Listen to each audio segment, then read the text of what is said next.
Chapter 1. Father, I advise you to recognize your good fortune. It hurt excruciatingly so. Lin Chen awoke, clutching his forehead. Before he could fully grasp his surroundings, a resounding bang echoed as the door was forcefully kicked open. You insolent brat! How dare you strike the son of the Duke of State? Lin Chen was utterly bewildered upon seeing a middle-aged man in his 40s, his face contorted with rage, eyes bulging. Who are you? Who am I? I am your father. The man brandished a whip, poised to lash out at Lin Chen. Two servants rushed in, urging, Master, please calm down. You have but this one son. I have no such son. He will be the death of me. Rather than endure this, I might as well strike him dead. As he lunged forward once more, Lin Chen reacted instinctively, fleeing outside. Spotting a tree in the courtyard, he nimbly climbed up its branches. This agility startled even Lin Chen himself. When did he become so adept at climbing trees? You unfilial son, come down here. Lin Chen couldn't help but find amusement in the situation. Was this some sort of historical drama? Come up here if you dare. You infuriate me, ungrateful wretch. Lin Chen boldly retorted, I am your grandfather. The middle-aged man trembled with indignation, rebellion. This is sheer defiance against heaven. One of the servants quickly interjected, Young master, perhaps you should refrain from saying too much. Lin Chen scoffed, What young master? I am not. Before he could finish, his pupils dilated. A jarring sensation struck his mind as if hammered by a mallet, and a door within his consciousness flung open, unleashing a torrent of vivid memories. This was the era of the Great Feng Dynasty, the 4th year of the Tianding reign. Lin Chen, a male of 18 years, was on the cusp of adulthood. He was known for his penchant for brawling, possessing a fiery temperament and a scant education, indulging in the pleasures of life. Conflicts seemed to pursue him relentlessly, whether every 3 days for a minor skirmish or every 5 days for a more serious altercation. He was either embroiled in a fight or en route to one. His father, the man wielding the whip, was none other than the Duke of Britain, a hereditary title passed down through generations. However, Lin Ruhai was not particularly esteemed in court, resulting in a meager salary. These memories flickered through Lin Chen's mind as Lin Ruhai lamented below, I truly do not know what sins I have committed. Your mother passed away too soon, and yet you were born a son who brings nothing but trouble. A month ago, you brawled in Chonglu Square. A fortnight ago, you clashed with General Wei's son, and now, you dare to fight the son of the Duke of State? That boy is in the capital as a hostage, a valuable asset, and you still chose to engage him in conflict? Lin Chen recalled an encounter on the street, where he had crossed paths with the other party while eyeing the same street vendor's delicacies. The other had been exceedingly rude, demanding that Lin Chen vacate the area. Naturally, he could not endure such insolence. With a few sharp words, a fight ensued. Although Lin Chen was formidable, the guards accompanying the other party were exceptionally strong, subduing Lin Chen's own protectors and ultimately delivering a blow to his head, thus leading to his current predicament. Upon reflecting on this, Lin Chen felt a throbbing pain in his head, and he couldn't help but erupt in anger. How could I have possibly lost? The capital shall not allow anyone to surpass me. I will certainly reclaim my honor. Lin Ruhai widened his eyes, fuming, Unfilial son, come down here, come down. I refuse. If you have the ability, come up here. Seeing the father and son embroiled in a dispute, the steward hastily intervened, managing to pacify Lin Ruhai with great difficulty. As Lin Chen descended from the tree, he found his father retreating to the main hall to rest, likely exhausted from their standoff. Meanwhile, Lin Chen had nearly digested and organized his memories, and upon reflection, he wore a peculiar expression. To encapsulate his former self in a single phrase, he was nothing short of a debauched wastrel. He lacked the aptitude for studies and was inept at nearly everything, save for his prowess in brawling, which had earned him a notorious reputation in the capital, where he was infamously dubbed the young scoundrel. Though he had committed no crimes, he was nonetheless a figure of fear. I never thought I would one day become a scoundrel, Lin Chen mused, a smile gracing his face. How delightful! Being a scoundrel carries no moral burdens. Upon returning to the main hall, Lin Ruhai had seemingly lost his temper. Upon seeing Lin Chen, he let out a long sigh. How could I have such a son as you? Lin Chen shrugged nonchalantly. Father, what's the big deal? It's just a fight. What do you know? Lin Ruhai glared. This is the youngest son of the Duke of Zhenghua. The Duke has guarded the southwestern border for generations. If anything were to happen to him, the emperor would unleash his wrath upon us to appease the duke. Can our Lin family withstand such fury? But we are also dukes, Lin Chen interjected. Even among dukes, there exists a hierarchy. Your father possesses no real power, and after over a decade, we have long lost our standing in the court. The Duke of Jinghua is different. He has long protected the southwest. Can we possibly compare? After uttering these words, Lin Ruhai sighed deeply. I've already sent gifts and personally apologized. This time, the other party will likely not hold a grudge. Lin Chen took a seat beside him and reached for the pastries on the table, only to have Lin Ruhai swat his hand away. Eat, eat, eat. All you think about is food. The Lin family is on the verge of ruin because of you. This time, the total expenses amount to 600 taels of silver, not to mention antiquities and paintings, along with the compensation for your brawling at Chonglu and the tavern. Your father has already spent nearly 800 taels. Even if our family were a mountain of gold and silver, we cannot withstand such extravagance. Not to mention, our family possesses little in the way of assets, and funds are dwindling. Lin Ruhai appeared to have aged several years, lamenting the existence of a wastrel. Lin Chen, unfazed, replied, Is it merely money?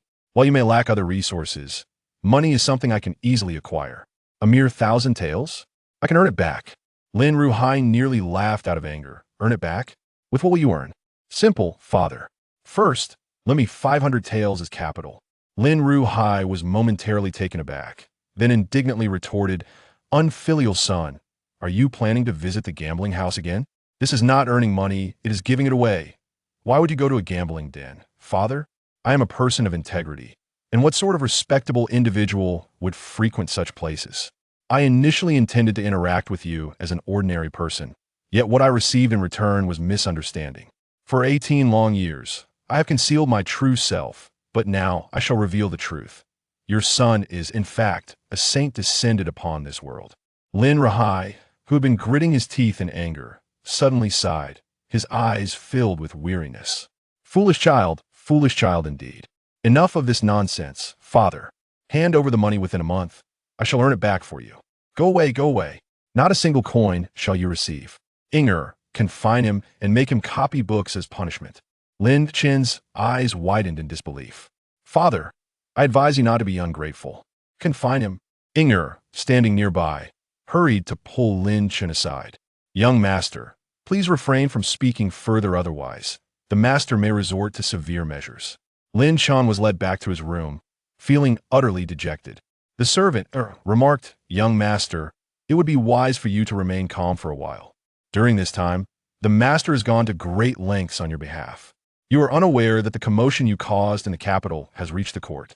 Had the master not intervened, you might have been apprehended. Noticing Lin Chen lost in thought, Inger tentatively inquired, Young master? Young master? In the next moment, Lin Chen slammed his hand on the table, filled with excitement as he rose. Eureka! I have had an epiphany. Chapter 2. What will I do if he finds out? Inger was taken aback. Young master, what are you thinking about? I'm contemplating ways to earn money. Inger, tell me. Does my father have any hidden savings? Inger widened her eyes in surprise.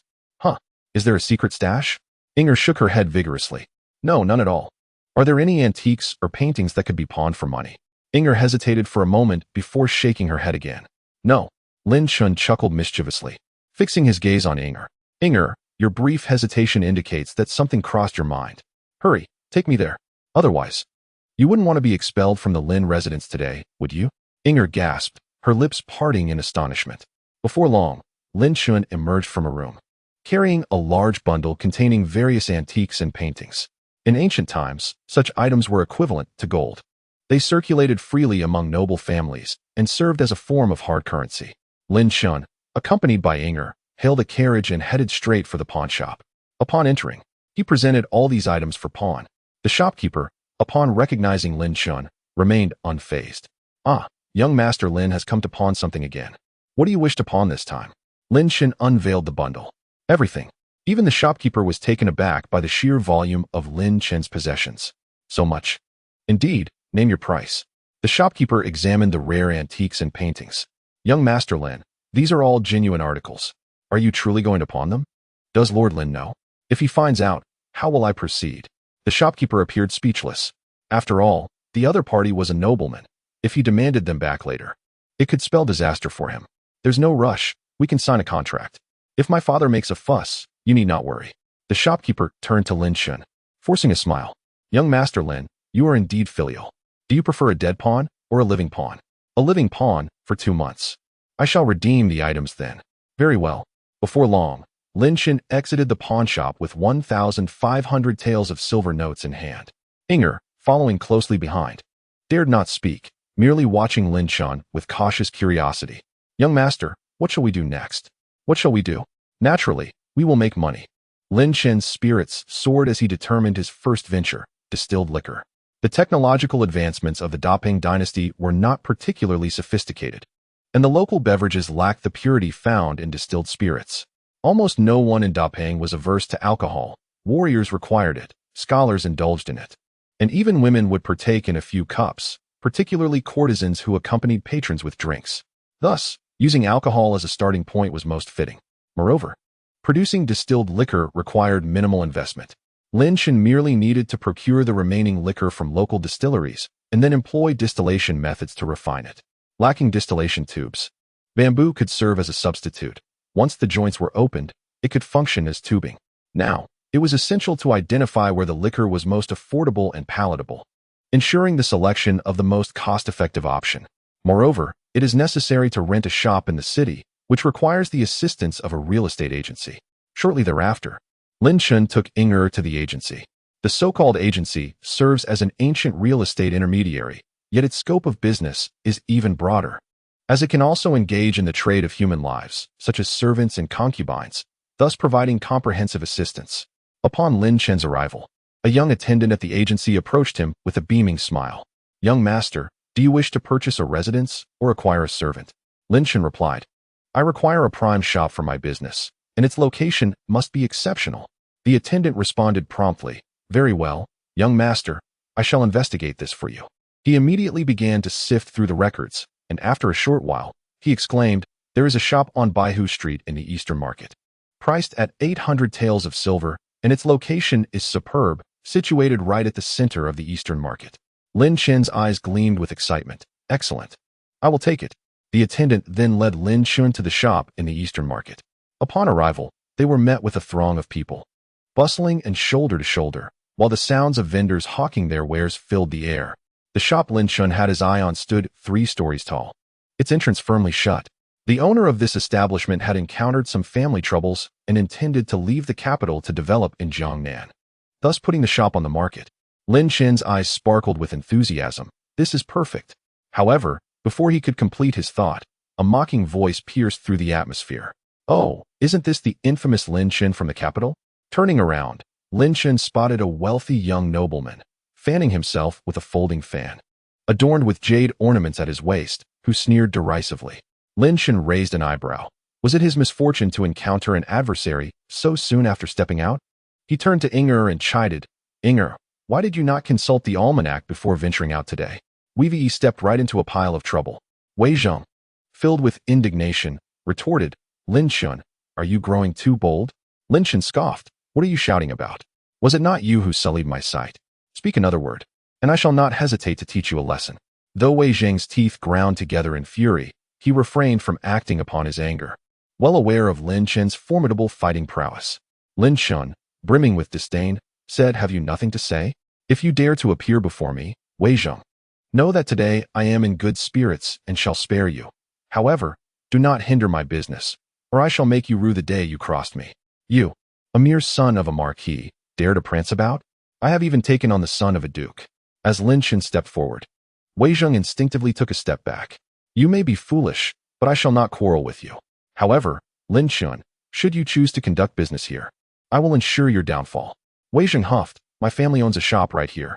He pointed across the street, where Lin Chen noticed a bustling tavern, filled with patrons enjoying their drinks.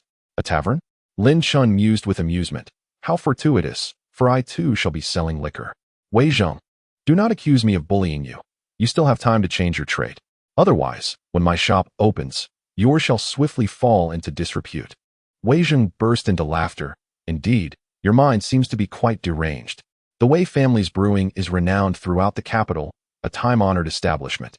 Do you truly think you can brew? You will surely bankrupt yourself before you even open. As Wei Zheng walked with a smile, he remarked, "This is too amusing. I must inform the others. Can you believe that the simpleton from the capital intends to sell liquor? I hope he doesn't squander his ancestral fortune." Inger, standing nearby, expressed her concerns. "Young master, should we consider a different path? Change paths? To what? Let him boast. Rest assured, in a few days, I will bring him to tears." Lin Chen replied with unwavering confidence. "But we know nothing about brewing," Inger countered. "Who says one must understand brewing to sell liquor?" Lin Chen retorted. Inger was taken aback. "If we don't know how to brew, how can we sell it?" In Chapter 3, Lin Chen remained calm, addressing the young attendant from the pawnshop. "Now, lead me to the establishments in the city that sell liquor." "As you wish." Shortly thereafter, the attendant guided Lin Chen around the city, visiting every distillery and providing introductions. The brewing material comes from the rice of Jiangnan, renowned throughout the land, resulting in exquisite flavor, albeit at a high price. The brewery in the south of the city primarily uses ordinary wheat, yielding a mediocre taste, the attendant explained, while Lin Chen took meticulous notes. Meanwhile, Wei Zheng joined his circle of friends. "Wei Zheng, what took you so long?" One friend inquired. "I was delayed by some matters, but I stumbled upon something quite amusing. Can you believe that the prodigal son of the capital intends to open a distillery? Huh, it's utterly hilarious. I wonder how much money his father has left to squander." "The prodigal son of the capital?" Lin Chen. "Really? He's brewing liquor? Clearly, he's destined for financial ruin. I can only imagine the misfortune that has befallen his father to have such a squanderer as a son," another chimed in. "He thinks he can compete with my distillery. I bet it will close down within 3 months, Wei Zheng laughed. 3 months? I wager it won tea last a month, another friend jested, and laughter erupted among them. After his tour, Lin Chen signed a contract with the attendant, a process known in ancient times as drawing a seal, requiring his thumbprint. Although Lin Chen could write his name, he struggled with the brush strokes, resulting in a crooked signature. Observing his handiwork, Lin Chen asked, "Should I rewrite this?" "No need. Young master, this is genuine," the attendant replied with amusement. After signing, Lin Chen felt elated. He had received over 1,000 taels from the pawnshop, with more than 800 remaining. This sum was ample, as the price of goods in the Great Feng Dynasty was such that 1,000 copper coins equated to 1 tael of silver. A typical family might earn a mere 10 taels over the course of a year, and the impoverished households outside the capital would fare even worse. Inger, accompanying him, wore a worried expression. Lin Chen remarked, "Inger, why the long face? Smile. I'm about to make a fortune." With a sigh, Inger replied, "Young master, perhaps you should consider how to face your father when we return. What is there to confront? His heart is growing stronger by the day, and he remains robust. I assure you, this venture won't make him suffer significantly. One must practice moderation in such matters," Lin Chen reassured her. Inger opened her mouth, at a loss for words. Lin Chen returned to his residence, his heart brimming with joy. The servant guarding the courtyard wore a puzzled expression, wondering how the young master had entered from outside when he was supposedly within the estate. Upon his arrival, Lin Chen promptly summoned his subordinates and instructed Inger to select the most suitable individuals. Soon, a dozen or so servants stood before him. With his hands clasped behind his back, Lin Chen addressed them. "I have an exceedingly important task for you. Please, command us, young master. You shall disperse and visit various wine shops throughout the city to procure wine. Remember to bargain for the best prices. Once acquired, all the wine must be transported through the back entrance to my courtyard. This is a matter that must remain confidential." Although Lin Chen's orders were somewhat perplexing, the servants dutifully complied, for they were bound to follow their master's commands. Subsequently, Lin Chen instructed another servant to procure bamboo tubes, ensuring that the joints were seamless and intact. While iron pipes were available in the Feng Dynasty, their exorbitant cost rendered them impractical. Once these tasks were completed, Lin Chen sat down contentedly, leisurely sipping the tea brought to him by a maid. Inger, standing nearby, was filled with trepidation. "Young master, you've already spent over 1,500 taels. If this money is lost, the master will surely be furious." "Fear not. I know my father well. His patience is remarkable. He won't be easily angered." At that moment, Lin Ruhai hurried in, his face marred by anger. "Unfilial son, where are my cherished calligraphy and paintings?" He was followed closely by the steward and several servants. indicating that Lin Chen's dealings with the paintings had not gone unnoticed. Lin Chen responded calmly, "Father, they are merely some calligraphy and antiques. Since they were collecting dust, I thought it prudent to invest them." Lin Ruhai was nearly apoplectic. "Unfilial son, you sold them? I will have your head." In his fury, he seized a nearby chair, ready to hurl it at Lin Chen.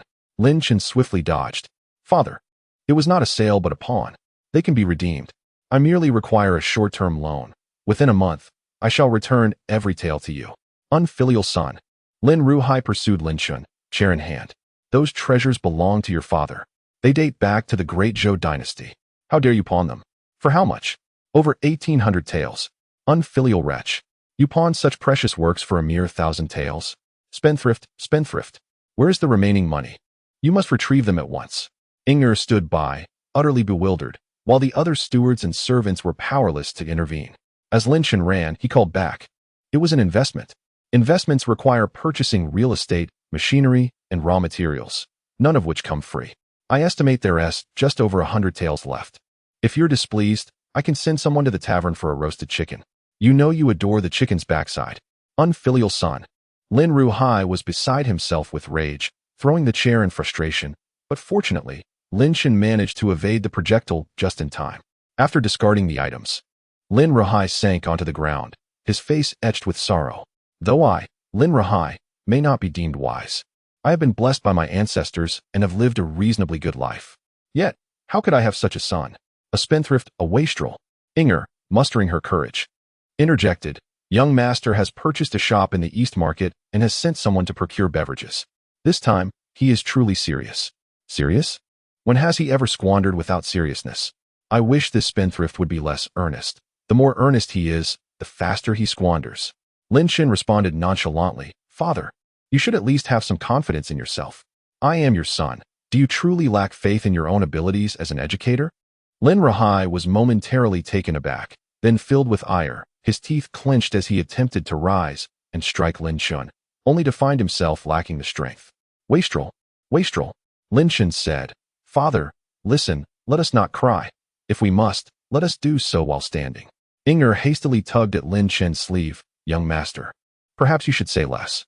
Lin Ruhai sighed, feeling a mix of anger and disappointment. Lin Chen proposed, "How about this? I guarantee I will not cause trouble or squander for the next 3 months. Is that acceptable?" Chapter 4. "Father, I am your son. Why do you guard against me like a thief?" Lin Ruhai sighed. "Wastrel, if you can truly refrain from causing trouble for 3 months, then that 1,000 taels might still hold some value. I fear your words are as empty as a fart." Lin Chen's lips twitched in frustration. "Father, is this how you speak of your son? Rest assured, I have changed." Ignoring Lin Chen, Lin Ruhai turned and walked out of the courtyard, seemingly thoroughly disillusioned. Inger, anxious, watched as Lin Chen reassured her, "Do not worry. In less than a month, I will turn the situation around." Meanwhile, in the imperial palace at the Taiji Hall, the current emperor of the Great Feng Dynasty, known as Tianding, was diligently reviewing memorials in his study. "Lu Jin, have there been any recent disturbances among the common folk?" The eunuch Lu Jin promptly replied, "Your Majesty, there have been no significant issues, but recently the son of the British Duke has been causing quite a stir." The emperor responded indifferently, "Oh, a scoundrel in the capital, causing trouble as usual. Was he not recently beaten for daring to confront the son of the Duke of State? I wonder how the British Duke educates his son. This group of second-generation heirs truly lacks any skills. I had hoped they would become the pillars of the Great Feng Dynasty, yet they continue to disappoint me." Lu Jin chuckled. "As for future generations, who can predict? Your Majesty, can you guess what this Lin Chen has done this time? He actually pilfered antique calligraphy and paintings from his estate to pawn for money, intending to open a shop, and even made a wager with Wei Yizhan's son, Wei Zheng." The emperor mused, "At times, I envy these second-generation heirs. They spend their days indulging in revelry." After a moment of silence, the emperor continued, "On the eastern mountain, there is a peasant uprising. In Jiangnan, floods are rampant, and the Japanese pirates are stirring. Furthermore, the Mongolian tribes have sent envoys demanding that I pay in silk and currency, or they will raid the borders." A chill flickered in the emperor's eyes. "I have only been on the throne for a few years. Do they think I am an easy target? Do they seek to provoke me?" L. Jin remained silent. Matters of state were beyond his purview as a eunuch. and all he could do was accompany the illustrious emperor of the Great Feng Dynasty. The most vexing issue remained the lack of funds. The military pay could not be disbursed, and the emperor felt compelled to inquire further with the Ministry of Revenue. Where are my finances? Why does the tax revenue diminish year by year? The servants of the Lin household were swift in their actions, procuring the items Lin Chen required without delay. One by one, they carried in jars of wine, while Lin Chen directed them, organized them by type. All bottles of the same variety from a single winery should be grouped together. He then instructed his servants to place a large pot in the room, bringing in firewood beneath it and covering it with a large lid. A bamboo tube was affixed to the lid, with the joints sealed with clay to ensure airtightness, while the other end was prepared to hold the distilled spirit. This apparatus was a distillation device, akin to the chemical instruments used in middle and high school experiments. Its purpose being distillation, an endeavor to purify the wine and elevate its alcohol content. In ancient China, it was not until the Yuan dynasty that distilled spirits emerged. Prior to that, the wines, by modern standards, were insipid and flavorless. During the Great Feng era, Lin Chen had previously accompanied a merchant to the wineries and discovered a lack of distilled spirits. Lin Chen directed the servants to pour identical wines into the large pots and commenced the heating process. The principle of distillation was straightforward. Water boils at 100 degrees Celsius, while alcohol vaporizes at 78.3 degrees.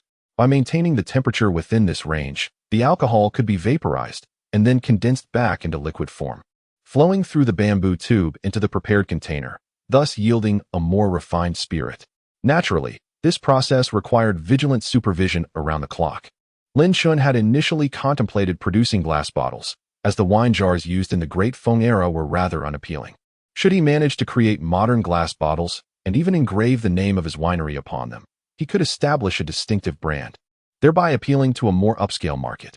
Unfortunately, his financial resources were insufficient, and this aspiration had to be set aside for the time being. For now, he would focus on brewing the least expensive wine, with plans to distill fine spirits and incorporate the glass bottles once he had accrued sufficient wealth to capture the high-end market in the capital. Observing the room filled with large pots, 5 in total, all beginning to distill, Lin Chen stretched lazily. Several rounds of distillation and purification were necessary, and he anticipated completion by the following day. Upon the arrival of the next day, Lin Ruhai summoned the steward. "Has that spendthrift gone out today, my lord? The young master has been preoccupied with the wine he purchased since yesterday. He has instructed the purchase of bamboo and several large pots, though I cannot comprehend his motives." The steward replied. Lin Ruhai sighed in relief. As long as he stirs no trouble, let him be. If he cannot focus on his studies or gain admission to the Imperial Academy, then let him indulge in his pursuits. At the very least, I hope he does not starve after I am gone. His expectations for Lin Chen were exceedingly low at this point. Meanwhile, Lin Chen was once again directing the servants in the second distillation process. He took a sip of the wine from the first round of purification and found it still lacking in flavor. Until the afternoon, after the third distillation of the liquor, a rich and intoxicating fragrance wafted through the air. Upon catching a whiff, Lin Chen felt a surge of vitality. He took a sip and his eyes sparkled. Splendid. This liquor is exceptional, easily surpassing the others. The remaining servants inhaled deeply, swallowing their saliva. The liquor crafted by their young master was truly aromatic. How was it brewed? It hadn't smelled this delightful when poured earlier. "Package the liquor, Inger," he commanded. Inger hurried over. "Young master.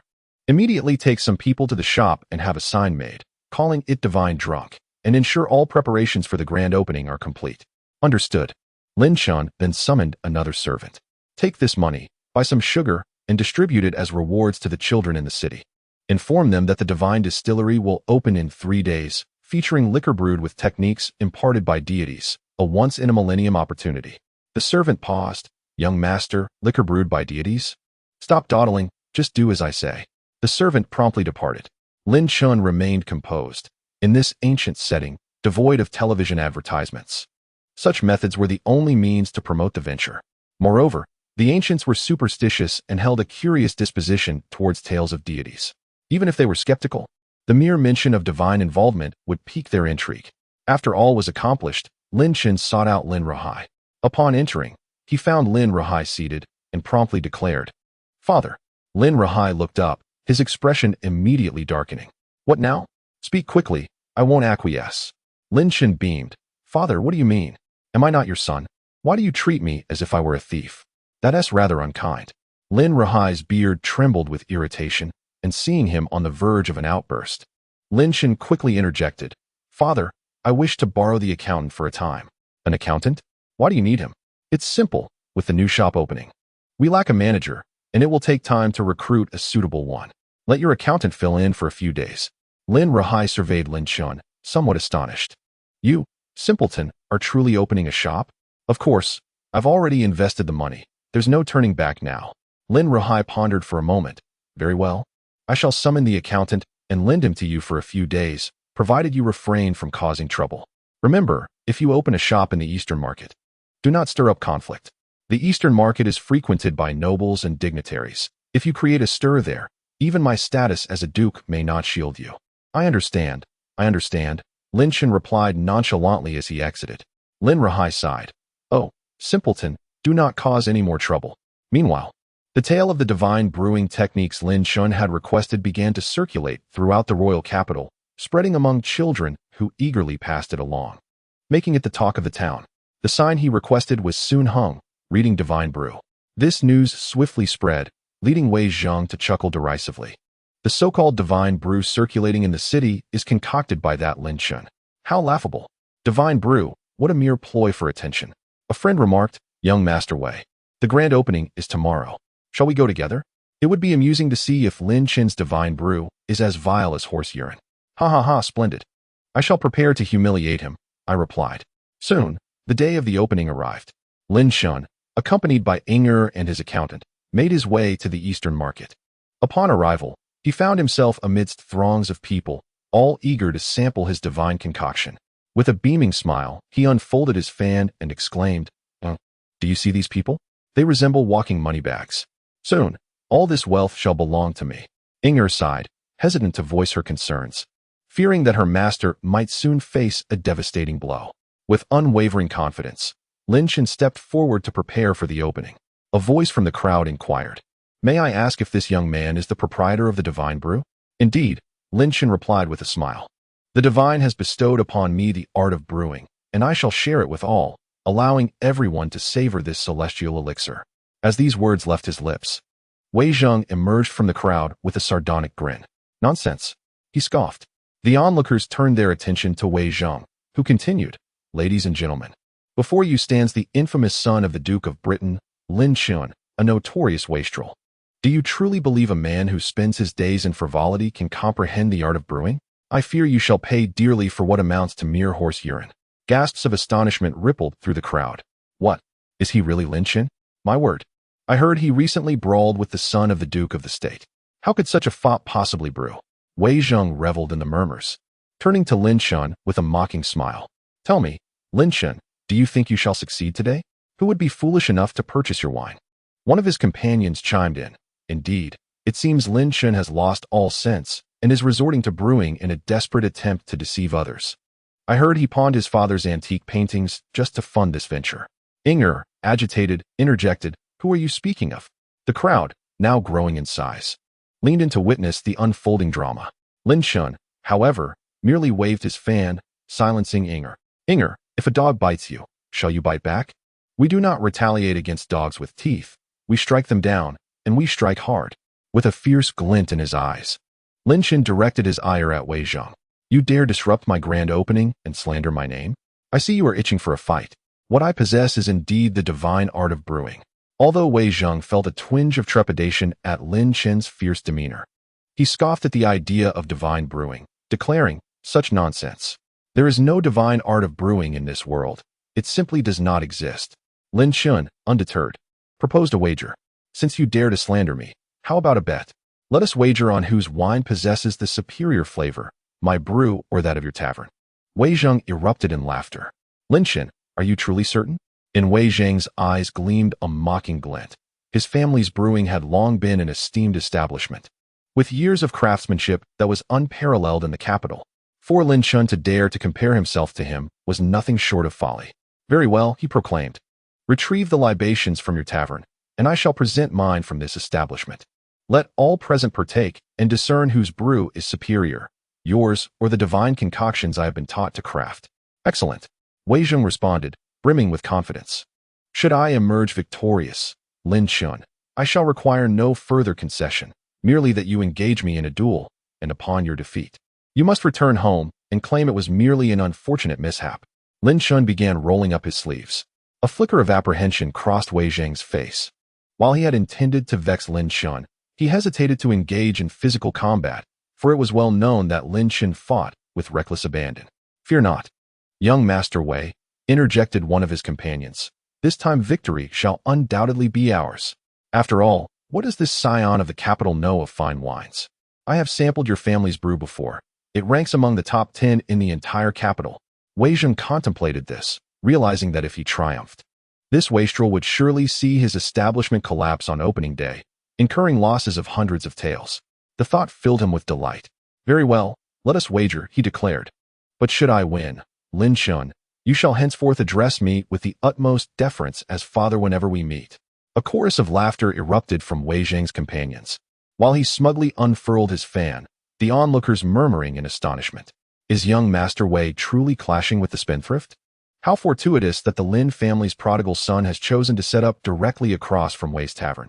Does he not realize he is encroaching on business, even disregarding competition? One could hardly expect the Lin family's wine to be palatable. What divine brewing could possibly come from such a source? Lin Chen scoffed. Very well, provided you can secure victory. Young master, Inger fretted quietly from the side. Your actions may lead to calamity. The master will be incensed. Fear not, he retorted, for they have pushed me too far. I must deliver a resounding slap to their arrogance. Merely the son of a marquis, today, I shall unveil the reason behind the blossom's vibrant hue. Lin Chen's confidence soared. Soon, Wei Zheng summoned his servants to fetch the wine, while Lin Chen opened his establishment to allow his servant to bring forth their own vintage, retrieving a jar of wine. Chapter 6. How could a prodigal brew wine? The curious crowd craned their necks to observe the vessels of wine held by Wei Zheng's servant. With a resounding thud, the jar was placed upon the 8 immortals' table. Wei Zheng, one hand behind his back and the other fanning himself, radiated self-assurance. Lin Chen, how shall we compare our brews? Quite simply, he replied. You shall select 10 individuals from this assembly, and I shall do the same. They shall taste both our wines in succession and declare whose is more delectable. Wei Zheng chuckled derisively. Agreed. Yet I fear you may not concede should you lose. Rest assured, I am a man of my word. I shall accept defeat graciously. Just ensure, young Master Wei, that when the time comes for you to receive your punishment, you do not weep for your mother. Wei Zheng's expression stiffened, irritation flickering across his features.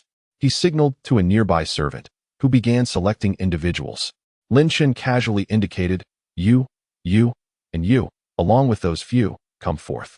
The common folk, who had been chosen, were filled with astonishment. It is worth noting that the price of wine at the Wei Mansion's tavern was exorbitant. A measure of wine cost 100 coins, and half a gene of wine required 5 taels of silver. How could ordinary people afford such luxury? Yet now, those selected had the opportunity to savor it for free. The 20 chosen individuals stood there, gazing expectantly at the 2 wine jars upon the octagonal table. Lin Chen spoke calmly. After you have tasted the wine, feel free to express which is more delightful. Do not worry about any repercussions from me or from others. Wei Zheng, brimming with confidence, concurred. Indeed, speak your minds. Lin Chen nodded. Then let us begin pouring. Wei Zheng, you shall go first. Wei Zheng laughed heartily. Lin Chen, you wish for me to go first? Surely, if I taste my wine first, the so-called divine brew of yours will seem insipid by comparison. The friends beside him laughed boisterously. Young Master Wei, it is not merely insipid, the comparison is akin to that of ambrosia against horse urine. Lin Chen cast a disdainful glance at them. Very well, do not leave when I win. I shall deal with all of you. Wei Zheng's companions suddenly wore anxious expressions. Let us commence. Soon, a servant uncorked the wine jar from the Wei Mansion, pouring its contents. As the wine flowed, an intoxicating aroma wafted through the air, reaching the noses of the eager chosen ones, who could not help but swallow hard, their eyes fixed upon the wine in their bowls. The unselected also sniffed eagerly, their eyes filled with envy. What a delightful fragrance! This wine smells exquisite. Listening to the chatter of the surrounding folk, Wei Zheng could not help but beam with pride. Ladies and gentlemen, this is our long day brew, renowned for its alluring fragrance, rich flavor, and enduring potency. a true treasure of our establishment. Upon hearing this, the eyes of the commoners widened in amazement. Inger felt a twinge of anxiety, and the accountant began to sweat. He had heard of the Long Day Brew's illustrious reputation, one of the top 10 wines in the capital. In no time, the 20 individuals raised their bowls and eagerly consumed the Long Day Brew. One person, finishing his drink, felt unsatisfied and could not resist licking the bowl. The others, having finished, wore expressions of sheer delight. What excellent wine! Indeed, this wine is remarkable, fragrant, and potent. Witnessing their reactions, Wei Zheng felt an overwhelming sense of triumph, fanning himself as he cast an arrogant glance toward Lin Chen. Lin Chen, it is now your turn.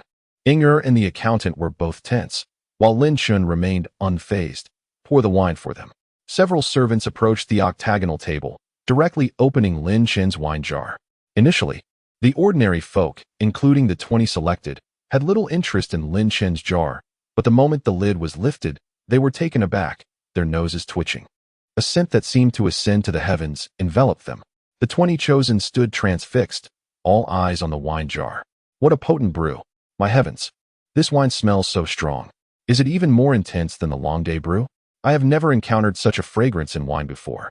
Could it truly be the divine brew? The expressions of the 20 commoners underwent a notable transformation. Wei Zheng's countenance also shifted. Something was amiss.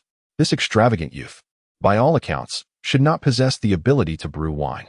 Yet, upon the opening of the bottle, the potency of the aroma was astonishing. As the distilled liquor was poured into a bowl, Lin Chen calmly declared, "This is my first batch brewed using the divine method of winemaking. Everyone, please partake and offer your thoughts." Upon hearing Lin Chen's words, the 20 commoners hesitated no longer, eagerly lifting their bowls and downing the contents in one gulp. Cough, cough. One commoner, halfway through, began to choke, his face flushed, clutching his throat in discomfort. The onlookers widened their eyes, wondering if the liquor was poisonous. Wei Zheng and the others also observed intently. After a moment, the man regained his composure, his eyes sparkling and face aglow. So spicy, so potent, what exquisite wine. With that, he downed the rest of the bowl in one go. The remaining 19 were similarly affected. After finishing their drink, their faces were all flushed, yet without exception. Their eyes gleamed with delight. If the wine from Wei's tavern was fragrant and mellow, then this divine brew was exhilaratingly intense and utterly delightful. Inger, observing their transformation, whispered, "Young master, are they not thoroughly satisfied?" Lin Chen responded with serene confidence, "Of course. The two are in no way comparable. Their wine's alcohol content pales in comparison to mine. No matter how aromatic theirs may be, if it lacks potency, it is ultimately futile." Wei Zheng began to sense impending doom. He had never witnessed such a scene before.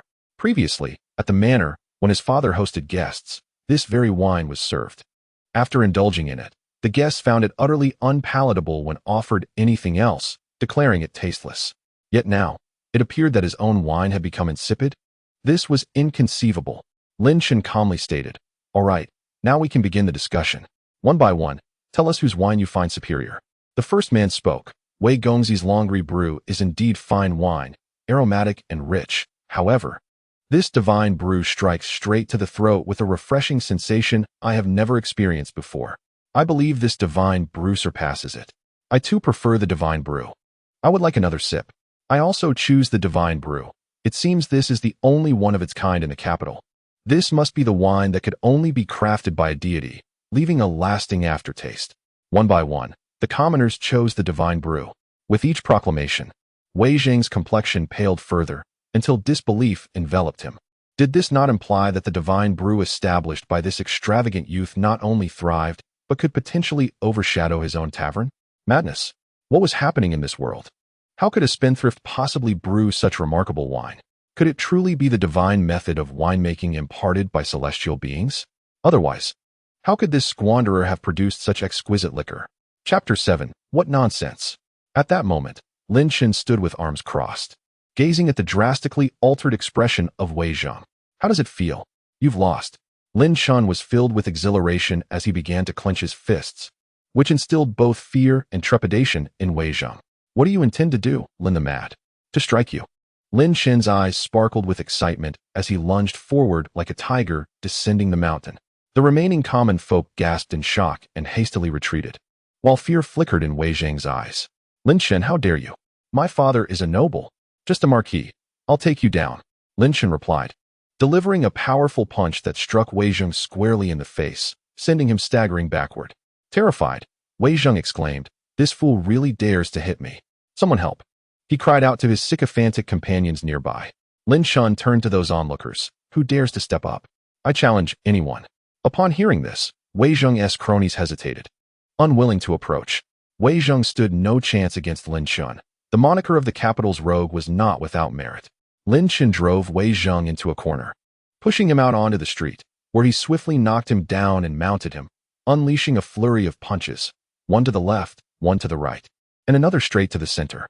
Wei Zheng cried out in anguish, stop! Please, stop! Lin Chen scoffed. Nearby, the servants from Wei Zheng's family, witnessing their young master's plight, rushed to the scene, brandishing their weapons. Rescue the young master. Upon seeing the servants charging towards him, Lin Chen was incensed. You dare to break your word? Then I shall not hold back. He commanded his servant, subdue Wei Zheng. Grabbing a nearby bamboo stick, he charged in, ready to fight. With ferocious energy, the remaining servants behind Lin Chen were left dumbfounded. They had no choice but to join in. Attack! They shouted in unison.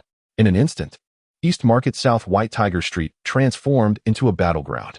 The surrounding populace stood in awe, recognizing the notorious rogue of the capital. His fighting prowess was indeed formidable. Lin Chen dispatched the lackeys with ease, scoffing as he did so.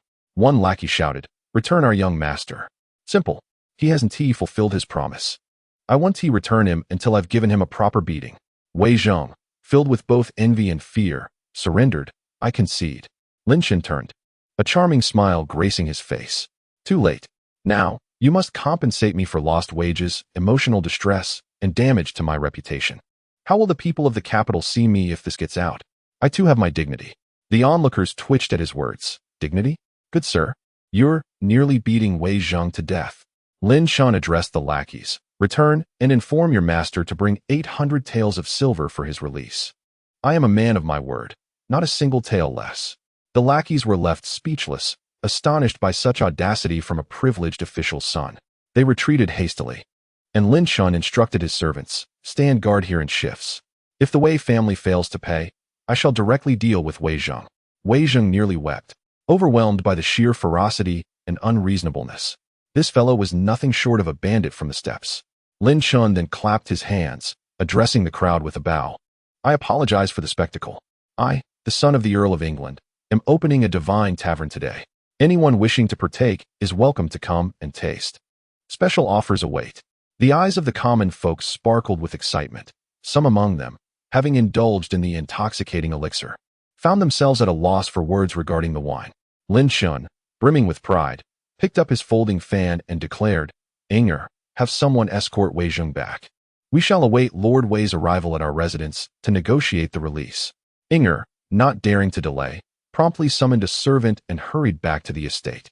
Upon their return, Lin Chen strode through the halls with an air of confidence, while the servants hastily relayed the news to Lin Ruhai. Lin Ruhai was enjoying his tea when suddenly a servant burst in to report, Master, the young master is causing trouble again. Lin Ruhai furrowed his brow. What mischief has he stirred today? Who has he fought with? General Wei's son, Wei Zheng, is currently detained outside, awaiting the Wei household to negotiate his release. Lin Ruhai spat out his tea in shock, his eyes wide with disbelief. What an ungrateful wretch. Is he trying to drive me to madness? Just as we begin to establish ourselves, he engages in brawls. What resources do I possess to cover for his folly? Fuming, Lin Ruhai rushed to Lin Chen's quarters, only to find Wei Zheng bound and gagged, while Lin Chen sat leisurely before him, a smile adorning his face. Wei Zheng, do you think that just because the tiger is silent, I am a mere sickly cat? Let me make it clear, in this capital, no one is allowed to overshadow me. Lin Ruhai stormed in, brandishing a broom. You insolent child, you have assaulted Lord Wei's son? Faced with Lin Ruhai's fury, Lin Chen quickly defended himself. Father, it is not as it appears. I am the victim. Nonsense. If you were the victim, would you have tied Wei Zheng up here? Do you realize how this will reflect on me? Lin Chen, unfazed, replied, No matter, I have already arranged everything. I instructed Inger to inform the street urchins to spread word of today's events throughout the capital. With so many witnesses among the populace, I can vindicate myself. It was Wei Zheng, out of envy for my flourishing business, who sought to sabotage me. How could I let him go unpunished? So, you resorted to violence? Lin Rahai exclaimed, trembling with anger. You wretched child. He made to strike, but Lin Chen exclaimed, Father, listen to me. I will handle this matter without implicating you. Just then, a voice called from outside, Master, Lord Wei has come to visit. Lin Chen chuckled. Isn't he arriving just on cue? He clasped his hands behind his back, ready to negotiate. Lin Rahai, beside himself with fury, ordered, Seize him. Do not let him leave. The other servants exchanged glances, hesitant to act. Hurry, Lin Rahai urged. The servants cautiously approached Lin Chen. I'll manage this myself, Lin Chen replied nonchalantly. Bring me some rope, I shall bind myself. Lin Rahai scoffed, finally making his way to the front courtyard to welcome Lord Wei. Upon arrival, he plastered a smile on his face. What brings you here, Lord Wei? Lord Wei replied coolly, Lin Guogong. As a nobleman, how do you raise your son? A failure to educate is a father's fault. Not only has he injured my son, but he has also bound him here. Do you believe I won't report this matter? Lin Rahai quickly forced a smile. My son is unruly. There must be some misunderstanding. What misunderstanding? Release my son at once, and also provide compensation of 800 taels of silver, or I shall lodge a complaint directly with His Majesty. Lin Rahai was immediately flustered and hastily added, Lord Wei, let us speak calmly. Just then, a voice rang out, Lord Wei, what utter nonsense. Upon hearing this, Lin Rahai was struck dumb. Enraged, he saw Lin Chen striding in with an air of arrogance. Lord Wei's gaze turned icy. Duke Lin, is this your esteemed son? A notorious scoundrel in the capital, indeed. Lin Chen assessed Lord Wei, then clapped his hands, summoning servants who bound Wei Jing tightly to a wooden frame and pushed him forward. Lord Wei's expression darkened as Lin Chen remarked, Truly, you are Lord Wei's son. Looking like a wretched dog. Lin Rahai felt a buzzing in his head. Rebellious child. Can you not hold your tongue? Very well. Lord Wei fumed, repeating the phrase thrice. Your Duke's household has long fallen into decline, producing such a son. Fine, I shall submit a formal indictment. Lin Chen casually replied, Go ahead. I shall do the same. The citizens of the capital clearly witnessed your son provoking me and attempting to vandalize my establishment. How is it that he may act with impunity while I am not allowed to retaliate? Lord Wei, your authority is indeed formidable. Lin Rahai slumped into his chair, despairing. He wished he could cover his face and avert his gaze. Lord Wei slammed the table. You have some nerve. Without hesitation, Lin Chen struck Wei Zheng across the face. You. Lord Wei's eyes blazed with fury. Lin Chen calmly stated, Dare to be arrogant again? Your son is in my grasp. Wei Zheng sobbed, casting a pleading look at Lord Wei. Through gritted teeth, Lord Wei replied, Then prepare for the indictment. Lin Chen shrugged, By all means, submit it. Those unshod fear not the shoed. Do you truly believe I am intimidated by you, a mere marquis? Lin Rahai felt as if he might perish. Lord Wei rose. I intend to take my son away. That is unacceptable. Where is the money? You promised 800 taels. You have beaten my son to such a state, and still demand 800 taels? If I cannot win this, it is I who will suffer. If he dares to strike, we shall rely on our own abilities. No payment. Then take Wei Zheng away and let him starve for a night. Wei Zheng's eyes widened in horror. What? Lord Wei's forehead pulsed with veins. Wait. He took a deep breath. Very well, I shall provide the money. Lin Chen's face lit up with a smile. Now that is more like it. A wager is a wager. Lord Wei, please educate your son properly, lest he provoke me again, for I shall not hold back. Lord Wei sneered, sending for the money while remaining silent in his seat. Lin Rahai felt as if the sky were collapsing, glancing at Lord Wei, who wore a stern expression. Lin Chen, unfazed, instructed a servant to fetch a chair and sat at the entrance. At last, Lord Wei's servant arrived, clutching a money pouch. Lord Wei tossed the pouch to Lin Chen, who examined it meticulously. Hey, there are silver notes and loose change, splendid indeed. Lord Wei is truly generous. Lin Chen turned his head to look at Wei Zheng. Aren't you all going to release young Master Wei? Binding him like this is utterly inappropriate. The servants hastily untied him, while Lin Chen wore a sincere expression. Young Master Wei, from this moment forth, you shall be my cherished companion, my brother. I am grateful for your father's 800 taels. Fear flickered in Wei Zheng's eyes, akin to a startled deer, as he swiftly approached Lord Wei. Lord Wei glanced at Lin Rahai and remarked, Lord Lin, I shall remember this matter. He then strode outside, and Lin Chen enthusiastically called after him, "Do come again. Feel free to visit any time." Lin Rahai finally regained his composure, rising in anger. Unfilial son, unfilial son. Lin Chen appeared nonchalant. "Father, I have pondered this deeply." "What deep thoughts? When they report this, what will happen?" "Let them report it. Such trivial matters among the second-generation officials are hardly grave. Besides, I am in the right." After saying this, Lin Chen continued, "You have always been cautious, enduring much grievance. Yet what has it yielded? In the capital, everyone looks down upon you. Not to mention, the other faction regularly comes demanding money, and you dare not offend them. How can this be sustained?" Lin Rahai sighed, "My son, there are too many dignitaries in the capital. Drop a brick, and you will hit a lord. How can one proceed without caution? It is simple, let them fear me." Lin Rahai found Lin Chen's reasoning incomprehensible and chose not to engage further. He waved his hand and retreated into the inner room. Inger, standing nearby, expressed concern, "Young master, do you think my lord will be all right?" "Do not worry, my father's resilience is formidable.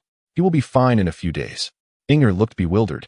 Lin Chen laughed heartily. "By the way, Inger, during this time, I shall manage the divine drunkenness and establish its reputation. You attend to my father. And if the Wei family seeks to impeach me, inform me immediately, for I shall retaliate." "Understood." At this moment, Inger felt powerless. She was merely a servant. The altercation between Lin Chen and Wei Zheng rippled through the capital like a stone cast into a pond, but soon, these minor ripples were overshadowed by greater events.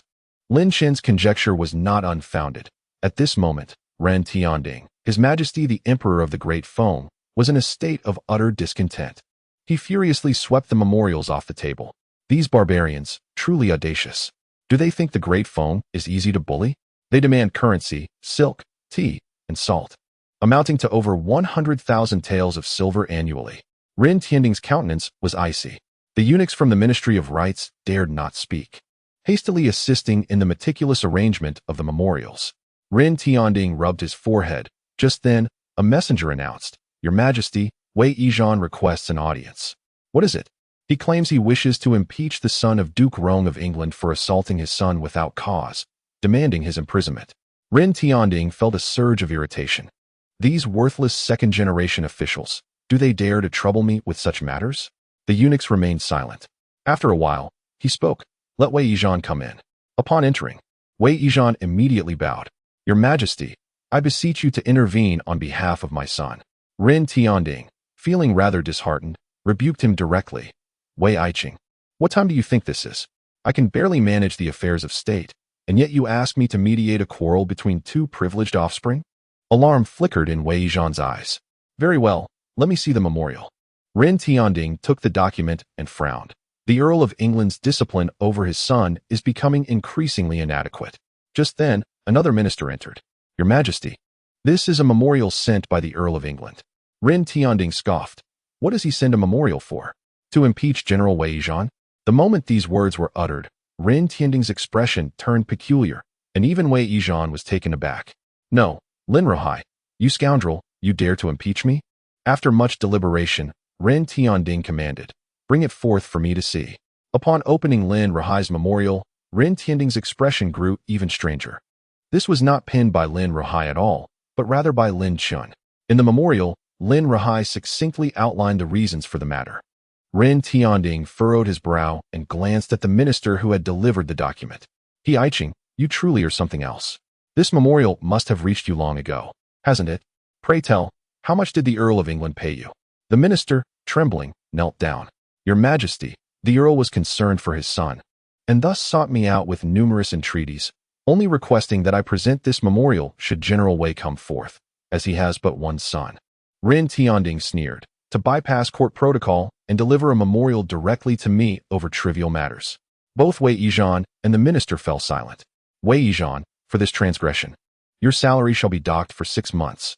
Should you err again, your title will be stripped, your position downgraded, and you will be reassigned to Datong." Wei Yizhan could only respond, "I humbly thank your Majesty for your grace." He had never anticipated finding himself in such a predicament.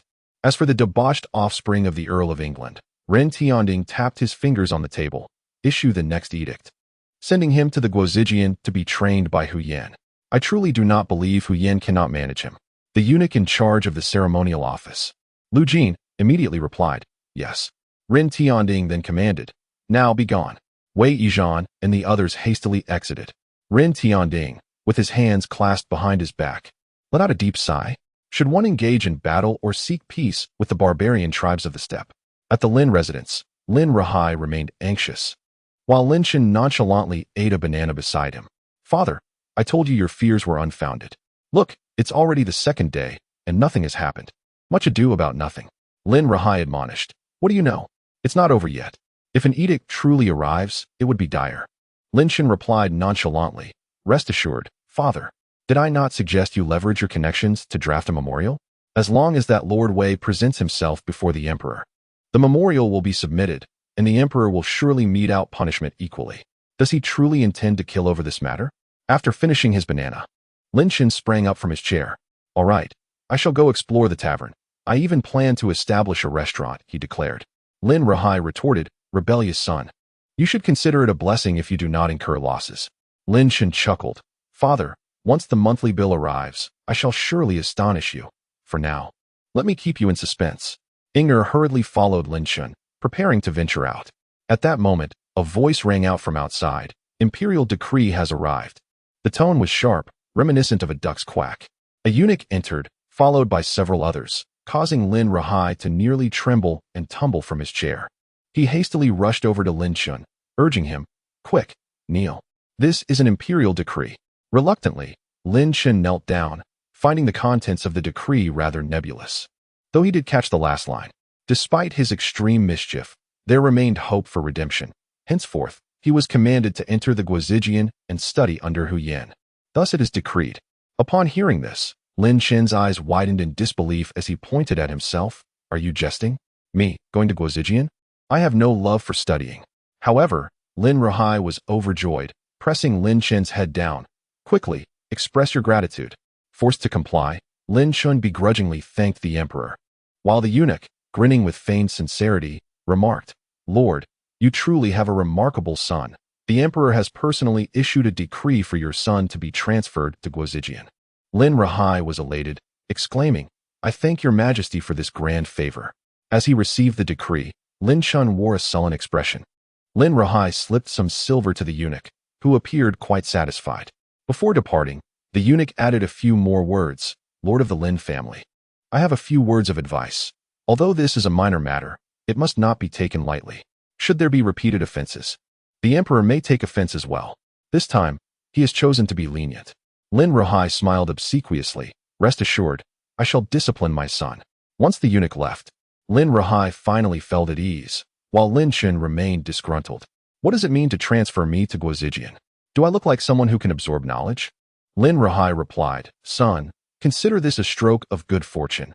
Being able to enter Guozijian and study under Hu Yan is indeed advantageous. Once you are there, you must not cause any trouble. Lin Chen felt exceedingly vexed. Father, you are always worried about me causing mischief. Lin Rahai earnestly advised, Son, your temperament is too impulsive. The capital harbors deep waters. Should you inadvertently provoke a formidable opponent, I may not be able to protect you. At your age, it is natural not to understand the importance of discretion, but you must heed my words. They are invaluable advice for safeguarding your life and fortune. Inger echoed, Young master. What the Lord says is true. Understood, understood, Lin Chen sighed, fully aware of the truth in his father's words. However, as a transmigrator, he was adept at navigating social interactions and believed that there would be no adverse consequences from Wei Yizhan's submission. It was just unfortunate that Lin Rahai was exceedingly cautious. After their conversation, Lin Rahai felt quite elated. Come, Inger, escort the young master to Guozijian. I shall prepare an additional 500 taels of silver as a token of goodwill to present to Master Hu Yan. Lin Chen's eyes widened in disbelief. Oh, you Lin Rahai? Previously, when I sought to engage in business, you could not spare a few hundred taels of silver, yet now you can produce 500 taels. How much do you truly possess? The circumstances have changed. Your actions are nothing short of reckless. Should Hu Yan take an interest in you, it would spell disaster for the Lin family's ancestral grave. What will become of my tavern? Fear not. I shall personally oversee its management and train the servants. The steward will report directly to you, ensuring the tavern remains secure. Very well. Then I shall proceed to the Guozijian. Lin Chen sighed. The Guozijian.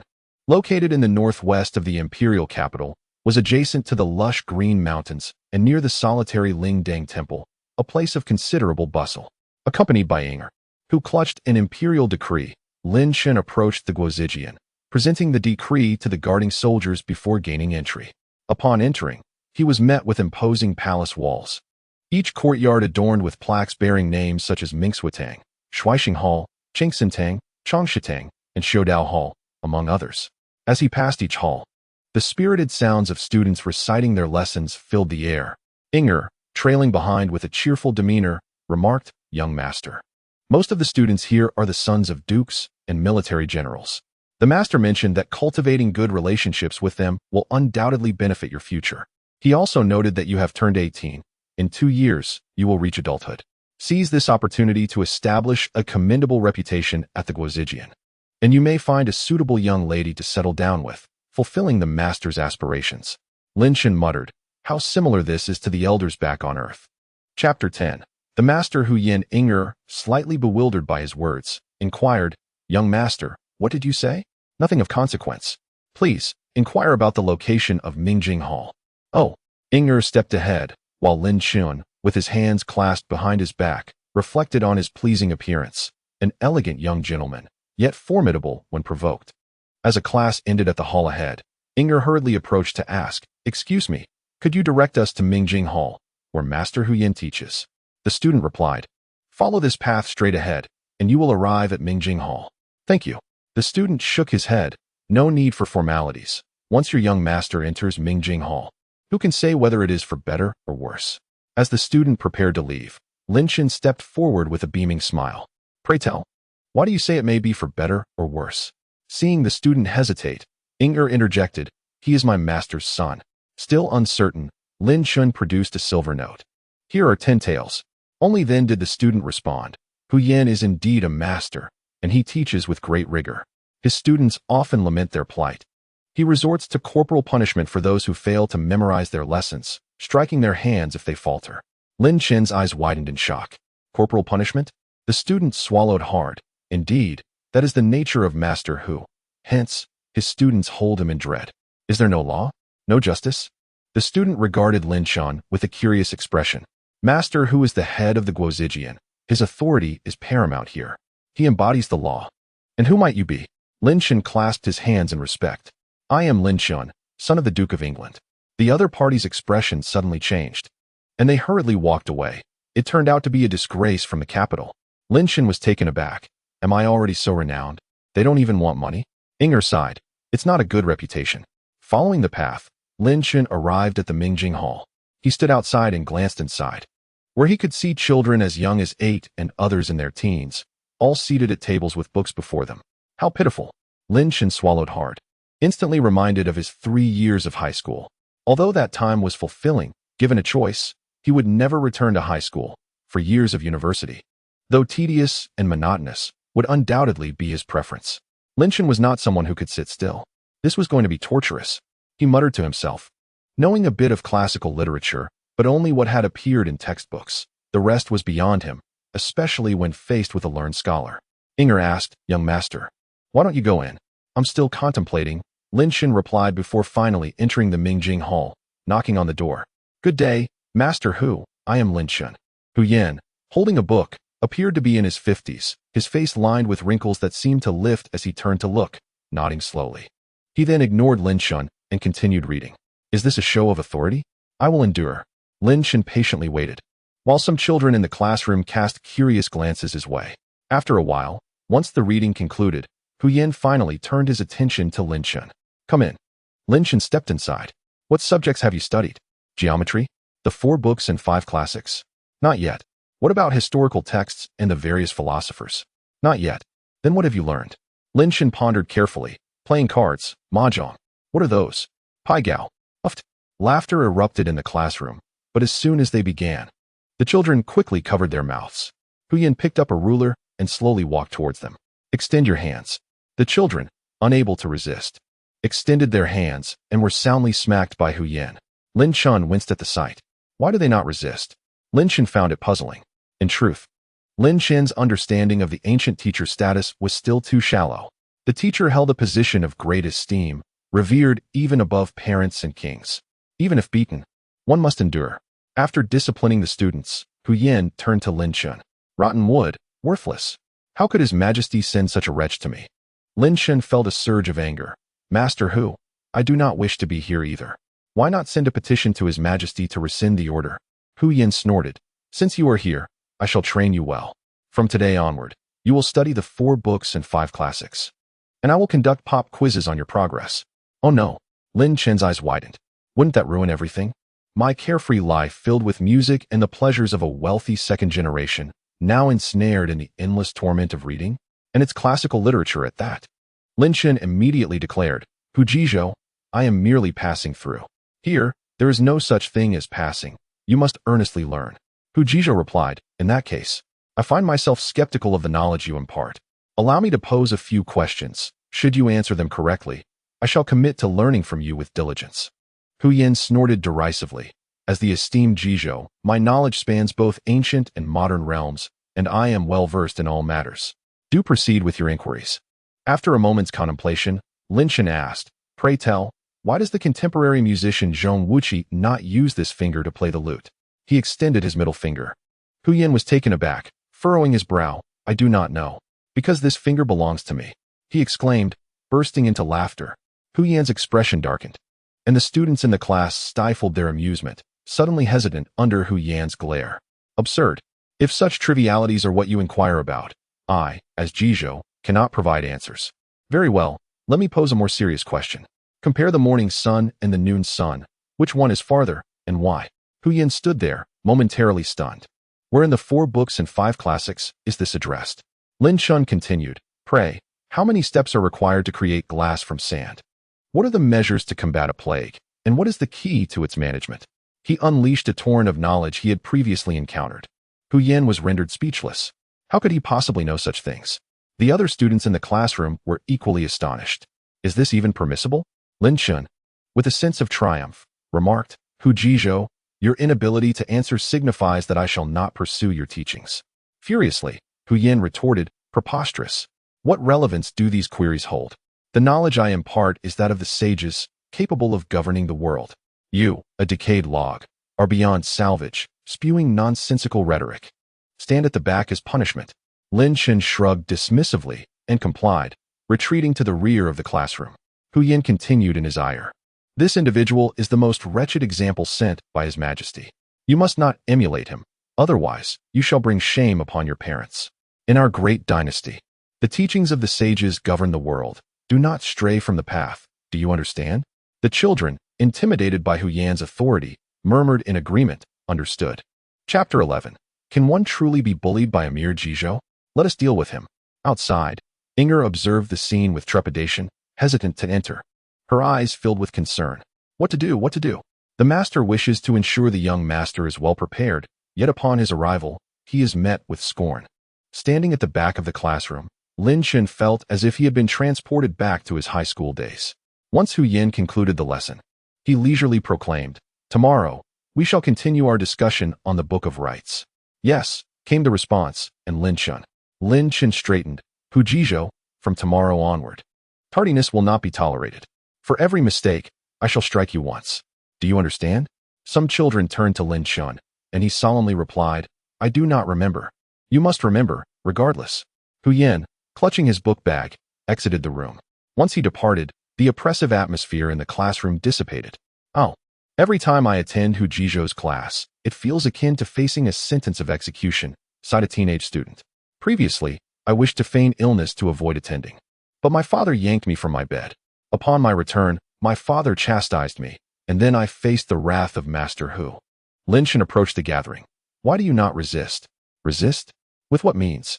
This is Master Hu, the one who oversees the National Academy. The position of master is akin to that of a principal. Lin Chen remarked. His method of corporal punishment is fundamentally flawed. Moreover, the way he recites and expects you to repeat is utterly ineffective. I have a plan that could make Master Hu appear foolish. Oh, what scheme do you propose? A 10-year-old interjected. Lin Chen grinned. The method is quite simple, but there is a condition. If anything transpires tomorrow, you must stand by me. What say you? The other students fell silent. Yet, The 9-year-old shouted. I will stand with you. Excellent. Which family do you hail from? I am the son of the Duke of Rome. Lin Chen then turned to the others. And you? 14-year-old Jiangnan inquired. I can stand with you, but what are the consequences? Do not worry. The worst that may happen is a beating. Are you afraid? What is there to fear? Lin Chen nodded. Very well. Tomorrow we shall make master who witness the wrath of the sons of dukes and marquises. In the future, we shall be dukes and marquises ourselves. How could we allow a mere master to bully us? Let us take action. The other noble sons within the school erupted in excitement. Outside, Inger waited and, upon seeing Lin Chen emerge, hurried to catch up. Young master, is today not a bit unfortunate? Lin Chen replied. Rest assured. I will ensure he cannot intimidate us tomorrow. It is only your young master who bullies others. Inger, somewhat anxious, asked. But young master, he is the master. What will you do? Lin Chen did not respond, lost in thought, and a mischievous grin crept across his face. I shall ruin his reputation. Inger trailed behind, feeling perturbed as Lin Chen contemplated something. Inger, you must not inform my father. Otherwise, I shall require you to play the role of a maid. Inger, with wide, innocent eyes, replied, Young master, I am already a maid. You do not understand. Upon returning home, indeed, Inger was summoned by Lin Rohai. Inger, how did the young master fare at the National Academy today? Did he cause any trouble? Does Master Hu take a liking to this rascal? Inger lowered her head. Master. The young master was punished with standing. It seems Master Hu does not favor him. Lin Rohai contemplated this. That makes sense. With his character, it is indeed challenging to be liked. Let it be. As long as Master Hu keeps him in check, there should be no significant issues. Go now. And keep a close watch on the young master. Inform me of any developments at once. After she departed, Lin Rohai settled comfortably in his chair. It is rare. This troublemaker has made it into the National Academy, leaving me at ease. Now that he is in the academy, how can he still stir up trouble? However, unbeknownst to Lin Rohai, Lin Chen immediately ventured out again, heading straight to the West Market. The West Market offered a myriad of goods, and Lin Chen made a beeline for a firecracker shop. Young master, are you here to purchase firecrackers? Lin Chen nodded. Please bring me the most powerful firecracker in your shop, the one that creates the largest splash when thrown into water. The shop assistant retrieved a firecracker for him. Young master, this firecracker has considerable power, produces a loud sound, and can indeed explode in water as you requested. Lin Chen examined the fist-sized firecracker and revealed a sly grin. Perfect, I will take this. After purchasing the firecracker, Lin Chen felt a surge of anticipation. Hu Jizhou, you have brought this upon yourself. The next day, classes at the Guozijian commenced rather early, prompting Lin Chen to leave home at dawn. Upon arriving at the Mingjing Hall, he found Hu Yin already waiting for him. The other students soon arrived, and the class began. Hu Yin recited a line, prompting everyone to repeat after him, followed by his explanation of its meaning. He intentionally called upon Lin Chen to read, but Lin Chen, fully alert, made no mistakes.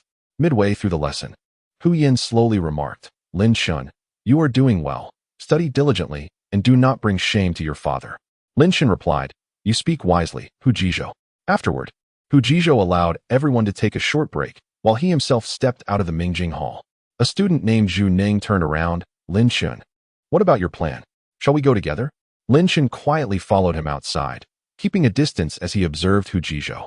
Upon seeing Hu Yin enter the latrine, Lin Chen chuckled mischievously and tiptoed over. Noticing that no one was around, he retrieved the firecracker he had purchased the previous day from his pocket, along with a matchstick, and lit the firecracker. There was a lid behind the latrine, which Lin Chen lifted and promptly tossed the ignited firecracker inside before closing the lid. From a safe distance, Lin Chen began to count down in his mind. Zhu Neng and the others stared in astonishment. Lin Chen, you dare to blow up Hu Jizhou? They gasped in disbelief. Don't be ridiculous. I'm not blowing up Hu Jizhou. I'm merely targeting the latrine. An 11-year-old boy gulped nervously, contemplating escape, but Lin Chen seized his collar. Don't run. We agreed to share this burden together. Aren't we brothers? Just then, an explosive sound erupted, akin to a cannonball hitting water, sending splashes everywhere.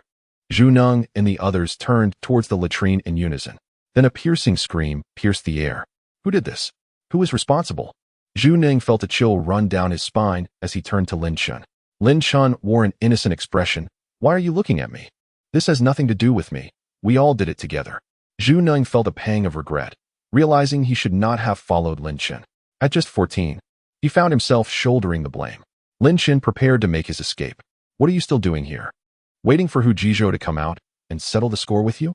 The other students, terrified, scrambled to flee. At that moment, cries for help emerged from the latrine. Help me! Help me! Lin Chen's expression changed. He had merely intended to blow up the latrine, and logically, Hu Jizhou should only have been splashed.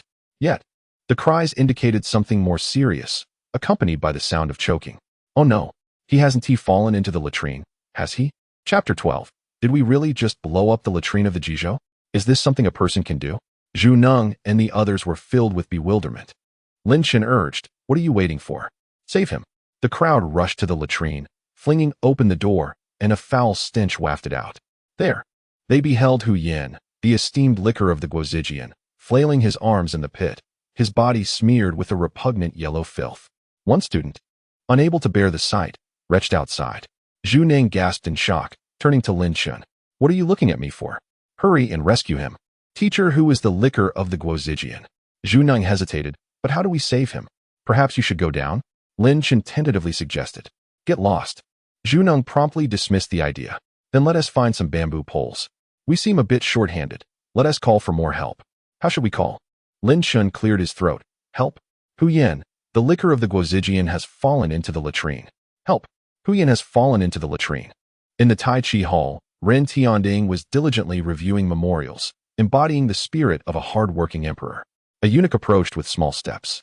Lu Jin took the memorial from his hands, and after listening to the eunuch's few words, his expression instantly changed. He waved his hand, signaling the eunuch to withdraw, and Lu Jin cautiously stepped inside. Ren Tianding did not lift his gaze. What has happened? Your Majesty, you must prepare yourself mentally. Has the barbarian tribes of the grasslands mobilized? A glint of coldness flickered in Ren Tianding's eyes. No, it is not related to the grasslands. It concerns the Guozijian. Ren Tianding paused. What could possibly be wrong at the Guozijian? The imperial examinations are not until next year. What could have happened? Lu Jin clenched his teeth. Hu Yin, the licker of the Guozijian, has submitted a petition for retirement. Ren Tianding was further perplexed, but Hu Yin is doing well, serving as the licker of the Guozijian. I have not mistreated him. Why would he seek retirement? Lu Jin lowered his head. Hu Yin, he has fallen into the latrine. What? Ren Tianding seemed to doubt the reliability of his hearing. While he was attending to nature, someone set off firecrackers behind him, and in a moment of distraction, he fell into the latrine. Ren Tianding's expression darkened. Absurd. Which student has the audacity to do such a thing? Has it been investigated? Lu Jin whispered.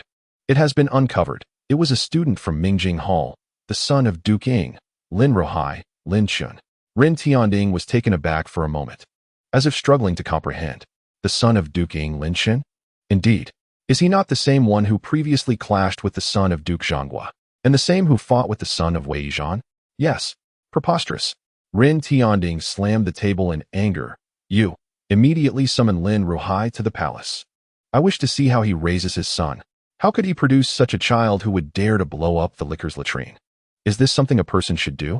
Lu Jin found it both amusing and exasperating. This son of Duke Ying was truly reckless, daring to partake in such folly. Ren Tianding was furious, and also, have Lin Chen stand in punishment. Let him stand there. Lu Jin recalled something.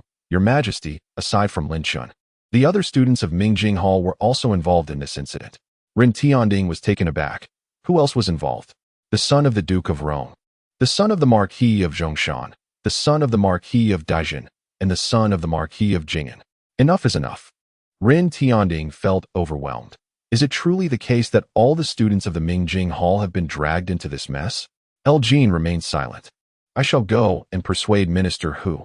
It is not imperative to beg for bones, and few are aware of this matter. El Jin whispered. Your Majesty, at that time, Lin Chen was calling for help outside the latrine, saying Minister Hu had fallen in. Many heard it, and word spread quickly. Perhaps the entire Guozijian is already aware, which might be the principal reason for Minister Hu's request for bones. Ren Tianding fell into silence. What a disgrace! What a disgrace! Truly, this generation is inferior to the last. How could the Duke of England have such a son? He coldly commanded, summon Lin Rohai to me at once. Understood. At the Duke of England's residence, Lin Rohai lounged comfortably in a rattan chair, savoring the rare leisure. Ever since that rebellious son entered the Guozijian, My days have turned favorable. A servant nearby chuckled. Master, the young master is destined for greatness. Lin Rahai closed his eyes. I harbor no expectations for his success. I merely hope he does not cause any trouble. The servant replied. The young master has entered the Guozijian. He is unlikely to create any disturbances. A smile appeared on Lin Rahai's face. Indeed, His Majesty is wise to have transferred him to the Guozijian. Just then, a eunuch hurriedly entered. Lord Lin. Lin Rahai rose quickly to greet him. May I inquire, esteemed eunuch, what brings you here? The eunuch produced a token. Hurry. His Majesty summons you to the palace for an audience. Lin Rahai was taken aback. Eunuch, did His Majesty mention the purpose of this summons? He did not. But it is quite urgent. Is it possible that I am to be reinstated? A glimmer of joy sparkled in Lin Rahai's eyes. Very well, please wait a moment. Esteemed eunuch. Before long, Lin Rahai entered the palace and encountered Ren Tianding beside a pavilion. I, Lin Rahai, pay my respects to your Majesty. Ren Tianding's countenance was icy. Lin Rahai, can you enlighten me on your methods of educating your son? Lin Rahai appeared bewildered. Your Majesty. Has my rebellious son caused yet another calamity? Ren Tianding scoffed. Not merely a calamity. He has directly exploded the latrine while minister who was using it. Lin Rahai shuddered at the thought of that image. The scene was too grotesque to contemplate.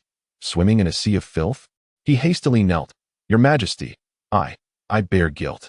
Ren Tianding retorted angrily. If he dares to explode minister whose latrine today, will he not dare to rebel tomorrow? Your Majesty, my son is merely mischievous. He would never dare such a thing. Lin Rahai trembled in fear. Ren Tianding snorted. I ought not to concern myself with such matters, yet this is utterly unacceptable.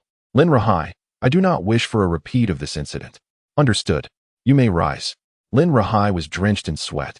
At this moment, he was inwardly cursing. Rebellious son, rebellious son. Good news never travels far, yet ill tidings spread like wildfire. Once Lin Rahai departed, Ren Tianding clasped his hands behind his back.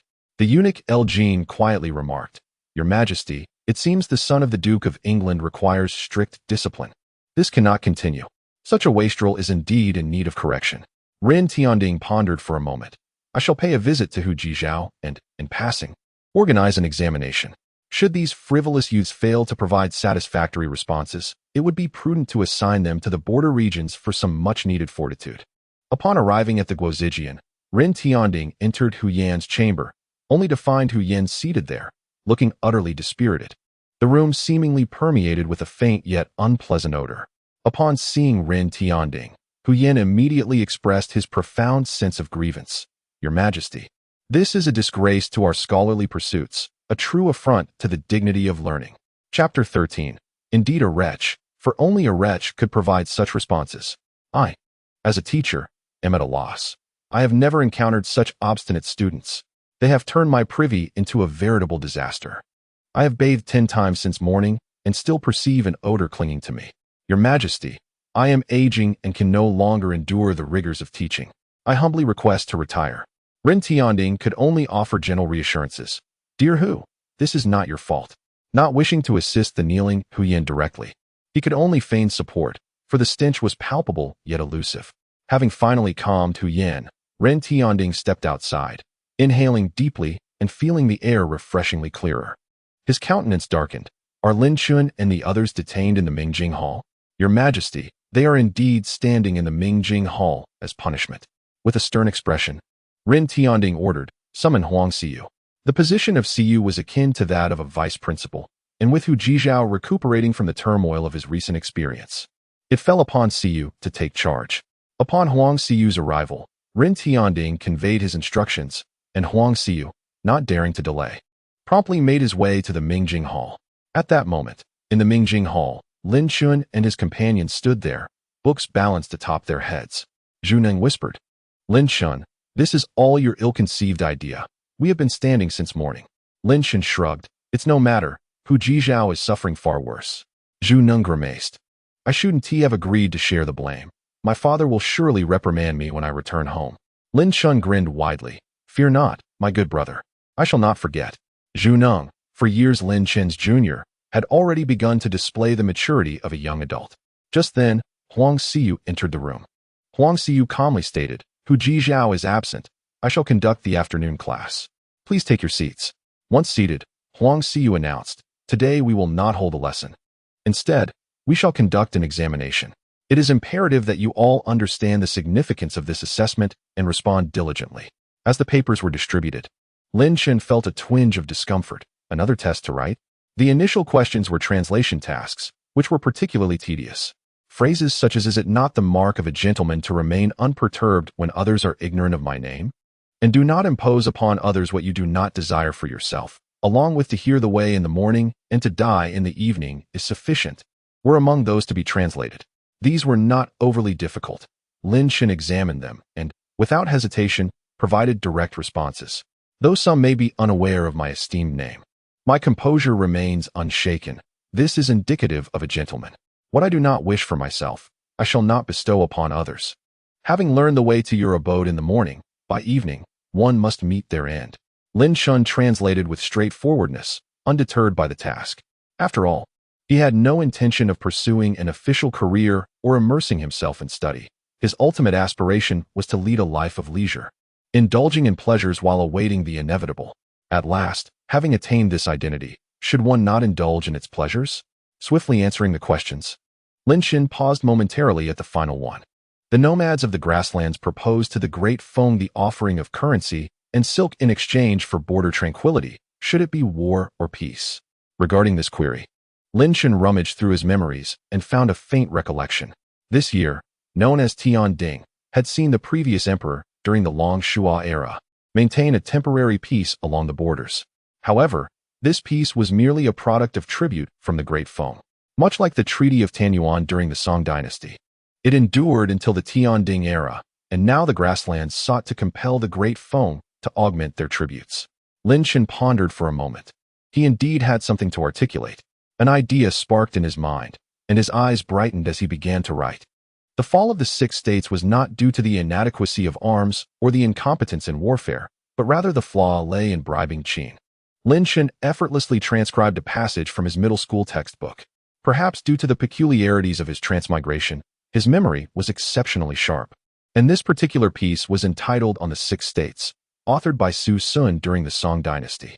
Another renowned piece titled On the Fall of Qin existed, yet it was neither by the same author nor from the same era. Before long, Lin Chen completed his writing.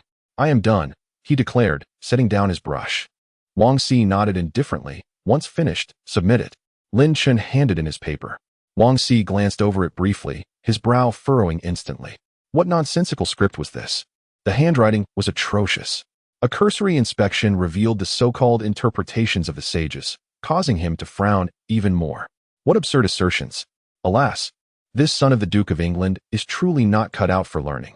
"You may leave," he said dismissively. Before long, all students had submitted their papers. Subsequently, Wang Xi handed the collected papers to Ren Dingtian. "All right, you may go," he instructed.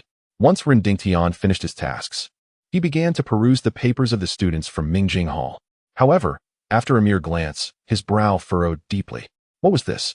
After such an extensive period of study, they did not even grasp the fundamental teachings of the sages? Ren Dingtian shook his head repeatedly. These were the sons of dukes and marquises. Entrusting the future of the Great Feng to such individuals was a cause for concern. He felt profoundly disappointed. Not a single one was worth examining. Am I truly losing my mind? Perhaps the pressure of state affairs has driven me to rely on these students for answers. Ren Dingtian muttered to himself. The last question was his own creation, yet these students failed to comprehend it.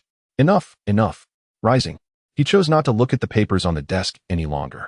Just as Ren Dingtian was about to depart, a gust of wind stirred, causing a paper that was not secured by the inkstone to flutter to the ground. Upon picking it up, his brow furrowed even deeper. Whose paper was this? The handwriting was remarkably ugly, beyond comparison. He had never encountered such atrocious penmanship. Ren Dingtian glanced at the name, Lin Chen. Lin Chen. The moniker of the capital's disgrace was truly not unfounded. Ren Tianding let out a cold sneer, his gaze sweeping over Lin Chen's paper. Upon encountering the responses interpreting the words of the sages, his smile froze. At 30, one stands firm.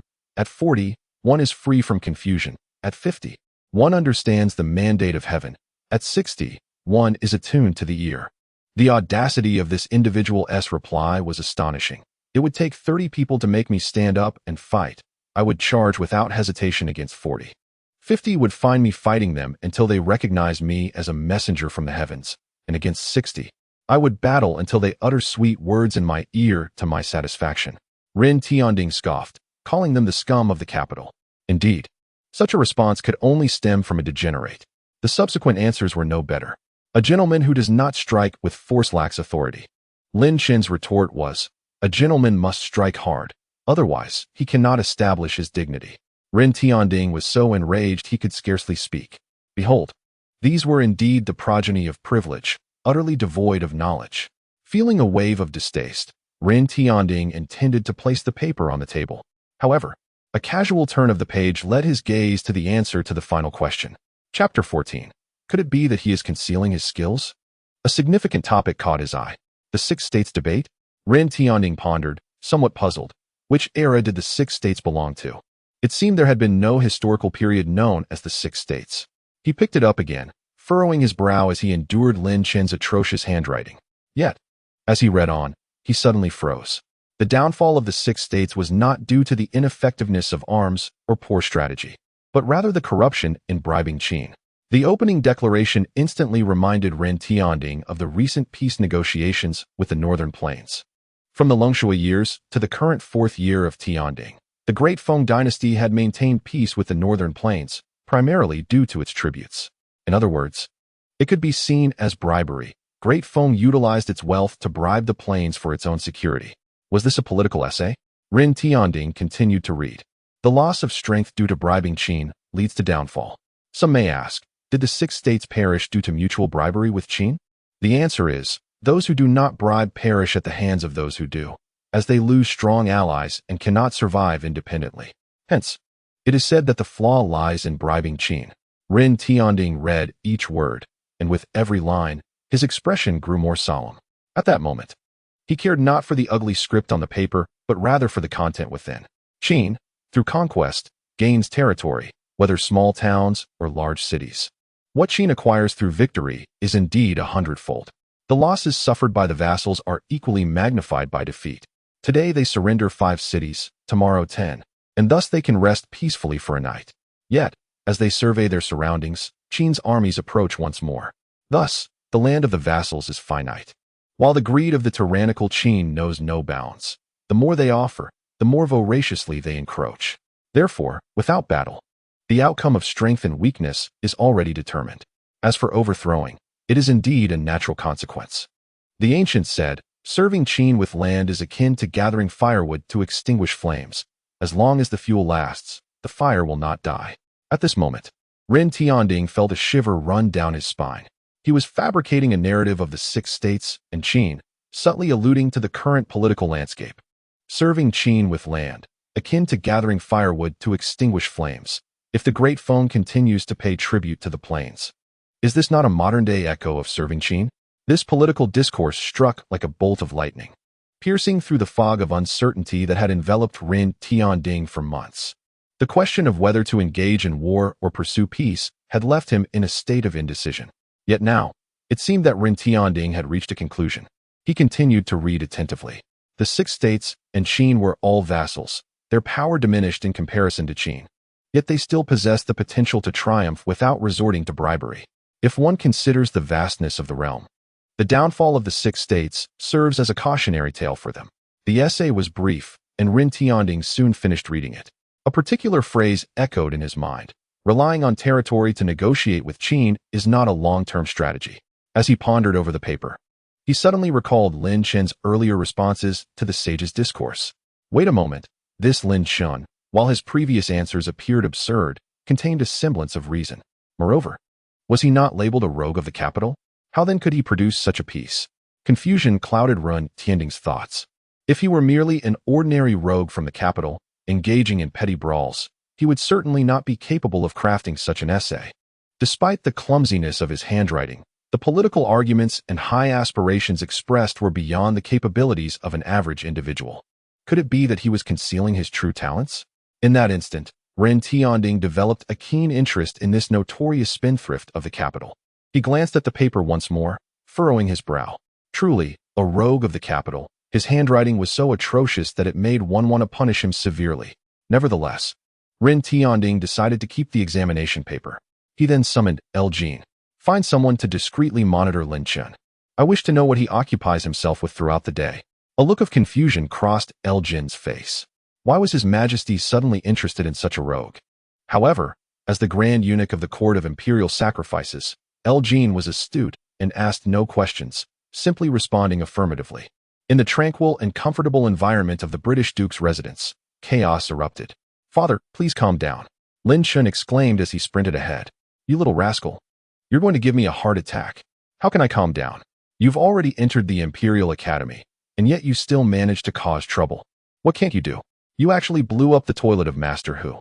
Lin Rahai gritted his teeth, pursuing him with a broom. The servants and others stood in stunned silence, while Inger and the steward dared not approach. As Lin Chen ran, he called back, "Father, please calm down. Didn't you chase me yesterday? Why are you pursuing me again today?" Lin Rahai, through gritted teeth, replied, "Just the thought of you, this prodigal son, leaves me unable to eat breakfast in peace. I can't feel at ease until I've given you a good thrashing. I had hoped you would rise to prominence and restore the Lin family's honor. But here you are, neglecting serious matters and accumulating a heap of mischief. The Emperor summoned me just to scold me, and you've brought shame upon my face." Lin Rahai was evidently furious. After finally gaining admission to the Imperial Academy, studying under the most esteemed master, what did Lin Chen do? He took advantage of another's absence to blow up their toilet.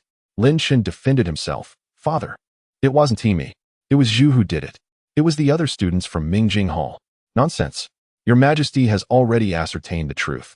How could you be wronged? If I do not strike you today, it would be an affront to the Lin family's ancestors." Lin Chen found himself at a loss and seized the opportunity to dash out of the courtyard. Lin Rahai stood there, breathing heavily from anger. "You little rascal. If you have the courage, don't come back. Each time you return, I shall give you a beating." Inger hurriedly followed him. Upon exiting the Lin residence and noticing Inger trailing behind, Lin Chen opened his folding fan. "The old man has truly lost his wits, constantly seeking to strike me throughout the day," Inger cautiously remarked. "Young master, do you think you may have gone too far?" "Have I?" Lin Chen muttered. "I did not wish for him to fall into the cesspit. I merely intended to splatter him. Who told him to be so careless?" Lin Chen sighed. "Forget it. Given the circumstances, it seems I need not enter the Mingjing Hall anymore. I shall continue to live as the little tyrant of the capital, carefree and unrestrained. By the way, have you found any commendable servants for the tavern?" After suffering a setback under the protection of the Duke of Zhenghua, Lin Chen's first order of business upon establishing the tavern and earning money was to hire individuals as security. "Rest assured, young master, this time, we have recruited from the Yaxiang, and several of them are retired border soldiers with considerable strength." Lin Chen became intrigued. "Retired border soldiers? Very well. I shall go take a look." Walking down the street with Inger, Lin Chen made his way directly to Baihu Street. Not far from Lin Chen, Ren Tianding, disguised, stood by the roadside with his hands clasped behind his back. "My lord, Lin Chen is headed towards his tavern," Jin whispered. It was unclear what had transpired yesterday, but His Majesty had suddenly developed a keen interest in this notorious scion of the capital. Ren Tianding grunted in acknowledgement. "I have heard that this young man's tavern is quite renowned, called the Mortal's Intoxication." "Indeed, my lord.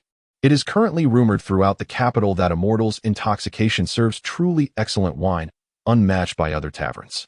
Ren Tianding, intrigued, replied, "I have yet to sample it. Let us go take a look." Chapter 15. The son of the Duke of Zhenghua. At this moment, Immortal's Intoxication had swiftly become one of the most famous taverns in the capital. Countless commoners and affluent patrons flocked here to drink. Although some connoisseurs of fine wine claimed that the liquor at Immortal's Intoxication bore a resemblance to inferior wines from the southern outskirts of the city, its potency was undeniable. After all, its high alcohol content was unparalleled by other brews.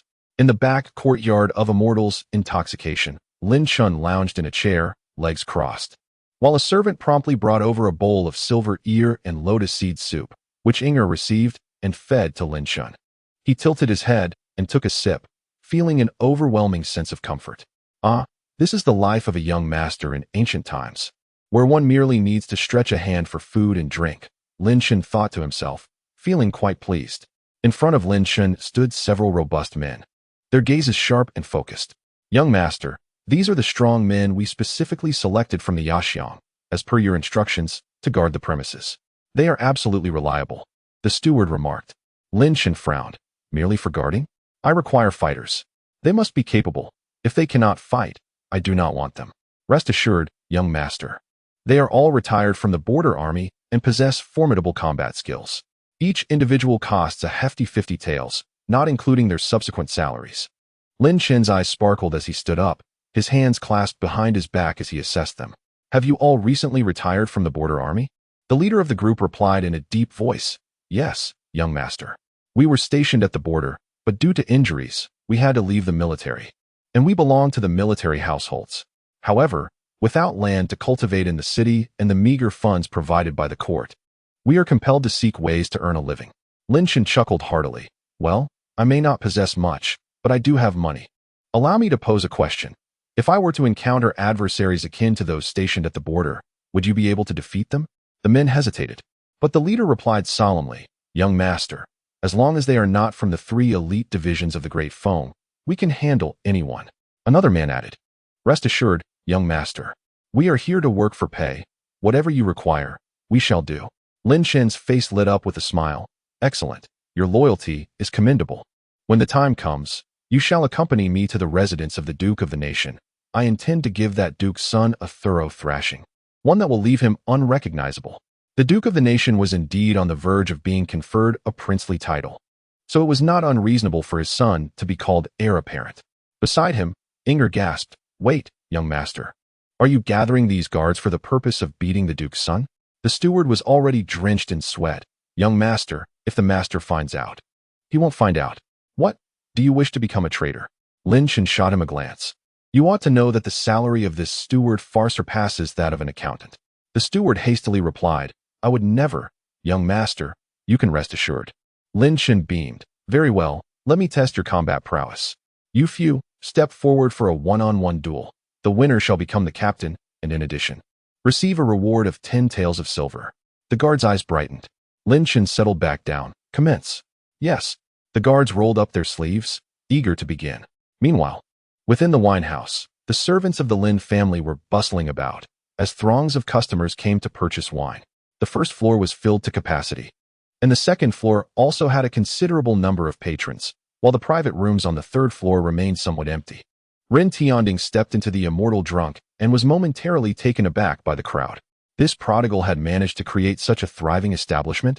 Beside him, the eunuch Lu Jin whispered, Many in the capital have been keeping an eye on the immortal drunk, betting on its imminent closure. Yet it seems this establishment indeed offers a delightful brew.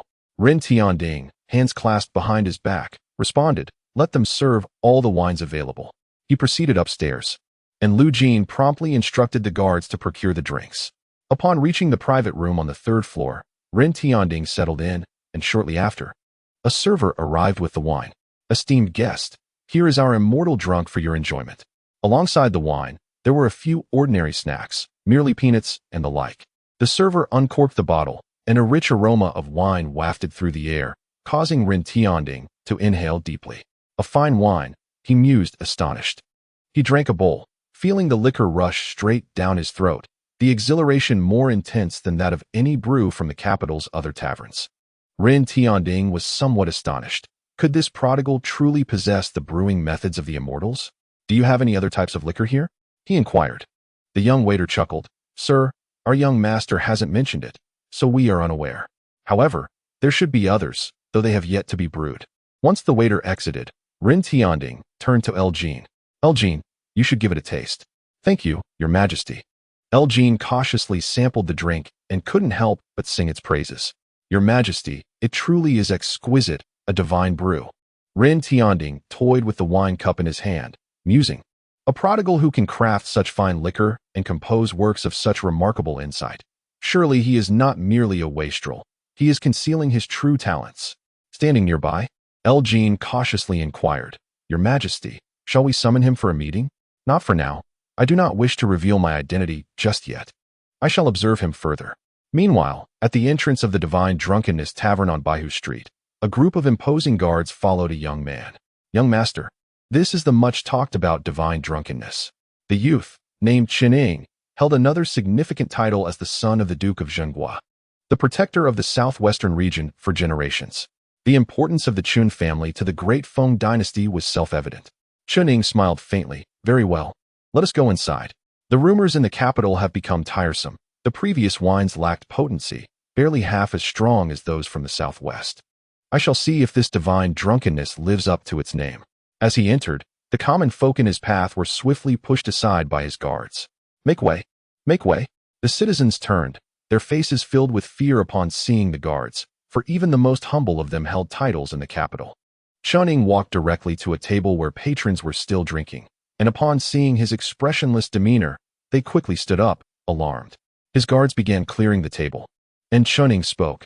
Give them some silver. Consider it payment for the seats. A guard retrieved 10 taels of silver notes and handed them over. Take it and go. The delighted citizens exclaimed, Thank you, young master. Another guard approached the front of the counter and commanded, Innkeeper, bring us all the liquor you have. In the back courtyard of divine drunkenness, a servant hurriedly entered. Young master, there are people outside wishing to purchase liquor and requesting the innkeeper's presence. Lin Chen observed the guards engaged in a heated confrontation, realizing it was the final bout. Without turning, he calmly replied, Very well, Lao Qian, you may attend to them. The accountant rushed to the counter, inquiring as he walked, Did we not arrange for enough staff? Why is it so chaotic? Innkeeper, a sudden group has arrived to buy liquor and wishes to cut in line, demanding to purchase most of our stock.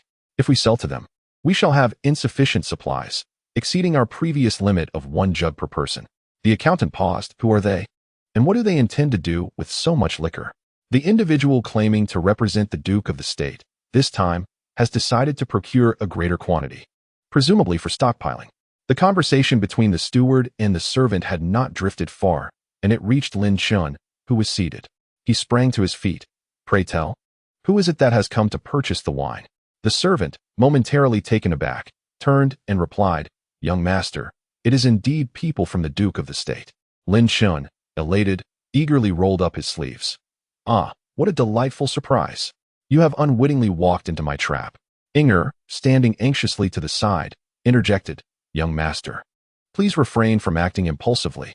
At this juncture, Steward Qian also grasped the situation and hurried over, expressing his concern. Young master, you must not act recklessly. Why the tension? Old Qian, stay put. You shall go out and inform them that the wine is not for sale. The servant looked utterly astonished. Young master, is this truly appropriate? Lin Chen retorted, What is inappropriate about it? If I wish to sell, I shall. If not, I shan't. Humph, this exquisite wine is solely in my possession. Seeing the steward's apprehensive expression, Steward Qian gritted his teeth. We shall proceed as the young master desires. Meanwhile, in the courtyard, several guards had settled their contest.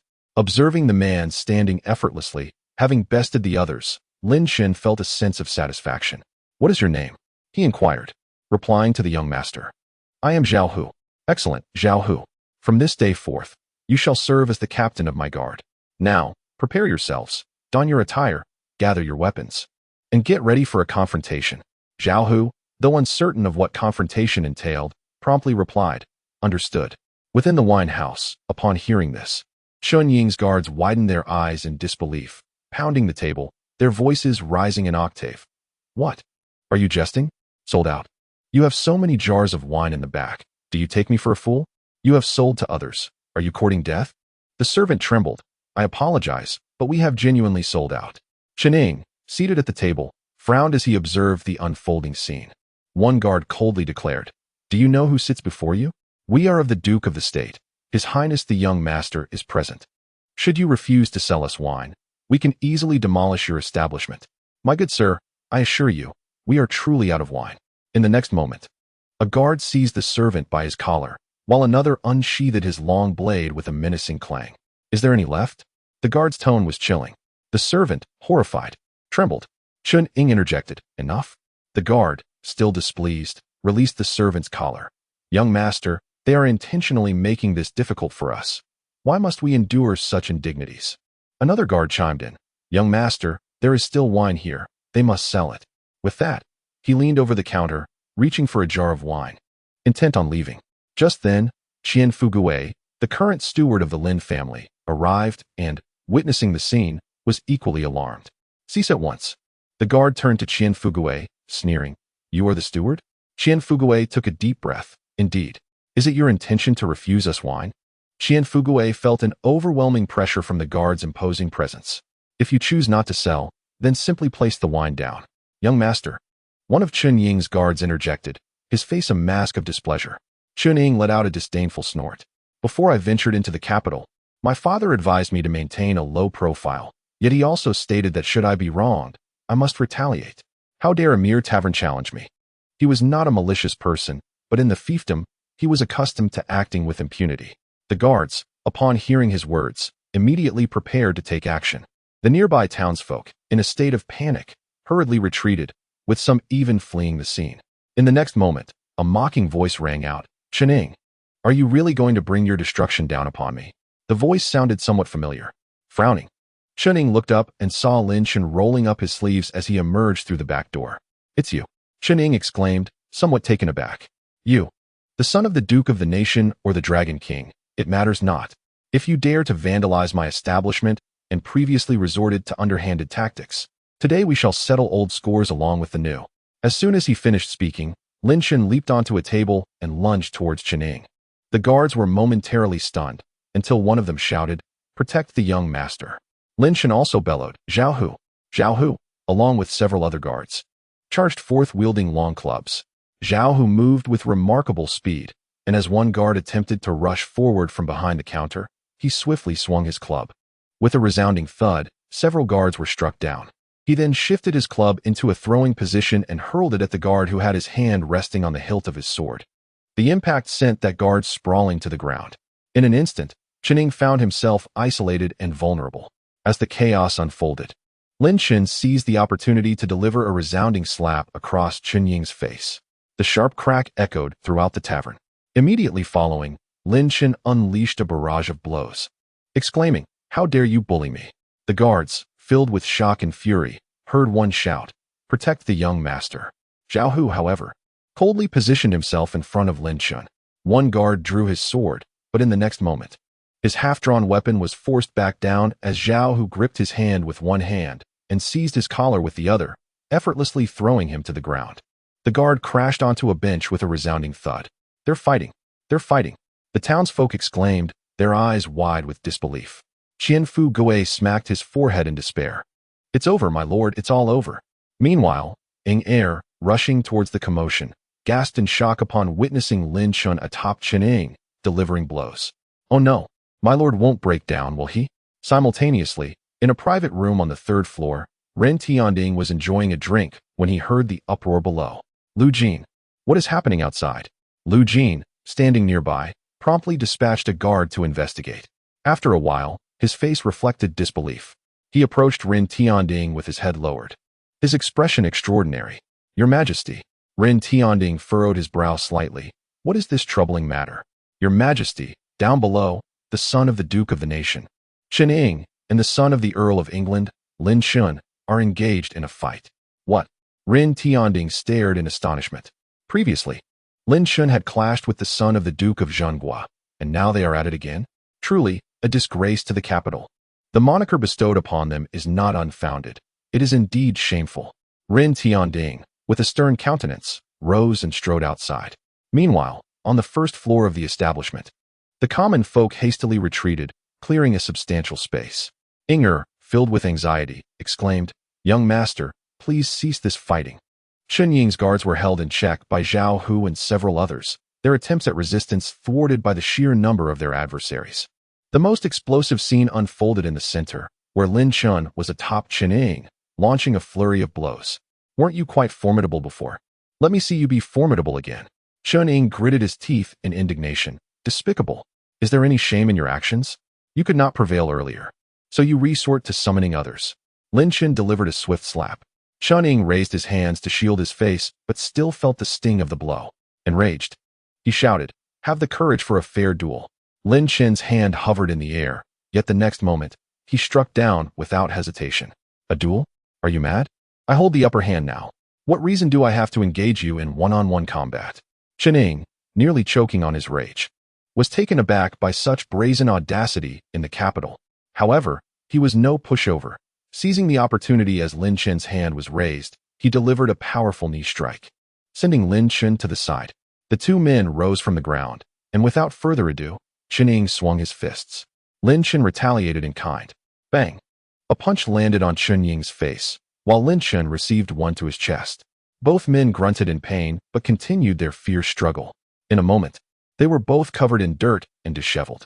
Ren Tianding descended, his expression darkening. Stop this immediately, and bring Lin Chen to me. He stormed out of the tavern. While Lin Chen and Chen Ying continued their brawl. The next moment, the hands of both were seized by an unremarkable middle-aged man. Lin Chen attempted to exert his strength, only to find the man's grip akin to iron, rendering him immobile. Who are you to meddle in my affairs? Zhao Hu. As Zhao Hu and his companions moved to intervene, another guard brandished a token, causing Zhao Hu to pale, and Chen Ying's guards hesitated to approach. The man spoke coolly. My master has commanded you to cease this altercation. Lin Chen scoffed. And who might your master be?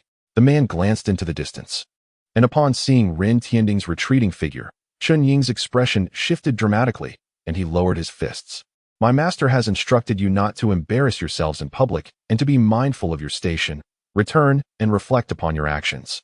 Chen Ying murmured, You are right. I shall return to reflect. Lin Chen's mind raced. If the son of the Duke of Zhengguo was so wary, then the identity and status of this man must be exceedingly high. Could he be yet another royal relative? As Chen Ying prepared to leave, Lin Chen called out from behind. Hey, we haven't finished our fight. If you have the gall, find a place for a proper showdown. Chen Ying did not respond, merely hesitating for a moment before hastily departing. Lin Chen turned to the middle-aged man. May I be released now? The man remained utterly composed. Of course. But I must invite you to accompany me to a particular location. To where? Lin Chen felt a spark of curiosity, but the next moment, a black bag was abruptly placed over his head. Just as he was about to struggle, the middle-aged man commanded, Do not move, follow me. Lin Chen was forcibly escorted out of the tavern and into a carriage. Inger, filled with anxiety, exclaimed, What should we do? Should we inform the master? Manager Qian was also at a loss, and Zhao Hu approached quietly, assuring, The young master will be fine. He will return shortly. As for the identity of their captors, Zhao Hu dared not elaborate, for they bore the insignia of the imperial guard. Inside the carriage, with the bag still over his head, Lin Chen remained calm. After a while, the carriage came to a halt. He was let out and made to navigate a winding path. Eventually, his hood was removed, revealing a pavilion before a tranquil lake. Lin Chen adjusted to the scenery and noticed Ren Tianding standing with his back turned, while the man who had restrained him stepped aside. Silence enveloped them. Lin Chen, perplexed, inquired, Who are you? Ren Tianding remained mute, observing the lack of response. Lin Chen taunted, Are you pretending to be a master by not speaking? Ren Tianding's expression darkened. Fine, I shall take my leave, Lin Chen said, turning to walk away. But the middle-aged man blocked his path without a hint of emotion. Lin Chen also noticed several guards positioned nearby, accepting that he was not permitted to leave. Lin Chen sat down without ceremony and helped himself to the fruits on the table. Finally, Ren Tianding turned to scrutinize Lin Chen. Why did you engage in a brawl? Lin Chen swallowed a piece of fruit and replied, Your question is quite amusing. If you do not fight, others will fight you. Ren Tianding settled into a seat, explaining, The other party is the son of the Duke of State. Are you aware of the Duke's status in the Defeng court? Without the Duke, the Southwest would descend into chaos. Do you dare to strike his son? Should anything happen, the Duke will petition the throne, and even the reigning emperor would be unable to protect you. Ren Tianding observed Lin Chen with a calm demeanor. Eager to discern whether this scion of the capital was indeed a fool, Lin Chen assessed the man before him. It appears you are a royal relative close to the emperor? Ren Tianding remained silent. Well, your question isn't really a question. My scuffle with the Duke's son can be deemed a minor altercation. As long as his life is not in peril, even if the Duke petitions the throne, I will remain unscathed. Ren Tianding replied coolly, What benefit does this hold for you? Benefits? Lin Chen chuckled. If you speak of benefits, I find it quite pleasurable. Is that acceptable? Ren Tianding frowned slightly, and Lin Chen clapped his hands together. In this capital, there are many dukes. Take my father, for instance. He has devoted his life to diligence and caution, yet he is still subject to scorn from others. He is like a perfectly smooth branch, easily manipulated. And you? I, on the other hand, resemble a branch bristling with thorns. If you wish to control me, you must first consider your own capabilities. Wouldn't you agree? Lin Chen flashed a smile at Ren Tianding. The remark sent a shiver down the spine of the eunuch, Elgin, who was attending nearby. His eyes filled with terror as he gazed at Lin Chen. Do you know who stands before you? Speaking in such a manner, are you not concerned for your life? Chapter 18. What brings you here, young sir? Ren Tianding, with a smile that was neither fully sincere nor entirely mocking, replied, So, are you warning me? Not at all. Lin Chen spread his hands. You were able to bring me here with ease, and yet I remain unaware of your identity. Is it not evident that you seek to have control over me? If you wish to befriend me, it is imperative that we both know each other's identities. Only then can we claim to be sincere, correct? Beside them, the eunuch Elgin dared not even breathe, astonished by the audacity of this notorious scion of the capital, who spoke so boldly in the presence of the emperor. Ren Tianding spoke calmly. My surname is Run, and I can be considered a close relative of His Majesty. So, you are a prince. I stand corrected. What is it that you summoned me for? Lin Chen feigned respect with his words, yet his expression bore no trace of deference. Ren Tianding furrowed his brow slightly. It seemed this scion of the capital did not fully grasp the significance of his surname. However, it mattered little. For Ren Tianding continued, Yesterday, His Majesty appointed me to oversee the examinations of the Guozijian. I have reviewed the papers submitted, particularly yours, and thus I wish to meet you. Lin Chen was taken aback. He had merely written the exam for amusement, never expecting it would lead to such an important encounter. I shall refrain from commenting on your interpretation of the sage's words, but the final essay you penned is commendable in both concept and execution. Now, how do you propose we address the relationship between Defeng and the barbarian tribes of the grasslands? What are your thoughts on how to engage them? Upon hearing this question, Lin Chen was utterly bewildered. You are asking me? Ren Tianding frowned. Indeed, I am inquiring about your perspective. Surely you jest, my lord. I am but an ordinary wastrel, and you pose questions of military strategy to me. Is this truly appropriate? Moreover, I possess no knowledge regarding the barbarian tribes. How could I possibly provide an opinion? Ren Tianding appeared incredulous. You managed to write such an essay, and you claim to be uninformed? Lin Chen casually replied, Oh, I merely copied it. Ren Tianding nearly choked. From where did you copy it? Lin Chen shrugged. I've forgotten. Ren Tianding fell into a contemplative silence, disappointment creeping into his heart. Another fool, it seems. Noticing the prince's apparent dismay, Lin Chen ventured. Then, if that is the case, may I take my leave? Regarding Ren Tianding's inquiries, Lin Chen truly had no answers. The reason was simple. He lacked any relevant knowledge. The original persona was a wastrel, a notorious figure in the capital, with no understanding of the barbarian tribes.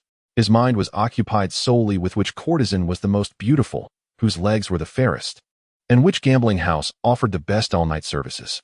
Thus, Lin Chen was genuinely at a loss. Ren Tianding, feeling fatigued, declared, Leave. Very well. Lin Chen promptly rose and made his way toward the exit. He merely wished to be a carefree young gentleman, and this individual clearly belonged to the emperor's inner circle. Avoiding him meant steering clear of the political maelstrom. As Lin Chen exited, he noticed a seemingly unremarkable middle-aged man standing there. After a moment of hesitation, he regarded him. I quite admire your skills. How about joining me? I shall offer you double the monthly salary. Elgin stared in disbelief. To poach his guards in front of the emperor. Are you courting death? The middle-aged man remained impassive, silent as a statue. Lin Chen found the encounter rather tedious and decided to leave. Upon exiting, he observed the unfamiliar streets surrounding him. Rubbing his head, he pondered, What am I doing here? Meanwhile, Ren Tianding was in a foul mood, realizing that he had misjudged the situation, having thought that the man was more than just an empty vessel. Elgin cautiously inquired, Your Majesty, how shall we handle this? We cannot let the Duke of the State know that his son has been humiliated in the capital. Ren Tianding replied coldly, Send a message to the Duke. I intend to reprimand him for his poor parenting, which has resulted in such a son. Understood, came the reply. Ren Tianding rubbed his temples and added, As for Lin Chen, let him be. As long as he refrains from causing further trouble, it will suffice. After a challenging return to the Celestial Drunkenness Tavern, Lin Chen was relieved to see Inger and the others, who breathed a sigh of relief at his safe return. How wonderful, young master, you are unharmed, Inger exclaimed, patting her chest. Lin Chen replied nonchalantly, What could possibly happen to me? By the way, Zhao Hu, your skills are commendable. You shall be rewarded. Thank you, young master, Zhao Hu responded. Lin Chen then turned to Inger. By the way, How much silver do we have left? If there are any surplus funds, go to the pawn shop and redeem the artworks we previously pledged. Inger was taken aback. Young master, are we truly redeeming them? Lin Chen shot her a glance. Why wouldn't we?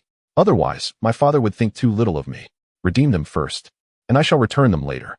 I want him to realize that his son is no longer the same as before. Lin Chen and Inger went to the pawn shop to retrieve the ancient artifacts and paintings before returning home. Upon arrival, they encountered the eunuch who had previously delivered the message, announcing a decree in the courtyard, while his father knelt there in submission. Just as the eunuch concluded his proclamation, Lin Rahai stood up, only to be met with the eunuch's indifferent remark. Duke of the state, you should spare his majesty some worry. We cannot bear to witness your son's blatant disrespect towards the duke. Lin Rahai was drenched in sweat. Rest assured, I will discipline my son. The eunuch nodded, preparing to depart, but upon turning, he spotted Lin Chen standing there. In that moment, Lin Chen perceived the transformation of his father's expression, shifting from shock to disbelief and then to fury. Trembling, Lin Rahai seized a broom. I will beat this rebellious son of mine. Lin Chen quickly shouted, Father, please remain calm. I cannot remain calm. You will eventually drive me to my grave. Lin Chen fled, with Lin Rahai in hot pursuit, both of them circling around the eunuch. The eunuch observed the tumultuous scene before him. Father, I have redeemed the ancient artifacts and paintings for you. Your redemption is futile. You are bringing shame upon the Lin family. Seeing Lin Chen escape to the side courtyard, Lin Rahai followed him inside. While the eunuch shook his head in disapproval, what has become of this? Once Lin Rahai could no longer keep up, Lin Chen signaled to Inger to open the package beside them. Father, look, this is your beloved Jishan Qianshui too, and it is in perfect condition. Inger carefully unfurled the painting, leaving Lin Rahai momentarily speechless. He had not anticipated that these treasures could indeed be returned. Lin Rahai, with a stern expression, remarked, Do not think that by returning these, I shall let you off the hook. You have fought with the son of the Duke of the state again. How many times must I tell you? In the capital, one must learn to be humble. I understand, Father, Lin Chen replied nonchalantly. Observing Lin Chen's indifferent demeanor, Lin Rahai continued, Son, I desire for you to excel and to elevate the Lin family's status. At the very least, you must avoid causing trouble.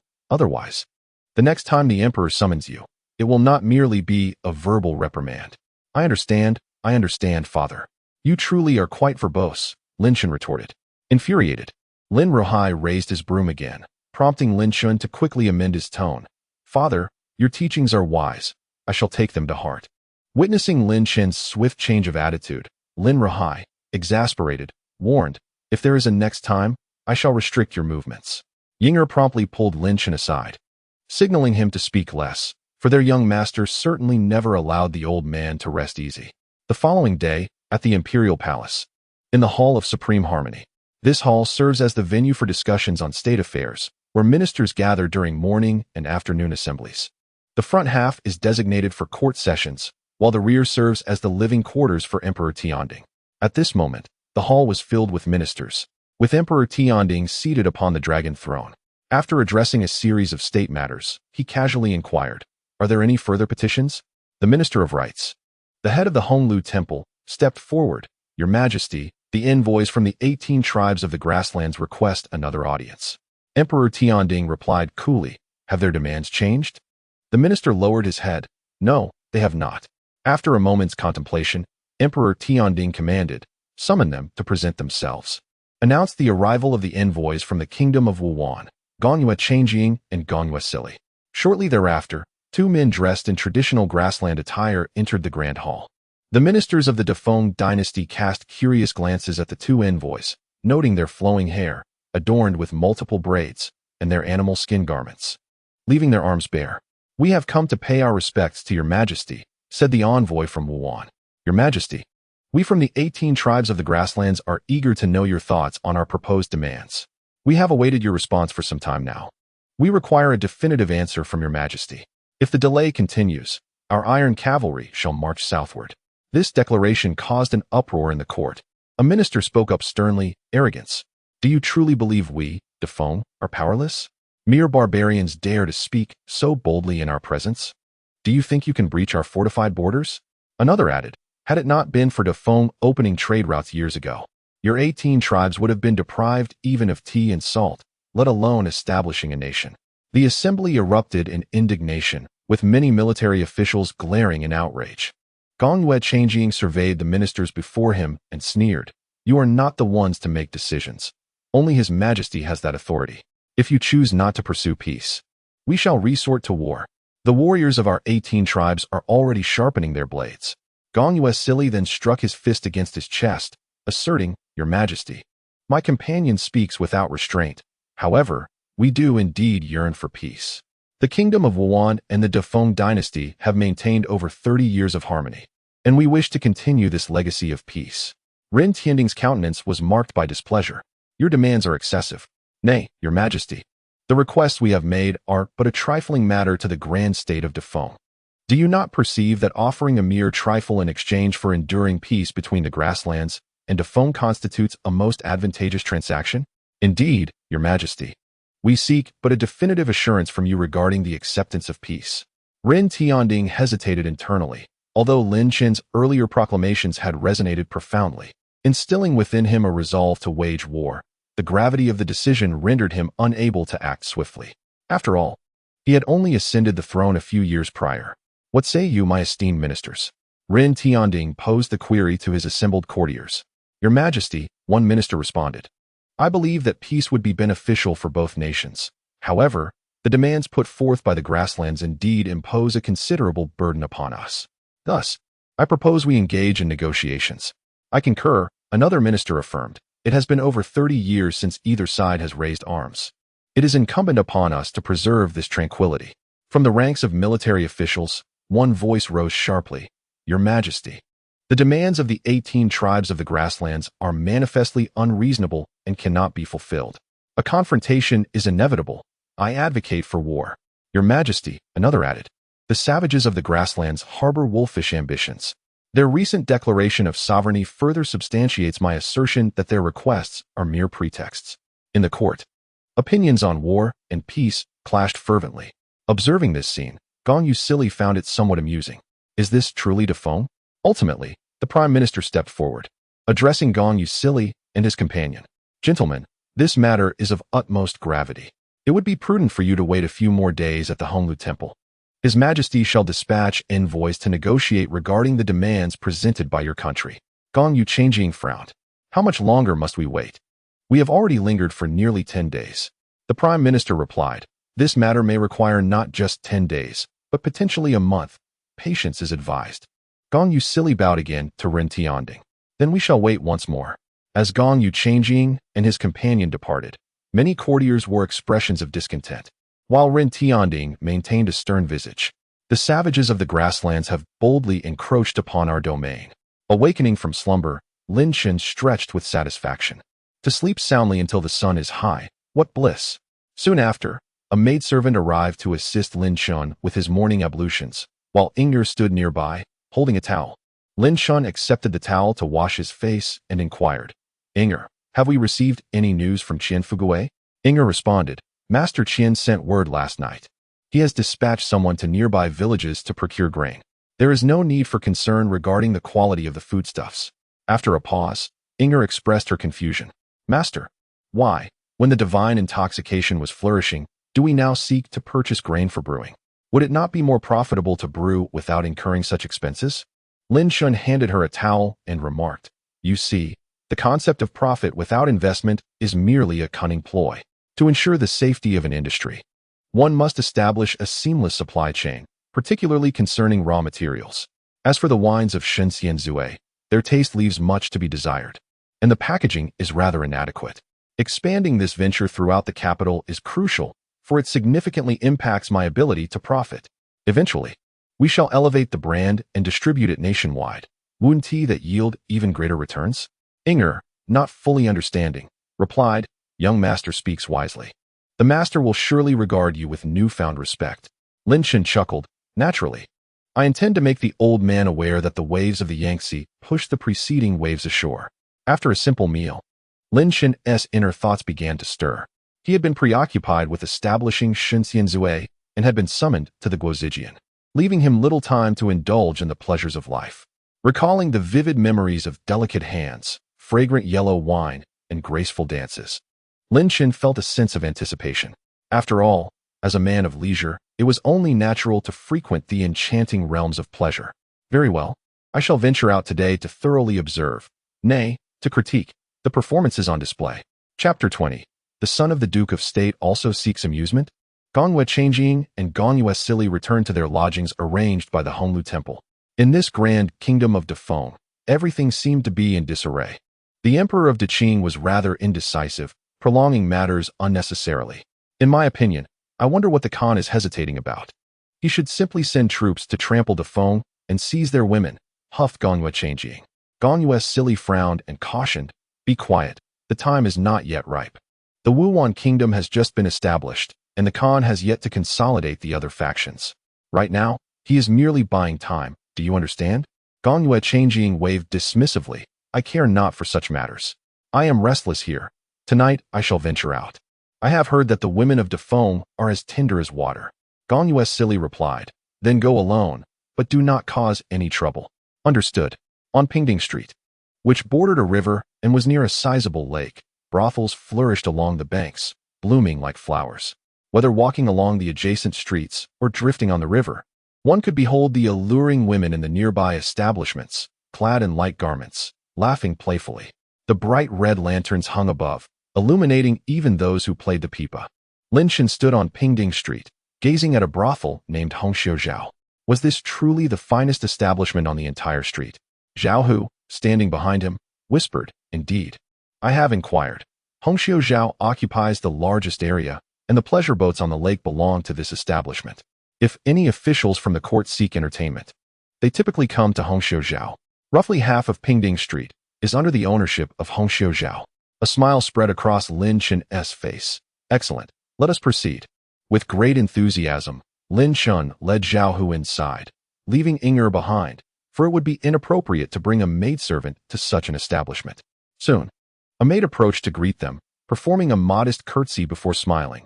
"May I ask, young master, have you come to view the opening or to partake in tea?" "Opening? Does your Hongxiuzhao also sell houses?" The maid was momentarily taken aback, then smiled and said, "Young master."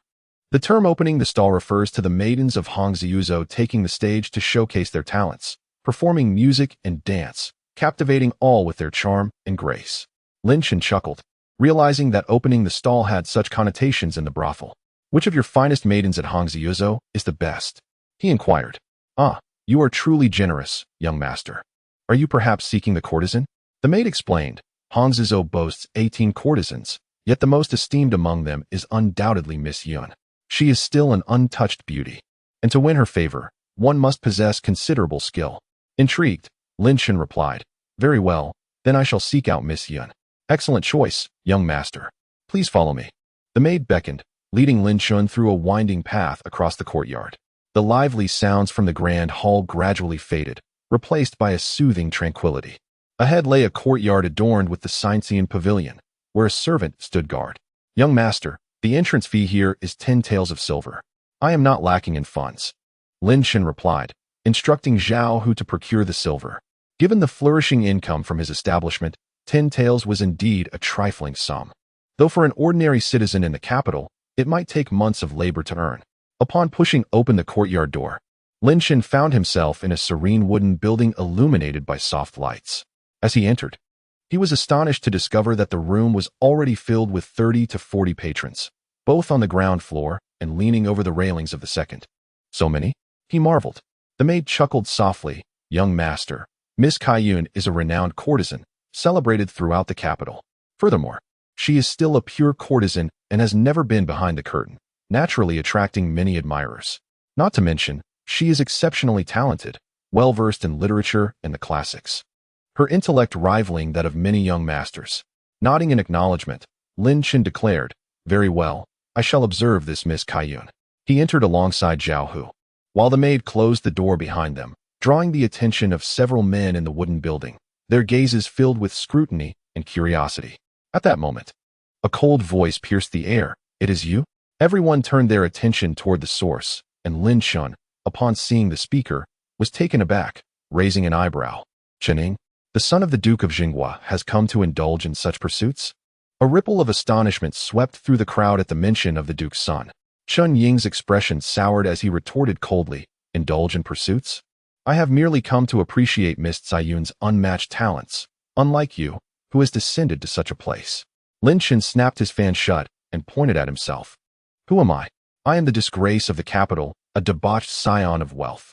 Is it not fitting for a young master of my ilk to frequent such establishments?" Chen scoffed. "I cannot fathom how the Duke of England could have a son like you." The onlookers cast sidelong glances at Lin Chen. "What's the matter, Chen? Did I not teach you a lesson yesterday? Had it not been for your good fortune, I would have turned you into a pig's head." Chen shot to his feet. "Do you truly believe you can defeat me? Of course, I would allow you to use one hand if you so wish. Do not forget, yesterday, it was I who had you pinned down. Without your guards, you are nothing." All the young masters nearby were momentarily stunned. Good heavens! Did the son of the Duke of Britain and the son of the Duke of State actually come to blows? Chun Ying's face was filled with fury. "If you have the guts, step outside for a one-on-one." The guards behind Chun Ying also cast stern glances at Zhao Hu, who appeared indifferent but stood firm in AT stance. Lin Chen reopened his folding fan. "How foolish of you to be the son of the Duke of State, and yet devoid of wit. I have come today not to brawl, but to indulge in the company of courtesans. If a fight is what you seek, let us postpone it until after my revelries." A young master nearby scoffed. "Sir, it seems you are mistaken. Miss Caiyun is not a courtesan. We are all here for her extraordinary talent. Your crassness is utterly unbearable." Indeed, it was widely known that the son of the Duke of Britain was notorious in the capital, all glitter on the surface but rotten within, a quintessential spendthrift. Upon meeting him today, it was clear that the rumors were true. Seeing is believing. And what of that fan? What pretense of refinement he displayed, as if he were not utterly ignorant. Laughter erupted from the surrounding young masters. Chun Ying sneered. "Lin Chen, have you forgotten that you cannot even recognize characters? Miss Caiyun would never take a liking to you." Lin Chen remained composed. "It seems you all have come for Miss Caiyun's talents?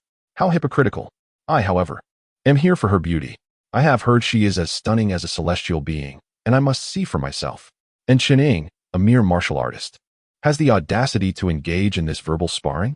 Just because I am illiterate, does that mean you are a master of poetry and song? You are but a garlic bulb, trying to appear significant. As Lin Chen continued his verbal duel, he took a seat, and the atmosphere grew increasingly lively. In the back room, a breathtaking woman was preparing herself, when suddenly her maid rushed in. "Miss, there is a commotion outside." The woman paused momentarily. Her eyes filled with curiosity. "A commotion?" "Yes. It appears the son of the Duke of State and the son of the Duke of Britain have arrived, and are now arguing. That son of the Duke of Britain speaks without restraint, boasting shamelessly." "Oh, what did he say?" The maid continued. "The others claim they have come for your talents. Yet he boldly declared that he is here for your body." The maid anticipated her mistress's anger, but to her surprise, Miss Caiyun replied calmly. "He is indeed honest. In a place of pleasure, who is not here for my body? Qing'er, prepare accordingly." "Yes." Miss Caiyun rose and made her way outside. Chapter 21, Your Highness. It is unwise to interfere. Meanwhile, Lin Chen was still engaged in his verbal battle when a crisp sound of a bell rang out. The noise ceased, and all the young masters turned their attention forward. A maid appeared, drawing down the curtain ahead, revealing a simple stage adorned with an ancient zither. Following this, a lady emerged gracefully. Even from behind the curtain, her figure was unmistakable. Clad in a simple yet elegant gown, she moved with a delicate poise, akin to a willow swaying in the breeze. A cascade of lustrous black hair flows like a waterfall down to her slender waist. Yet it is obscured by a veil that conceals her features. Is this the enchanting Miss Caiyun? Lin Chen found the situation rather intriguing. For this Miss Caiyun possessed a remarkable understanding of allure. Her half-hidden visage, poised between invitation and refusal, was sure to captivate the hearts of men. The maidservant spoke up. "Gentlemen, today Miss Caiyun will grace us with a performance of the Peace Moon over the mountains." As Miss Caiyun began to play, the melodious notes rang out, causing many young men to close their eyes in deep contemplation. Lin Chen turned to observe them, astonished. "Really? You can comprehend this?" He shook his head and, disregarding the performance, picked up a tea kettle, pouring himself tea while indulging in fruits and pastries. Chen Ying, witnessing Lin Chen's demeanor, shook his head in disbelief.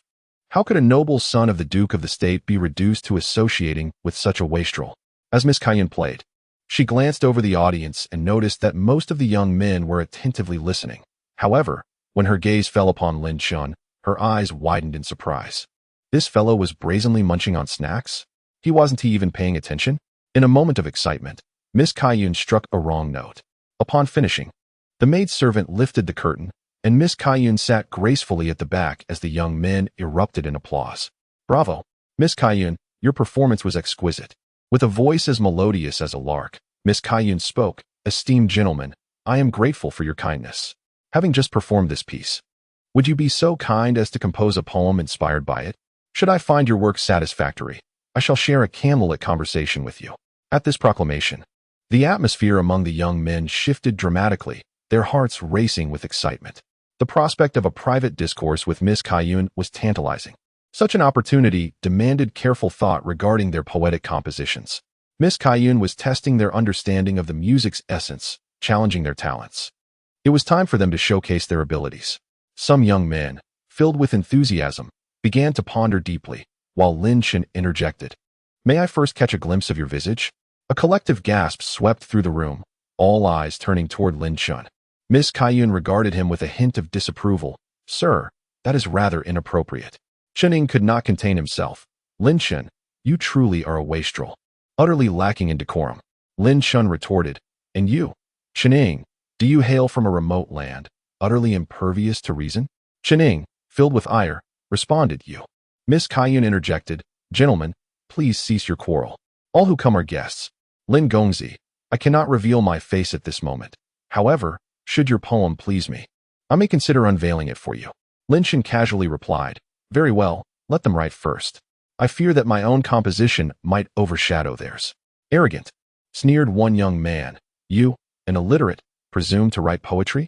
Indeed, you speak without restraint, another added. Lin Chen merely smiled in silence. Soon, the remaining young men were deep in thought, striving to craft their verses. Chening managed to recite a piece, but it garnered little acclaim. Upon hearing Chen Ying's poem, Lin Chen couldn't help but burst into laughter. What are you laughing at? Chening glared at him. Nothing much, merely upon hearing your poetry. Even if a chicken were to randomly peck at the words scattered on the pages, the verses it formed would surpass your own. Chening gritted his teeth and exclaimed, Lin Chen, do you truly believe I wouldn't dare to strike you? Come, try me. Lin Chen remained unperturbed. Chen Ying was genuinely incensed. He longed to physically confront Lin Chen, but had it not been for His Majesty's words, he would have acted without hesitation. The remaining young lords in the vicinity found themselves ensnared in awkwardness. Lin Chen's tongue was indeed sharp. Kaiyun spoke up, Young Master Lin, do you possess any remarkable compositions? At this, the other young lords could not help but chime in. What remarkable work could he possibly have? After all, he is merely a spendthrift, utterly illiterate. How could he craft poetry? Chening sneered, Lin Chen, if you have the capability, compose a piece for us to examine your skill. Lin Chen replied with calm assurance. Very well, then watch closely. He cleared his throat. The other young lords fell silent, their eyes glinting with mockery, eager to witness what this spendthrift could produce. Lin Chen swiftly selected a poem, a subtle smile gracing his lips, for them. This was nothing less than a resounding triumph over their expectations. Chen Ying scoffed inwardly, holding Lin Chen in contempt. Had it not been for the sudden appearance of His Majesty the previous day, he would have surely taught Lin Chen a lesson. Yet, what could have brought His Majesty to that location? Was it truly for the spendthrift? Chen Ying's thoughts fluctuated uncertainly. At that moment, Lin Chen began. This piece I present is inspired by the melodies played by Lady Kaiyun, which resonated with my heart. Everyone, lend me your ears. Lady Kaiyun raised an eyebrow in curiosity. Didn't you just engage in tea and pastries? When did you hear me play? Do not waste time, young Master Lin. Your reputation as a spendthrift is well known. Let us proceed. Lin Chen chuckled, rising gracefully, and with a flourish, he opened his folding fan, exuding elegance. After the dream, the high towers are locked away, the curtains drawn low as the wine fades. A few young lords scoffed. The opening line was utterly mundane, quite ordinary, and written about a lady's lament. Yet, to think this spendthrift could indeed compose poetry was somewhat impressive. The disdain on their faces was palpable. Lin Chen continued. Last spring, when sorrow lingered, amidst falling blossoms, a solitary figure stood, while in the light rain, swallows flew in pairs. Suddenly, The young lords who had once mocked him wore expressions of uncertainty. A solitary figure amidst falling blossoms, while swallows fly in pairs. Marvelous. This line was exquisite. Some literarily inclined scholars mulled it over repeatedly. Lady Kai Yun was taken aback. Had they not labeled him a spendthrift? Could a spendthrift possess such talent? In that moment, Lin Chen appeared somewhat refined in her eyes. Chuning also looked astonished. Wait, you truly can. The atmosphere shifted from restlessness to silence as Lin Chen continued. I remember when Xiao Ping first appeared, adorned in 2 layers of embroidered garments. The pipa strings conveyed longing. This line was decent, yet merely preparatory. Everyone awaited Lin Chen's next verse. Lin Chen gazed serenely at Lady Kai Yun. At that moment, the bright moon shone, illuminating her return. A wave of astonishment swept through the audience. The maiden Kai Yun was taken aback, for she had not anticipated that Lin Chen's poem would encompass her essence. The scholars nearby were equally astonished, exclaiming, "Is it possible? Can he truly write so well? Is this the notorious spendthrift from the capital? Unbelievable. How could a wastrel craft such exquisite verses?" The line, "When the bright moon shone," it once illuminated Sayun's return. Not only depicted scenery and sentiment, but also intricately embedded the name of Kai Yun, expressing his affection for her. It was a pity that such a beautiful piece emerged from the hands of a spendthrift. It deserved to be immortalized in the literary annals of the Great Feng. Lin Chen felt a swell of pride as he glanced at Chening, proclaiming, "Do you concede, Chening?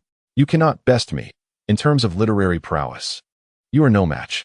Chening huffed. Though secretly impressed, she refused to yield verbally. Kai Yun, with her beautiful eyes wide in astonishment, rose slightly and bowed. "Young Master Lin, your talent is unparalleled. Thank you for bestowing this poem upon me. It is known that in ancient times, brothels were the swiftest channels of information, and Lin Chen's poem would undoubtedly spread rapidly, elevating Sayun's fame throughout the capital. At times, a single poem from a scholar could swiftly elevate a courtesan to the status of a courtesan of renown." The other young masters sighed inwardly, realizing that this courtesan, Kai Yun, was indeed destined to be claimed by this spendthrift. Lin Chen smiled faintly, about to speak, when suddenly, the closed door burst open with a loud bang. All turned to see a man in unconventional attire burst in, his hair disheveled and adorned with multiple braids, accompanied by a retinue of guards. "A man from the grasslands?" One young master paled. "Savage from the grasslands," another remarked. One young master rose. "Savage, what brings you here?" Gong Wechangle replied coolly, "What do you think? This is a brothel. What do you think I am here for? I have heard that the courtesan Kai Yun is the most beautiful woman in the entire Great Feng capital, so I have come to behold her." This unexpected intrusion left all the young masters dumbfounded. This grassland savage sought the company of courtesans and audaciously aimed for Kai Yun. Gong Yuechangle scanned the room, declaring, "The most beautiful woman should be paired with the valiant eagle warriors of the grasslands."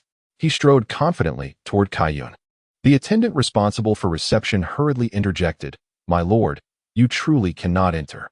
This is the realm of the courtesan, and one must adhere to the rules." She grasped Gong Yuechangle's hand. "Rules? I am not of your Great Feng court.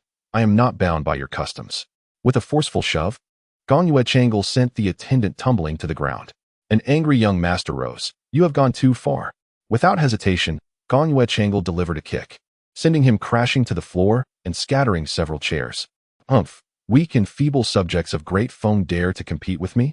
Only the strongest in the grasslands are worthy of the most beautiful women." With a mocking demeanor, Gong Yuechangle commanded, "Block the door." "Yes." The 2 guards behind him immediately proceeded to seal the entrance. Chun Ying's face was etched with fury as he rose angrily. "Within the borders of Defeng, do you dare to abduct a woman? You seek death." Gong Yuechanging turned his gaze towards Chening. "If you dare to obstruct me, it is you who will be courting death." The bodyguard behind Chun Ying swiftly unsheathed his longsword. Gong Yuechanging narrowed his eyes. "Do you wish to draw your sword? I am an envoy from the Wuwan kingdom. Should you harm me, I will ensure that Wuwan declares war on Defeng. In that event, countless innocent lives will be lost at your borders." Upon hearing this, the bodyguard's expression changed dramatically. Chun Ying furrowed his brow slightly, as his bodyguard whispered, "Your Highness, it would be unwise to intervene in this matter." Chapter 22. Those you dare not stop, I shall stop. Those you dare not draw against, I shall draw against. The atmosphere in the room grew tense. No one had anticipated that the barbarian from the grasslands would arrive in such a place. Although rumors had circulated recently in the capital about their brazen behavior in the court, it was shocking to witness such audacity even outside of it. The other young gentlemen present were filled with trepidation. Chen maintained a stoic expression, while his bodyguard quickly murmured, "If we resort to violence, it will escalate into a diplomatic incident, affecting the relations between De Feng and the grasslands. If we jeopardize His Majesty's carefully laid plans, we cannot bear the consequences." Chen gritted his teeth, recalling his father's admonition to remain low-key and avoid unnecessary trouble upon entering the capital. Was he truly to stand idly by? His face reflected a tumult of emotions. If the grasslands declared war under such pretense, De Feng would be engulfed in conflict, and the court officials would surely launch countless accusations against him and his father. Seeing Chun Ying's silence, Gong Yue Changjing sneered. "Indeed, it is merely a courtesan. Do not worry. I will pay." "Merely a courtesan?" The other young gentlemen seethed in silence. Gong Yue Changjing scanned the room, and upon seeing their reticence, declared, "I have inquired with the De Feng officials accompanying me, and this is indeed a brothel. Furthermore, Miss Kaiyun is the courtesan here. What objection can there be to my presence? If you disagree, we shall abide by the customs of the grasslands.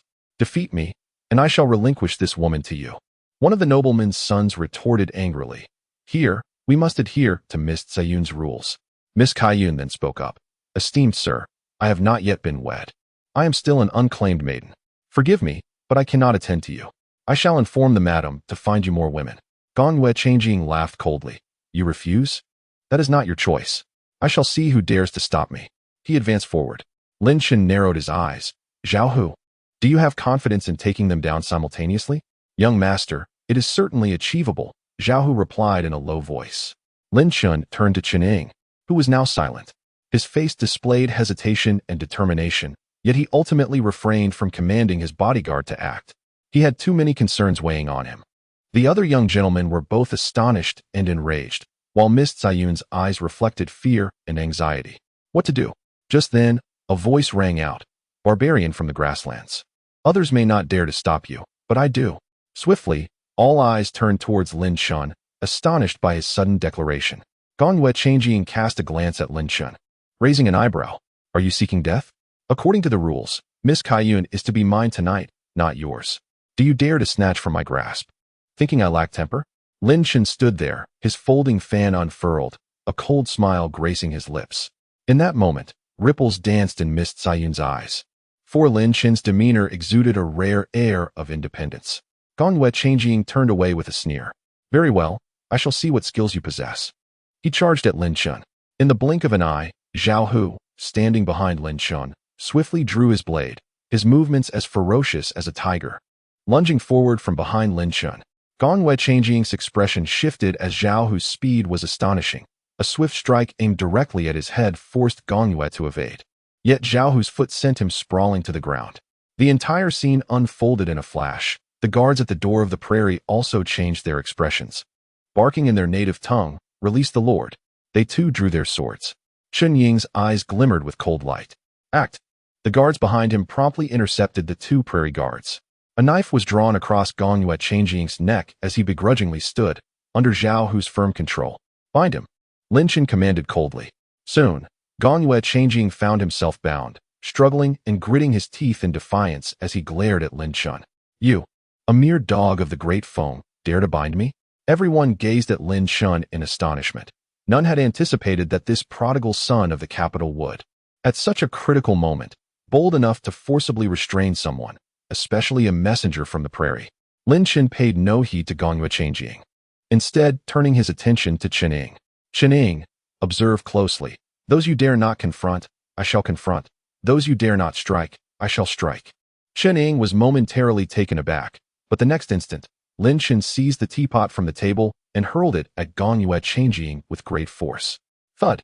Gong Yue Changjing, somewhat dazed, resembled a wild beast, yet was firmly pinned down by Zhao Hu.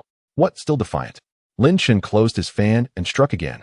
A trace of blood appeared on Gong Yue Changjing's face. "A dog of the Great Feng? In front of me, you dare to forcibly claim my woman?" Witnessing Lin Chen's unreserved assault, mercilessly pummeling Gong Yue Changjing into a grotesque state, Chen felt a hint of satisfaction swell within him. His gaze towards Lin Chen bore a flicker of approval. This prodigal son was indeed genuine in spirit. Seeing Gongwei changing bloodied and battered, Miss Kaiyun hurriedly interjected. Young Master Lin, I implore you to show mercy. If Red Sleeve Zhao were to result in a fatality, I would not know how to proceed. Just then, the door swung open, and a throng of guards from Red Sleeve Zhao rushed in, accompanied by several constables. Upon entering and witnessing the scene, they all stood momentarily stunned. Gongwei Changjing, infuriated, bellowed, Go inform my brother. Tell the Emperor of the Great Feng that if I am not given an explanation for this matter, the prairie shall declare war on the Great Feng. Without hesitation, Lin Chen swung his fan once more. Shut your mouth. I'll crack your skull first. The surrounding young masters were genuinely astonished. This prodigal son of the capital was indeed audacious. A constable furrowed his brow and approached. Cease at once. What transpired here? A certain individual recounted the situation, and the leading constable appeared grave. Should this matter be mishandled, it might indeed incite war. They decided to first escort the detainees to the prison of Yingtian Prefecture, and subsequently report to the governor, urging him to relay the matter to the palace with utmost urgency. The constables apprehended Gongwei Changjing and his guard, escorting them outward, while the chief constable approached Lin Chen. He clasped his fists in a gesture of respect, and said, Young master, you must accompany us as well. Me? Lin Chen pointed to himself in disbelief. Yes, this matter is of great significance, hence I kindly request your presence. Very well, but what about him? Lin Chen gestured toward Chen. The constable hesitated. This gentleman is the son of the Duke of State Protection. Perhaps he need not accompany us, especially since he did not engage. However, Chen unexpectedly spoke up. I shall go with you. It is merely a prison, no trouble at all. Lin Chen was taken aback, pondering if there was something amiss with him. The constable nodded. Then, I shall request Master Chen to join us. Soon, Lin Chen and the others were conveyed to the Yingtian Prefecture prison, leaving behind the young masters who exchanged glances, fully aware that this incident would likely echo throughout the capital. Chapter 23. Father, why have you come? Have you found yourself in trouble as well? In Yingtian Prefecture, the governor, surnamed Ho, was in the midst of an intimate moment with his concubine when suddenly, there was a rapid knocking at the door. My lord, trouble has arisen at Yingtian Prefecture. Your immediate presence is required to manage the situation. Ho Xiaoyun expressed his displeasure. I was in such high spirits today. What disturbance could possibly have occurred? After a brief interval, he opened the door, his attire somewhat disheveled, while his concubine, modestly covered with a blanket, still revealed an alluring glimpse.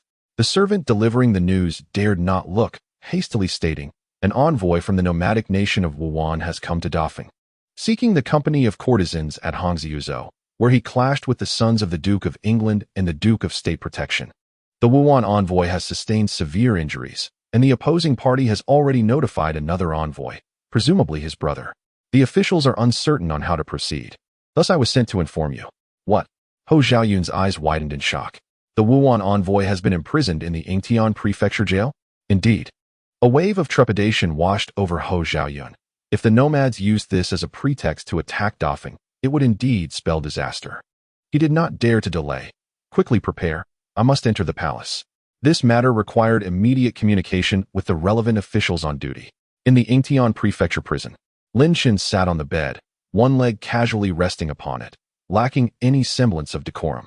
He glanced at Chen, who stood with his hands clasped behind his back, and remarked, Are you out of your mind? You needn't even come in. Yet you choose to involve yourself and share a cell with me? Let me assure you, I am not. Chen turned around, frowning. Not what? Lin Chen waved dismissively. It's nothing. Let us discuss you instead. Why did you choose to involve yourself? I wish to inquire why you chose to act in such a manner, Chen retorted, fixing his gaze upon Lin Chen. Obviously, when an outsider enters your domain and attempts to take what is yours before your very eyes, as a man, how could you not intervene? I could not stand idly by. And what else? Lin Chen pondered. Furthermore, Dafeng must protect its citizens, even if that citizen is merely a courtesan. Chen Ying's expression shifted, revealing a deeper complexity. He remained silent for a moment before solemnly stating, This matter shall not fall upon you. Regardless of the circumstances, I shall protect you. Using my father's reputation. Lin Chen chuckled heartily. Chen, to be honest, I initially held you in disdain. At that time, you chose not to step forward. But now that you have voluntarily involved yourself, I find myself somewhat admiring you. Chen also smiled subtly, likewise. Lin Chen nodded.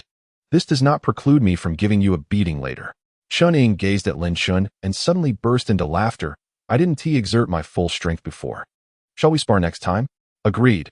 Let us have a proper practice session, but no underhanded tactics from the guards. Just the two of us. The following day, Lin Chen awoke leisurely, only to discover that Chen had mysteriously vanished. What a surprise. Yesterday he promised to protect me, yet today he is nowhere to be found. Opposite him, Zhao Hu chuckled. Young master, someone came to take Chen away last night. Before leaving, he assured that you would be released today. Lin Chen stretched lazily. Zhao Hu, your skills are truly commendable. You managed to subdue that barbarian from the grasslands? Zhao Hu replied with a grin, young master. I have once led the charge in battle. If I can't bring him down, it would be a grave insult to my abilities. Lin Chen expressed his astonishment. I never imagined you were so formidable. At that moment, a voice filled with anger and concern echoed, unfilial son. Unfilial son. Are you trying to give me a heart attack? Lin Chen jolted, immediately lying down to feign unconsciousness. Shortly thereafter, Lin Ruhai hurried in, followed closely by Er. Unfilial son. Unfilial son. Lin Ruhai ground his teeth. Wake up. Early that morning, Lin Ruhai had received news that his son had struck the envoy from the grasslands at Hongxiu Zhao the previous night and had been imprisoned. This left Lin Ruhai in a state of turmoil. He could not afford to lose his only son. Thus, he rushed over in a panic. Lin Chen pretended to just awaken, his eyes bleary. Father, what brings you here? Have you gotten into trouble as well? Lin Ruhai gritted his teeth. I could strangle you. Er anxiously interjected. Young master, perhaps you should speak less. Lin Chen replied cheerfully. Do not worry, father, I am fine. Fine. You are currently imprisoned, and you say you are fine. Is it that you cannot be at ease unless you cause trouble for me? Now you've landed yourself in this predicament. As Lin Ruhai spoke, he instructed Er to bring out the prepared meal. You must eat breakfast first. I will seek out Lord Ho and then meet with His Majesty. I will risk my reputation, even if it means giving up my title, to ensure your safety. Lin Chen felt a surge of emotion. Father, there is no need for such drastic measures. Let us keep the title for now. It may come in handy next time. Lin Ruhai, fuming, declared, unfilial son, I could just as easily beat you to death. Zhao Hu in the opposite cell couldn't help but smirk. After a considerable time, Lin Ruhai sighed. I will keep a close watch on this matter. You should behave yourself. Not long after Lin Ruhai left. As Lin Chen was devouring his meal, another visitor arrived. A graceful figure stood before the cell. Lin Chen looked up to see Miss Kai Yun bowing to him. Young Master Lin, what brings you here? Kai Yun spoke earnestly. Young Master Lin, for my sake, you have found yourself imprisoned. Should I not come to your aid? I, a grateful woman, would wait indefinitely if you were to remain incarcerated. Should you perish within those walls, I would follow you into the afterlife. Lin Chen's lips twitched slightly. Speak of something more uplifting. Kai Yun hesitated before inquiring. Do you have any wishes, young master?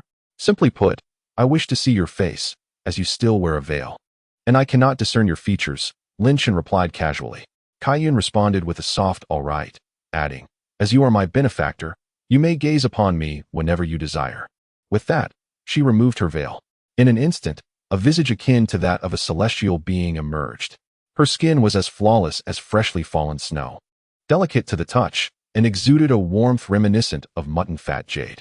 Her brows arched elegantly, slender and slightly raised, while her eyes sparkled like stars, shimmering with life.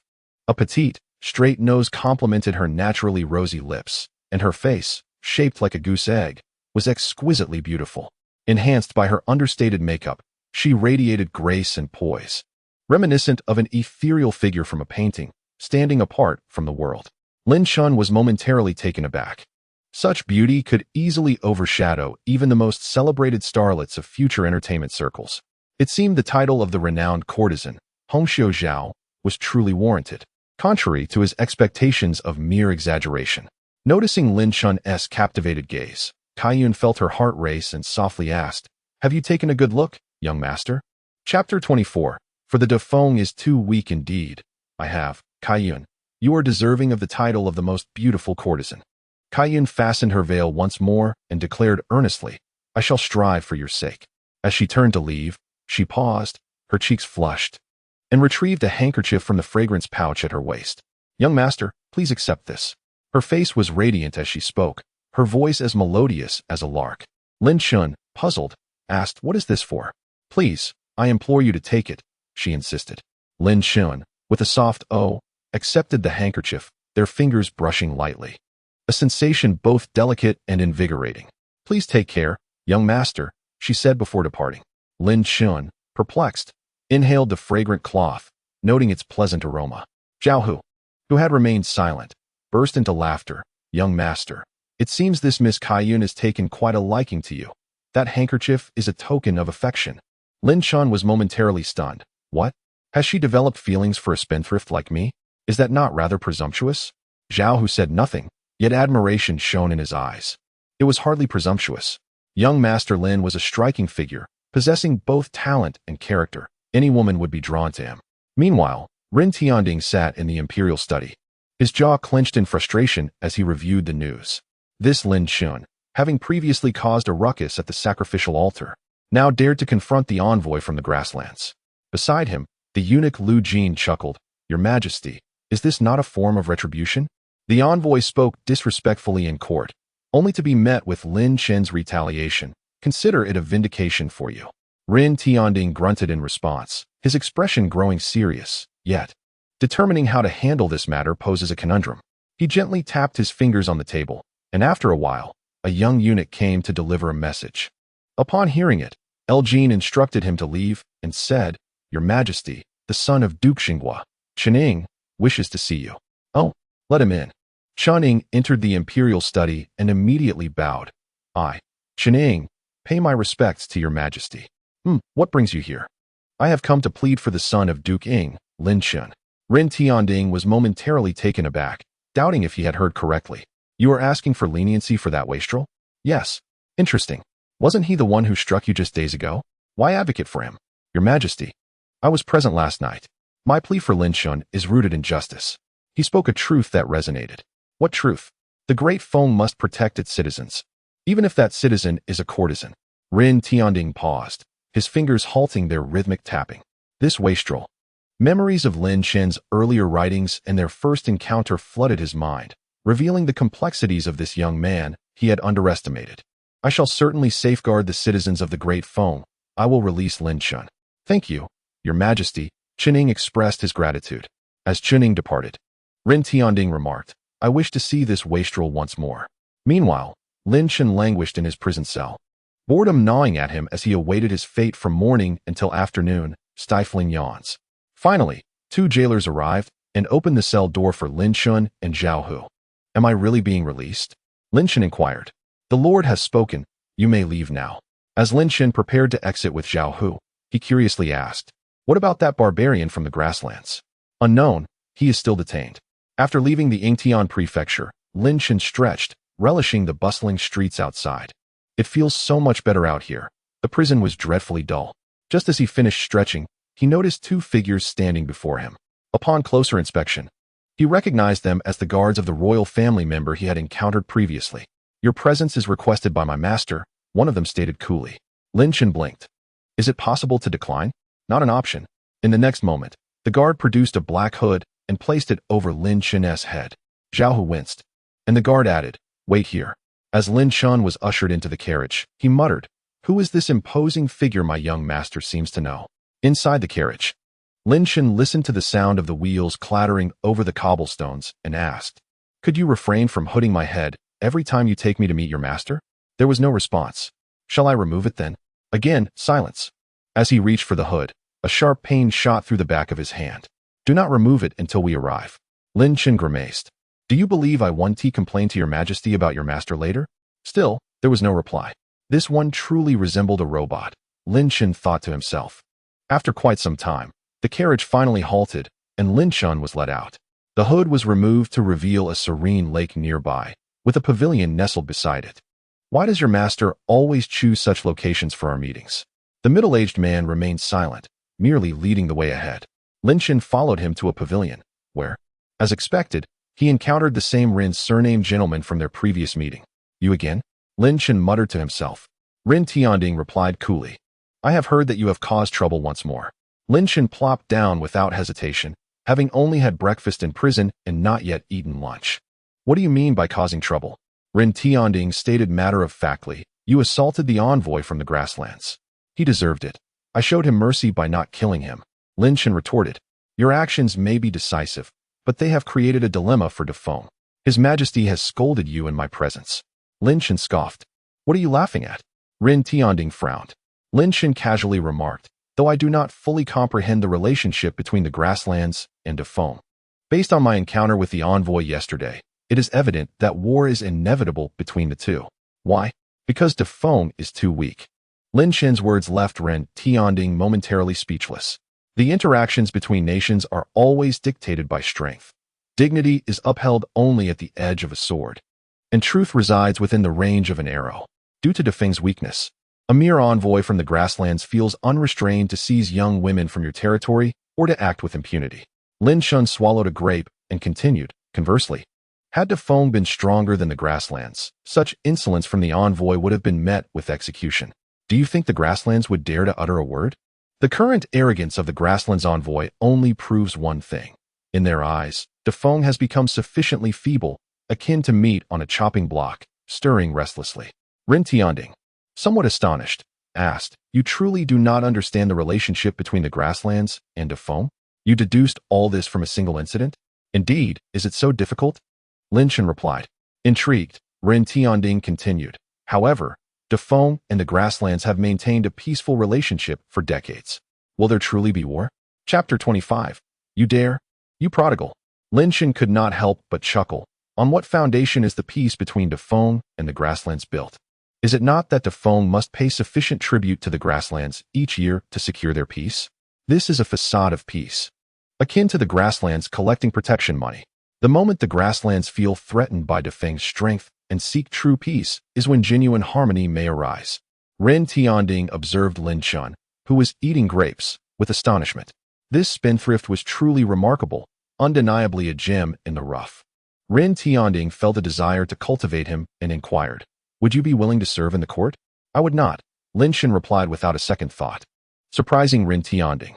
Why not? The lineage of the British Duke has waned by your generation. If you were to serve in the court, you could potentially revitalize the British Duke's legacy. Lin Chen nonchalantly replied, that sounds exhausting. Rising before the rooster and living more laboriously than a dog. I have endured enough toil.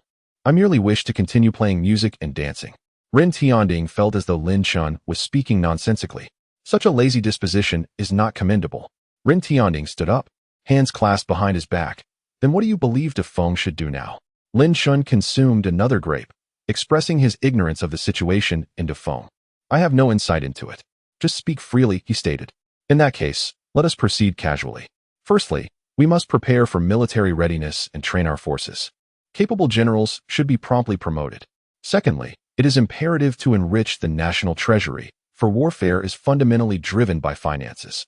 Without sufficient funds, it is impossible to sustain a campaign. These are the two key points. The eunuch Lu Jin stood silently beside him, lowering his gaze. Ren Tianding nodded, acknowledging, indeed. You are a precious gem. You may leave now. Lin Chen exclaimed in surprise as the middle-aged man approached him again. Wait, I have one request, he said. Next time he brings me, could he refrain from putting a hood over my head? Ren Tianding responded, and what is his name? Ren Tianding sighed in resignation. Just tell him. The middle-aged man finally spoke. Gouda. Lin Chen looked at him in astonishment. Gouda? Hello, I am Ultraman. Gouda appeared bewildered. Once the guard Gouda escorted Lin Chen away, Ren Tianding gazed at the lake's surface. Such a precious gem must not be squandered. A spendthrift? I possess ample ways to refine you. Lu Jin, at your service. Go and convey an imperial edict to the Duke of England, stating that Lin Chen has assaulted the envoy from the grasslands. To demonstrate discipline, he is to serve as a minor official in the Yingtian prefecture. Yes. The carriage halted at the entrance of the Yingtian prefecture, and Lin Chen disembarked, this time without a hood. Upon seeing Lin Chen, Zhao Hu hurried forward, young master. All is well now, Lin Chen waved dismissively. Let us return home. I do not wish to cause my father undue worry. Zhao Hu followed closely behind as they made their way back to the Lin residence. When Lin Chen strode confidently into the house, he found Lin Rohai, who was anxiously waiting, momentarily taken aback. Father, I have returned. Lin Ruhai's face lit up with joy, but it quickly shifted to anger as he brandished a broom. Father, please calm down. I assure you, everything is fine. Lin Ruhai retorted, fine? I could not even meet the emperor during my audience. Your release was sheer luck. Will you be so fortunate next time? Can your mother's spirit protect you once, let alone a second time? Father, I understand. Could you please set down the broom? Do not run. As Lin Chen was chased, Zhao Hu quietly stepped aside. At that moment, the edict-carrying eunuch arrived once more. Duke of England, receive the decree. Lin Ruhai trembled at the sight of the eunuch and hurried to kneel, suddenly recalling something, and he pulled Lin Chen to kneel with him. By the grace of heaven, the emperor decrees, the son of the Duke of England, Lin Chen, has disregarded the law and assaulted the envoy from the grasslands. As Lin Ruhai listened to the contents of the edict, his alarm grew. Therefore, Lin Chen is hereby reassigned to serve as a minor official in the Yingtian prefecture, as a form of punishment. So it is decreed. Lin Chen was left dumbfounded. Is this a mistake? Previously, I was sent to the National Academy, and now I am to serve as a minor official in the Yingtian prefecture? Should I not express gratitude? The eunuch spoke again. Lin Ruhai hurriedly replied, I, your servant. Accept the decree. Lin Chen remained silent. The eunuch frowned. Lin Chen struggled to articulate. Sir, might it be possible for His Majesty to rescind this decree? Lin Ruhai glared at him. What are you saying? This is His Majesty's grace. Lin Chen, feeling helpless, rose to his feet. The eunuch sighed, remarking that he had never visited the same residence 3 times in just a few days. Lord, your son is likely making a name for himself with His Majesty. Lin Chen skillfully produced a banknote and discreetly tucked it into the eunuch's sleeve, saying, You have worked hard, truly commendable. The eunuch's eyes widened in surprise as Lin Chen maintained his composure. This is merely what you are owed. Do not exhaust yourself. The eunuch's expression brightened immediately. Young Master Lin, making a name for oneself with the emperor is indeed a good fortune. At least His Majesty remembers you. Who knows? Perhaps next time there will be a promotion in store for you, a favor in the emperor's heart. Indeed, indeed. After the eunuch departed, Lin Ruhai sighed in relief. This time, His Majesty's assignment of you as a minor official serves both as a punishment and a grace. The emperor wishes for you to cease your mischief. After all, you have already caused quite the uproar with the explosive incident at the sacrificial pit and the beating of the envoy from the grasslands. If it continues, might you not bring down the Tai Chi Hall itself? Lin Chen pondered for a moment. Father, where is the Tai Chi Hall? Perhaps I shall attempt to lift it next time. Lin Ruhai's eyes widened as he raised the broom once more. Unfilial son, do you truly dare? Escaping from Lin Ruhai's grasp, Lin Chen returned indoors. Inger hurriedly instructed the maid to prepare a dish of silver fungus and lotus seeds, while another maid began to knead Lin Chen's shoulders. Reclining in a chair with his eyes closed, Lin Chen contemplated. Young master, perhaps it would be best to lay low for a while. Suddenly, Lin Chen recalled, regarding yesterday's incident, my poem should have spread throughout the capital by now, right? Everyone says it was written by you, young master, but they also say what? They say a spendthrift could never compose such verses. Lin Chen pouted. Noticing Lin Chen's silence, Inger inquired, Young master, what occupies your thoughts? I was considering that my father's words hold truth. This time I was fortunate. Yet such luck may not persist. I must seek some support. Inger was taken aback. How will you seek that? Lin Chen opened his eyes. I have a plan. As the saying goes, the law does not punish the multitude. I will gather more allies to my cause. When I next find myself in trouble, there shall be those to assist me. Inger stared in disbelief. Young master, that may not be wise. And isn't the Ministry of Justice expecting you to serve as a minor official? A mere minor official. I can have Zhao Hu summon a guard to assist me for a few days. Lin Chen, filled with excitement, sprang from his chair. I can hardly wait to commence my plan. Chapter 26. The pit you exploded. The beating I shall endure. Has the grain procurement for the divine drunkard been completed? Master Qian reported that most of it had been acquired and brewing could commence. However, concerning the glass wine bottles young master mentioned, the artisans had said they were impossible to create, and the costs for crafting glass were exorbitant. Consequently, the retail price of the divine drunkard would be exceedingly high. Lin Chen smiled slightly. I have a solution. Stepping outside, he called, Zhao Hu, accompany me. Zhao Hu promptly followed Lin Chen, while Inger called out from behind, Young master, you haven't had your silver fungus and lotus seeds yet. Leave it for now. Upon departing from the Lin residence, Lin Chen promptly accompanied Zhao Hu to the estate of the Duke of Jinghua. Although Lin Chen was not acquainted with the Duke, He was aware that the Duke had a son named Feng Yun, who, at the age of 18, had previously attended classes at the Mingjing Hall. Before long, Lin Chen arrived at the Duke's estate and knocked on the door. After a brief announcement, the steward emerged. "Young Master Lin," he greeted. "Is young Master Feng available?" The steward hesitated. "Unfortunately, young Master Feng is not here. I must kindly ask you to return." Lin Chen was taken aback. "Not here? That cannot be true. Hasn't he been absent from Mingjing Hall these days?" With a sigh, the steward replied, "Young Master Lin, it is because of the incident where you and young Master Feng caused havoc at the sacrificial altar." Upon learning of this, the Duke was furious and has forbidden young Master Feng from associating with you.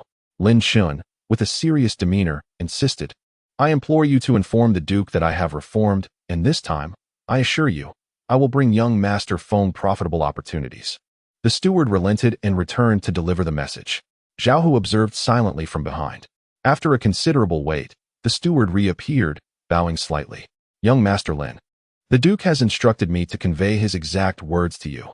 Leave." As Lin Chen exited the Duke's estate, Zhao Hu inquired, "Young Master, what shall we do if the Duke's family proves uncooperative?" "Fear not, we shall seek assistance elsewhere," Lin Chen replied confidently. "I may not possess much, but my connections are plentiful. In Mingjing Hall alone, there are at least a dozen sons of nobility." Soon, they arrived at the estate of the Duke of Wei. This time, Lin Chen encountered Sun Liang. The 17-year-old wore a troubled expression. "Young Master Lin, I cannot assist you. Ever since I followed your ill-fated suggestion to cause chaos at the sacrificial altar, my father punished me severely, leaving me bedridden for 5 days. I truly wish to avoid further beatings. Please seek help from someone else." Lin Chen widened his eyes in disbelief. "This time, it is not about causing chaos at the sacrificial altar. Trust me once more. Young Master, I believe that engaging in a brawl with the son of the Duke of Zhen is far more perilous than the previous escapade," Sun Liang countered before taking his leave. Lin Chen, momentarily stunned, shrugged off the setback. On to the next. Not long after, he was met with another refusal. "I truly cannot assist you. My father has forbidden me from associating with you, claiming that my future as the heir to the family business is at stake. He believes that being with you will lead to ruin." "Surely, you know me well enough. I am timid and fear my father's wrath," the young man added. "Young Master, my father has prohibited me from consorting with unscrupulous friends." After facing multiple rejections, Lin Chen could not help but argue, "How am I considered an unscrupulous friend? We have forged bonds through our shared mischief at the sacrificial altar. Surely that counts for something. You may have instigated the chaos, but it was I who bore the consequences," the young man replied. After 9 consecutive refusals, Lin Chen felt a wave of frustration. Zhao Hu offered consolation. "Do not be disheartened, young master. Perhaps our visits have been too infrequent. I have only attended Mingjing Hall twice. Frequenting it more may yield better results. Regardless, let us try another place." After a moment of contemplation, Lin Chen decisively chose another option. Jiangnan. After all, at that time, he was the most reliable companion. And although only 14 years of age, he was perfectly suited to share the burden. This was largely due to the fact that Jiangnan's father held the esteemed title of general in the ranks of martial officers. Soon, they arrived at the Zhu residence. And after the butler relayed their presence, the 14-year-old Zhu Neng dashed out. "Brother Lin, you have arrived," Zhu Neng exclaimed with delight. Lin Chen reciprocated the joy and embraced Zhu Neng, asking, "How have you been these past few days?" Zhu Neng scratched his head sheepishly. "Not too well. My father gave me a good thrashing. By the way, did your father beat you?" "I managed to escape quickly. He couldn't catch me." Zhu Neng's eyes widened. "Oh right. I should run next time." Coughing slightly, Lin Chen continued, "This time, Brother Lin has come to you with grand intentions. Are we going to blow up someone else's latrine again?" Zhao Hu behind them nearly burst into laughter. Lin Chen replied, "No, we are not blowing up latrines this time. We are going to earn some money together. Can you trust me?" Zhu Ning pondered for a moment. "As long as you don't make me blow up a latrine again." Lin Chen assured him, "No latrines, just profit this time. I am planning to enhance the reputation of Immortal's drunkenness and elevate the brand. However, I currently lack artisans. I have none in my residence. Do you have any craftsmen at yours?" Zhu Ning's eyes widened. "Brother Lin, you promised not to deceive me. This is not deception. I merely seek to borrow craftsmen. Consider it an investment. You will share in the profits." "That sounds feasible. Then it is settled. Allow me to borrow the 20 craftsmen from your residence, and we shall prosper together." Although Zhu Neng remained skeptical of Lin Chen's words, He nodded earnestly. They agreed that the craftsman from his residence would be made available to Lin Chen. Just as Lin Chen was about to depart after conversing with Jiangnan, Chen approached. "Brother Lin, you are out?" Chen inquired. "You left in quite a hurry last night," Lin Chen remarked. Chen chuckled and responded. "Can I now partake in the immortal's drunkenness you crafted?" Having developed a camaraderie with Lin Chen, they found common ground in their temperaments. "Certainly, I shall treat you," Lin Chen replied with a hearty laugh, and suddenly an idea sparked in his mind. "Chen, now that you are in the capital, do you have any craftsmen? Crafters?" "Yes, I have some metalworkers, about 50. Lin Chen clapped his hands in delight. "Excellent. Borrow them from me, and you'll receive a share in the profits of a mortal's drunkenness." Chen was taken aback. "Really?" Lin Chen calculated that with the artisans borrowed from both Chen and Jiangnan, he would have nearly 80 craftsmen, which would be more than sufficient. Next, Lin Chen sought out a pawnshop to purchase land for development, specifically to manufacture wine bottles. The glass of the Great Feng Dynasty was a rare commodity, not to mention the modern craftsmanship required for wine bottles. Although Lin Chen understood the principles involved, transforming those principles into actual bottles posed a considerable challenge. First, he needed to learn how to produce glass, then pass down the art of glassblowing. After multiple attempts, he would eventually need to create the final mold, at which point he could successfully produce wine bottles. While the process seemed intricate, the difficulty was relatively minor. After all, it was not as if he were attempting to handcraft a steam engine. After finalizing the land issues at the dental clinic with Jiangnan and Chen, Lin Chen contentedly returned to the Lin residence. Chapter 27. The young master has grown up, and it has been 7 days since he last caused trouble. Gong Yue Silly gazed coldly at the official from the Great Feng, demanding, "Why is Gong Yue changing still not released? Is this the explanation you offer?" The official from the Honglu Temple replied indifferently, "Gong Yue Changing has transgressed the laws of our Great Feng by forcibly abducting a commoner's daughter. According to our legal statutes, he is deserving of capital punishment. However, considering your status as envoys from the grasslands, we have merely detained him." Gong Yue Silly countered, "While Gong Yue Changing is indeed at fault, he is gravely injured, and no other individuals from the Great Feng were harmed. Moreover, we bear an important mission. It is only just that he be released." The official from the Great Feng responded flatly, "That depends on the demands you present." Gong Yue Silly furrowed his brow, sensing a subtle shift in the Great Feng's attitude towards them. It seemed they were using Gong Yue Changing as predicament to leverage a threat against them. Within the southern district of the imperial city, in an abandoned house, no fewer than 80 craftsmen were gathered. "Master Lin, the quartz sand and wood ash you requested have arrived," one of them announced. Lin Chen nodded, observing the craftsman. "Very well. Now, as I instructed, commence the construction of the furnace." Lin Chen began to guide them, and the craftsman followed his directions diligently. Chen, watching from behind, felt perplexed, wondering how it appeared that Lin Chen possessed more knowledge than these skilled artisans. Once Lin Chen completed his tasks and took a moment to rest, Chen could no longer contain his curiosity. "What exactly are you undertaking here?" "Creating glass wine bottles." "Glass? How is that related to glaze?"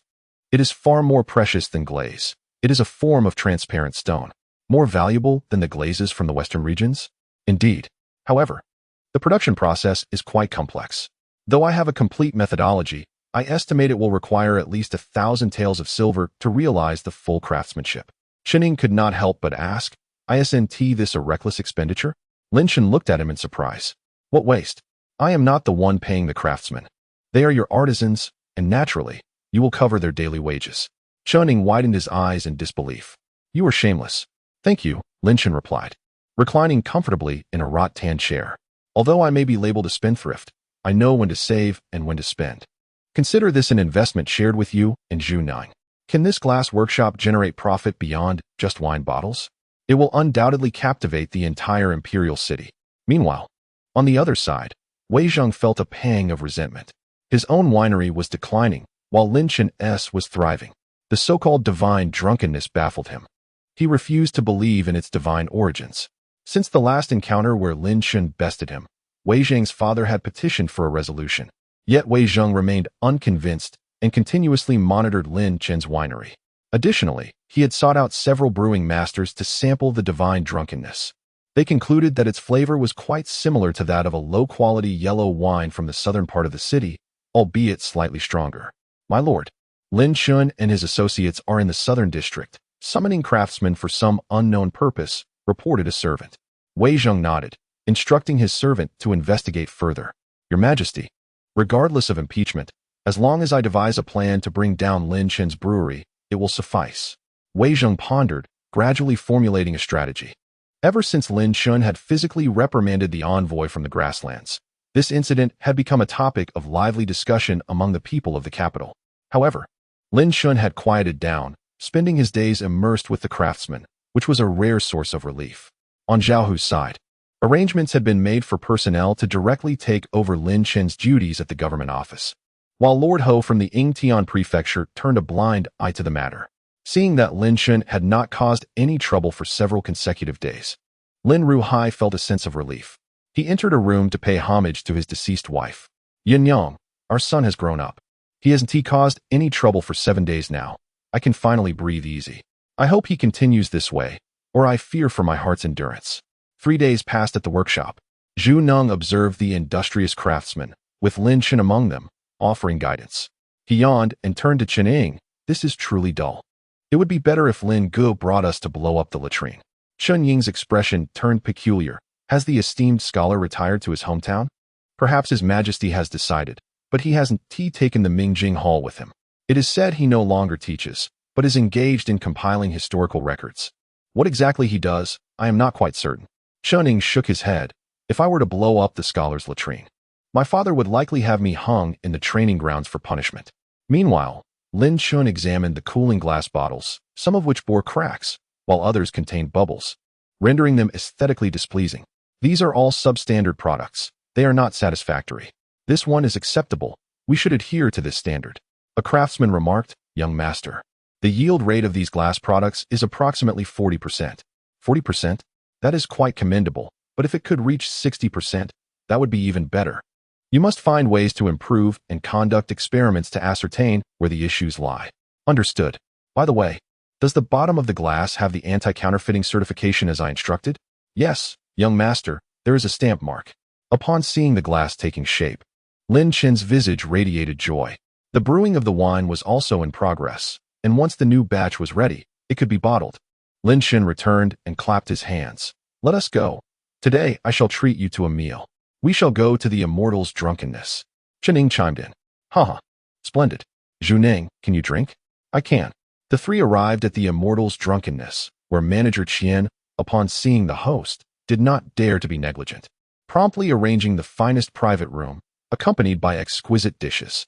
As they gazed at the immortal's drunkenness laid out on the table, Chen Ying eagerly took a sip. Cough, cough. Drink slowly. The first time you drink, it can indeed be overwhelming. After drinking, Chen Ying felt a fiery sensation in his throat. A wave of exhilarating pleasure washed over him. This wine is truly extraordinary. Lin Chen, is it genuinely brewed using the method imparted by the immortals? Lin Chen laughed heartily. Indeed it is. Chen Ying took another hearty drink, wiping his lips. This wine would be splendid in the southwest. It feels as if one sip could dispel coldness and miasma. Zhu Ning also took a sip, his eyes lighting up. Lin Gu. May I take this wine back for my father to taste? There is no rush. This round of divine intoxication is merely the rudimentary version. Once the glass production reaches sufficient levels and my latest batch of wine is ready, you may take it to your father for a taste. That will truly be the authentic divine intoxication. Chen Ying, filled with anticipation, remarked, Brother Lin, you hardly resemble a spendthrift. Your brewing technique is remarkably sophisticated. Lin Chen laughed heartily. The son of the Duke of the State is indeed no ordinary individual. He possesses an impressive demeanor and fortitude. Their mutual admiration continued. Zhu Ning glanced at the two and remarked, Brother Lin, you are truly imposing. Just then, an uproar arose from downstairs. Chapter 28. How could this spendthrift possibly possess a new divine brew? After a while, Manager Qian sent someone up. Young master, there has been an incident. Lin Chen calmly inquired, what has occurred? The messenger reported that 5 masters of brewing from the capital had arrived, claiming that our divine intoxication was merely a clever ruse. A substandard brewing method akin to the inferior yellow rice wine from the southern city. Manager Qian has sent people downstairs to pacify the situation. Oh, Chen Ying, intrigued, observed. While Zhu Ning set down his chopsticks after taking a bite of meat, Brother Lin, it seems someone is trying to undermine you. Did you notice? Lin Chen replied. Indeed. Brother Lin, I suggest we blow up their latrines. Lin Chen mused. Ah, indeed, still just a 14-year-old boy. Lin Chen turned to Chen, who remarked, This divine brew is undeniably exceptional. At the very least, I have never encountered such wine in the southwest. However, upon closer inspection, it does carry a hint of yellow rice wine. Brother Lin, from what is this divine brew derived? The yellow rice wine from the southern city. Chen Ying's eyes widened in disbelief. What? It is not brewed by yourself? The brewing process is still underway. It is my first venture into this industry, and it is impossible to complete the entire production chain in one go. Lin Chen maintained a calm demeanor. Let us go downstairs and see who is stirring the pot. Unfazed by the provocateurs, Lin Chen knew that once his divine brew emerged, it would dominate half of the capital's market, seizing business from other wineries, particularly the one closest to the Wei family. As the saying goes, blocking someone's path to wealth is akin to killing their parents. Thus, it is only natural for other wineries to employ some commercial tactics. The three descended the stairs to find 5 elderly men, each over 50, vociferously debating. Gentlemen, I assure you, the flavor of this divine intoxication is unmistakably that of the inferior yellow rice wine from the southern city. I am uncertain how the proprietor of this divine brew has managed to eliminate much of its inferior flavor, but the potency has certainly increased. Indeed, this is sheer opportunism.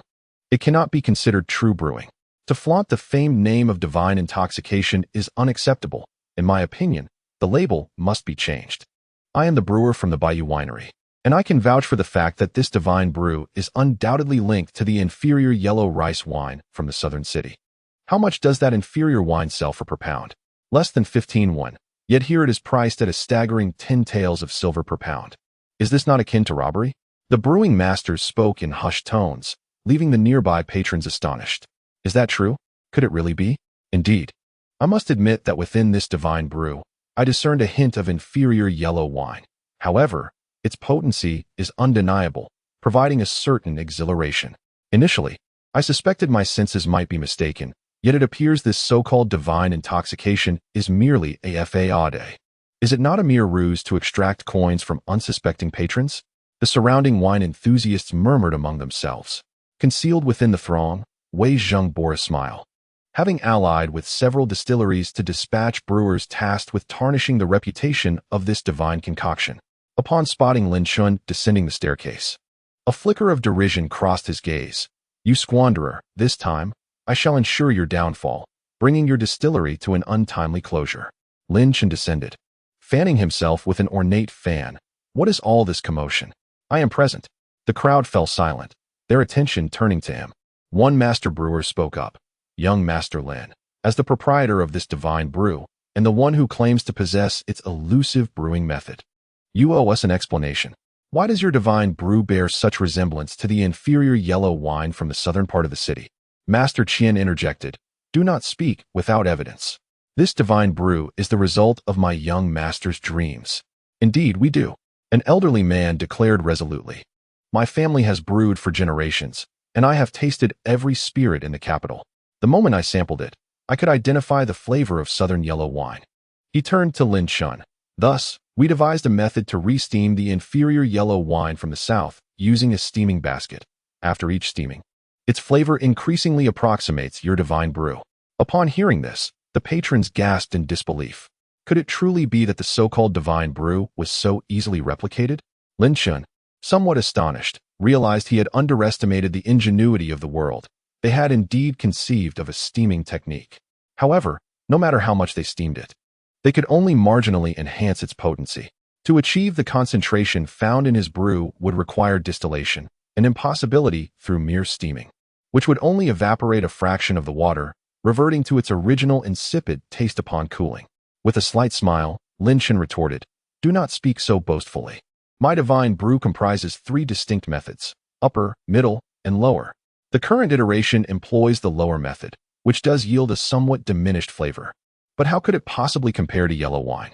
The latest batch, crafted using the upper method, shall be unveiled soon. At that time, esteemed brewers, you may come to sample it and determine whether my divine brew is indeed ambrosial nectar." The brewers stood momentarily stunned. They had not anticipated Lin Chen's strategic retreat, which had instead allowed him to introduce a new wine. Wei Zhang's eyes widened. This spendthrift cannot possibly have another divine brew. The other patrons whispered amongst themselves. And Lin Chen continued, esteemed guests, the divine brew is, in essence, a brewing technique, varying in quality. The most rudimentary method can imitate any other wine's flavor, while the highest form of divine intoxication possesses a unique taste. In half a month, the new divine brew will be launched. I invite all to partake. As Lin Chen concluded his remarks and departed with his fan, the 5 master brewers were left at a loss for words. They initially intended to unite and disparage Lin Chen's divine brew as inconsequential, but to their astonishment, Lin Chen seized the opportunity to unveil a new variant of his divine concoction. How could this be? Does he possess more than one type of divine brew?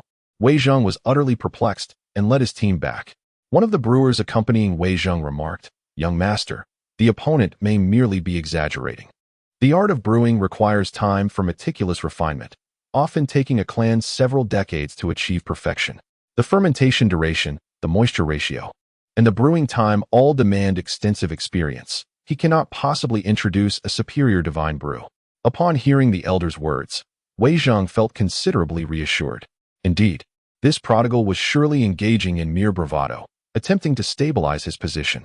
Should a fortnight pass without the release of his new divine brew, I shall take the opportunity to dismantle his reputation and restore our family's esteemed Longri brew. Such is my duty. Chapter 29. This time, my brother guarantees not to deceive you. The news swiftly spread throughout the capital. Lin Chen was purportedly launching an entirely new divine brew. Furthermore, it was said that to complement this divine elixir, he had assembled dozens of artisans to craft exquisite glassware for bottling. This revelation ignited fervent discourse across the capital. Ren Tianding glanced at the report regarding Lin Chen and set it aside. Lin Chen has conceived a new divine brew. To have even one divine brew is a remarkable feat. Can he truly produce several? El Jindao suggested, Your Majesty, why not sample it upon its opening? The beverage concocted by this extravagant youth is indeed commendable, yet utilizing glass for bottling must incur astronomical costs. Surely, merely producing the glass would cost over 1,000 taels. What a waste. Ren Tianding shook his head, pondering whether Lin Chen possessed an innate tendency for extravagance. El Jin smiled and reminded, Your Majesty, the officials from the Yingtian prefecture have been replaced by Lin Chen's people. He himself did not attend. What a prodigal. There is no rush. Let him complete his new divine brew before addressing him. Ren Tianding paused, contemplating the memorial in his hands, and inquired, What news from the Honglu Temple? The reply came, Your Majesty, the demands from the grasslands remain unchanged. Such audacity. Does he not fear dire consequences? It appears the prodigal was correct. The grasslands truly see our great nation as mere meat upon a chopping block. After a moment of silence, Ren Tianding issued various decrees. What? You extravagant youth, you dared to use glass to bottle your brew? Lin Rahai exclaimed, his eyes wide with disbelief as he gazed at Lin Chen. Unfazed, Lin Chen replied, Father, it's not such a big deal. Lin Rahai trembled. Prodigal. Do you have any idea how much that glass piece in my collection is worth? Over 800 taels. And you dare to use glass bottles for your brew? The cost of all those glass bottles must be astronomical.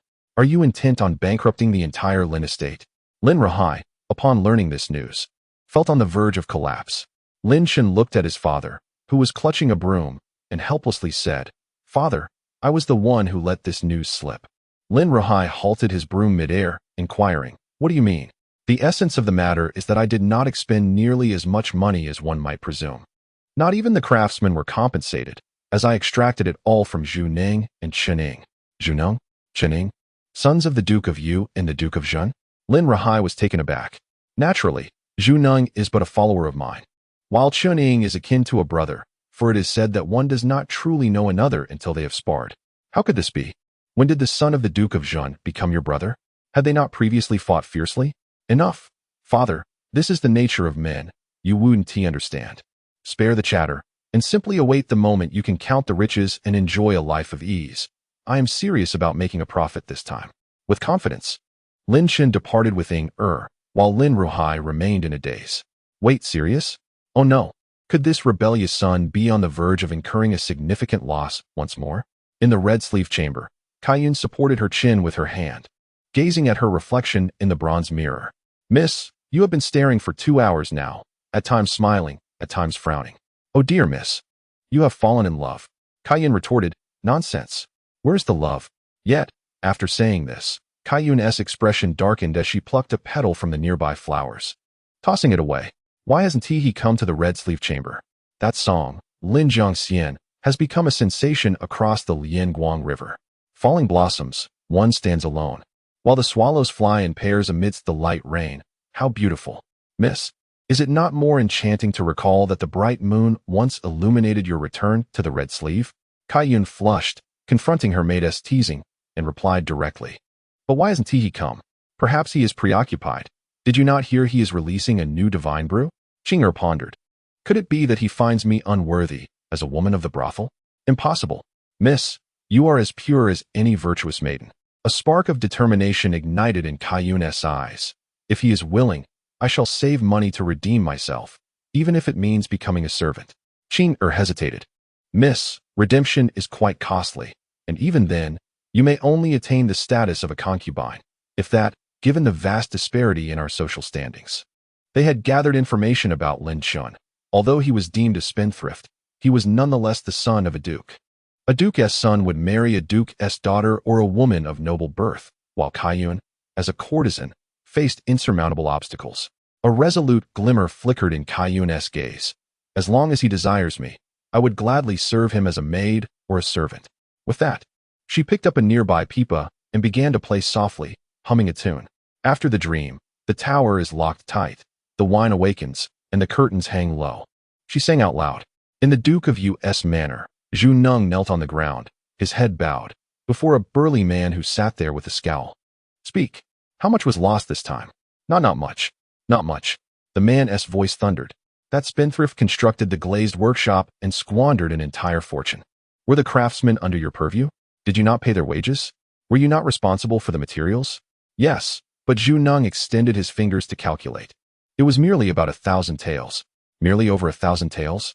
Zhu Zhaohua inhaled deeply and without hesitation, lashed out with a whip. Ah, father, why do you strike me? I'll strike you dead. Are you intent on driving me to despair? It is well known that Lin Chen is a spendthrift, and yet you choose to associate closely with him? Birds of a feather flock together. By aligning yourself with him, you will inevitably squander our family fortune. Father, he has promised that once he starts making money, I will receive my share of the profits. Make money? Relying on that wastrel for profit is akin to hoping I can earn military accolades on the battlefield. At 14, do you lack any sense?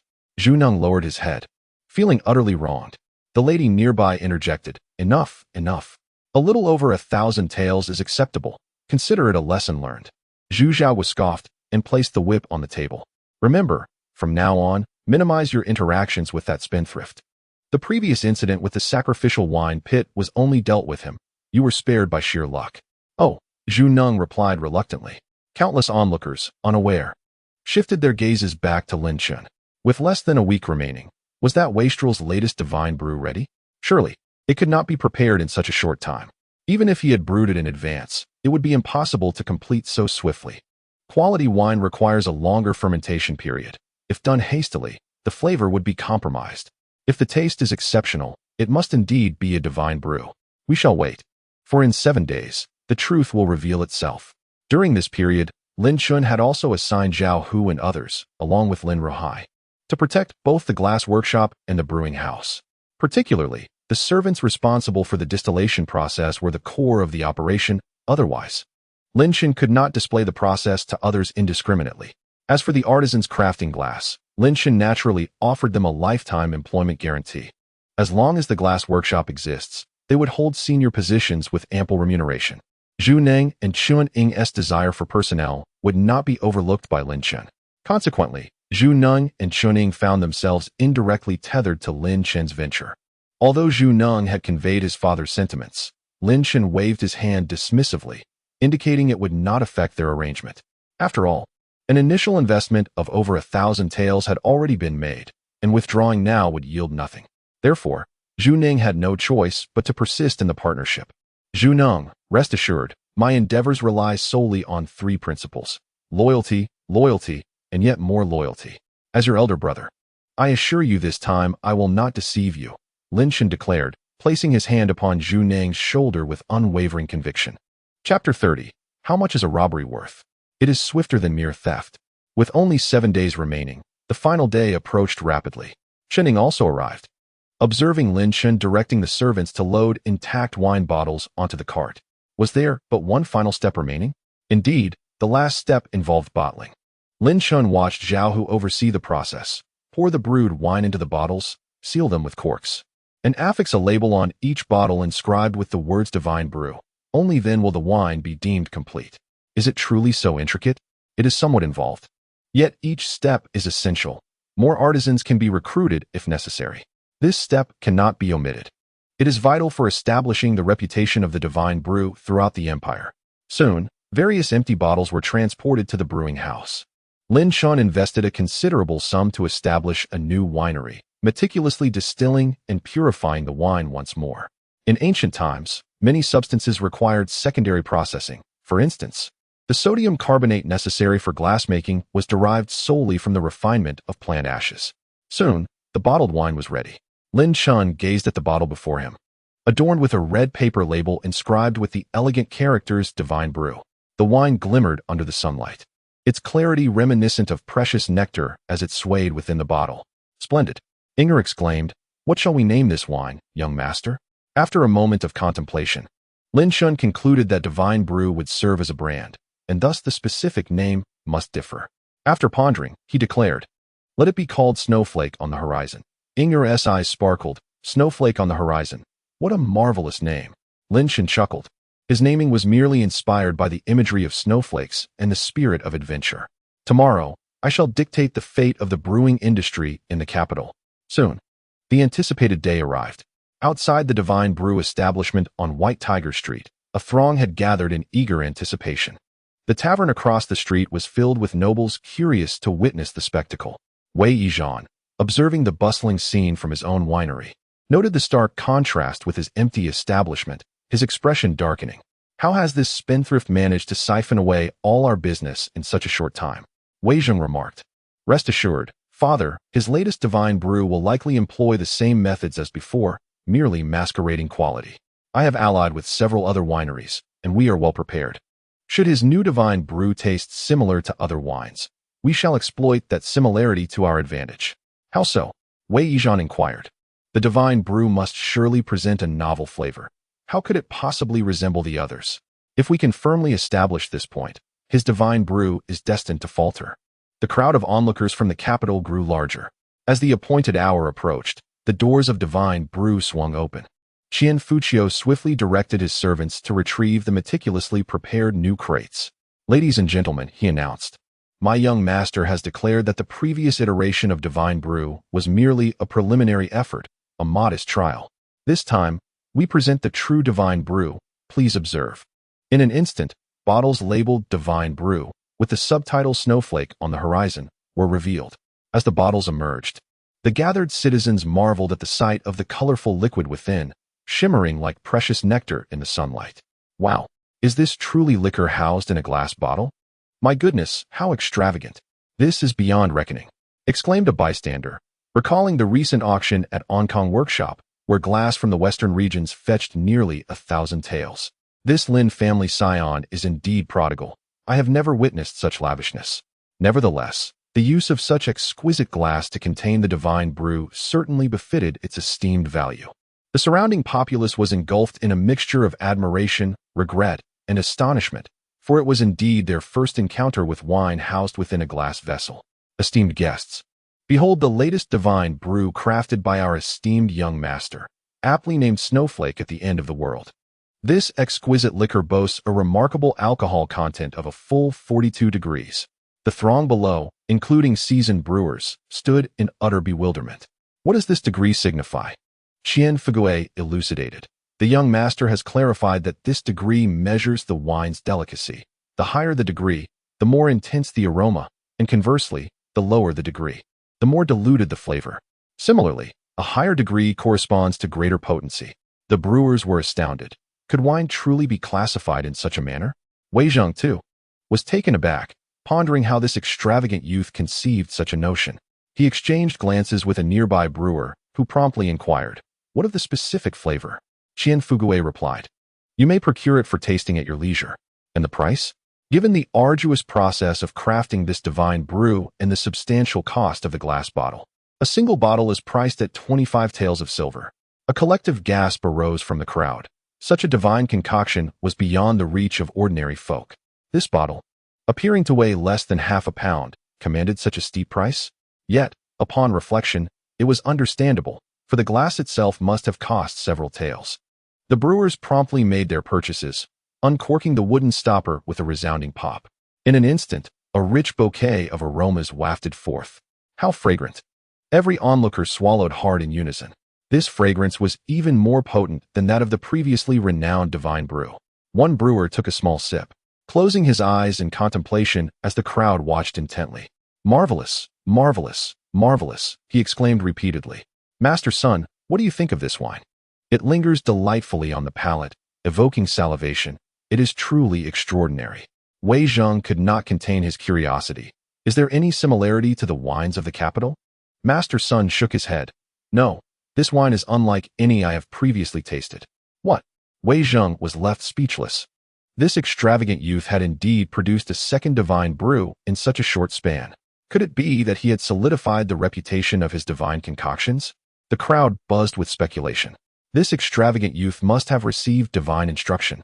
Indeed, otherwise, how could this second divine brew have left even the master brewers in awe? It was intoxicating. If only I had the means, I would purchase a bottle without hesitation.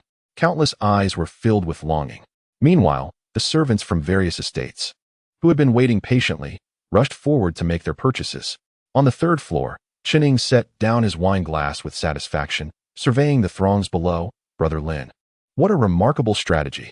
This wine is delightful, albeit expensive. Considering the initial investment, will it be profitable? Lin Chen smiled slightly. Ah, Brother Chen.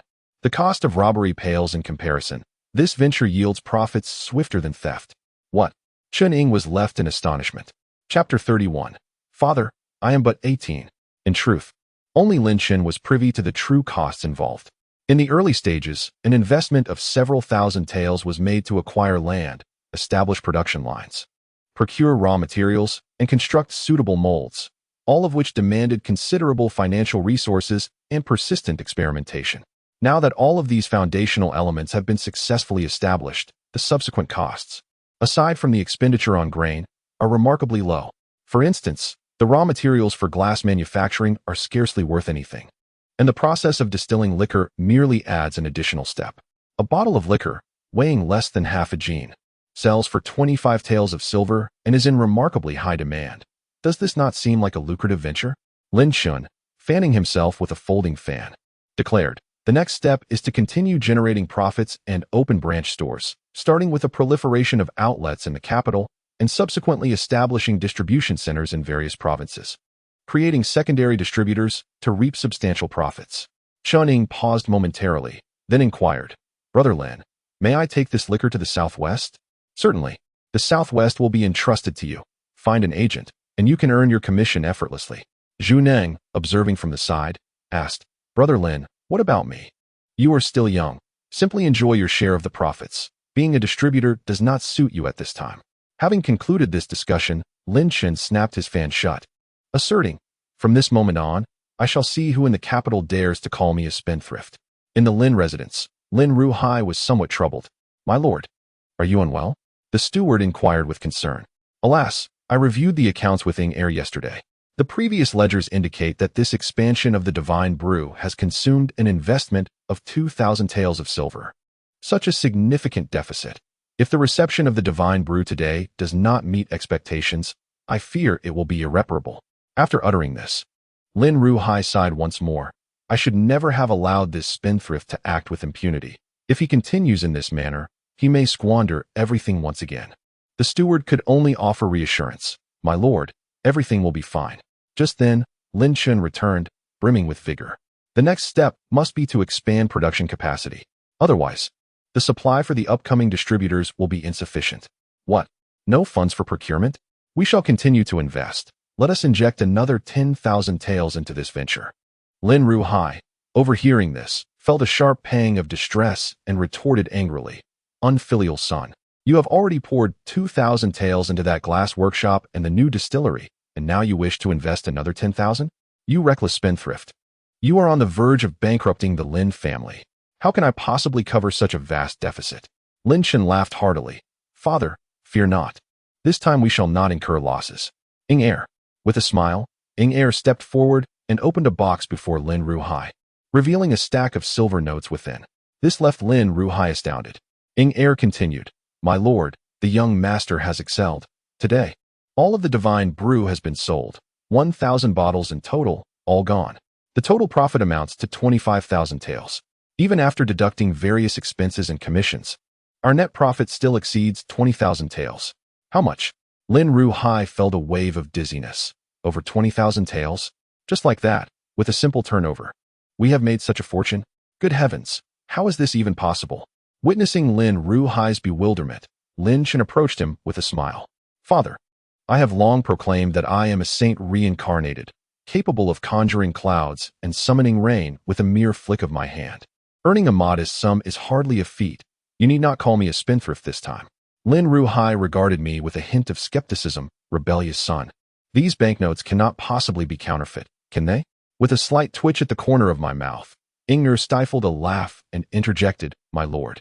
These were acquired from the money exchange with the young master, and they are undoubtedly authentic.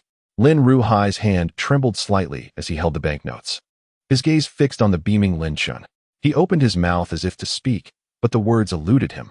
Very well, you have grown up, he finally managed, patting my shoulder. Since you possess such abilities, I shall not worry about your survival after my demise. I grimaced slightly. Father, could you not utter such disheartening words? All right, I shall refrain from delving into that matter, but you must shoulder the responsibilities of the Lin family. Upholding our lineage and bringing glory to our ancestors must be prioritized. As Lin Ruhai walked away, visibly pleased, I inquired with curiosity, Father, what is it that you wish to discuss? Your marriage must be arranged, he replied. What? Father, I am but 18. Meanwhile, Jiangnan stealthily entered the estate through the back door, clutching a small crimson box. Housekeeper who? My father has not noticed my absence. Has he?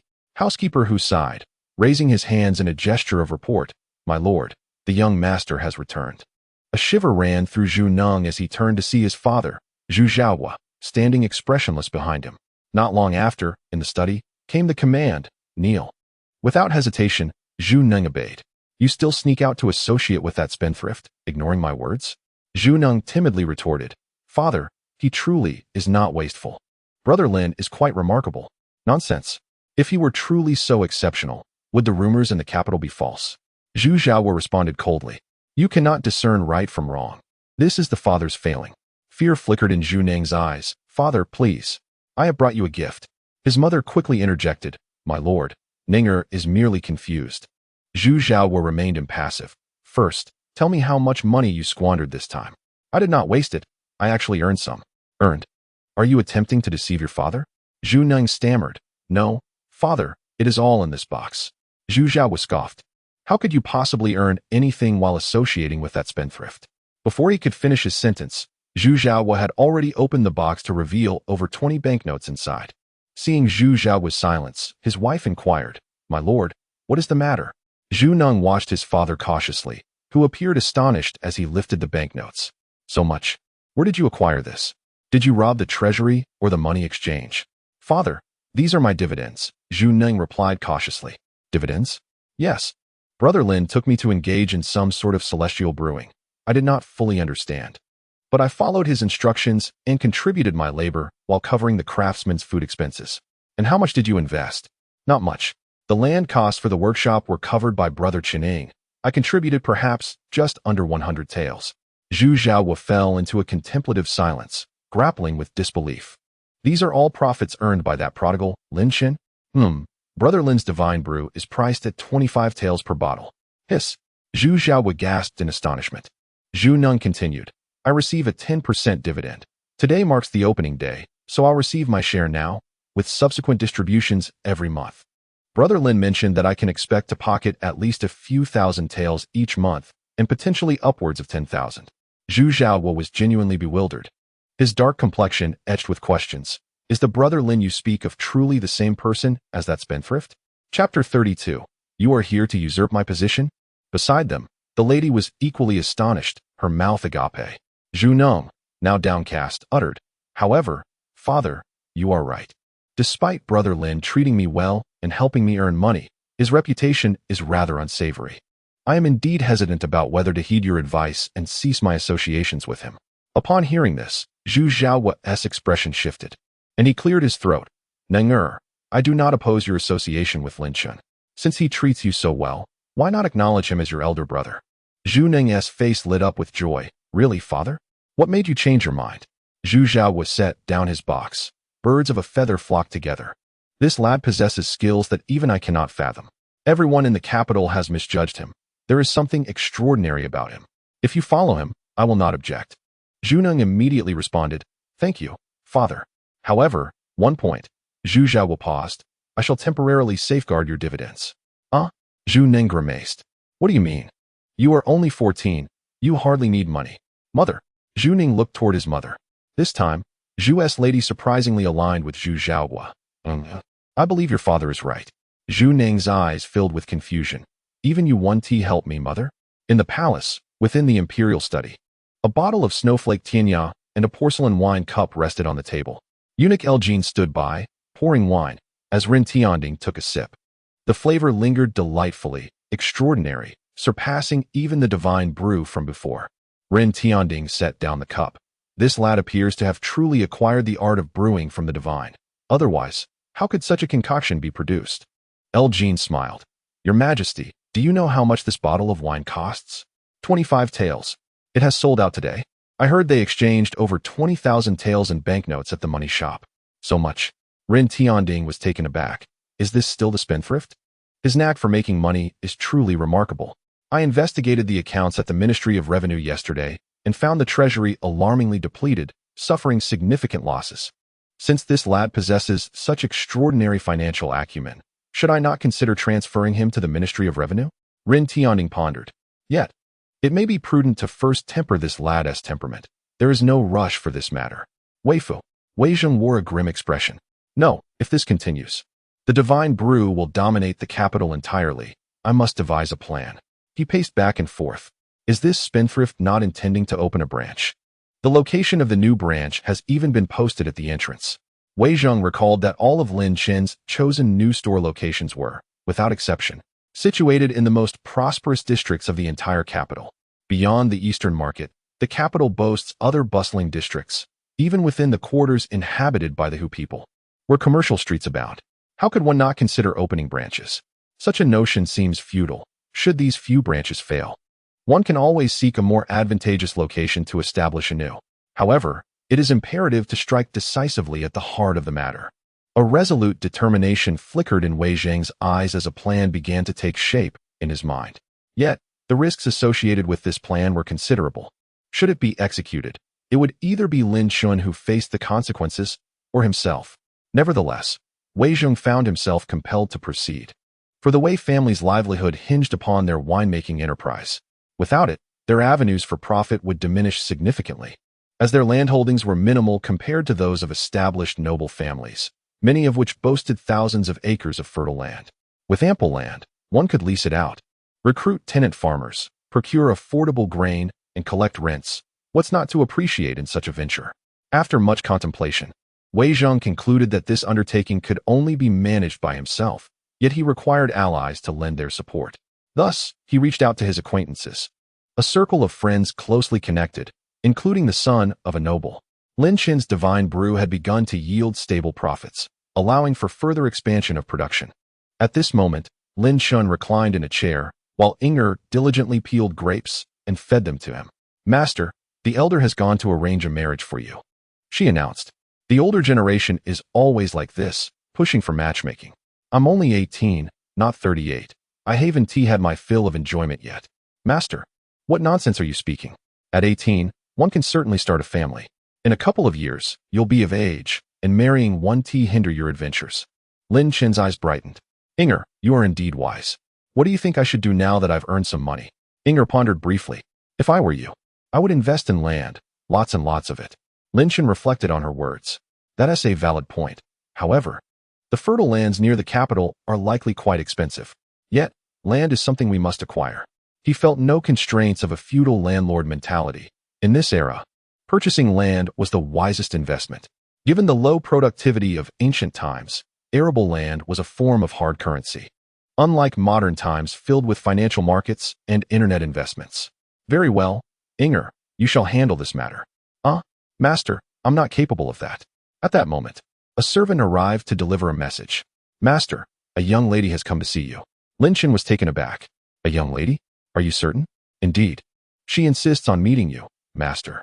Confusion washed over him. What jest is this? I hardly know any young ladies in the capital. Upon reflecting back on his time since arriving, he realized he had been too absorbed in making money and indulging himself to have acquainted any young women. Very well. I shall meet her.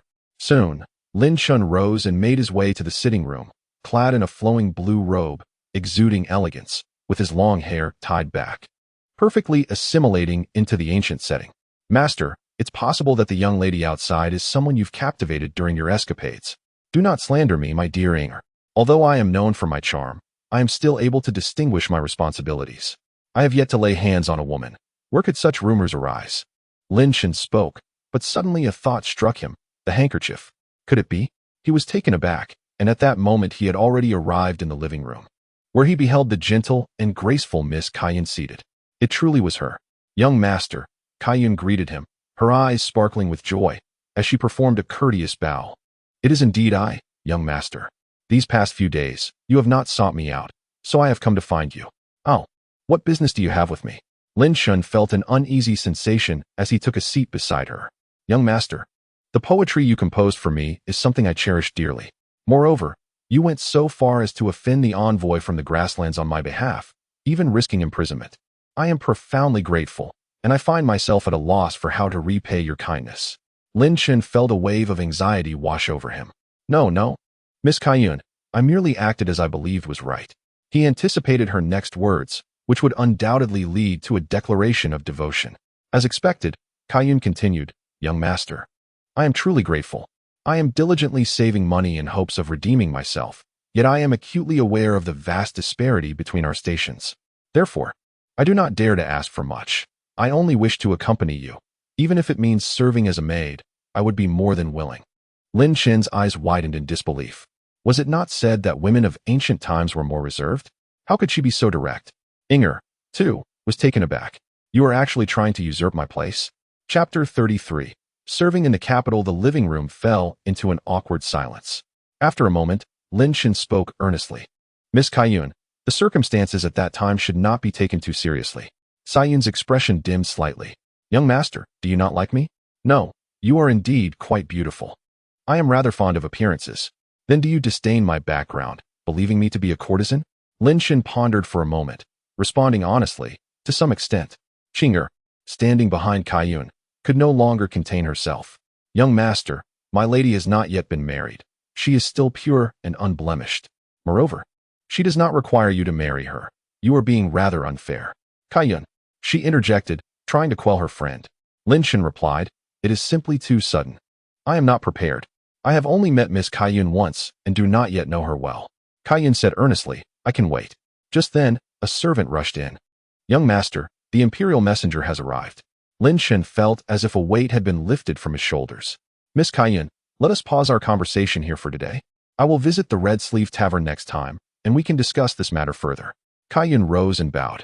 Very well, young master. Lin Chen sighed with relief. Were the young ladies of the Great Feng truly this forthright? However, he was not averse to Kaiyun. It was simply too much too soon, having only met her once. He needed time to acclimate. As Lin Chen stepped out, the imperial messenger had donned a smile. Young Master Lin. Messenger, what decree does His Majesty have this time? The messenger replied directly. This time it is an oral edict. Please listen closely, young Master Lin. He paused momentarily before stating directly, Lin Chen. I previously ordered you to report to the Yingtian Prefecture as a clerk for your reflection. Yet, you had someone else take your place. You must promptly fulfill your duties as a clerk. Should you attempt to deceive me again, I shall exile you 3,000 miles. A sudden jolt of realization struck Lin Chen. He had forgotten about this matter. Your Excellency, I will attend to it immediately. He then slipped a banknote into the eunuch's hand, saying, Thank you for your hard work. The eunuch, beaming with delight, replied, Not at all, young Master Lin. Rest assured, His Majesty is not angry about this matter.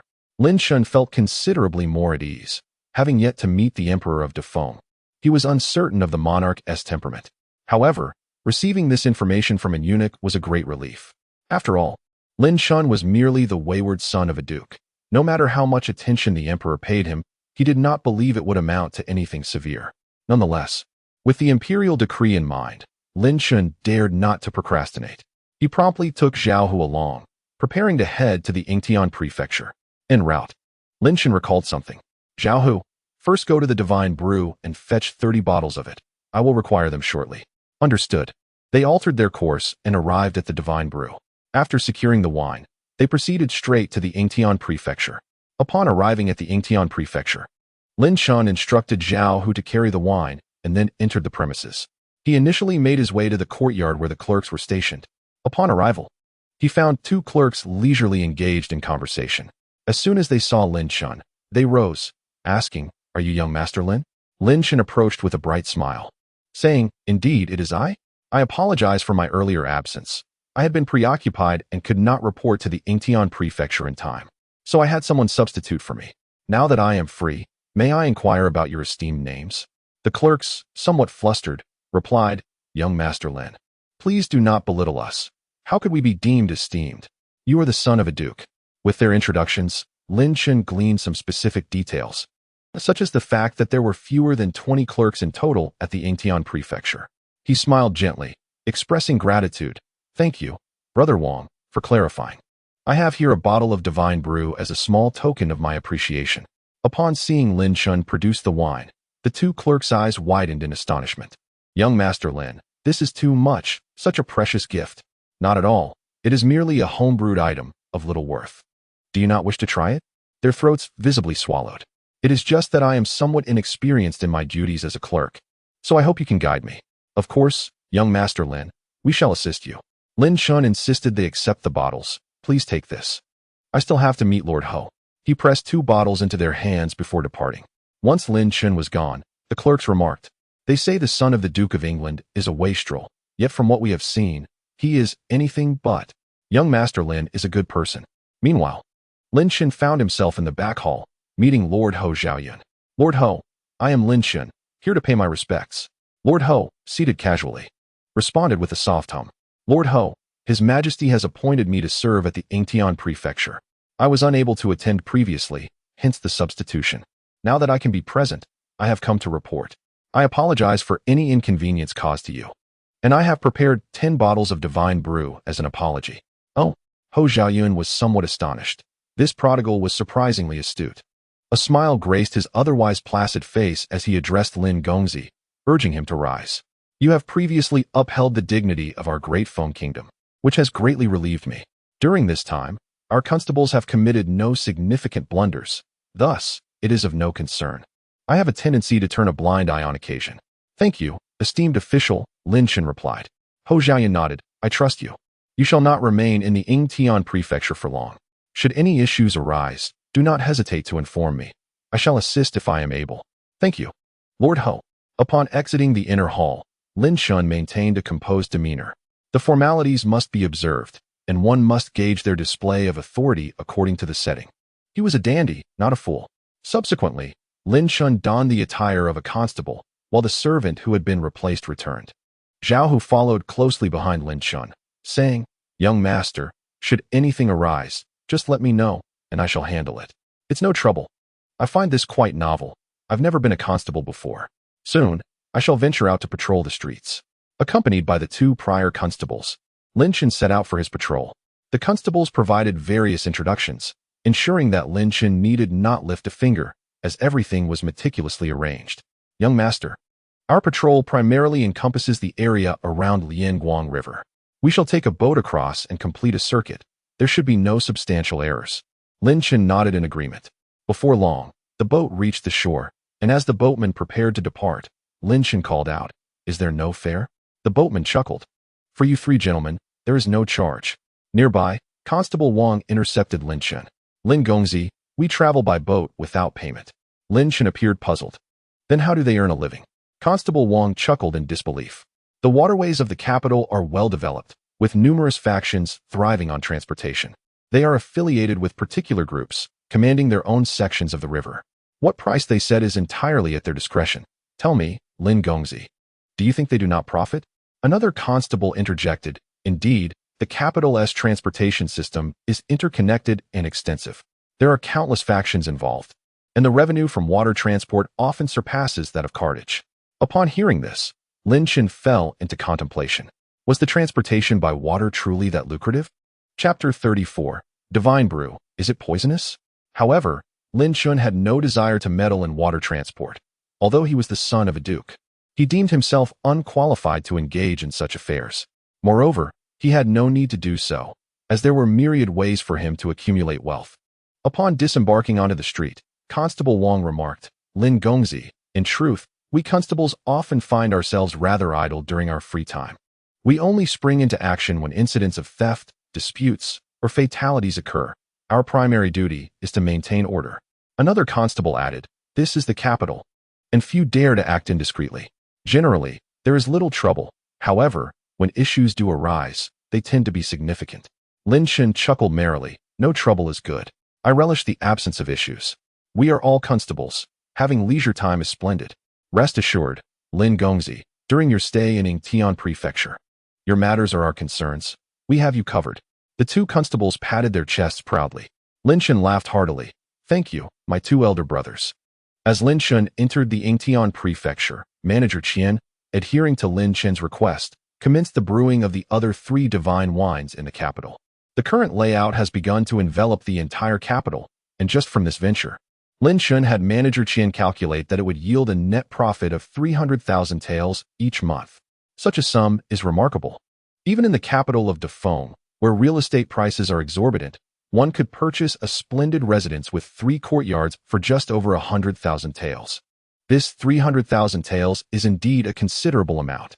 Furthermore, once the distributors are carefully selected and expanded nationwide, the profits from the divine wine could be aptly described as a veritable gold mine.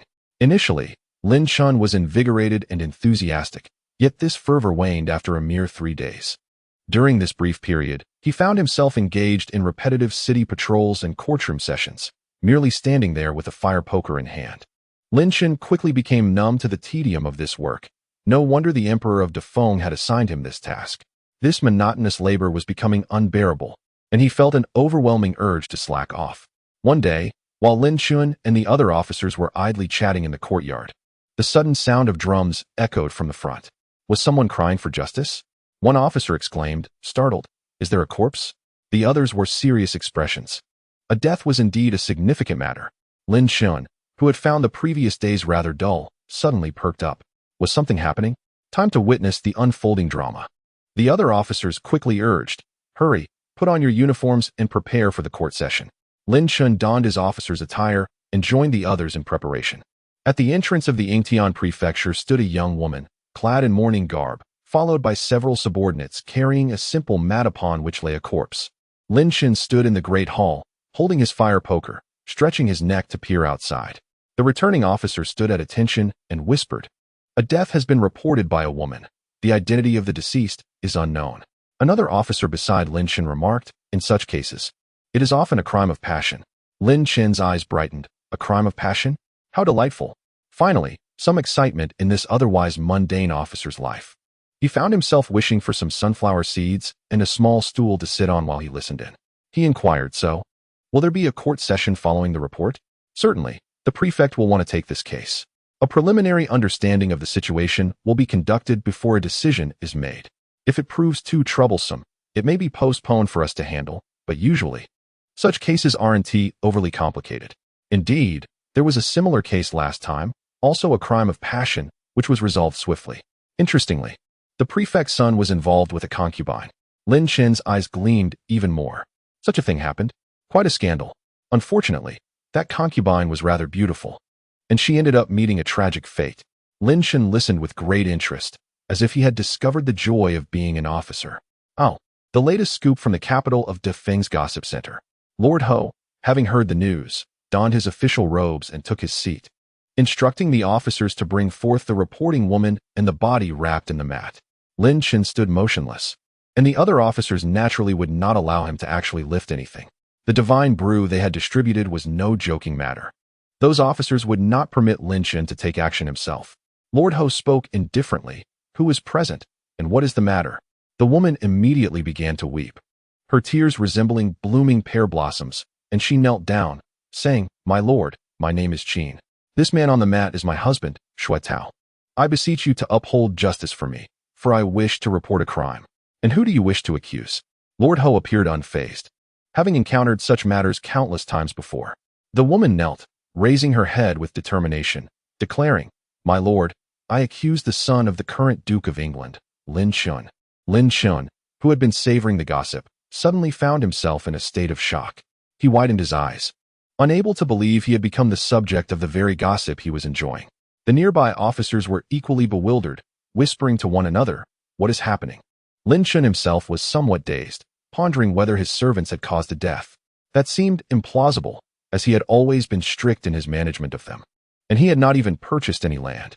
Even in matters of grain procurement, the wealth of the family would not lead to errors. Lin Chen's mind raced, for a death would undoubtedly be a grave matter. The other officers could hardly believe it, murmuring among themselves. The previously relaxed Lord Ho, now wide-eyed, struck the judgment board and commanded, "Silence." He turned to the woman below. "Repeat what you just said. Who do you accuse?" "My lord," she replied, "I accuse the son of the current Duke of England, Lin Chen. He is the one who caused my husband's death, leaving me to mourn alone." Lord Ho felt something was amiss. Lin Chen had only just arrived at the Yingtian prefecture to attend to official business, so how could someone suddenly accuse him? His mind raced with questions as he asked, "Qin, there are certain things one should not speak of lightly. How could the son of the Duke of England be connected to you?" With unwavering conviction, Qin replied, "Lin Chen established the divine brew. My husband was fond of wine, so he purchased a bottle from the branch store last night. I was urging him to drink less, but he insisted the wine was delightful. When I awoke the next morning, my husband was dead." Having spoken, Qin fell prostrate on the ground, pleading, "My lord, please seek justice for me. My husband died from consuming the divine brew. It is poisoned." Gasps filled the room as the officers stood dumbfounded. The divine brew is poisoned? Chapter 35. The Yingtian Prefecture's Judgment. Is it truly so biased? At this moment, Lin Chen regained his composure. After Qin finished her accusation, he understood that this was not a personal vendetta, but rather an attack on the divine brew itself. What surprised him even more was the despicable tactic employed by the accuser. It is often said that human hearts are treacherous. Could it be that someone was scheming against him? Lin Chen's mind raced as he pondered who could be orchestrating this from behind the scenes. If this news were to spread, the divine brew would undoubtedly suffer repercussions. Lord Ho struck the judgment board once more, declaring, "Enough of this nonsense. Do you have any evidence?" "My lord, my husband is the evidence. He has barely been laid to rest. I implore you to render justice for a humble subject and summon Lin Chen. I wish to confront him." Lord Ho scoffed. "Very well, Lin Chen." Dressed in the garb of a constable, Lin Chen emerged forthwith. The weeping Qin, who had been kneeling on the ground, paused momentarily upon seeing Lin Chen step out from the ranks of the constabulary. "Lin Chen, do you have anything to say?" Lord Ho inquired nonchalantly, granting Lin Chen an opportunity to speak. "In response, my lord, I believe this matter has nothing to do with the divine brew. Despite its widespread sale, there have been no reports of others succumbing after consuming it. There must be some underlying mystery, and a post-mortem examination is necessary." Qin interjected vehemently, "Lord Lin, you are the son of a duke, while I am but a commoner. I witnessed my husband drink himself to death. If it were not for your divine brew, he would not have perished.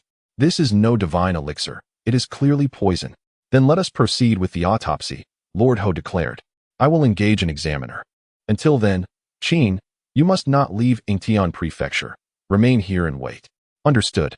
With that, Lord Ho departed from the hall, leaving Lin Chen standing there, unable to leave as well. Lin Chen looked down at Qin and asked, "We have no grievances between us. Why do you seek to harm me?" Qin, with her head bowed and tears streaming, replied, "What are you saying, Lord Lin? It is you who has caused my husband's demise." Lin Chen replied coolly, "Inform those behind you that to undermine this gentleman's divine brew, such meager skills are insufficient." He closed his eyes to meditate, unperturbed in his heart. "Lord Ho, resting in the back, took a sip of tea and mused. This matter is complex. There are those targeting Lin Chen. I merely wish to maintain my integrity amidst the tumult of the capital. If this goes awry, I may be dragged down with it. An attendant remarked, my lord. Perhaps it was merely an accident. Lord Ho chuckled softly. An accident? In the capital, even trivial matters can escalate significantly. The divine brew has undoubtedly harmed the businesses of many wineries. And how many noble families are behind those establishments? Let us await the examiner's findings. On Lin Chen's side, he instructed Zhao Hu to notify certain individuals. Young master, whom should I inform? Lin Chen, eyes still closed, pondered. Seek out Duke Yu's son, Zhu Nong. It would be best to persuade Duke Yu to come, as well as Chen Ying. Understood. Zhao Hu quickly departed. Not long after, the court reconvened. And outside the magistrate's office, a throng of onlookers had gathered, eager for the spectacle. Lord Ho sat at the front, and the examiner had also arrived. What is the result of the autopsy? The examiner appeared somewhat troubled. Speak freely, Lord Ho urged. Yes, my lord. Based on the autopsy results, the deceased bore no external injuries. However, his lips and face exhibited a purplish hue, and his pupils were dilated, symptoms indicative of death by intoxication. A sense of foreboding gripped Lord Ho. So, he indeed died from drinking? According to the current findings, yes, my lord. At this revelation, the crowd outside erupted into murmurs of disbelief. Could it be true? Is the divine brew truly poisonous? Was it not said that the method of brewing was imparted by celestial beings? How could it possibly be toxic? Nonsense. It is safe for the immortals. Yet for us mere mortals, it indeed poses a danger. The common folk murmured amongst themselves, and at this moment, Lord Ho's expression darkened slightly. Miss Qin cried out in despair, my lord, I beseech you to uphold justice for me. Lord Ho Zhaoyan spoke solemnly. The details of this matter remain unclear. We cannot rush to conclusions based solely on the coroner's words. A thorough investigation is required. After years of service, Lord Ho found the situation suspicious and wished to delay. Just then, a voice emerged from the crowd. Lord Ho, the evidence is irrefutable. Why do you hesitate to act justly, instead insisting on further inquiry? All eyes turned to the man who had stepped forward. Lord Ho Zhaoyan asked with a frown, and who might you be? Replying to your lordship, I am Wei Zheng, son of the esteemed General Wei Yizhan of the current dynasty. Wei Zheng confidently walked into the hall. The officials attempted to stop him, but hesitated upon hearing his name. This was a confrontation of celestial proportions. Who were they to intervene? Lin Chen regarded Wei Zheng. So, Wei Zheng, you wish to engage in underhanded tactics against me? Lin Chen, this is your own doing. The celestial brew has claimed lives, and I cannot stand idly by. Lin Chen chuckled. Are you not afraid of confrontation? Recalling Lin Chen's previous ferocity, Wei Zheng instinctively took a step back, a flicker of fear crossing his face, yet it quickly vanished. He declared resolutely, I stand firmly on the side of justice and the law. Lin Chen, do not presume that your lineage grants you the right to act with impunity. The crowd outside buzzed with chatter. After a moment of contemplation, Lord Ho Zhaoyan inquired, what do you suggest, young Master Wei, regarding the celestial brew? My lord, given that the celestial brew has caused death, it must be sealed immediately for investigation to determine if Lin Chen has been wronged. Lin Chen laughed. You wish to seal every establishment? It is imperative to do so. Otherwise, if the populace continues to consume the celestial brew and more lives are lost, what then? Miss Qin has already lost her husband. Do you wish for others to lose their wives as well? The crowd beyond the yellow line began to stir restlessly. Lin Chen gazed at the righteous Wei Zheng with a smirk. This tactic was rather elementary. Lord Ho Zhaoyan replied coolly, young Master Wei, the case remains unresolved. The coroner's examination is merely preliminary. Further testing is needed to ascertain the truth. Wei Zheng clasped his hands together. My lord, time is of the essence. We can seal it now and uncover the truth later. Lord Ho Zhaoyan frowned slightly. Wei Zheng, this is the court of Yingtian, not your Wei residence. Wei Zheng shrank his neck. Yes, my lord. In his heart, Lord Ho leaned more towards Lin Chen. The entire affair seemed overly suspicious, and no seasoned official could overlook that. He pondered delaying the discussion further, but just then, another voice rang out. Lord Ho, is the court of Yingtian so biased? What do you regard as law and justice? From the crowd, a figure emerged. This individual, in his 30s, possessed an extraordinary demeanor and was even adorned in official robes. A jolt of surprise coursed through Ho Zhaoyan's heart, compelling him to rise. Master Jiang, What brings you here? I happened to pass by and chanced upon the proceedings at the Yingtian prefecture, so I thought I would take a look, Jiang Jingxin replied. Lin Chen observed Master Jiang entering the hall, musing to himself. What a coincidence. It seems that fate has conspired to bring him here. Do you take me for a fool? Hou Xiaoyan chuckled. As the third-rank vice minister of rights, your position seems worlds apart from my humble Yingtian prefecture. Jiang Jingxin, unhurried and composed, responded, Master Hou, we are both serving the court, striving for fairness and justice. You are the prefect of Yingtian, and I am the vice minister of rights. Though we may not be among the censors of the Duzhe Yuan, I too wield the authority to impeach. Hou Xiaoyan fell into a contemplative silence, reflecting on the burdens of a prefect in the capital, where a single misstep could offend multitudes. Today's case involved the vice minister of rights. Tomorrow's might ensnare the minister of revenue. Though the title of prefect of the capital sounded prestigious, it was a position fraught with peril. However, Hou Xiaoyan quickly regained his composure, saying with a smile, You speak wisely, Master Jiang. Someone please, provide a seat for Master Jiang. As Jiang Jingxin sat upon the chair brought by the attendants, Lin Chen regarded him closely.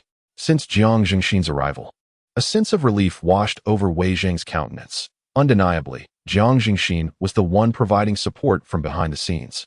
Yet, what was their connection? What relationship did Jiang Jingxin have with Wei Zhang?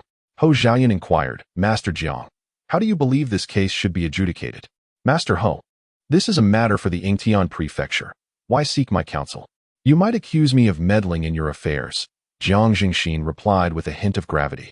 Your words carry weight, but what of the sealed divine brew? Jiang Jingxin smiled gently. Master Hou, you may proceed as you see fit. Hou Xiaoyan felt a wave of frustration, yet Lin Chen interjected. Master Hou, we can afford to wait. My witness has yet to arrive.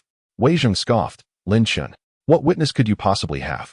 Lin Chen shot a glance at Wei Zhang. And why should you possess a witness while I do not? Wei Zhang, what is your true connection to Master Jiang? Do you truly believe I am oblivious? Hou Xiaoyan interjected. Lin Chen, Master Jiang's sister is Wei Zhang's wife. Lin Chen realized. Then, that Jiang Jingxin was indeed Wei Zhang's uncle.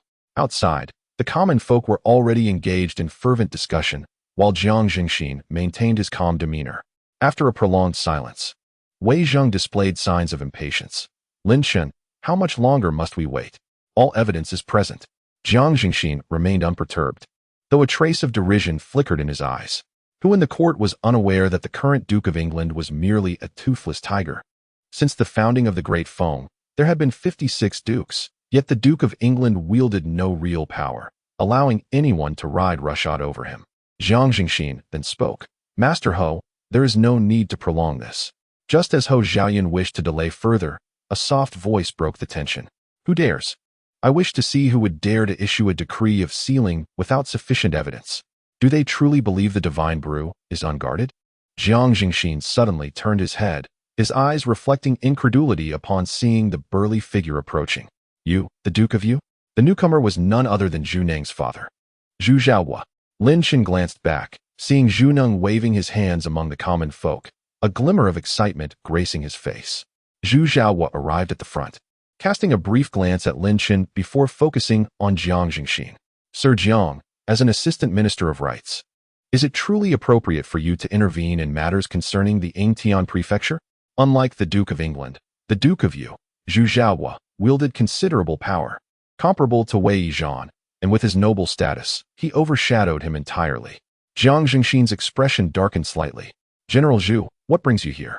Just passing by. Zhu Zhaohua replied nonchalantly. Jiang Jingxin felt as if he had bitten into something distasteful. Passing by.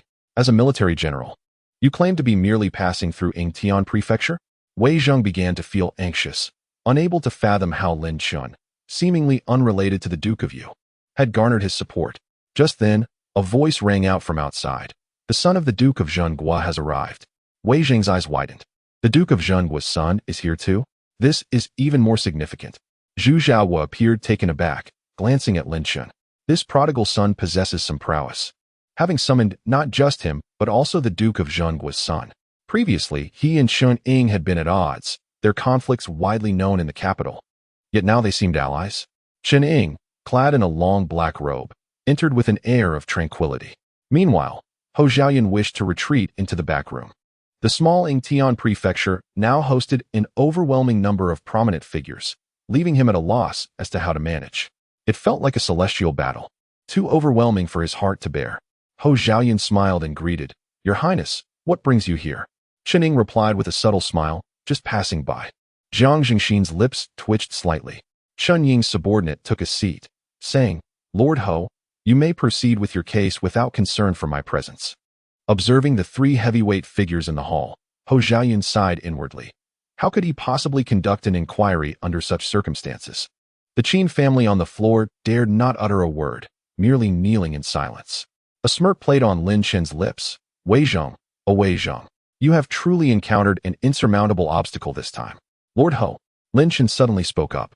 Ho Xiaoyan was taken aback as Lin Chen clasped his hands in greeting. "May I ask her a few questions?" Ho Xiaoyan nodded. "You may proceed." Lin Chen turned to Qin Shi. "Is your husband named Shuetao? Did he perish after consuming my celestial brew?" "Yes," she replied. "Which establishment did he purchase it from?" "At the Qingping Street in the west of the city." Lin Chen nodded. "Very well. You claim your husband died from the celestial brew. Where is the bottle?" "At home. I did not bring it." "Send someone to retrieve it now." Qin Shi promptly dispatched someone to fetch it, and Lin Chen added, "Lord Ho, I need someone to go to the Qingping Street branch of the Celestial Brew to obtain an item that may aid in solving this case." "Certainly." Lin Chen instructed Zhao Hu to make another trip. Soon, both the wine bottle belonging to Qin Shi and the account book from Lin Chen's side arrived. All eyes were fixed upon Lin Chen. Lin Chen first took the bottle from the Qin family and examined it closely, confirming that it was indeed his own wine bottle, complete with the identical anti-counterfeiting mark at the bottom. Next, he inquired, "Qin, when did your husband purchase this wine?" "Just yesterday," she replied. Lin Chen retrieved the ledger to check the records from the previous day. At this moment, Qin's heart raced with trepidation. She was uncertain of Lin Chen's intentions. Watching as he pulled out a book and began to flip through its pages, all eyes were on him. And then, with a slight smile curling at the corners of his mouth, Lin Chen suddenly looked up at Qin. "You are lying. Qin, will you not confess?" Chapter 37. Do not present me with such a disdainful countenance. What are you even worth? Qin was left dumbfounded. Wei Zhong momentarily froze before asking, "Lin Chen, what do you mean?" Jiang Jingxin spoke in a grave tone.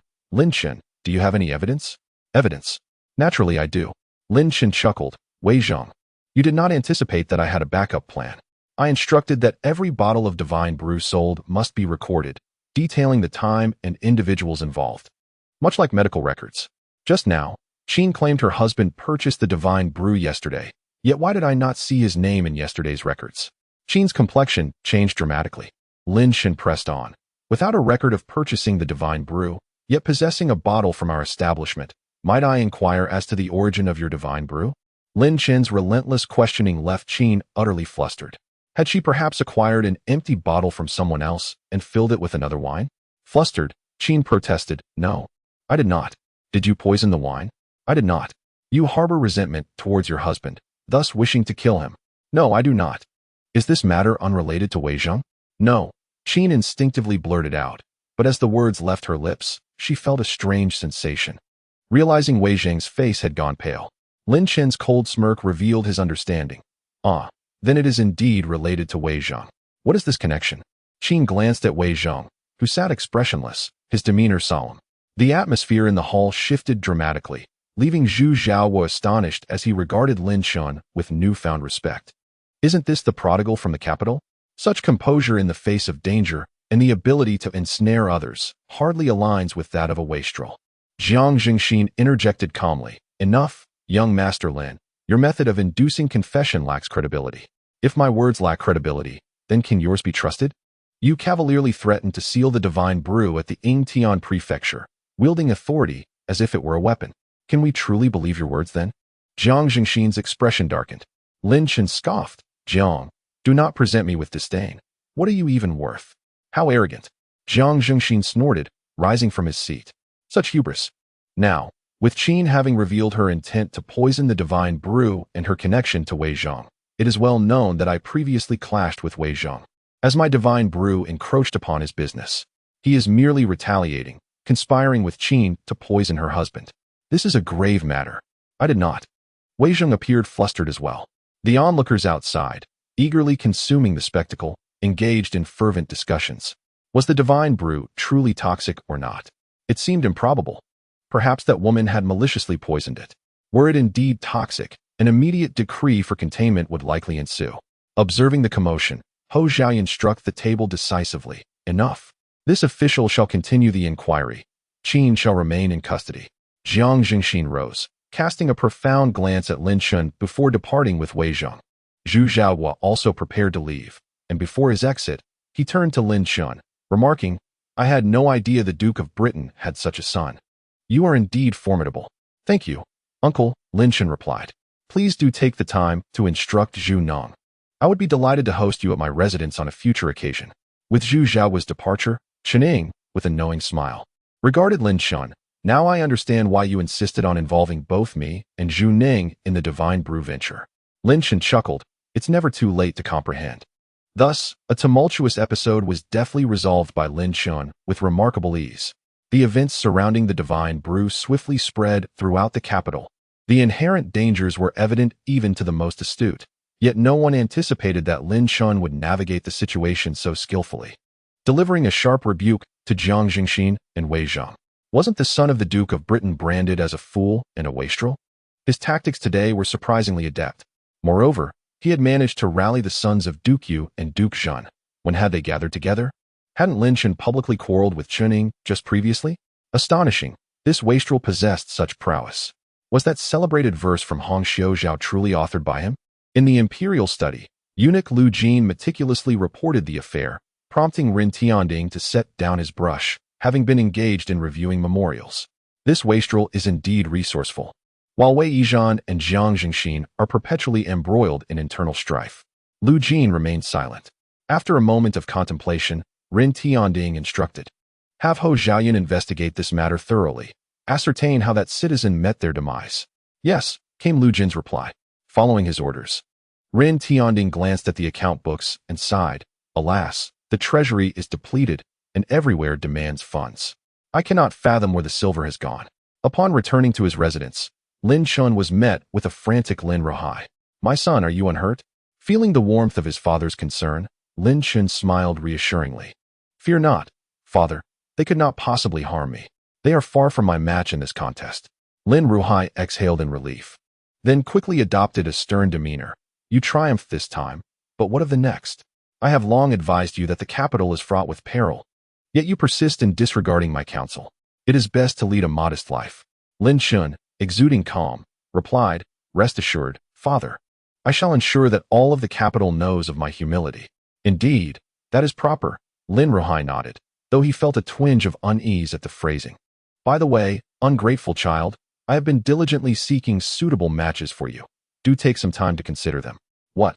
Lin Chen's expression soured. Having faced pressure for marriage on Earth, now he found himself pursued for it in this new realm as well. Do not be so disheartened. You are no longer a child. As my only son, it is time to carry on the family lineage. Lin Chen said, Father, I am still but a child.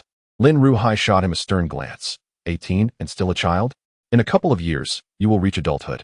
Others arrange their marriages in their teens. And here you are at 18 without a match. I tell you, if you do not go tomorrow, I shall break your legs.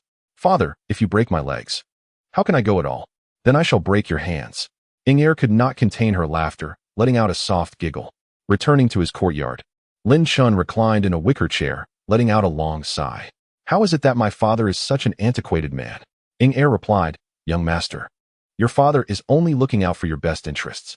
You currently possess neither fame nor the means to serve in the court, nor any military achievements. It is prudent to marry and start a family while you still can. Lin Chen huffed lightly. You underestimate me. Your young master possesses unparalleled talent. Indeed, young master, you are the wisest of all. Now, open your mouth to eat some grapes. Chapter 38. A matchmaking diary the following day. Lin Chen yawned as Ing'er and other maids assisted him. Young master, do not forget that you are to meet with the other young ladies today. Lin Chen replied with a reluctant acknowledgement. I know, but such matters are rather embarrassing. Ing'er chuckled. Young master, there are no outsiders here. You previously visited the Red Sleeve Pavilion. What of it? What man has not frequented the Red Sleeve Pavilion? It is not the same. As Ing'er helped Lin Chen wash his face, he added, by the way, inform old Qian to hold off on selecting the distributors for now. Let us first focus on acquiring the source of grain and brewing. Understood.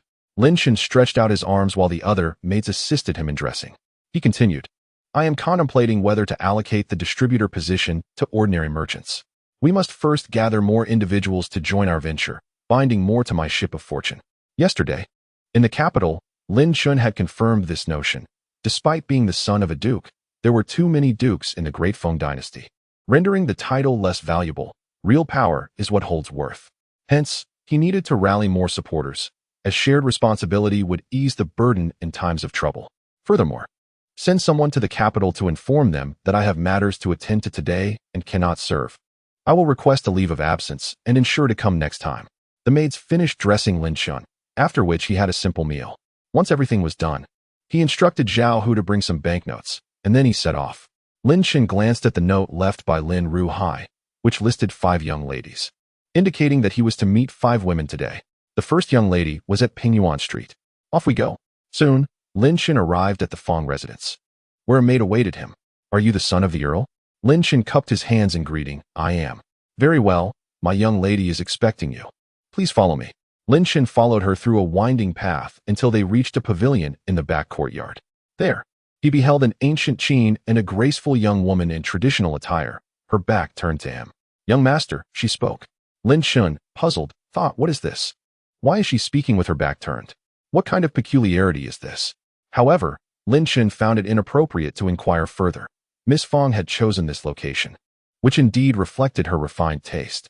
Young Master Lin, I have heard of your esteemed name before, but I pay little heed to such matters. Her voice was melodious. Lin Chen felt a sense of affinity. The young lady possessed remarkable wisdom. Our fathers are both dukes. Thus, we are well matched. Please, take a seat. The maid gestured for Lin Chen to sit down.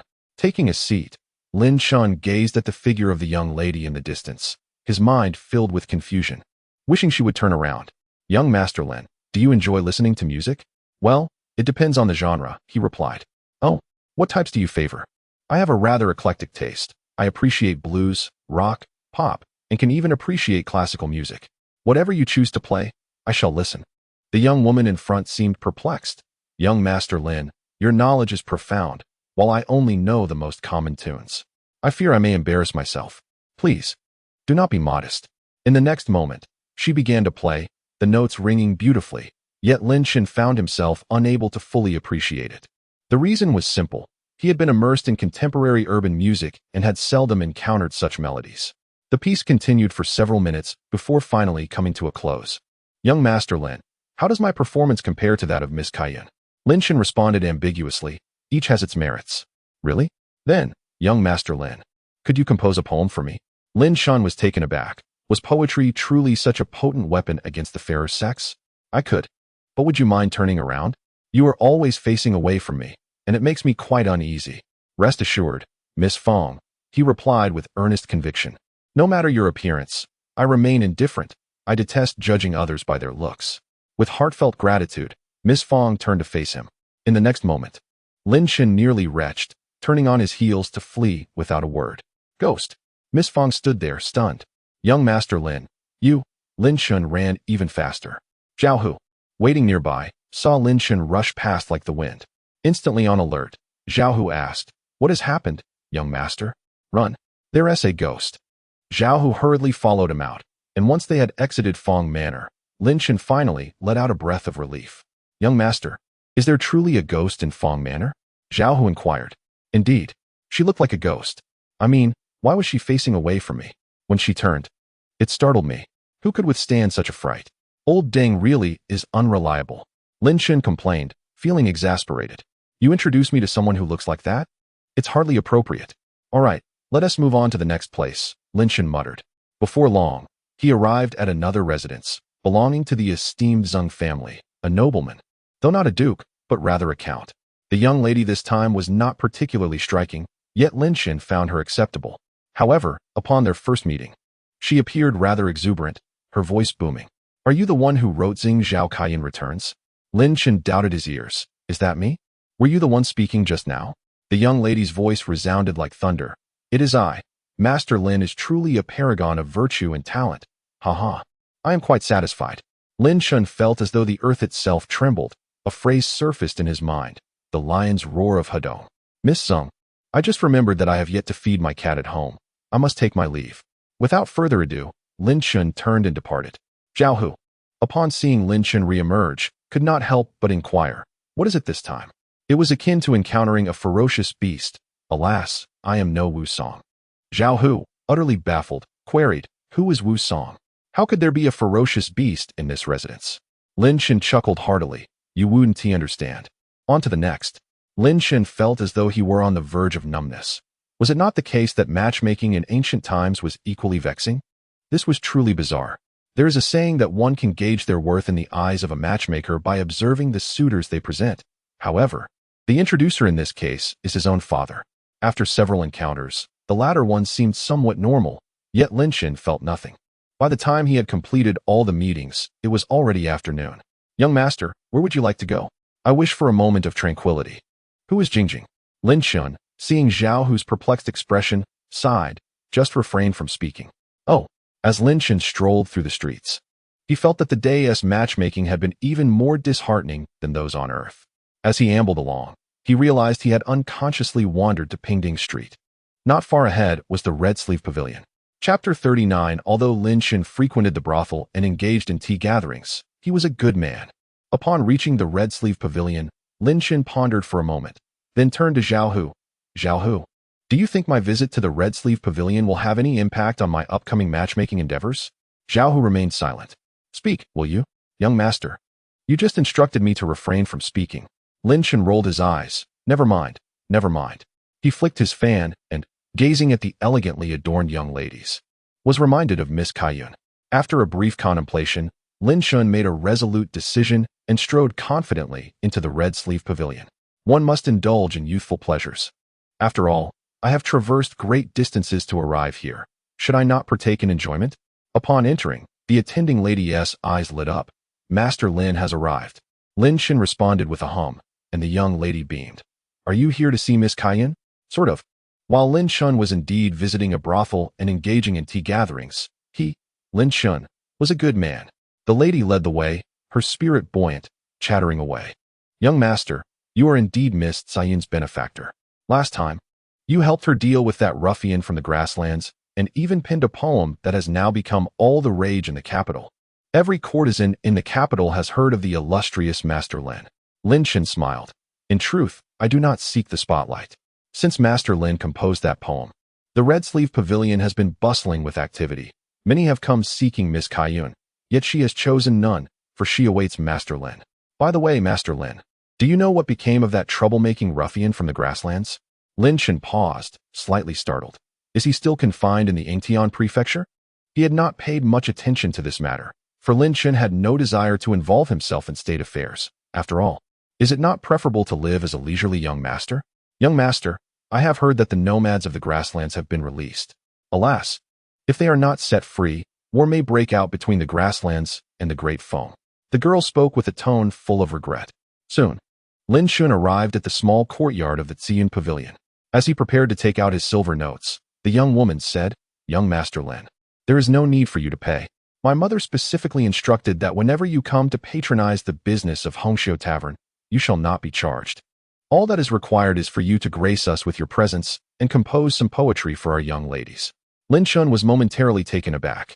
Is that appropriate? The girl smiled brightly, urging him, Please, do go inside. She opened the door and gently ushered him in. Lin Chen felt a surge of delight. What a delightful arrangement. Upon entering, he found the small room empty. It then dawned on him that it was still too early for tea. A figure emerged from the back room, and Chinger exclaimed with joy, Miss, young Master Lin has arrived. Then, the eager and somewhat flustered Kaiyun hurried out. Upon seeing Lin Chen, her face lit up with happiness. Realizing her hair might be disheveled, she quickly adjusted her coiffure. Young master, you are here. Lin Chen cleared his throat. I happened to pass by Hongxiu Tavern and thought I would come to see you. Kaiyun smiled. Please, have a seat. Chinger, prepare the tea. Lin Chen sat down, and Kaiyun retreated to the back room while her maid, Chinger, brewed tea for him. After a while, Kaiyun returned, having tidied herself, and sat beside Lin Chen. Young master, she said, her beautiful eyes shimmering as they rested upon him. Being gazed at by such a delicate beauty made Lin Chen's throat dry. and he hastily sipped his tea to quell his nerves. Kaiyun, in truth, I went on a blind date today. A blind date? Yes. My father arranged for me to meet several young ladies, but regrettably, I did not find much affinity with them. Qing'er, listening nearby, proudly interjected, of course. My lady is exceptionally wise, well-versed in the classics, and skilled in music, chess, calligraphy, and painting. What other young woman could compare to her, apart from her noble status? Do not speak so recklessly, Qing. Young master, allow me to pour you some tea. Kaiyun lifted the teapot and personally filled Lin Chen's cup, accidentally brushing her hand against his. The smoothness and warmth sent a ripple through Lin Chen's heart, and he turned to see Ziyun's cheeks flush with color, making her even more enchanting. Young master, Kaiyun said, her heart racing, please enjoy your tea. Ah, yes, tea, Lin Chen stammered, drinking to mask his embarrassment. Qing'er, sensing the moment, discreetly withdrew, and Kaiyun leaned in to speak softly. Young master, if you wish to take a wife, you must choose someone who is learned and capable of managing a household. Your spending habits are quite extravagant. Without such a partner, it will be difficult to maintain your assets, and they may quickly dwindle. Lin Chen was taken aback. Was she offering him advice? The young ladies you did not connect with were merely a sign that your fate has not yet arrived. With your talents, it will surely come in due time. Kaiyun spoke these gentle words, her hands resting on her knees. Would you like me to play a piece for you, young master? Lin Chen nodded, and Kaiyun returned to her guqin, beginning to play. As the melodious notes resonated, Lin Chen found himself somewhat bewildered. However, the enchanting scene of the beautiful maiden performing solo held a unique charm. In his heart, he weighed the qualities of Kaiyun, her gentle demeanor, perceptive nature, remarkable insights, and exquisite beauty, coupled with her obedient disposition. Observing Kaiyun as she played the guqin, Lin Chen finally arrived at a resolution within himself. You previously mentioned that you desire no formal recognition? The sound of the guqin ceased abruptly, and Kaiyun looked up, her surprise evident. Indeed, my lord. I seek no such title. May I inquire why you forego the need for recognition? Kaiyun replied gently, my lord, I find myself in this predicament. My reputation is less than favorable. Given your esteemed status, it would be impossible for you to bestow upon me a title. I understand that claiming such recognition would place you in a difficult position and expose you to public scrutiny. Therefore, I ask for no formal acknowledgement, only that you permit me to remain by your side. Truly astute, Lin Chen thought to himself, nodding internally. He smiled and said, very well.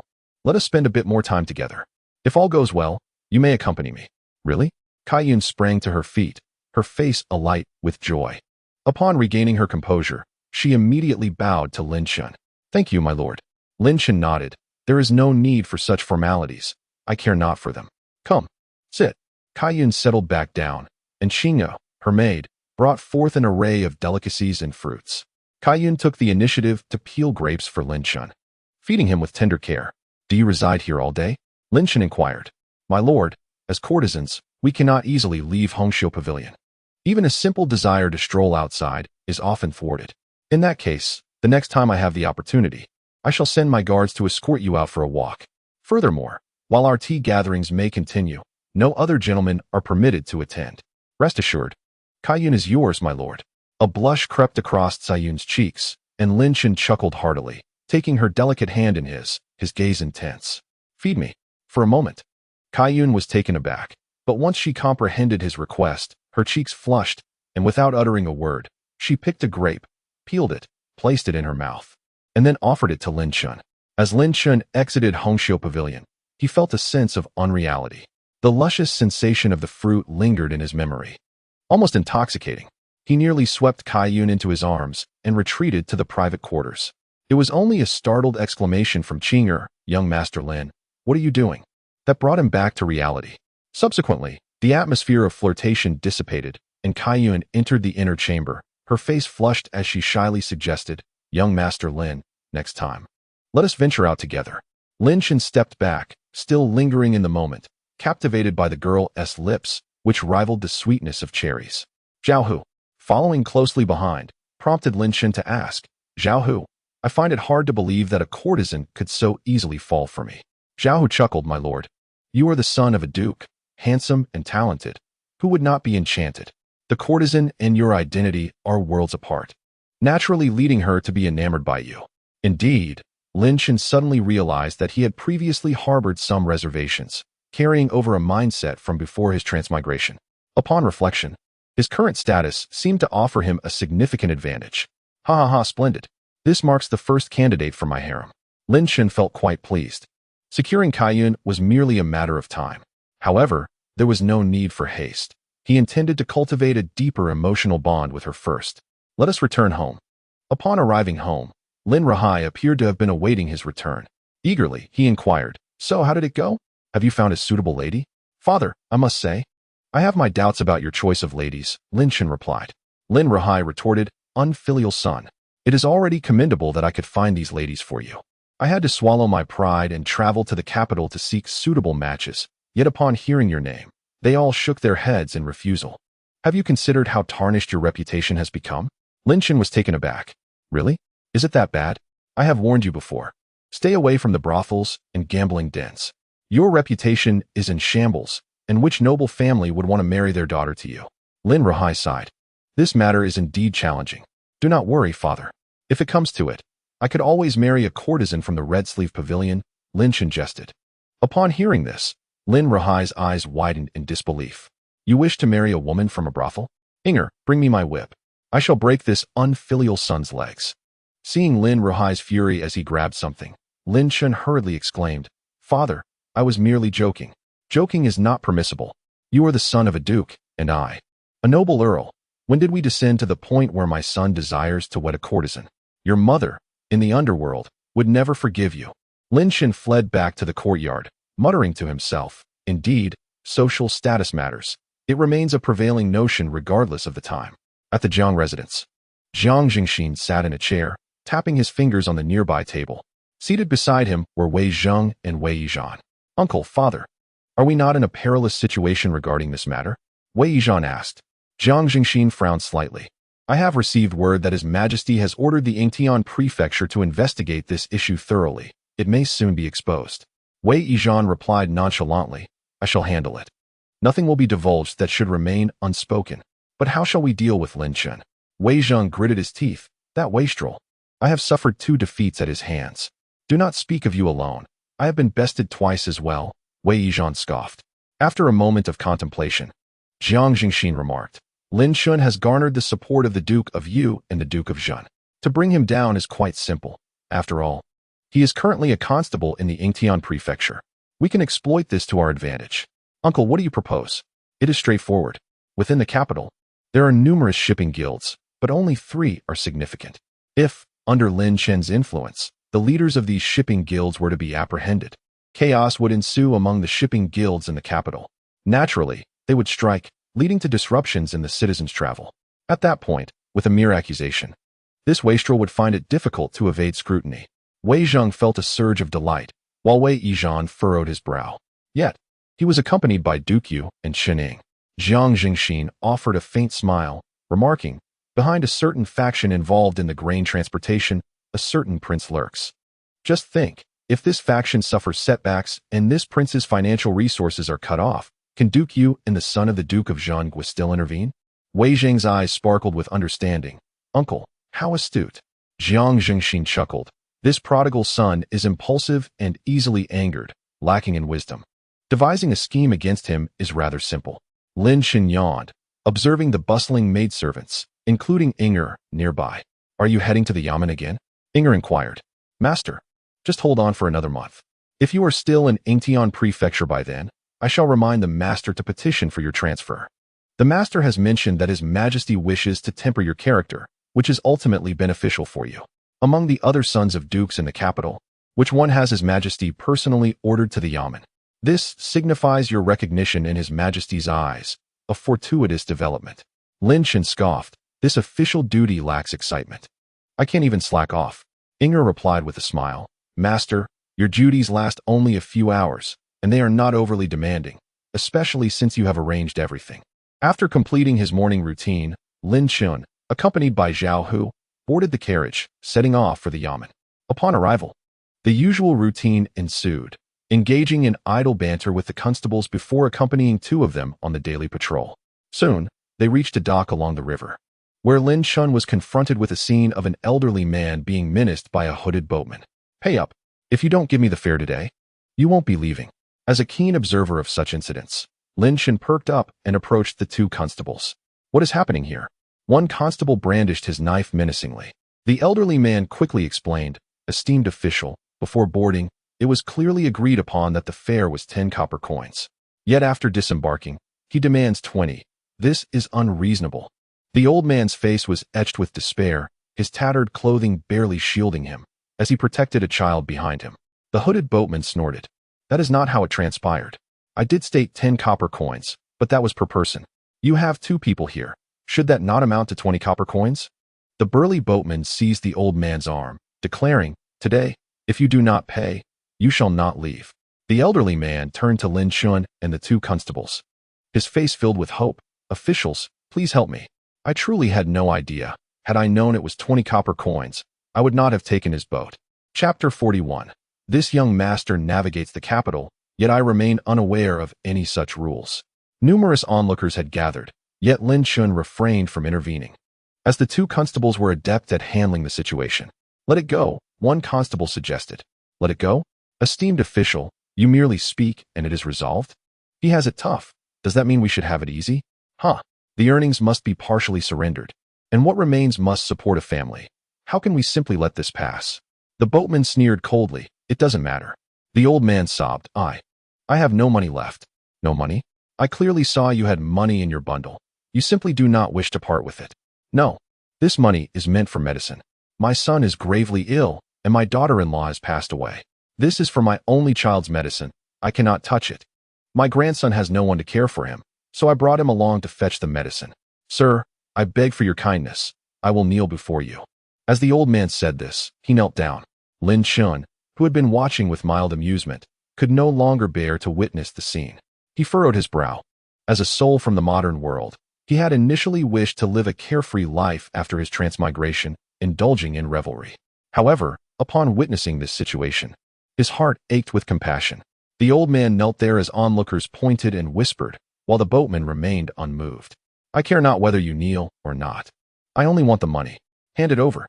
He bellowed. Lin Chen turned to the nearby constable. Shall we not intervene? Before the 2 constables could respond, the boatman turned again. Gentlemen, we are merely following the rules. The transport of goods to the capital has always been this way.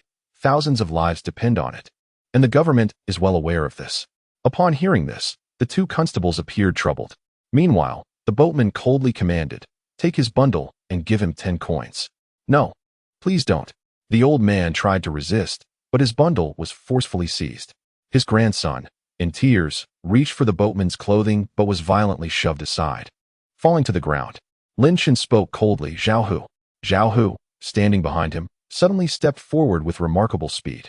The boatman, caught off guard, was swiftly kicked down, and as he fell, Zhao Hu retrieved the stolen bundle. The boatman, now sprawled on the ground, scrambled to his feet, gritting his teeth. Sir, you have violated the rules. Rules? What rules? I have lived in the capital for quite some time and have never encountered any such rules. Lin Chen scoffed. He had intended to display his fan, but then realized he was dressed as a constable and had no fan with him. The constable beside him whispered, Young Master Lin. This may indeed be a breach of protocol. Indeed, young Master Lin, the transportation of goods is managed by the local gangs. Each month, these gangs submit a portion of gold and silver to the government, and, in return, the government refrains from interfering with the transport, while the order of transport is maintained by them. Lin Chen questioned incredulously, The transport rules are upheld by them? His expression was peculiar. Was this not akin to selling mining rights in ancient China? Indeed, the transport generates little tax revenue, and maintaining it is quite cumbersome. So it is entrusted to these gangs. Lin Chen pointed at the old man. So in this situation, as constables, do we intervene or not? According to the rules, we do not, the constable whispered. The boatman looked coldly at Lin Chen. You have overstepped. The old man gazed at Lin Chen with a face full of despair. Lin Chen replied with a cold smile. You are but a mere boatman, yet you dare to be so arrogant? I assure you, since I have witnessed this, I shall intervene. What will you do about it? Zhao Hu stood beside Lin Chen, while the boatman glared at Lin Chen with palpable fury. The dock workers around them also rose in unison. Since the gentleman wishes to intervene, he shall bear the cost, the boatman declared in a low voice. As the tension escalated, Wang, The constable interjected, "Enough, I shall cover the expenses." "No, I shall not pay, nor shall you," Lin Chen retorted with a cold smirk. "You failed to clarify before boarding, yet now you demand clarity after disembarking. Your calculations are astute, but this journey is worth merely 10 coins. The boatman clenched his fists. "Very well, you, a mere constable, dare to meddle so brazenly in the transport of goods? Attack him." He pointed directly at Lin Chen. Wang and the other constables exchanged anxious glances. How could they simply resort to violence? The surrounding boatmen, without hesitation, seized their paddles and charged forward. Zhao Hu, his body tense, gripped the hilt of his blade and stepped forward to confront them. The blade sheath danced through the air, deflecting the makeshift weapons, and with a swift kick, he sent one boatman crashing to the ground. Zhao Hu then glided to the side, delivering a fierce blow to another's face with the sheath. As Zhao Hu single-handedly dispatched the boatman, Lin Chen's eyes sparkled with admiration. This lad truly possessed remarkable skill. The two constables stood in stunned silence, glancing at the onlookers in a state of alarm. "Young Master Lin, if this continues, it may escalate. What is there to fear? We serve the Yingtian prefecture. While they are mere civil factions, no matter how brazen they may be, they must bow before us. Now they dare to threaten me? If I do not teach them a lesson, they shall not comprehend why the flowers bloom so vibrantly today. Zhao Hu, apply even greater force, strike them fiercely." Lin Chen exclaimed, exhilarated, eager to join the fray himself. Before long, Zhao Hu had laid all the boatmen low, each one bruised and groaning on the ground. Returning to stand behind Lin Chen, he felt a sense of satisfaction. "Today, consider it a lesson for you," Lin Chen asserted. The boatman gritted his teeth. "Very well. I shall report this to my leader. The Yingtian prefecture has broken the rules, meddling in our affairs. We are leaving." They departed in disarray, while the two constables wore expressions of concern. "Young Master Lin, this," Lin Chen remained composed. "Fear not. A trivial matter such as this cannot pose a challenge to me." Preposterous. The two constables opened their mouths, at a loss for words. They sensed that this situation was far from simple. Previously, these transport factions had shown them respect, and even if conflicts arose, they would spare the common folk for the sake of appearances. Today, however, was decidedly unusual. As Lin Chen strode forward with nonchalance, Wang whispered, "Do you think this will lead to trouble?" The other constable replied, "Even if it does, what can be done? Young Master Lin has acted, the die is cast. We shall face whatever comes." Indeed. Meanwhile, in a courtyard near the river in the capital, the injured boatman knocked on a door. "Brother Du," he gasped, clutching his chest. Du Yu, the formidable leader of the transport gang, sat within, furrowing his brow as he regarded the intruder. "Sunji, how did you sustain your injuries?" "Brother, the rules of our Qin gang's transport have been disrupted." Chapter 42, The Halt of Transport. "Lord Ho, what will you do?" Upon hearing this, Du Yu, the leader of the Qin gang, narrowed his eyes. "How has it been disrupted? Have the other two major gangs in the capital encroached upon our territory?" "No, it is the Yingtian prefecture." Sun Ji quickly recounted the recent events, gritting his teeth. Previously, the Yingtian prefecture had no involvement in the transport, but now they have meddled. "Brother, if we do not put a stop to this, they will interfere daily in our operations." Du Yu squinted. "A mere subordinate dares to offend us? Do they truly believe the Qin gang is to be trifled with? This matter is of great importance. I must step out and instruct the other two gangs to halt their operations for a day." "Very well, boss." Du Yu immediately departed to consult with the other two larger transport gangs in the capital.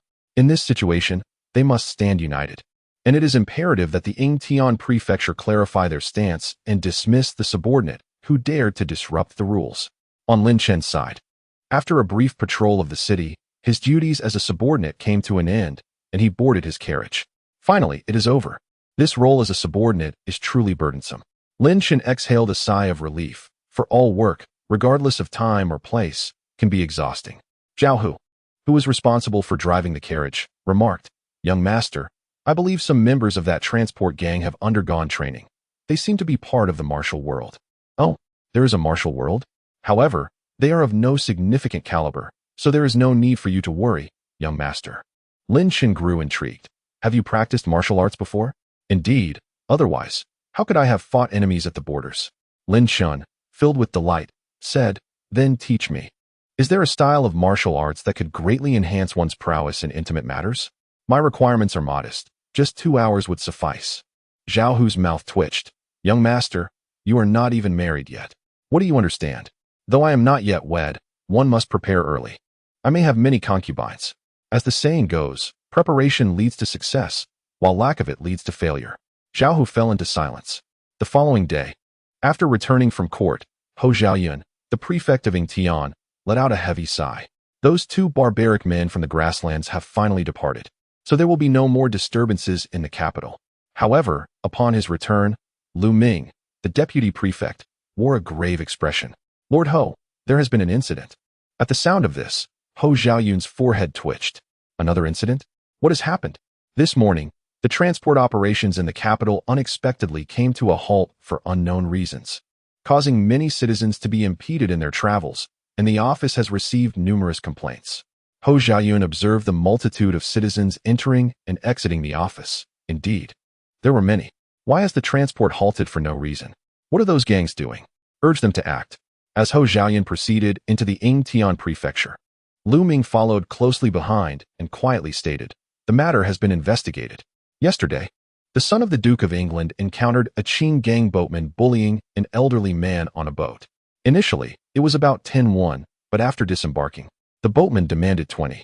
Young Master Lin could not stand by and let it happen, so he intervened. Hou Xiaoyun furrowed his brow slightly. Is it truly such a trivial matter? Those transport gangs halted their operations over this? Sir, it seems that the shipping guilds have mistakenly assumed that the government of Yingtian intends to usurp their authority. Hou Xiaoyun snorted. The order of shipping is a thankless task. Why bother? Let them restore it quickly. Lu Ming opened his mouth. They demand that Lin Chen be expelled from Yingtian. Otherwise, the shipping will not be reinstated. Hou Xiaoyun halted his steps toward the government office, turning to gaze at the deputy, Lu Ming. I did not mishear, did I? Indeed, sir. With arms crossed, Hou Xiaoyun scoffed. Do they not comprehend Lin Chen's standing? Are they unaware that Lin Chen's arrival in Yingtian is by the emperor's decree? They dare to demand his dismissal from me? How absurd. Lu Ming, recognizing the gravity of the situation, remained silent. Hou Xiaoyun took a few steps forward. These shipping guilds have truly become a force to reckon with, daring to oppose the government now. Lu Ming murmured, Sir, we must consider the individual behind the Qing gang. Hou Xiaoyun fell silent for a moment, then sighed. The waters of the capital run deep. A mere band of shipping guilds could be extinguished with a flick of my hand. Yet that individual, his brow furrowed, I do not wish to offend him. As for Lin Chen, I must tread carefully. It is simple. Lin Chen is here on imperial orders. To expel him would be to undermine the emperor's face. Lu Ming, what do you suggest I do? Lu Ming pondered. Sir, we must refrain from interference. The best course is to adopt a wait-and-see approach and simply inform Lin Chen of the situation. Previously, he intervened on behalf of the women of Defome. And now for the common elderly. Undoubtedly, he will act again this time. Hou Xiaoyun nodded. I wholeheartedly agree. Very well, I shall seek out Lin Chen. Have him come to see me after he arrives at Yingtian this afternoon. Understood. Lin Chen hummed a tune, contentedly emerging from a tavern. Zhao Hu, how was the food in that tavern? Delicious, truly exquisite. It lives up to its reputation as the finest in the capital. This meal cost 10 taels of silver. Lin Chen replied nonchalantly. In my view, the dishes were rather average. How can they charge 10 taels for this? Zhao Hu was taken aback. This is merely average? Indeed. It's quite ordinary. There wasn't even a basic stir-fry. Lin Chen pondered, his eyes brightening with an idea. Perhaps I should open a tavern myself, pairing it with divine brews. Wouldn't that be a lucrative venture? A well-run tavern can yield substantial profits. Whether in ancient or modern times, owning a tavern is truly profitable. This way, the divine brew could further flourish, enhancing the brand's reputation. As he contemplated, Lin Chen arrived at Yingtian. He noticed an unusually large number of citizens attending to matters. Even more than usual.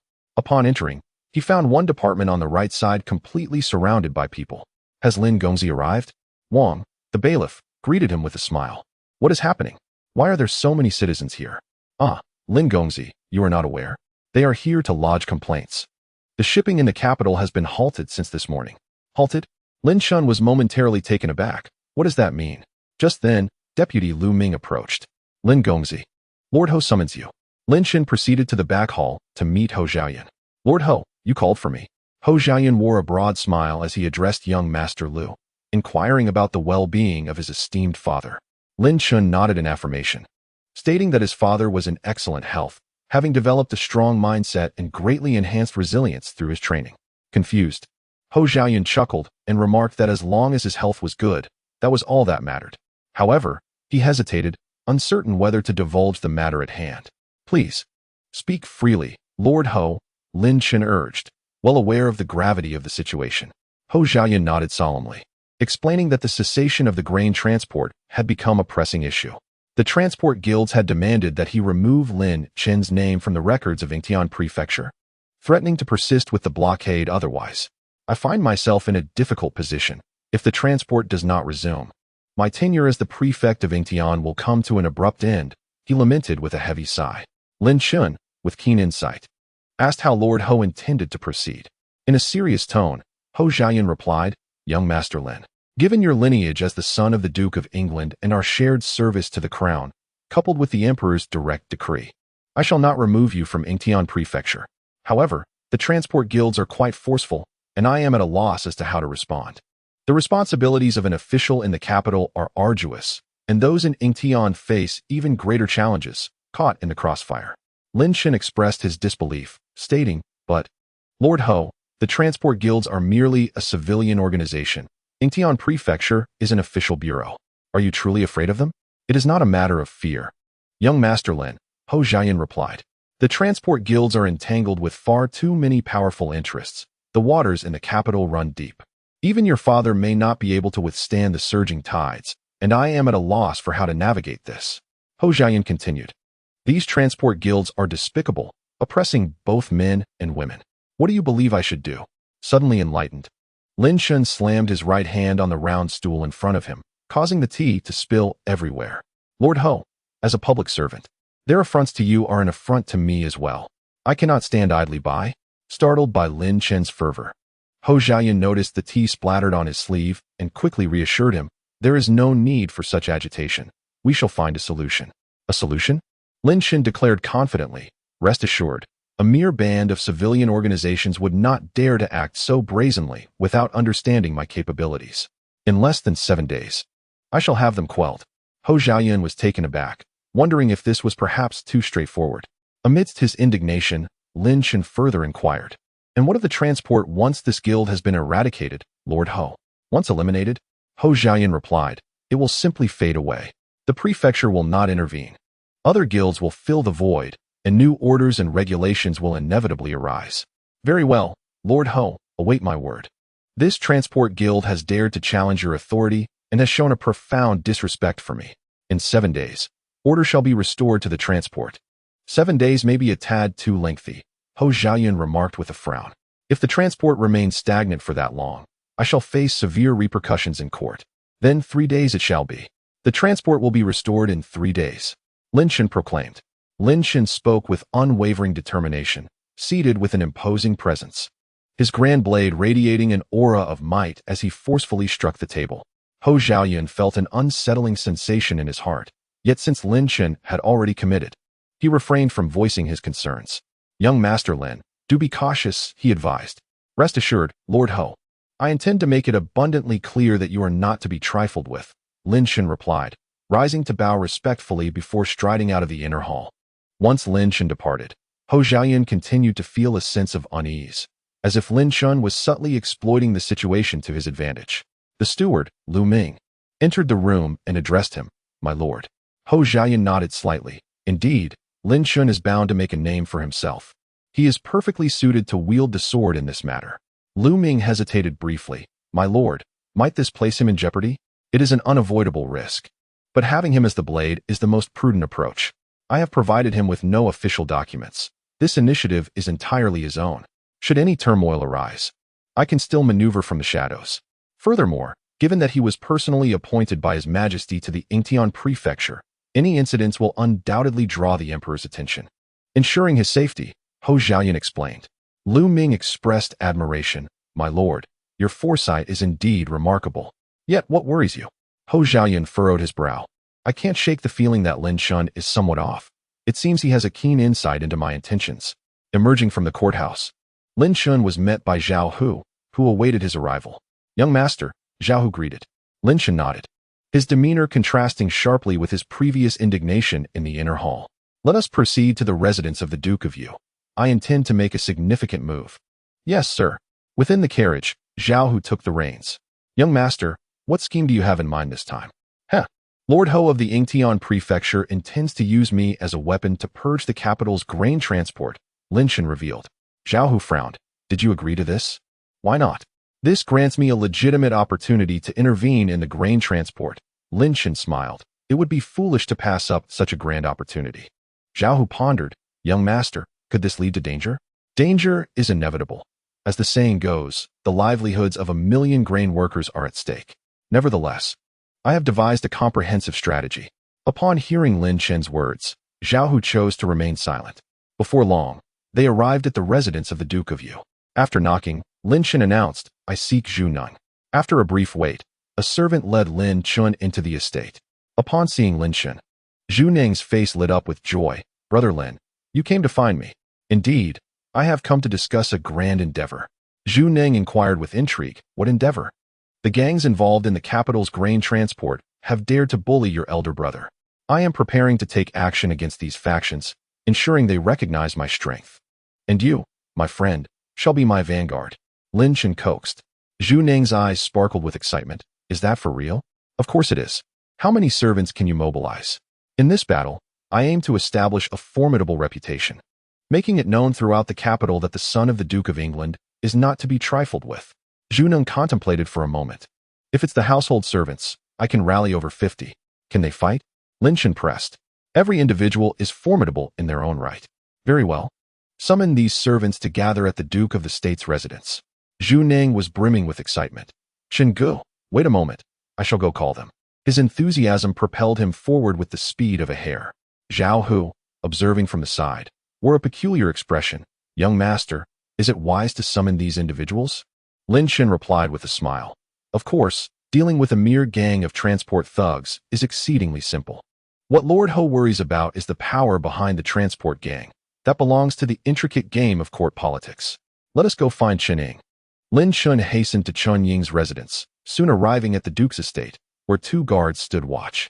After announcing his presence, Chen Ying personally came out to greet him. Brother Lin, you have arrived. Lin Chen smiled. Indeed, I have yet to see your abode. I never anticipated that you, my friend, would reside in such splendid quarters. This estate is impressively spacious. Brother Lin is merely jesting. It cannot compare to your wealth amassed through wit and charm, Chen Ying replied. He instructed someone to prepare tea and snacks, but Lin Chen promptly interjected. There is no need. I have come to seek you out for a duel. A duel? Chen Ying's eyes lit up. Excellent. With whom? Chapter 44. Even if you were to be defeated by him, he is unlikely to perish. Chen Ying and Zhu Neng are quite alike. Both are sons of martial generals, inherently drawn to fervor and valor. Yet they have seldom had the opportunity to engage in such pursuits. Furthermore, they are scions of the Duke, wielding considerable power. It is customary for them to be the aggressors rather than the recipients of conflict. The transport gang is numerous, hence we shall gather more allies. No problem. My men are all brought from the southwest. Chen Ying commanded his entourage to assemble. His guards, diligent in their duty, set about notifying others. With a smile, Chen Ying remarked to Lin Chen, when I arrived in the capital, I anticipated it would be quite dull. Yet I find it far more exhilarating than life in the fief. Before long, Chen Ying had gathered a group of about 30 individuals, each a capable fighter clad in light armor, their stature imposing. Lin Chen nodded.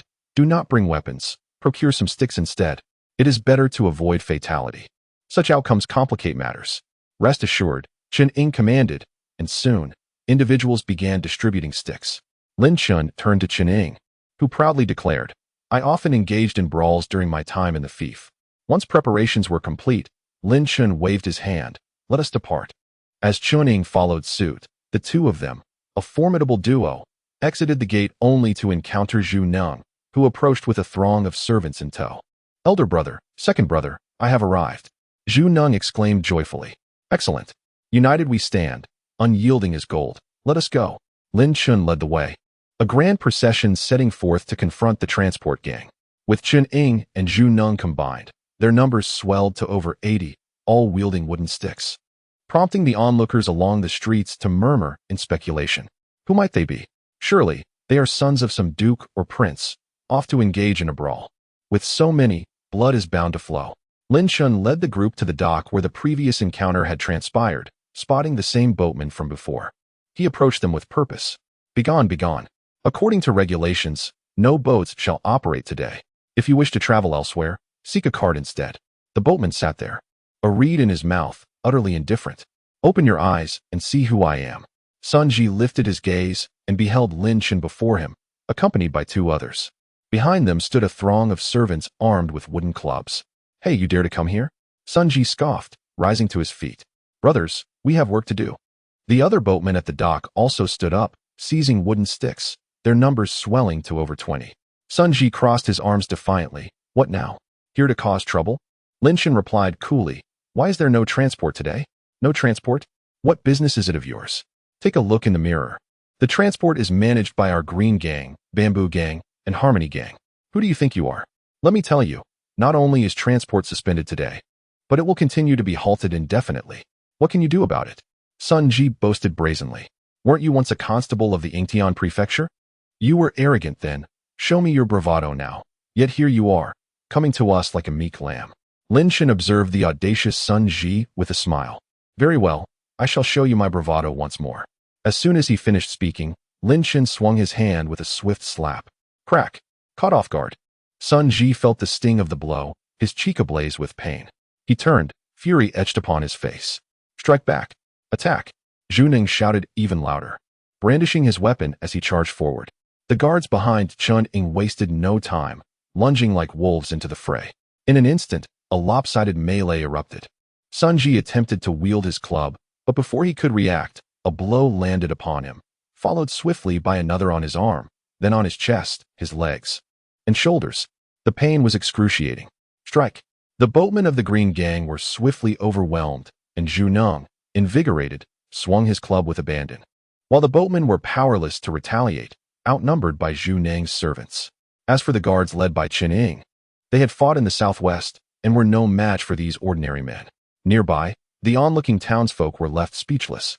In mere moments, Sun Ji and his companions lay sprawled on the ground. Lin Chen waved his hand. Bind them. Sun Ji was seized and dragged before Lin Chen like a dog. Lin Chen smiled faintly.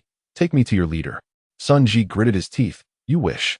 Without hesitation, Jiangnan delivered a sharp slap. My brother is speaking to you. Sun Ji let out a muffled groan, as Chen Ying followed suit with a resounding slap. Still defiant? Excellent. I have a penchant for the obstinate, Jiangnan declared, delivering blows from both sides. Before long, Sun Ji could no longer withstand the assault. If you beat me to death, you will not escape the consequences. Lin Chen maintained a smile. Allow me to introduce you. This is Jiangnan, the son of Duke Yu. The Duke currently holds a position at the Wuqing governor's office and commands the garrison in the capital. Even if you were to be killed by him, it is unlikely he would face repercussions. What? Sun Ji's eyes widened as Chen Ying let out a cold snort, urging him to lead the way. He slapped Sun Ji, who gritted his teeth and glared at Chen Ying, his meaning unmistakable. He couldn't deal with Jiangnan, but surely Chen Ying could? Lin Chen, watching from the side, remarked nonchalantly, Stop thinking about it. You can't touch him. His father is the Duke of the state, nearly conferred an unrelated royal title. Even if your parents were involved, he would not perish. Sun Ji turned to Lin Chen, who raised an eyebrow. You dare to think of me? I am the son of the Duke of England. Jiangnan, give him a beating. Got it, big brother. Jiangnan eagerly complied. The other boatmen trembled in fear, wondering what kind of entity they had provoked. Even if the entire Qing gang united, they wouldn't stand a chance, would they? Sun Ji, overwhelmed by the beating, conceded, I will take you there. I will take you there. If only you had said so sooner. Why make it complicated? Lin Chen shook his head. Lead the way. Staggering backward, Sun Ji wiped the blood from the corner of his mouth, refraining from any furtive actions as he guided them forward. Lin Chen, Chen Ying, and Jiangnan followed directly to the headquarters of the Qing gang.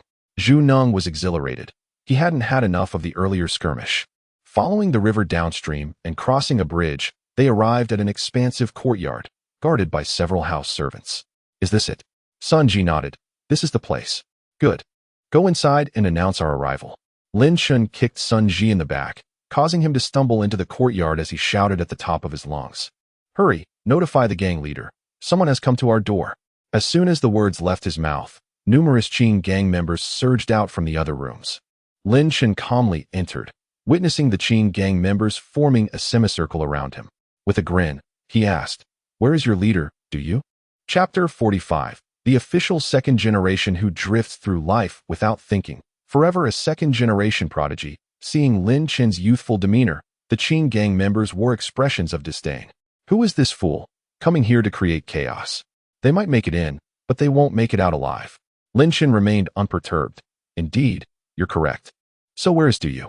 If you delay any longer, your Qing gang may cease to exist. Impudent. A furious Qing gang member swung a bamboo stick at Lin Chen. Zhao Hu swiftly crossed his sword sheath to block the blow. Startled, Lin Chen coolly stated, "In that case, let us take them all down. Zhu Neng, go. Kill." Zhu Neng roared as he charged forward, followed closely by his house servants, who brandished their sticks and rushed in. Others shouted, "Protect the young master." Chen Ying's guards also surged forward. In an instant, the Qing gang members scattered like flowing water, screams echoing in their wake. In mere moments, all Qing gang members lay groaning on the ground. Meanwhile, Lin Chen and his companions began to search each room. Upon reaching the third room, Lin Chen kicked the door open to find Du Yu, his face ashen as he glared at Lin Chen. "Du Yu? Who are you?" Lin Chen chuckled. "You've already told the government that you want to expel me, and you don't even know who I am?" Du Yu, taken aback, exclaimed, "You are that officer? Not lacking in intellect. Allow me to reintroduce myself. Before you stands the esteemed Lin Chen, the prodigious son of the Duke of Yu, the celebrated poet of the Red Sleeve Call, and the brother of the Duke of the State." This illustrious array of titles rendered Du Yu's countenance pale. "What? This mere constable is, in fact, a scion of a duke? How dare you issue orders to ostracize me without knowledge of my identity? You possess an audacity most profound, even halting the capital's transport operations. Who grants you such presumption? Seize him." With a commanding voice, Lin Chen ordered, and Zhu Neng, accompanied by his men, swiftly bound him. The members of the Qing gang, witnessing their leader being led away in chains, hung their heads in despair. Lin Chen waved his hand decisively. "Take them all to the dungeons of Yingtian Prefecture. Zhu Neng, let us swiftly proceed to the other two factions." Without delay, they launched an assault on the territory of the Bamboo Gang. In another courtyard, the Bamboo Gang's boatmen fell to the ground with a scream. Chen Ying's guards and Zhu Neng's servants, fierce as wolves, made quick work of the gang members, who proved no match for them. Soon, the leader of the Bamboo Gang was also captured, struggling in vain to raise his head, only to be forcefully subdued. "Do you dare to offend me? Do you know who stands behind me?" Lin Chen chuckled. "But do you know who is behind me? You still dare to compare statuses? Fear not. Du Yu has already entered the prison to await you. You shall soon be reunited." In a similar fashion, the last major transport faction, the He Gang, along with its leader and core members, was apprehended and transported to Yingtian Prefecture. A multitude of onlookers gathered, their eyes filled with intrigue as they beheld the grand procession. Lin Chen addressed the crowd. "Esteemed citizens, the cessation of the capital's transport services is orchestrated by the Qing, Bamboo, and He gangs. In the interest of maintaining peace in the capital, and to provide the populace with improved transportation, I, Lin Chen, son of the Duke of England, alongside Zhu Neng, son of the Duke of Yu, and Chen Ying, son of the Duke of the State, shall eradicate these three scourges." Lin Chen's proclamation set the townsfolk abuzz with conversation. Is it truly this wastrel, this prodigal son, capable of such commendable deeds? Today's transport indeed faced disruption. Now the reason is revealed. Beyond these three transport gangs, will subsequent waterway travel be more economical? Eradicating the scourges, are they not the true scourges?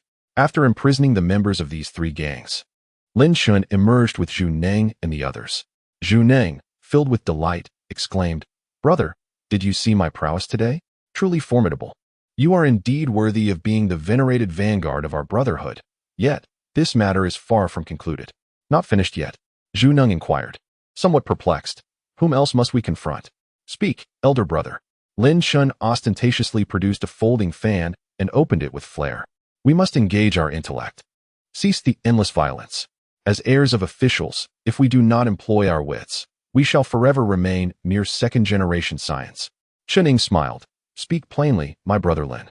Lin Chen nodded. "Very well. Henceforth, we shall gather the boatmen of the capital to establish a capital shipping alliance. and I shall draft a new set of transport regulations for the entire capital. Zhu Neng was left in a state of bewilderment. What? Chun Ying was momentarily taken aback. To redefine the rules of the capital's grain transportation, is this not a task that bears no reward? Lin Chen, with a clear strategy in mind, reassured him. Rest assured, this venture promises substantial profits, indeed, a considerable fortune. Lin Chen's actions were accomplished within an afternoon, and the news of this event swiftly reached various ears on the same day. In a certain royal residence within the capital, an elderly gentleman in his 50s amused himself by tending to birds in his chambers, where numerous cages were suspended, each containing a lively bird, creating a cacophony of chirps and chatter. A servant, bowing respectfully, entered and reported, "My lord, news has arrived from the grain transport sector. 3 transportation factions have been dismantled, and their members apprehended by the authorities." Ren Zhengrong turned, furrowing his brow. "All 3 factions are gone. Who is responsible? Was it Ho Xiaoyan?" "My lord, I have thoroughly inquired into the matter." The servant recounted the entire sequence of events. The cause was simple. Members of the Green Gang had foolishly offended Lin Chen, who retaliated by giving them a sound thrashing. Subsequently, the 3 factions united in a strike, attempting to pressure the authorities to release Lin Chen, unaware that he is the son of the Duke of Britain. Huh, the Duke of Britain's son?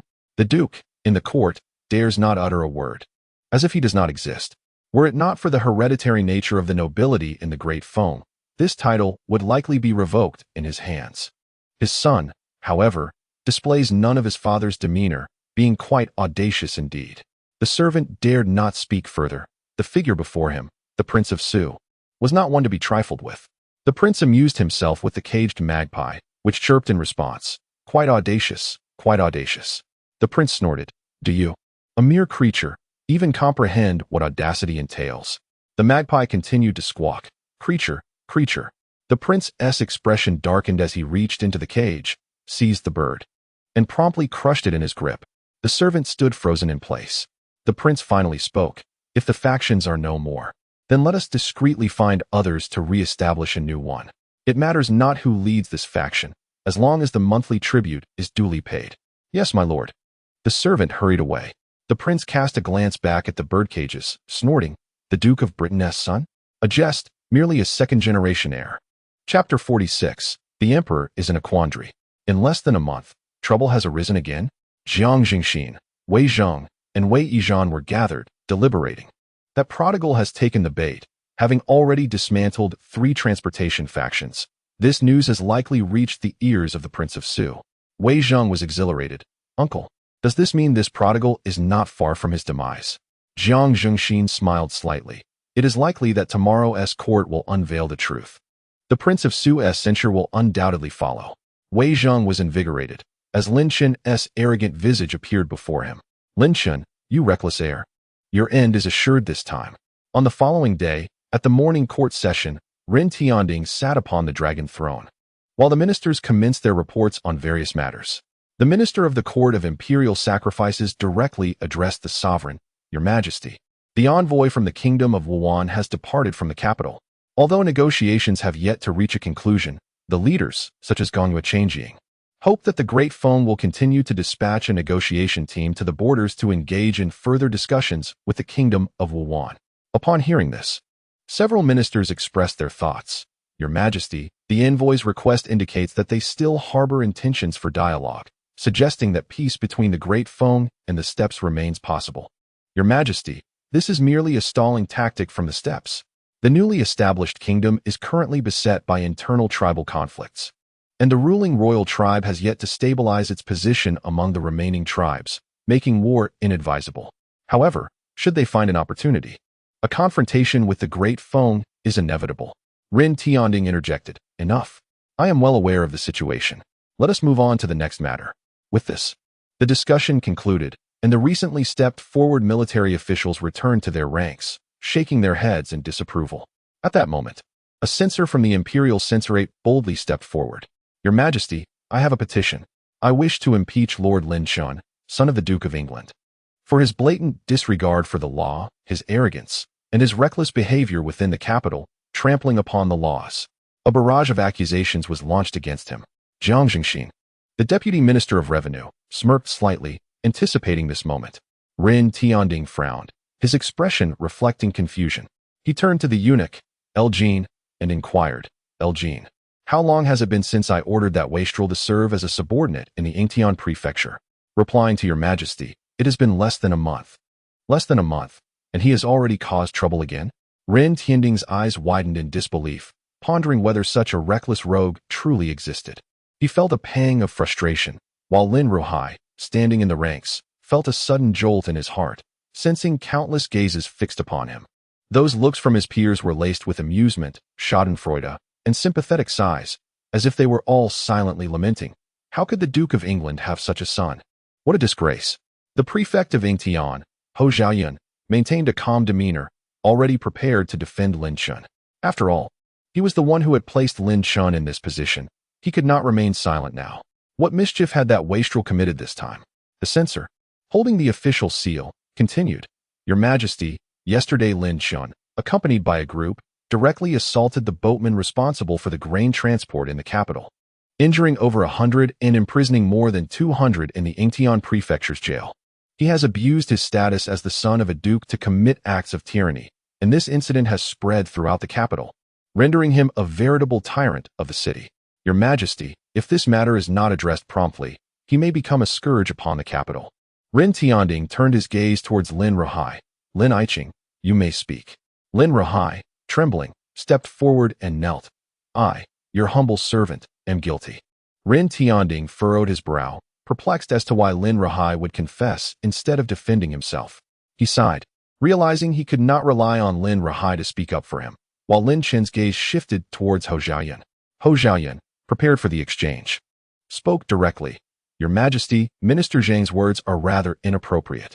This matter concerns Lin Chen, who, while patrolling the city as a constable, encountered members of a transport gang bullying the common people. Lin Chen, acting out of righteousness, intervened. Consequently, the very next day, these gang members threatened to halt the transport operations unless the government expelled Lin Chen from his position. It was only in defense of the capital's transport that Lin Chen's ire was provoked, leading him to apprehend those individuals. The censor, with a cold laugh, interjected, Minister Ho, you claim his actions were for the sake of the capital's transport. Then I must ask, has the transport resumed normal operations today? Hou Xiaoyun found himself momentarily taken aback, recognizing the cunning nature of this angle. Minister Ho, are you at a loss for words? In truth, after Lin Chen apprehended the members of the transport gang, chaos ensued as no one was left to maintain order. The transport system had descended into utter disarray. In the struggle for customers and territory, conflicts among boatmen escalated, and prices varied wildly, leaving the common folk too frightened to travel. The censor continued with righteous indignation. Thus, Lin Chen's actions were not for the benefit of the capital's transport, but rather for his own selfish reasons. It is likely that his prior conflicts with the transport gang stemmed from personal grievances. After a brief pause, his tone intensified. Your Majesty, I implore you to justly punish this individual as a warning to others. I have also heard that Lin Chen has allied himself with the sons of Duke Yu and Duke Zhan, forming a faction that threatens the stability of the capital. Zhu Zhaogua, deep in contemplation, suddenly snapped. Zhang, cease your baseless accusations. My son is innocent. Your claims are unfounded. The censor scoffed. Duke Yu. So many commoners witnessed the events. Can you deny it? Zhu Zhaogua felt a pang of regret as he recalled having encouraged Zhu Ning to learn from Lin Chen. Lin Ruhai, I acknowledge your son has a penchant for trouble, but I did not foresee such chaos. He has thrown the court into disarray. Jiang Jingxin, the deputy minister of revenue, could no longer remain silent. Your Majesty, the son of Duke Ing has indeed been unruly. Previously, while operating a tavern, he assaulted others without hesitation, and at the Imperial Academy, he even vandalized the privy. Such behavior shows blatant disregard for the law, and it is imperative that he be disciplined. I suggest sending him to the frontier, where hardship might temper his disposition. Kneeling, Lin Ruhai's eyes widened in panic. Your Majesty, my son is merely a bit mischievous. Must he truly be sent to the frontier? Ren Tianding surveyed the chaotic court, where the majority seemed intent on impeaching Lin Chen. He shook his head in disbelief. This prodigal son was indeed a calamity. Truly, even before stepping foot in the court, he could stir up such turmoil in the capital. Which noble son possesses such audacity? Elgin whispered, Your Majesty, perhaps we should adjourn for now? Rin Tianding replied, esteemed ministers, while Lin Chen may be a wayward youth, his transgressions do not warrant such severe measures. I shall contemplate where he might best be placed. For now, let us adjourn. The ministers responded in unison, long live your majesty. Chapter 47. Father, look at you, you're anxious again. After the court session, Rin Tianding returned to the study. His brow furrowed.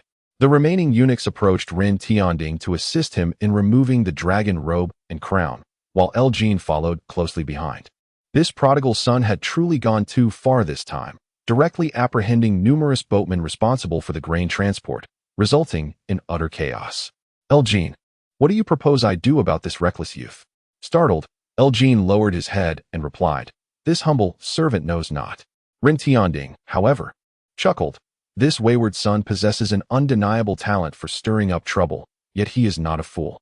I shall be leaving the palace shortly. As the officials descended from the court, they made their way to their respective offices, some conversing as they walked. Lord of England, why are you in such a hurry? Lin Chen encountered a deputy minister from the Ministry of War who had caught up to him. I am eager to return and discipline my son. The other man laughed heartily. Lord of England, your son is quite formidable. Remember to be a little heavy-handed when you punish him. Lin Chen face flushed with embarrassment, prompting him to quicken his pace. Other officials exchanged opinions, primarily focused on the significant uproar caused by Lin Chen. Before long, Lin Chen dismounted from his carriage and entered his residence, where the servants greeted him with respect. Good day, master. Lin Chen seized a broom from one of the servants and stormed into Lin Chen's courtyard, flinging the door open. Unfilial son. His thunderous voice startled Lin Chen awake from his slumber. Is there a storm? Lin Chen then saw Lin Chen, looking furious, brandishing the broom. What are you doing, father? Calm down. Realizing that Lin Chen was genuinely furious, Lin Chen swiftly made his escape. Unfilial son, stand still. Father, you're wielding a broom against me. How can I possibly remain still? The sage has said, the small stick is for punishment, the big stick for running away. Your broom is practically smoking. Do you expect me to stay here and be beaten? Am I a fool? The maidservants hurriedly rushed over, witnessing this familiar spectacle at the Lin residence. Their mouths agape in confusion. Lin Chen, panting heavily, exclaimed, do you know what transpired in court today? Lin Chen yawned. No, and I see no need to know. I am merely a leisurely young noble, and court affairs do not concern me. It does concern you. Are you aware that today, in the court, the censors from the supervisory court impeached you for your reckless actions in the capital, acting lawlessly and with utter disregard for the law? Lin Chen paused, taken aback. Is it that serious? I wasn't even aware. I didn't commit those acts. You apprehended those transport boatmen yesterday? Yes. Then it was indeed you. Lin Chen raised his hand in anger, but Lin Chen interjected, stop. Father, let us speak calmly. What others say is not necessarily true. Lin Chen gritted his teeth. Unfilial son, the censors made everything abundantly clear in court today. What more is there to discuss? Do you not realize that with such a commotion, I will lose all face in the capital, and the title of Lord of England will become a laughingstock? Lin Chen suggested, Father, why not discard the broom, and we can discuss this inside? After a moment of contemplation, Lin Chen tossed aside the broom. Very well, unfilial son, you may enter. Lin Chen and Lin Chen stepped into the room, closing the door behind them. Lin Chen sat down with a stern expression. Speak. I wish to hear what you have to say. Lin Chen chuckled softly. Father, this matter is quite simple. He proceeded to explain the situation. Are you saying that Lord Ho intends to use you as a pawn to eliminate the transportation gang, and you actually agree to it? Lin Ruhai's eyes widened in disbelief. Have you lost your mind? Given your understanding of the situation, how could you consent to such a thing? Lin Chen replied with a smile. Why shouldn't I agree? The capital's transportation system is a lucrative opportunity. Lucrative? How so? Lin Ruhai questioned.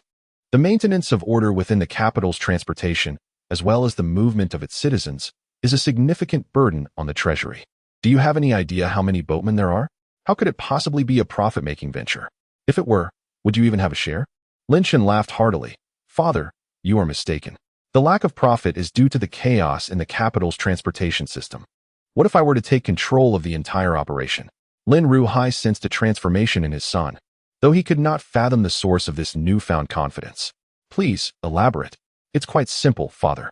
First, I will establish a transportation alliance, consolidating the various gangs. Then, I will set forth regulations. Each boatman who passes the assessment to join the alliance will receive a salary. Before Lin Chen could finish, he was interrupted by Lin Ruhai. You intend to pay them a salary? How much are you planning to allocate? Of course, this is merely the initial phase of market reform. Some initial investment is essential. Additionally, there will be expenses for setting up stations and paying personnel. I estimate that, regardless of how I calculate it, I will need to invest at least 10,000 taels initially. Lin Ruhai's eyes widened in shock. 10,000 taels? You spendthrift. You reckless fool. Today, I shall discipline you for your extravagance. Seeing his father agitated, Lin Chen pleaded, Father, please calm down. You must understand, without taking risks, one cannot gain rewards. Lin Ruhai, unyielding, grabbed a broom in irritation. Lin Chen, realizing he needed to escape, fled the courtyard, spotting Inger waiting outside. He hurriedly called out, Inger, please help me keep my father calm. Inger, taken aback, pointed to herself, me? Zhao Hu, come with me, Lin Chen commanded. As he dashed away, Lin Ruhai emerged, seething with anger. What folly is this? To invest over 10,000 taels into transportation? Such recklessness. Lin Chen felt a sense of helplessness. Though his father cared for him, it seemed as if years of poverty had made him excessively cautious. Never mind him. Once I succeed in this endeavor, let's see who dares to label me as a spendthrift. However, I must first ascertain the specifics of today's impeachment proceedings. I shall seek out Dukyu after work. As Lin Chen exited the residence, he noticed a carriage halted ahead, where a tall, imposing, and aloof middle-aged man stood waiting. My lord requests your presence. Upon seeing the individual, Lin Chen's eyes sparkled with recognition, akin to finding a pillow upon feeling drowsy. He greeted warmly, Gouda, greetings. Do you require a sack? I have prepared one. Gouda's expression turned peculiar. Last time, my lord mentioned that it is unnecessary. Please, step into the carriage. Lin Chen swiftly complied, turning to Zhao Hu and instructing, wait for me here. Upon entering the carriage, Lin Chen leisurely awaited his mysterious companion, who was not one to seek him out without purpose. It was evident that this individual held a prestigious status, possibly a close relative of the emperor, as previously mentioned. How fortunate I am to have such an esteemed connection. I must ensure this person aligns with my endeavors, for should I face another impeachment, there would certainly be allies within the court to speak on my behalf. Lin Chen mused delightfully, having identified his target. The next step was to devise a strategy to ensnare them. Chapter 48. Let us order first. After an indeterminate period, the carriage came to a halt. Stepping down, Lin Chen found himself before an upscale restaurant. Ah, so this time the choice is not a picturesque lake or mountain, but rather a fine establishment? The stoic attendant, Gouda, remained silent as he led the way. Ascending to the third floor, he arrived at a private room, knocking gently before waiting for an invitation to enter. Once inside, Lin Chen was greeted by the familiar figure from before, accompanied by a butler-like individual. Well, it seems we have abandoned nature for the comforts of a restaurant, he remarked without hesitation, taking a seat at the bare table. Frowning, he addressed his host. Pray tell, how does one entertain guests without ordering food and drink? Is this how a prince conducts himself?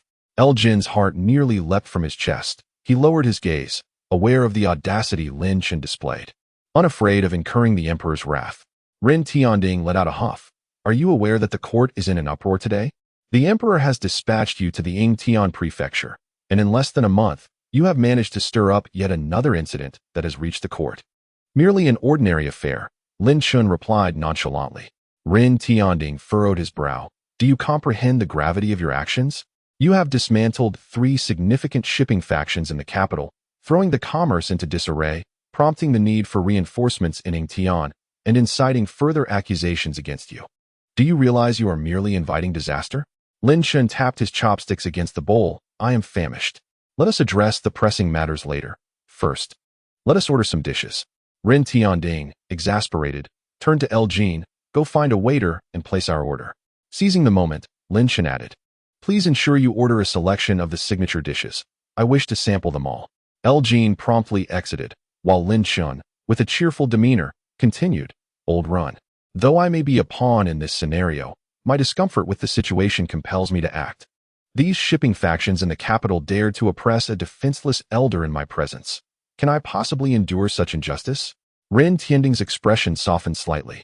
You do possess a sense of justice. Ah, but this is not merely justice. It is a matter of principle. when I called for them to cease their actions. They persisted. How dare they disregard my words? I must demonstrate who truly wields power in the capital, who is the foremost authority. Ren Tianding's countenance darkened. Lin Chen then shifted the conversation. However, I must express that these so-called shipping factions, in my view, bring more harm than benefit. And how so? Ren Tianding inquired. His brow furrowed. Before responding, Lin Chen blinked thoughtfully. Before I answer, I wish to pose a question to you, old Ren. What is your relationship with the current emperor? Or rather, what is your standing within the court? Ren Tianding frowned. Why do you ask? It is simple. I am weighing the possibility of enlisting you as an ally. Should it prove beneficial, I could present you or His Majesty with a splendid gift. Ren Tianding found this notion somewhat amusing. What could you possibly offer me? Or the court for that matter? Lin Chen chuckled heartily. Taxes, unless the Great Feng is devoid of funds. Ren Tianding's expression grew serious. Taxes? From where would these taxes arise? How could the Great Feng possibly lack finances? He had recently scrutinized the Ministry of Revenue's accounts and discovered a significant deficit in the national treasury. He sought to remedy this shortfall from various sources, but was at a loss on how to proceed. Would they resort to imposing additional taxes? Lin Chen calmly responded. Answer me first. Ren Tianding was genuinely taken aback. He found himself being outmaneuvered by a spendthrift. Yet, the gift Lin Chen proposed was not to be overlooked. Thus, after a moment of contemplation, Ren Tianding cautiously articulated, as long as your transgressions do not constitute treason or other capital offenses, I can speak on your behalf before His Majesty and ensure your survival. Lin Chen's eyes sparkled with delight. Splendid. My dear old Run, I have secured a true friend in you. Allow me to reveal that by rectifying the grain transportation system, the Great Feng could generate a substantial sum of money. As they conversed, a knock resounded at the door, and the voice of El Jean emerged. Sir, the dishes from the tavern have arrived. Lin Chen, eager to speak, exclaimed, Excellent, let us dine first. The door swung open, and a succession of waiters entered, bearing trays of food, which they arranged upon the table. Once the waiters had exited, Lin Chen eagerly began to eat. Though it was not as exquisite as a stir-fry, the flavor was undeniably delightful. Observing Lin Chen devour his meal like a famished spirit, Ren Tianding remarked with irritation, Can we not finish our discussion first? Why the urgency? Let us enjoy the meal. At last, Lin Chen satisfied his hunger and began to speak. Why do I assert that rectifying the grain transportation system could yield a significant financial boon? It is because public transportation, specifically in travel, has the potential to be quite lucrative. How much could be earned? Lin Chen smiled. Allow me to present some calculations. When I previously visited the pawn shop, I learned that the capital city boasts a population exceeding 1.5 million. Thus, if we estimate that around 100,000 individuals utilize boats for travel daily, at an average fare of 10 won per person, that amounts to 10,000 taels of silver each day.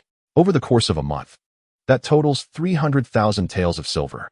After deducting other labor costs, the net profit could reach around 200,000 taels of silver. Would you not consider this a substantial sum? Ren Tianding's eyes widened in disbelief, his breath heavy. Is this truly the case? Perhaps the number of boat passengers is not as high, but even with a conservative estimate, it should still exceed 100,000 taels of silver monthly. Would you deem this profitable? Lin Chen had already calculated these figures in his mind. If this were to be compared to modern times, public transportation would often incur losses requiring government subsidies. However, in the Great Feng, the situation is quite different. The reason is simple. Modern public transport, such as buses, incurs costs for fuel and electricity, and the vehicles themselves involve substantial expenses, with subways being even more costly to construct. Yet, what are the costs associated with the capital city's grain transportation system? It merely requires a few more boatmen. Can that truly be considered a cost? The only expense pertains to labor, but even that yields a significant profit. Currently, with numerous factions vying for a share of the grain transportation, as long as the number of boatmen is controlled, profit is inevitable. Ren Tianding pondered carefully and realized that Lin Chen's words seemed to hold a significant truth. Indeed, the imperial court had long neglected the matter of transportation. Lin Chen continued, if the capital's transport were unprofitable, why would there be so many factions? His statement jolted Ren Tianding into awareness. How could I have overlooked this? He glanced again at Lin Chen, the so-called spendthrift in everyone's eyes. It was evident that his ideas were astute and profitable. Lin Chen, you are indeed clever. What are your plans? Lin Chen smiled lightly. It's simple. I will reform the transport system, and once profits begin to flow, you shall receive 10%, while I shall split the remainder with the court at a 60-30 ratio. Ren Tianding was taken aback. You only offer the court 60%? Lin Chen's expression turned peculiar. What are you thinking? That 60% is mine.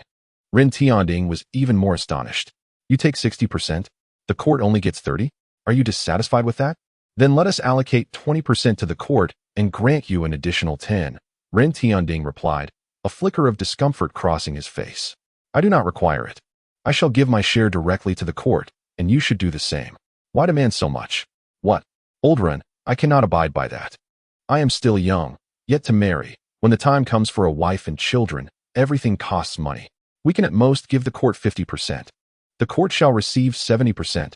This is settled. Lin Chen grumbled under his breath. Observing Lin Chen's demeanor, Ren Tianding found it amusing. Enough of this pettiness. You are acting for the court's benefit. I will speak favorably of you in front of His Majesty, and there will be considerable criticism directed at you. Shielding you from the storm is no easy task. Lin Chen smiled. Agreed, then it is a deal. Ren Tianding nodded. What are your plans?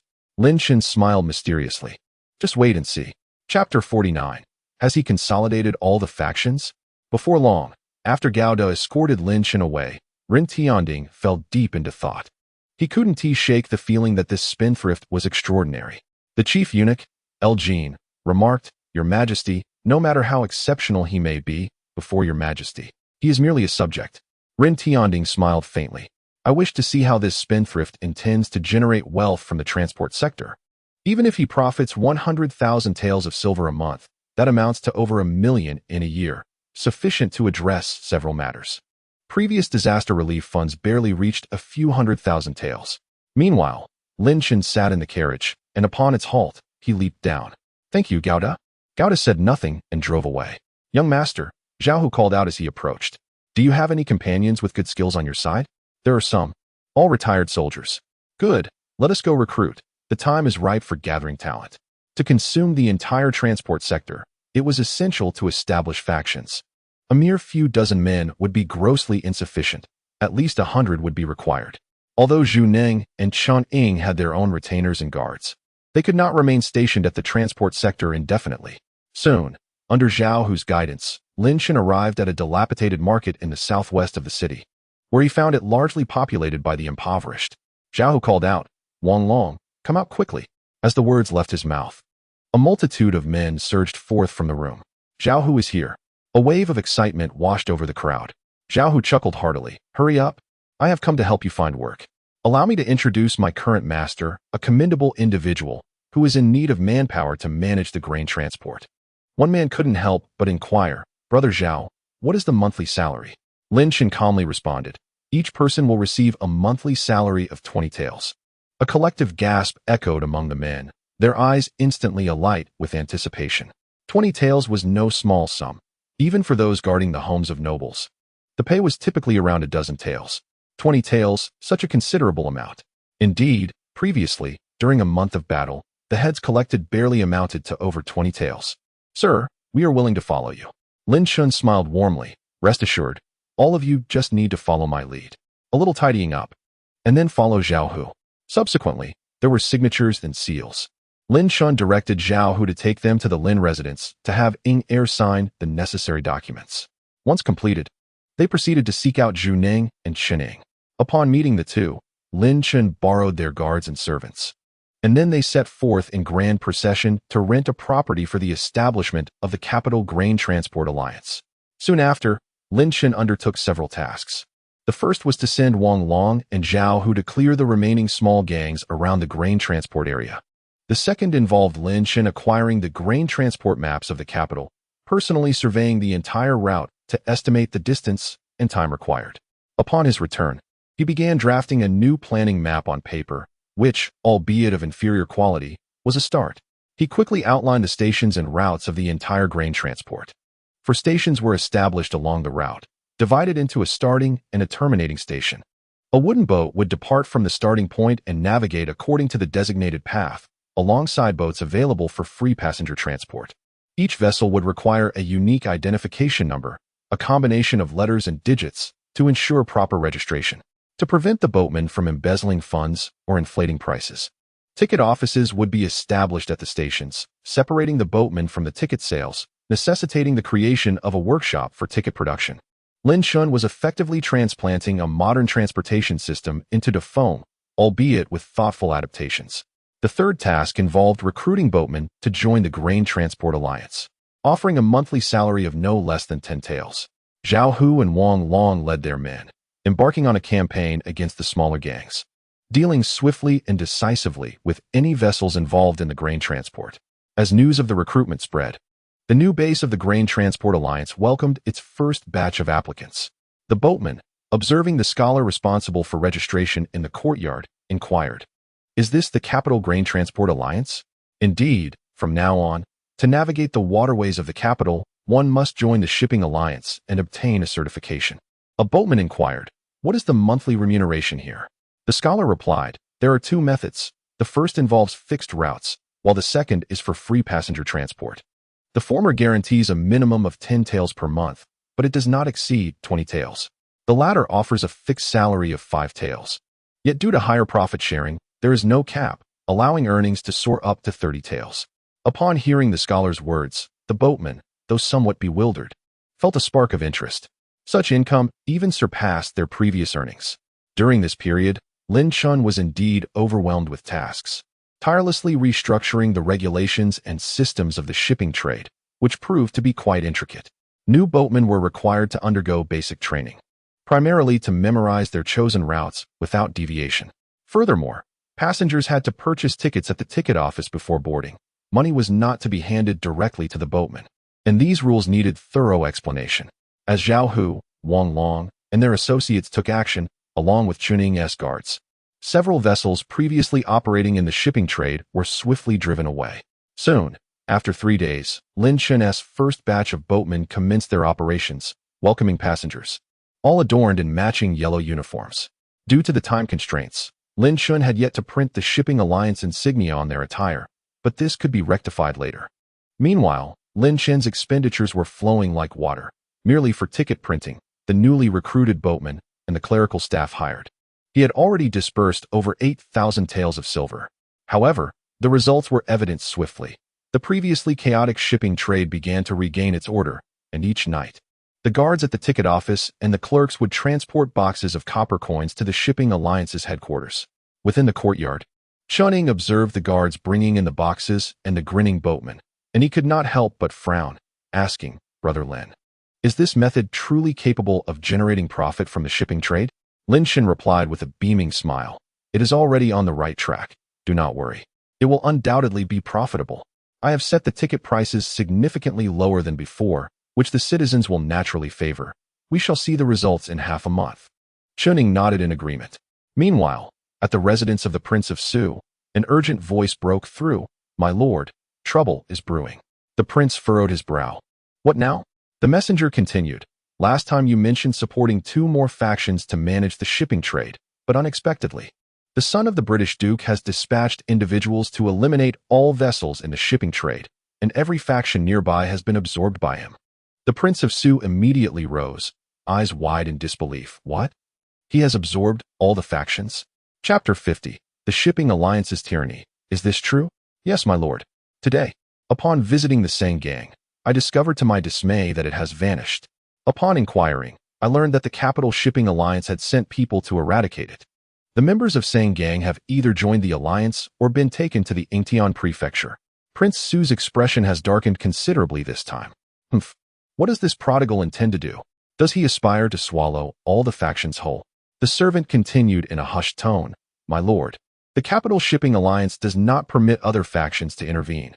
This signifies an intent to monopolize the entire shipping industry. Such audacity. Does he not fear the repercussions?" Prince Su gritted his teeth, never anticipating that his plans would be thwarted by this wastrel, Lin Chen. The most disconcerting aspect is that the other party's actions appear to be entirely justified. This prodigal. Impeach him. Let us continue to impeach him. I shall ensure that he faces dire consequences. Lin Rahai's anger has finally subsided, yet Lin Chen has not returned for several days. He resolved to inquire with Inger. "Inger, what has that ungrateful child been occupied with lately?" Inger, somewhat anxious, replied, "Ah, my lord, I am not certain. Not certain? Lin Rahai frowned. Well, I know a little. The young master has been busy managing the shipping operations, having established a new shipping alliance and recruited many servants. Along with Wang Long's group, Lin Chen has already amassed 100 new servants. Lin Rahai sighed. That wastrel. I hope this shipping alliance succeeds. Otherwise, the entire Lin residence may face ruin. Time swiftly passed. The impeachments against Lin Chen were incessant, varied in nature. Rin Tianding, in the imperial study, sifted through the pile of memorials resembling a small mountain. The Ministry of Justice submitted petitions stating that Lin Chen had condoned his subordinates in oppressing the populace and monopolizing shipping. Rin Tianding tossed the petitions aside, pondering whether that prodigal had made any progress. El Jin reassured, Your Majesty, Lin Chen possesses some capability. I have begun to believe him. Yet this wastrel is still in his youth, just shy of maturity. I am uncertain of the veracity of his claims. Recently, Shoujiang has suffered another disaster, and funds are required for disaster relief. But alas, the national treasury is utterly depleted. Rin Tianding lamented, continuing to peruse the petitions, only to find more accusations against Lin Chen. Why are there so many petitions against this wastrel? He decided to withhold all petitions criticizing Lin Chen. Thus, nearly a month passed. However, during this month, the impeachments did not diminish, and Lin Chen remained silent, causing Rin Tianding to harbor doubts. Were the words of that prodigal true or false? After all, he is merely 18. Rin Tianding found himself increasingly restless. Today, an inspector from the Ministry of Justice came seeking an audience. Your Majesty, the inspector began. Rin Tianding replied with a nod. Why does the inspector seek me? Your Majesty. The inspector said, bowing deeply, the son of the Duke of England is raising household servants, engaging in nefarious acts within the capital shipping alliance, wantonly assaulting the common people. Furthermore, he has seized control of the shipping operations, forbidding other civilians from utilizing their vessels for shipping. Such behavior is an egregious threat. At this moment, Rin Tianding felt a twinge of doubt within him. Could it be that Lin Chen, that spendthrift, was not merely trying to deceive him? If the means by which he amassed wealth involved beating the common folk and manipulating the grain transport for nefarious purposes, then Rin Tianding would certainly not be pleased. Furrowing his brow, he contemplated, summoned the Duke of England. A young eunuch promptly departed to fetch Lin Rahai. Rin Tianding added with a smile, Please wait a moment. Minister Yan. Just then, the Duke of Yu, Zhu Zhaohua, also requested an audience. Duke of Yu, what brings you here? Upon seeing Minister Yan in the imperial study, Zhu Zhaohua was momentarily taken aback. Then he clasped his hands and spoke. Your Majesty, as per your command, I have tightened the training of the capital garrison. However, we require an update of our equipment, and I have come to seek your approval for the allocation of funds for this purpose. Rin Tianding replied, The treasury is depleted, and I am also short of funds. Duke of Yu, what do you propose we do? Zhu Zhaohua hesitated slightly. This. Rin Tianding interjected, Please hold on. We shall discuss this matter further at a later time. Yes. Zhu Zhaohua was uncertain of what he was waiting for, but soon he saw the Duke of England, Lin Rahai, arriving. As soon as Lin Rahai entered, Minister Yin scoffed. Duke of England, your parenting skills leave much to be desired. Rin Tianding replied coolly. Minister Yin has accused Lin Chen of harboring a retinue of servants and engaging in wrongful acts while monopolizing the grain transport. Lin Rahai panicked. Your Majesty, that is absolutely untrue. Though Chen is mischievous, he possesses a pure heart. Rin Tianding turned to the Duke of Yu. Duke of Yu, was not your son previously quite close to Lin Chen? Zhu Zhaohua jolted, mentally cursing Zhu Nang, and promptly responded, Your Majesty, since that previous incident, I have ordered my son to maintain his distance from Lin Chen. Rin Tianding chuckled. Perfect. With all of you present, let us take a stroll together. Zhu Zhaohua and the others were unaware of Rin Tianding's intentions, but complied with a chorus of affirmation. Lin Rahai was filled with trepidation, silently praying, May the ancestors of the Lin family protect us. Change your attire, Rin Tianding instructed Lin Rahai and the others. And he too changed his clothes before leading them out of the palace.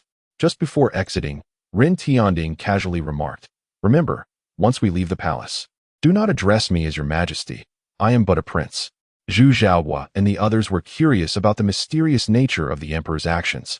Upon exiting the palace, they found themselves on a bustling street. Rin Tianding made his way directly to the nearby grain transport area, where he observed that the once chaotic wharf was now notably orderly. The most striking feature was the boatmen, all clad in matching yellow uniforms. Board the vessel. A boatman stopped him, beaming with a smile. If you wish to take a boat, you must first purchase a ticket from over there. Rin Tianding paused, taken aback by the unfamiliarity of the ticket booth. The boatman explained, "Indeed, we are part of the Grain Transport Alliance, and this is our new regulation. Please proceed to purchase your ticket." Intrigued, Rin Tianding joined the queue. Ahead stood a simple wooden pavilion, with wooden railings serving as windows. When it was his turn, he stated, "Jinoyu Street. There are no direct routes. One must choose the free boats, with a starting fare of 10 per person, culminating in a total of 21 for each individual." Jean hastily paid the fare, and the scholar inscribed the names of the passengers in the ledger, subsequently adding the name of a particular boatman before looking up and calling out, "Xiaofeng, take them to Jino." "Very well." A boatman promptly approached, beaming with a smile, "Esteemed guest, please board the vessel." As Rin Tianding and his companions climbed aboard, they felt a sense of novelty. It was truly their first experience of this boating process. Rin Tianding inquired, "Are you a boatman of the Transport Alliance?" "Indeed, esteemed guest, you possess keen insight." Rin Tianding replied with a smile, "I have heard that the Transport Alliance is notorious for its tyranny and monopoly over the waterways. Is this true?" Upon hearing this, Lin Rahai, seated at the back, suddenly turned pale, silently praying as he regarded the boatman. Yin Yusher also scrutinized the boatman, knowing that an ordinary boatman would surely provide the most authentic account. If this boatman were to divulge the relevant truths, Lin Chen would undoubtedly face dire consequences. Chapter 51. Oldrin, you have arrived? Unexpectedly, the boatman responded, "Esteemed guest, from whom did you hear such rumors? The Transport Alliance has never oppressed the common folk. On the contrary, our alliance's principle is to prohibit the oppression and deception of the populace. Business must be conducted with integrity." Rin Tianding was momentarily taken aback. The others aboard were equally astonished. Lin Rahai felt a wave of relief wash over him, grateful that the wayward son had not erred. Yin Yusher, incredulous, could not help but exclaim, "How can this be? How can it not be? Prior to joining the Transport Alliance, I was part of a small gang, and you can imagine the lengths we would go to attract customers. Whenever a passenger wished to board, we would resort to flattery and deceit, hoping they would part with more money. There was no alternative, as the next time we might receive a customer was uncertain, occasionally even relying on robbery." Rin Tianding pondered this thoughtfully, while the boatman continued, "Upon joining the Transport Alliance, I receive a fixed salary each month. Moreover, I opted for free passenger transport. The more passengers I carry, the greater my share of the profits. You see, esteemed guest, previously I toiled tirelessly for a meager 7 or 8 taels of silver in a month, but now I anticipate earning 13 taels. The boatman spoke with enthusiasm, his face aglow with excitement. Yin Yusher furrowed his brow and asked, "There are also claims that your Transport Alliance monopolizes the waterways." "Esteemed guest, I am not well versed in those matters, but I wish to speak fairly. Before the Transport Alliance's involvement, various transport gangs frequently clashed over territory, relying on strength to prevail. The more powerful gang would seize the most lucrative water routes. Even so, encounters between boatmen from different gangs often led to provocations. To be honest, I used to fear being targeted by a rival gang while operating my boat. However, since the Transport Alliance has taken control, the waterways have become significantly safer." Rin Tianding, intrigued, remarked, "So, the Transport Alliance's governance has, in fact, improved the situation?" "Indeed, my esteemed sir, you speak the truth. Life is now considerably more relaxed, and I find myself earning more. I am quite content at present, having previously been plagued by uncertainty." Rin Tianding turned to Yin Yusher, who remained somewhat skeptical, and asked directly, "How is the management of the Grain Transport Alliance?" "It is quite satisfactory. Every dock is patrolled by the Alliance's guards, and when boarding the boats along the river, a sanitation fee is collected, ensuring the area is kept clean," the boatman replied. Rin Tianding observed the yellow attire worn by the boatman and inquired, "What is this uniform you are wearing?" "Esteemed sir, this is issued by the Alliance. Our master has stated that we must enhance recognition by standardizing our attire on the boats. Henceforth, any citizen of the capital who sees us will know that a vessel from the Grain Transport Alliance has arrived, demonstrating that our fees are low and our charges fair." The boatman continued enthusiastically, "Moreover, the grain transport system allows others to operate boats as well, provided they register with the Alliance and pay a small fee. Thus, private individuals may continue their operations, but they are prohibited from forming factions. Ren Tianding nodded, a smile gracing his face as he felt a sense of satisfaction with Lin Chen's endeavors. Zhu Zhao would discreetly observe the emperor's expression and, noting his approval, felt relieved. It seemed that Lin Chen, despite his reputation for extravagance, possessed some capability after all. My lord, Zhu Zhao lowered his voice. It appears the previous censure of Lin Chen may have been somewhat misguided. Ren Tianding acknowledged with a hum, his anticipation growing. If Lin Chen's proposals for managing the grain transport indeed bore fruit, the crucial question remained: how much profit could be generated? The amount of tax revenue collected each month would significantly alleviate his burdens. After a moment's contemplation, Ren Tianding queried the boatman. How many people are currently involved in the Grain Transport Alliance? I am not entirely sure, but there seem to be quite a few. Initially, when the alliance announced its jurisdiction over grain transport, many were resistant, and some factions attempted to challenge it. However, our master was well prepared, and the guards he brought were formidable. I also heard that they included the guards of Duke Yu. Yan Yusher's gaze immediately shifted to Zhu Zhaogua. Zhu Zhaogua coughed lightly, feigning interest in the distant river, which appeared exceptionally clear that day. Lin Rahai wore a peculiar expression, while Ren Tianding's smile hinted at amusement, since it involves a duke. The guard's prowess is naturally formidable. It seems the Grain Transport Alliance has indeed expanded significantly. Before long, the boat reached its destination, and the boatman requested the tickets they had earlier acquired. Please hand me the tickets, he said. Ren Tianding, intrigued, asked, what purpose do you have for these tickets?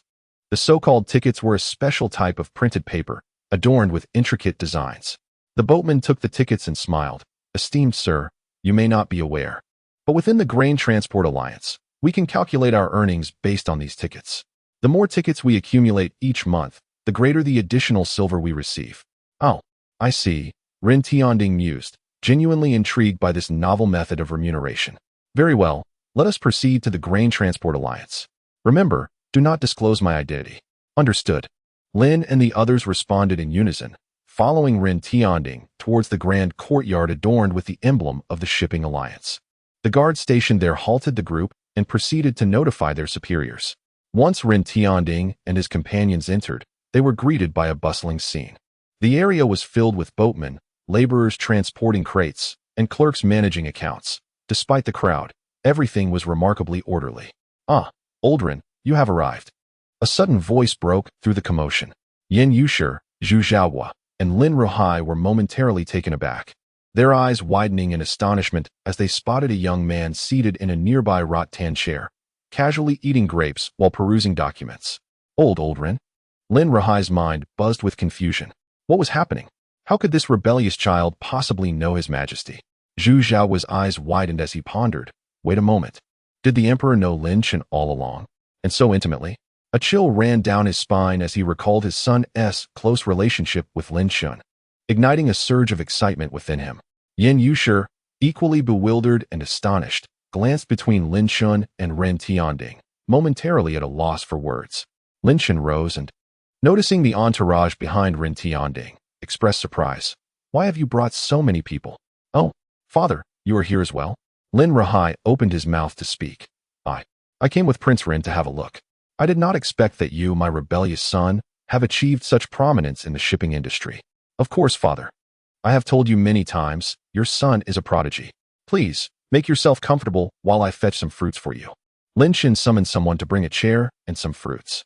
Lin Rahai nervously glanced at Ren Tianding, seemingly reluctant to sit. Lin Chen found it strange. Father, why do you care?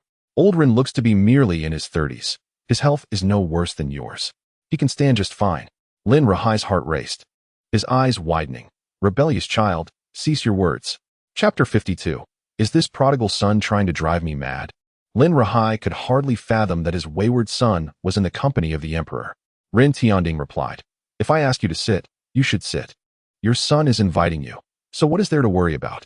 Thank you, your highness. Lin Chen then turned to Zhu Zhaogua and Yan Yusher, his eyes filled with curiosity. Ren Tianding explained, today His Majesty summoned me and mentioned your shipping operations, so I came to settle accounts. It has been nearly a month. After all, you arrived just in time. We are currently tallying the month's accounts, and we will have the results shortly. Rin Tianding surveyed the lively alliance headquarters and inquired, "How many people are currently involved in the capital's shipping alliance?" "Not many. The boatmen under my command number close to 1,000, and there are just over 100 clerks and guards." Rin Tianding nodded. "How much profit can we expect this month?" Lin Chen chuckled. "Do not be impatient. We shall know soon enough. The first month may yield modest returns, but it will not be insignificant."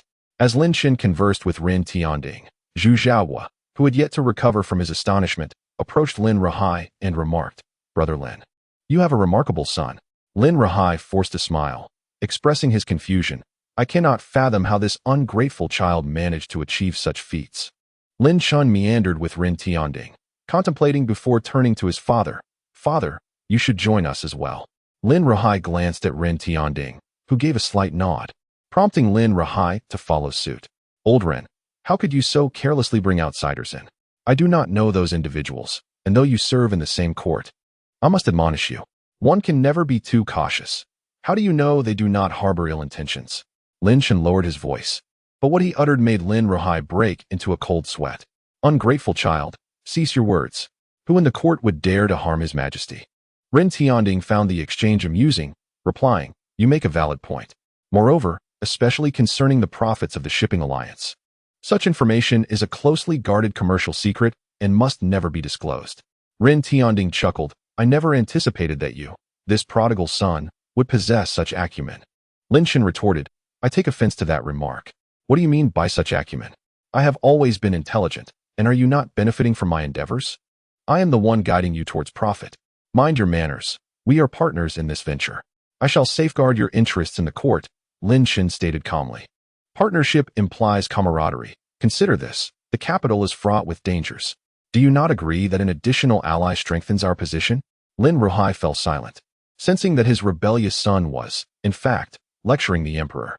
Rin Tianding shot Lin Rahai a glance. "Enough. I am of a different generation. Show me some respect." At that moment, a clerk approached. "Master, as of yesterday, all accounts have been tallied for this month." Lin Chen's eyes sparkled. "Excellent. Bring them forth for my review." The clerk presented the ledger, and Lin Chen furrowed his brow at the intricate characters. "This accounting is exceedingly tedious. I shall teach you a simpler method in due time."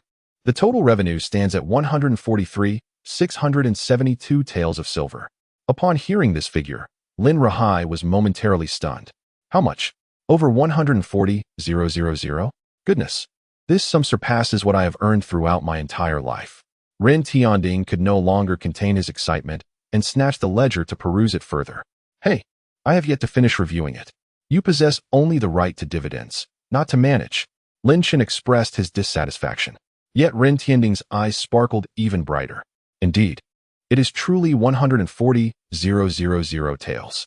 This prodigal son is incredible, simply astounding." Rin Tianding felt a surge of exhilaration.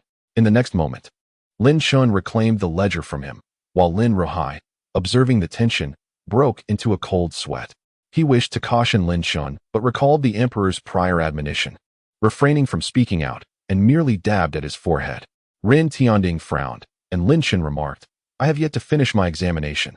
Why the haste? The profits are not net gains. What good is knowing the gross income?" "How uncouth." Lin Chen dismissed him. "You are not uncouth if you do not relieve yourself." Rin Tianding frowned, but continued to observe Lin Chen with the ledger in hand, ultimately choosing to endure the moment in silence. After Lin Chen observed the situation, he furrowed his brow, noting, "This month's profits are not particularly impressive. After deducting costs, the 14,000 has dwindled to merely 11,000. Rin Tianding was momentarily taken aback. "That's still a considerable sum, isn't it?" "How can that be?" Lin Chen retorted. "The court is set to seize 60%. Furthermore, I must share with Chuning and Jiangnan. How much will actually remain in my pocket? It is excruciatingly painful." Witnessing Lin Chen's sighs and lamentations, Rin Tianding fell into a contemplative silence. "This spendthrift is truly vexing me." A scribe nearby interjected, "Master, this is only the profit from around 20 days. The first 10 days of this month, the grain transport alliance had yet to commence." Rin Tianding's breath quickened. This spendthrift indeed seems to have discovered a veritable treasure trove.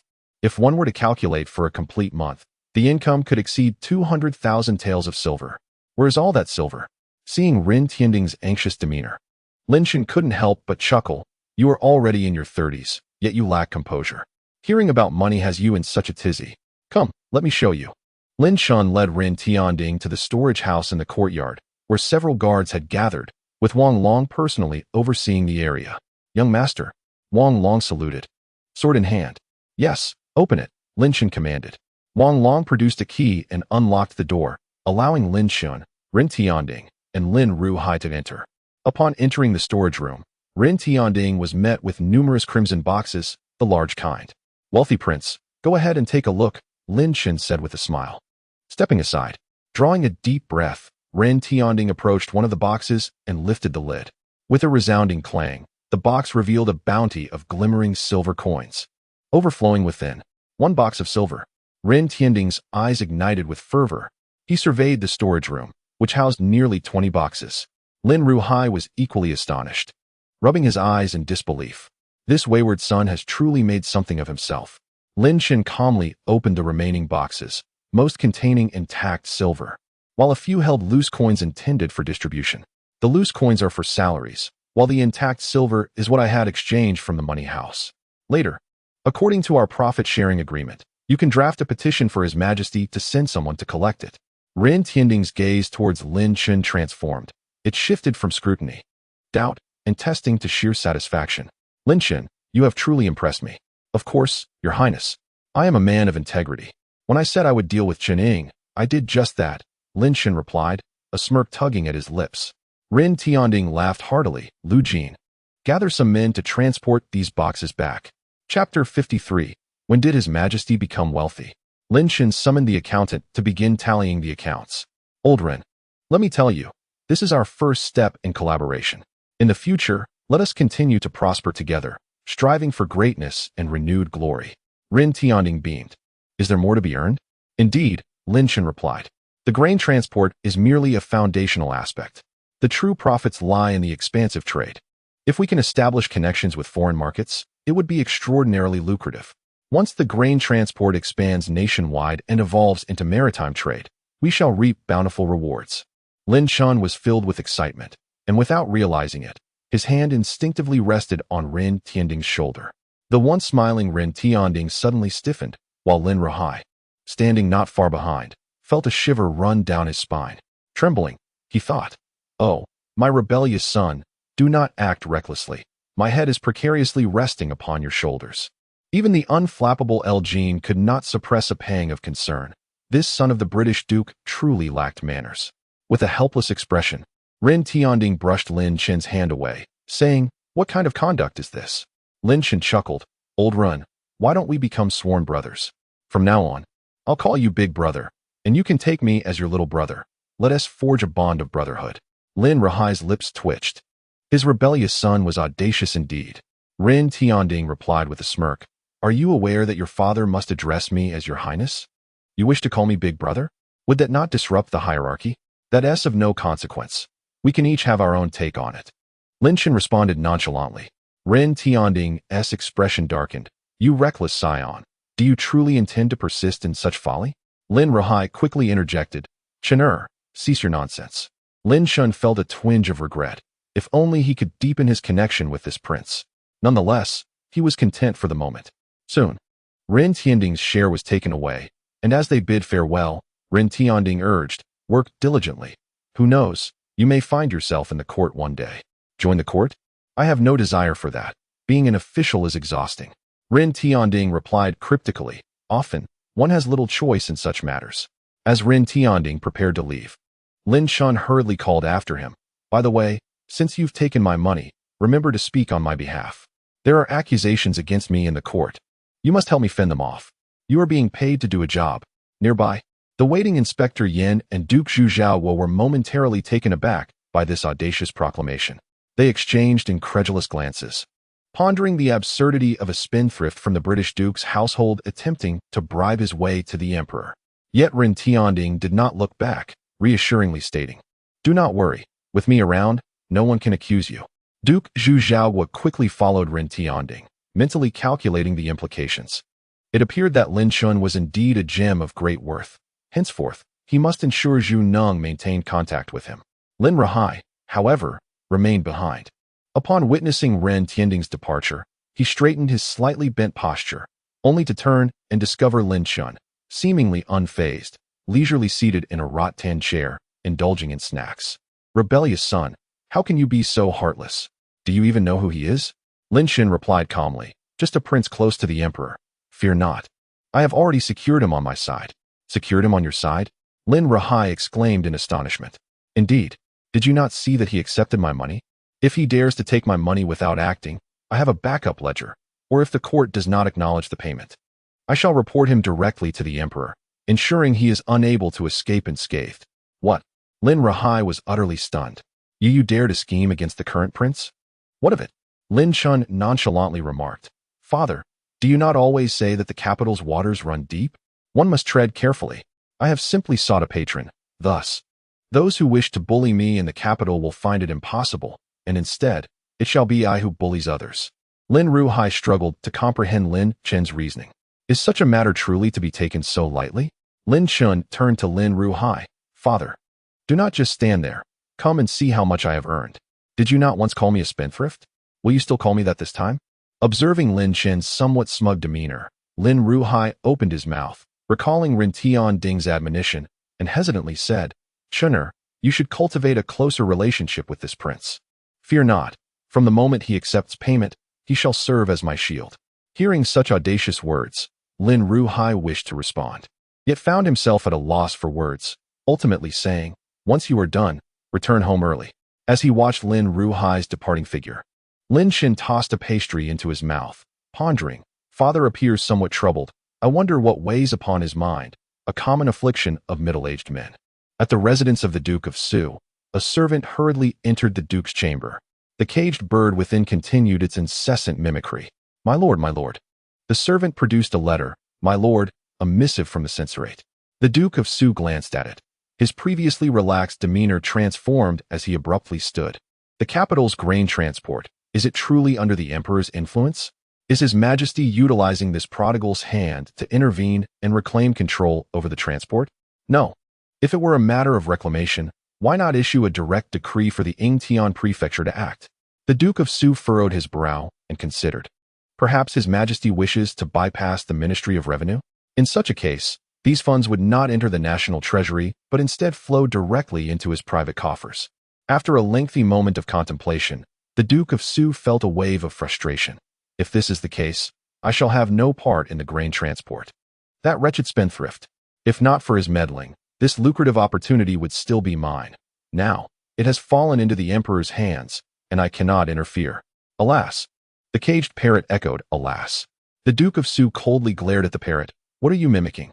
The parrot retorted, what are you mimicking? The Duke's face darkened.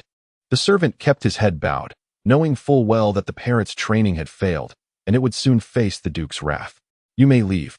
This time, that spendthrift has been fortunate. Instruct my men to refrain from further impeachment against Lin Chen. On the following day, during the morning court assembly, once the usual affairs were addressed, Duke Yu, Zhu Zhaogua, stepped forward. Your Majesty, I have been training the capital's army and have discovered that our weaponry and equipment are excessively outdated. They require modernization. I therefore request that Your Majesty allocate funds to the armory for the purpose of upgrading our equipment. A representative from the Ministry of Revenue immediately interjected, Your Majesty, we are currently facing disasters across the land. The White Lotus sect has risen in rebellion in the eastern mountains, and local officials and soldiers require funds to quell the bandits. The region of Songjiang is suffering from flooding and requires financial assistance. Our treasury is simply devoid of funds. Ren Tianding replied coolly, Is it true that the treasury is empty? In response to Your Majesty, it is not.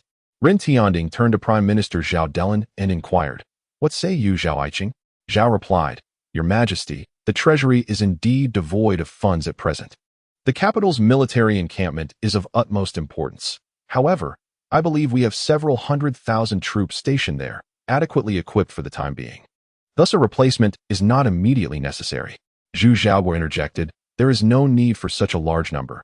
We can initially equip a few thousand men. As the Duke of Yu, commander of the 5-city military division, he was acutely aware that outfitting a few thousand would soon escalate to tens of thousands, and funds had already been allocated to the 5-city military division. What, then, of the nation's other affairs? The taxes for this year have yet to be collected. Ren Tianding calmly interjected, Enough, Prime Minister. I have a plan. Since the treasury lacks funds, let us draw from my private reserves. Upon hearing this, the ministers were momentarily taken aback. Your Majesty, when did you acquire such wealth? They wondered, perplexed. Yet, Ren Tianding's declaration met with no dissent among the officials. Soon after, a minister from the censorate stepped forward to continue his indictment against Lin Chen. Your Majesty, I accuse Lin Chen, son of the Duke of England, of monopolizing the capital's grain transportation alliance and oppressing the common people, rendering them destitute. Yin Yushi, remaining silent in the ranks, recognized after yesterday's events that the matter concerning Lin Chen was beyond reproach. After all, he was backed by His Majesty. How could they, the censors, dare to challenge him? To speak against the emperor was to court death. Ren Tianding replied coolly, The Duke of England's son is still quite young. His control over the grain transportation is merely theoretical. Let this matter rest. The officials in attendance were taken aback. Was this truly how it would end?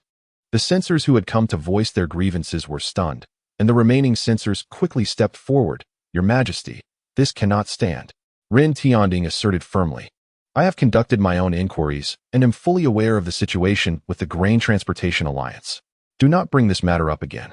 Your Majesty, protested Censor Lai. I command you to return to your place, Ren Tianding replied. The censor, disheartened, fell silent and returned. The officials in the court were left in a state of confusion and disbelief. How could this reckless scion have such fortune? Was His Majesty truly shielding him? Ho Xiaoyan of the Yingtian prefecture was also astonished. He had intended to use Lin Chen as a pawn, yet to his surprise, Lin Chen had seized control of the grain transportation. Was this reckless youth merely lucky, or had he orchestrated this outcome with cunning? Ho Xiaoyan found himself perplexed. Among the military ranks, Wei Yizhan was equally astonished, as was Jiang Jingxin, the deputy minister of rights. How had it come to pass that this wastrel had garnered the emperor's favor instead? Did this not imply their plans had once again faltered? Seeing the unfolding events, Prime Minister Zhao Delan spoke, Your Majesty, while it is true that Lin Chen, as the son of a duke, is of questionable character, it remains an undeniable fact that he should face consequences. Ren Tianding furrowed his brow slightly. It was difficult to counter the Prime Minister's words. After a moment of contemplation, he replied, In that case, Duke Yu. I am here, came the response from Duke Yu. Have him report to your 5-city military division and assign him a position. I shall obey, Duke Yu affirmed. Censor Lai was left bewildered. Your Majesty, I have already imposed a punishment. The duties of the military division are no trifling matter. What say you, Censor Lai?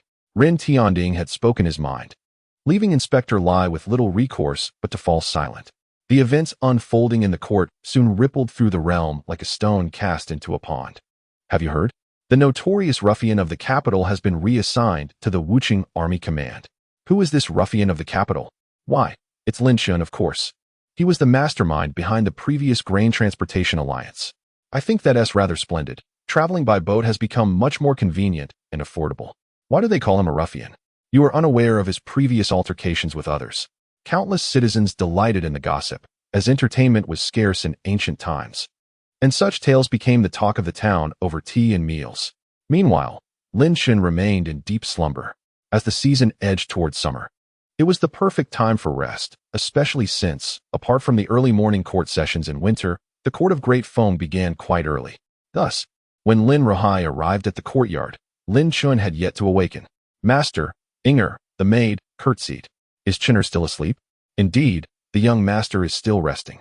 Inger, with great respect, inquired cautiously, Shall I go in and wake him?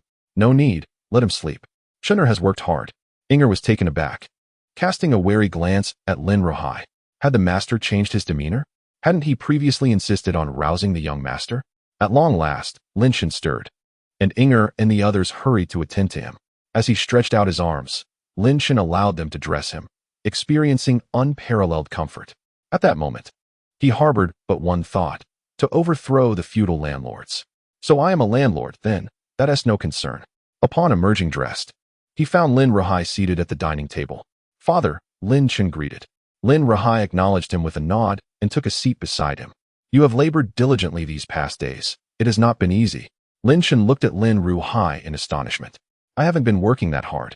I have observed you closely, Chenner. I must admit, I had some misunderstandings about you in the past. The affectionate expression on Lin Ruhai's face sent shivers down Lin Chen's spine. "Old man, what madness has seized you?" Unable to contain himself, Lin Chen waved a hand before Lin Ruhai's face. Lin Ruhai, filled with ire, retorted, "Unfilial son, what are you doing?" Lin Chen resumed his seat, just returning to normal. Lin Ruhai, exasperated, sighed, realizing that conversing with this ungrateful child was futile.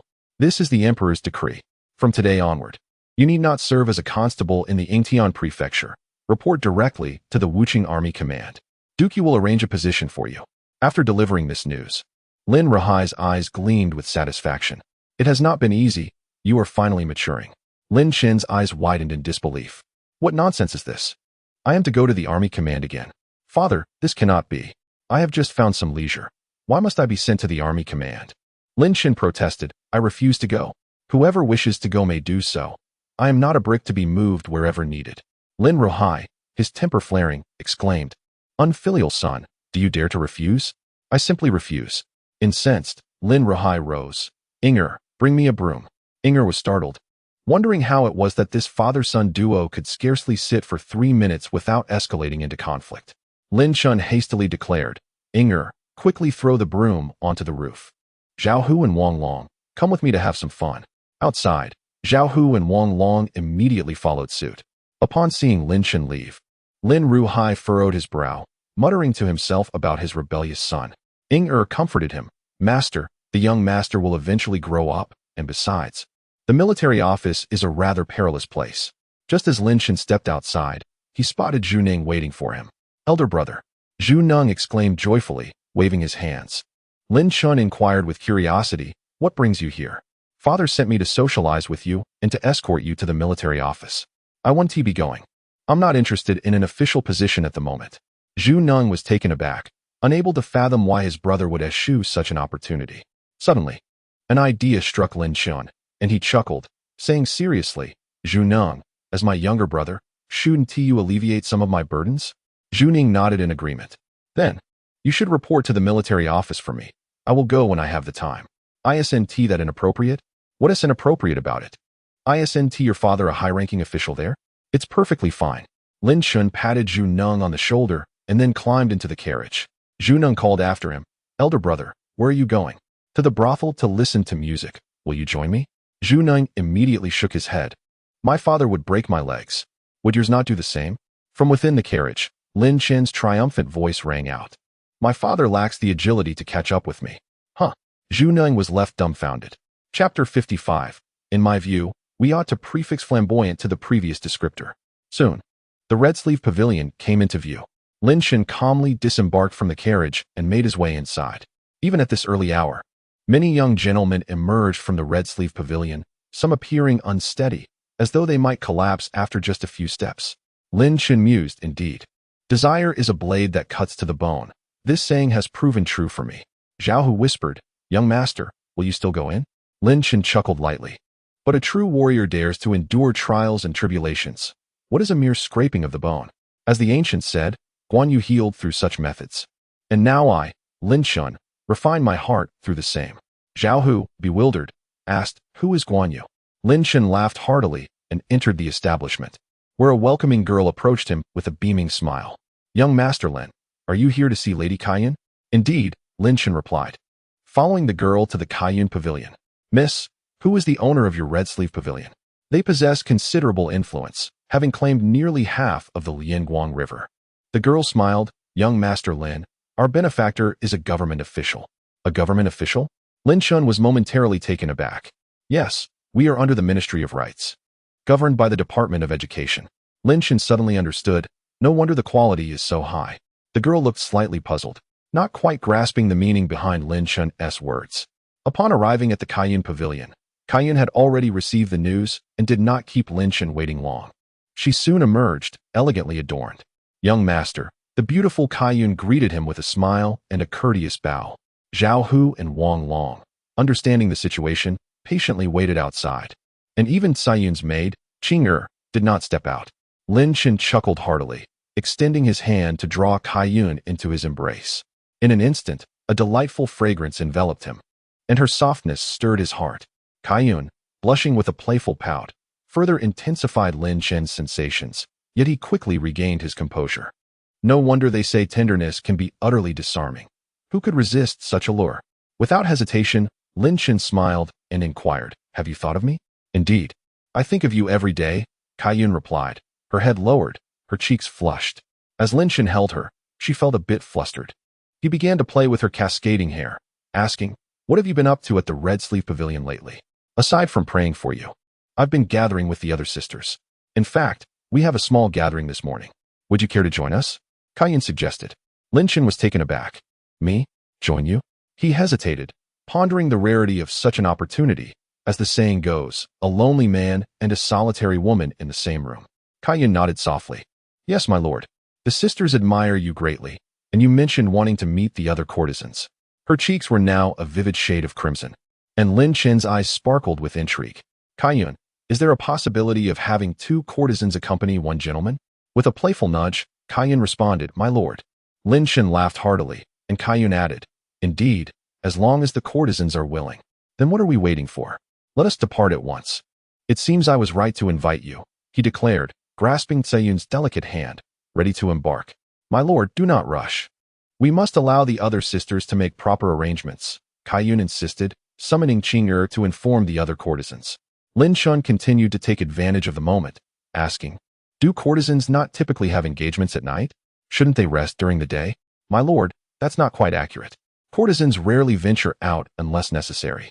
Even those who do only entertain fixed patrons at night," Kaiyun explained. Lin Chen listened, one arm around Kaiyun while he reached for a delicacy. "My lord, might you set me down for a moment?" Kaiyun blushed, feeling a warmth in her body. "Not yet. Let me hold you a little longer," Lin Chen replied, feeling quite at ease, especially since Kaiyun wished to stay with him. However, he was no seasoned veteran in such romantic escapades, merely a novice in this realm of allure. Before long, Qing'er returned, and upon seeing Kaiyun in Lin Chen's embrace, she lowered her head, blushing as she spoke. "Miss, Sister Xiangning and Sister Muttered have both agreed. There will be 6 sisters joining us, and Sister Muttered mentioned that since you have honored us with your presence, she knows some talented gentlemen and wonders if we might invite them as well."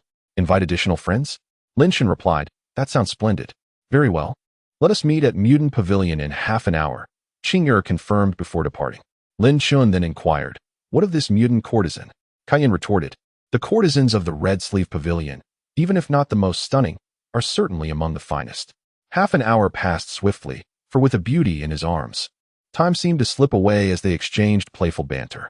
When Qing'er returned to announce that the preparations were complete, Lin Chen finally released Kaiyun from his embrace. As Kaiyun rose to her feet, her form wavered unsteadily, but fortunately, she was caught by Lin Chen.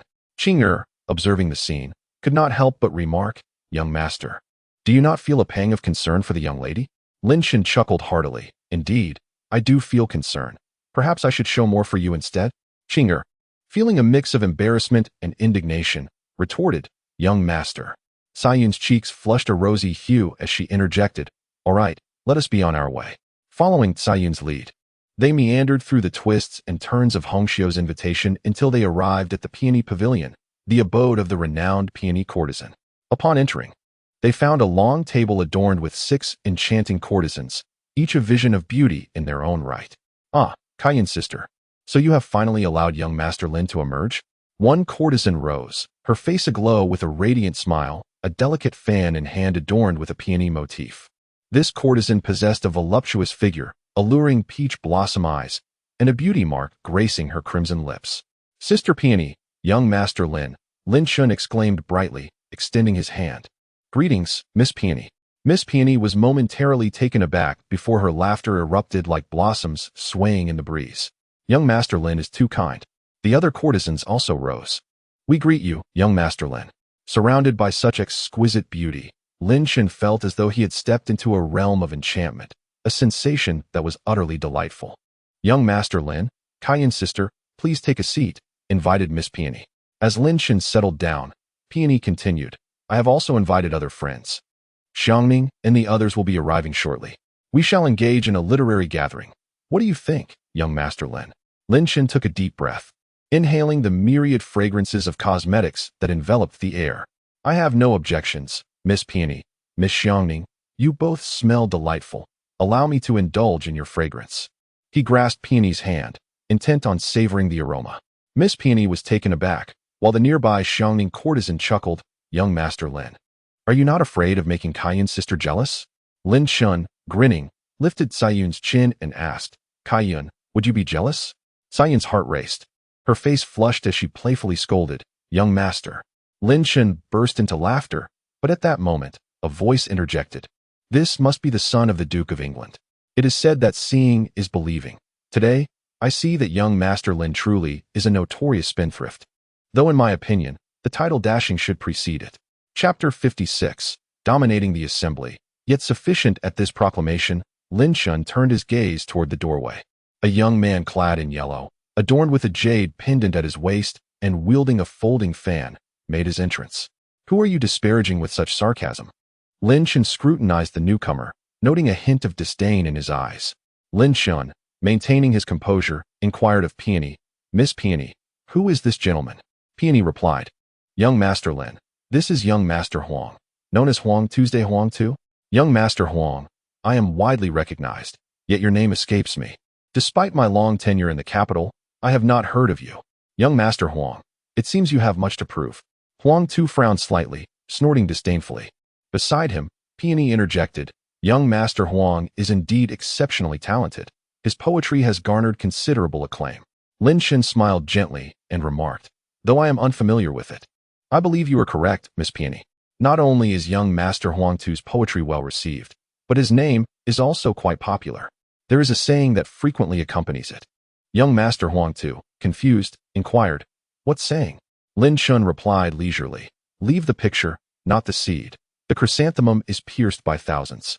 Young Master Huang Tu appeared bewildered, entirely oblivious to the meaning of the phrase. Fortunately, at that moment, other young masters began to enter one after another. Young Master Huang Tu stood up. Young Master Jiang, you have arrived. The other young masters also clasped their fists in greeting, subsequently turning their attention to Lin Chen. Is this indeed young Master Lin? Lin Chen replied calmly, indeed, it is I. My name has spread throughout the capital, particularly for the poem Lin Jiang Xian. However, I wonder, did young Master Jiang truly compose Lin Jiang Xian? Lin Chen raised an eyebrow, and young Master Jiang continued, please do not misunderstand, young Master Lin. I merely wish to broaden my horizons. After all, you are the son of a national duke and renowned in the capital. Thus, I seek to verify the truth. Truly, a man of culture knows how to speak indirectly even when criticizing others. Miss Peony chuckled, young Master Jiang, please take a seat and converse. The young masters settled down, and Kaiyun quietly assisted Lin Chen with dishes and wine. As the banquet proceeded, young Master Huang and his companions naturally began to boast. They spoke of their recent audience with a great scholar, fortunate to receive his teachings, and how an article regarding the court's affairs was exceptionally well written. Lin Chen felt speechless. He had a particular disdain for these half-baked scholars, who could only speak of theoretical matters. By the way, young Master Lin, the topic finally shifted to him. Have you recently composed any remarkable works? Lin Chen chuckled. I fear I shall disappoint young Master Huang Tu. To be honest, I do not particularly enjoy writing poetry. It is merely one of my many hobbies, and certainly the least significant. Upon hearing this, the expressions of the young masters shifted. A young Master Zhao could not help but scoff. Young Master Lin, are you jesting? How can poetry be deemed insignificant?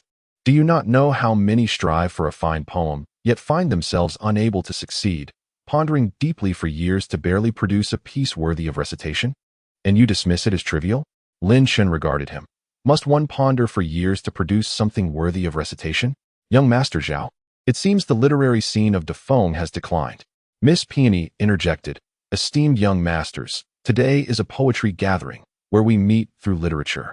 Young Master Qian raised his glass. Very well, young Master Lin, I wish to seek your guidance. I have a piece to share. The other young masters became animated. While Lin Chen felt disinterested, please recite it. Young Master Qian pondered for a moment, glanced at the courtesan Peony, and began to recite. The courtesan blooms with endless grace. A national beauty shines in crimson's embrace. Wealth and elegance captivate the world. Her delicate form sways in spring's gentle whirl. Upon hearing this, the other young masters burst into laughter. Miss Peony, this is written for you. Miss Peony smiled brightly. Thank you, young Master Qian. I shall drink this cup.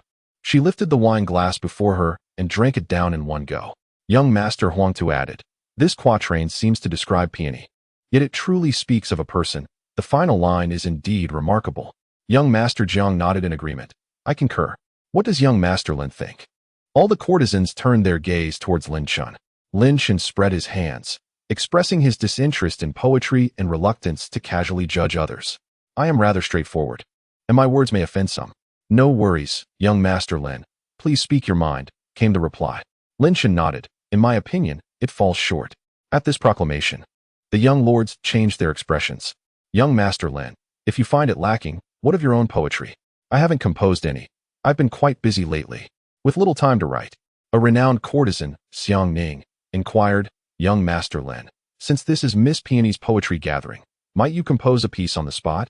"That I can do," he replied. Lin Chen drained his cup and then began to ponder.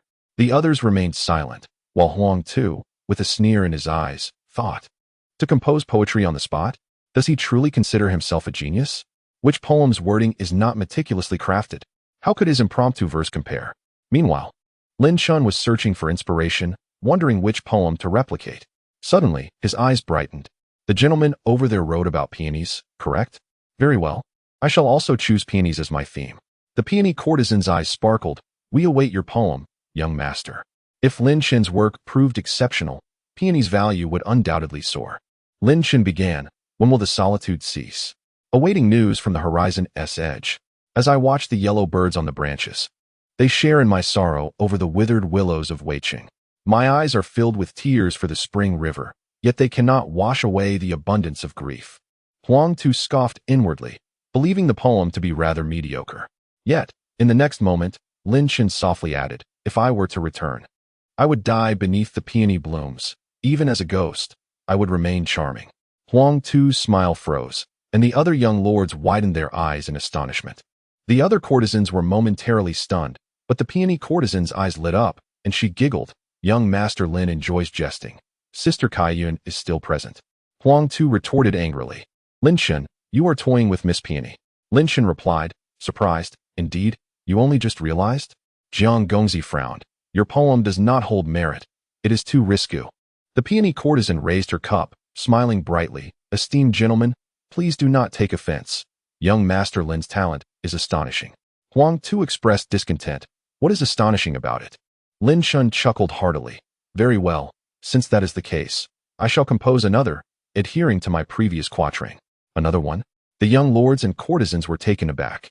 Lin Chen, unfazed, recited, "In the courtyard, the peonies are stunningly unrefined. On the pond, the lotus blooms are pure, yet lack sentiment. Only the peony possesses true national beauty, stirring the capital when in bloom." Upon hearing this quatrain, those who had prepared to criticize, including Huang Tu, were left speechless. They mulled over the lines, murmuring, "Stirring the capital when in bloom? Remarkable." The peony courtesan's beautiful eyes sparkled, and the other courtesans looked at Lin Chen with burning admiration. "I raise a cup to you." The peony courtesan lifted her cup, while Lin Chen took the cup offered by Kaiyun, raising it high, not forgetting to boast, "Esteemed guests, this poem was conceived on a whim. It scarcely deserves lofty recognition, yet in comparison to your verses, it sufficiently eclipses them." At these words, Huang Tu and the others' expressions darkened significantly.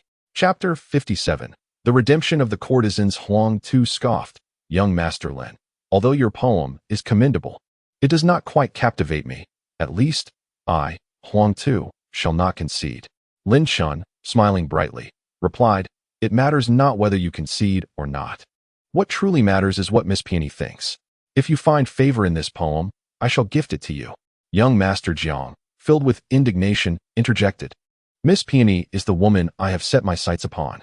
Lin Chen, with a playful grin, retorted, "I am merely offering a poem. What relevance does it have?" Young Master Jiang, your capacity for tolerance seems rather limited. These young lords were no match for Lin Chen. He had never been bested in the art of repartee. The courtesan present hastily sought to diffuse the tension, yet Huang Tu merely huffed, "Let us depart." As the young lords exited, Lin Chen leisurely lifted a glass of wine, while the nearby Caiyun's cheeks flushed a rosy hue. "Young master, they have left," she remarked. "Good riddance. Miss Peony, Miss Xiangning, these pretentious literati cannot compare to my wit." Lin Chen replied, Peony, both amused and exasperated, was met with laughter from another courtesan, Baiwei, who covered her mouth in mirth. Young Master Lin, are you hoping for our company? What of Sister Kaiyun? Lin Chen pondered for a moment. Let us all join together. Peony chuckled. Young Master Lin, what of your relationship with Sister Kaiyun? Will you truly redeem her? At this inquiry, the other courtesans fell silent, awaiting Lin Chen's response. Kaiyun felt a wave of anxiety, prompting Lin Chen to assert, certainly, if Kaiyun wishes to be with me, and desires no formal ties, I shall certainly take her. As a soul of the modern era, Lin Chen found this prospect utterly delightful. Despite her humble origins, Kaiyun was gentle, discerning, and, most importantly, uninterested in status. Her beauty was merely an added allure. Peony's eyes sparkled. Young Master Lin, you are the son of the Duke of Britain, while Sister Kaiyun is merely a courtesan of the Red Sleeve. Such a connection, if revealed, could tarnish your reputation. Lin Chen laughed heartily. Miss Peony, do you believe I possess a reputation worth preserving? Peony paused. Recalling Lin Chen's notorious title as a frivolous spendthrift in the capital, it would not be amiss to add another absurd tale to his repertoire. With his answer, Peony and the other courtesans regarded Lin Chen with greater esteem. Young Master Lin, I raise a toast to you. Should you require anything, I would gladly accompany you and Sister Kaiyun, one courtesan offered. Nearby, Xiangning chimed in. I too, Young Master Lin. I am willing as well. Chimed several of the enchanting courtesans, leaving Lin Chen somewhat dazzled by their eagerness. What man does not relish the idea of sharing a bed with such exquisite beauties? Young Master, I toast to you, Baiwei said, sidling up to Lin Chen, her body almost pressed against his, radiating warmth. Peony then inquired with a smile, so, young master, when do you intend to redeem Sister Kaiyun? Still reveling in the moment, Lin Chen casually replied, I believe there is no better time than the present. I shall take Kaiyun to the Ministry of Rights to ascertain the conditions for her redemption. The courtesans listened, their eyes alight with intrigue. Kaiyun, you have truly encountered a man of deep affection and loyalty. You are fortunate indeed. To comprehend the difficulty of redeeming them is no small feat. Many merely speak of it, yet few take action. As the stars of the pleasure quarters, they have naturally seen through the nature of humanity. But little did they expect that Lin Chen would act decisively. The blush on Kaiyun's cheeks had not faded, while Lin Chen, after downing a glass of wine, proclaimed with grandiosity, Very well, ladies, I shall escort Kaiyun to the Bureau of Courtesans this instant. You have my word that we shall honor our agreement next time. Lady Mutin chuckled, As long as you come, young Master Lin. Lady Baiwei winked, Young Master Lin, I am always at your service. Lady Xiangning declared, I shall be entirely forthright. Upon leaving the courtyard, the cloying scent of cosmetics finally dissipated, and Lin Chen shook his head, ridding himself of the lingering dizziness. My lord, you must be weary. Perhaps we should postpone our visit for another day, Kaiyun suggested, delicately wiping Lin Chen's brow with a handkerchief. Not at all, fret not. This trivial matter of redemption requires but a modest effort on my part, Lin Chen replied confidently. To his knowledge, the Bureau of Courtesans was also in the business of profit, and often, as long as one could pay adequately, the redemption of individuals would follow naturally. Presently, Lin Chen was not lacking in funds. He led Kaiyun to a carriage, where Zhao Long and Wang Hu drove them towards the bureau situated near the imperial palace. In the Great Feng Dynasty, the palace was indeed a forbidden zone. However, apart from the 6 ministries and the 9 temples, along with several discrete institutions, establishments like the Bureau of Courtesans were located in the vicinity of the palace. Upon disembarking from the carriage, guided by a junior official, Lin Chen arrived at the courtyard dedicated to the redemption of courtesans. What brings you here? A bespectacled official, engrossed in a book, did not even lift his head. Kaiyun's heart raced, while Lin Chen stepped forward. Esteemed official, I have a friend who has fallen into the hands of Hongxiu Zhao, and I am here to redeem her. Oh, redemption, is it? Please wait outside while I look into this, the official replied dismissively. Observing such an official, Lin Chen remained unfazed. You haven't even inquired her name and expect us to wait indefinitely? Official, may I have a word? Lin Chen interjected, frowning. The official was about to reprimand him for being inconsiderate when, in the next moment, a banknote landed in his hand. Taken aback by the unexpected gesture, the official finally turned his gaze towards Lin Chen. And you are? I am Lin Chen, son of the Duke of England. He introduced himself. You are that prodigal son? The official exclaimed, astonished. Lin Chen smiled amiably. Your Excellency, I beg your pardon. I have merely dabbled in a few ventures, and it seems they have become exaggerated rumors in the capital. It cannot be deemed prodigal, merely a modest investment of a few thousand taels now and then. Upon inhaling sharply, the official quickly donned a smile. Rumors are merely rumors. They say the Duke of England's son has a fiery temperament. Yet it appears that young Master Lin is remarkably astute. Very well, young Master Lin. Please wait while I inquire further. What is her name? Kaiyun promptly replied, Your Excellency.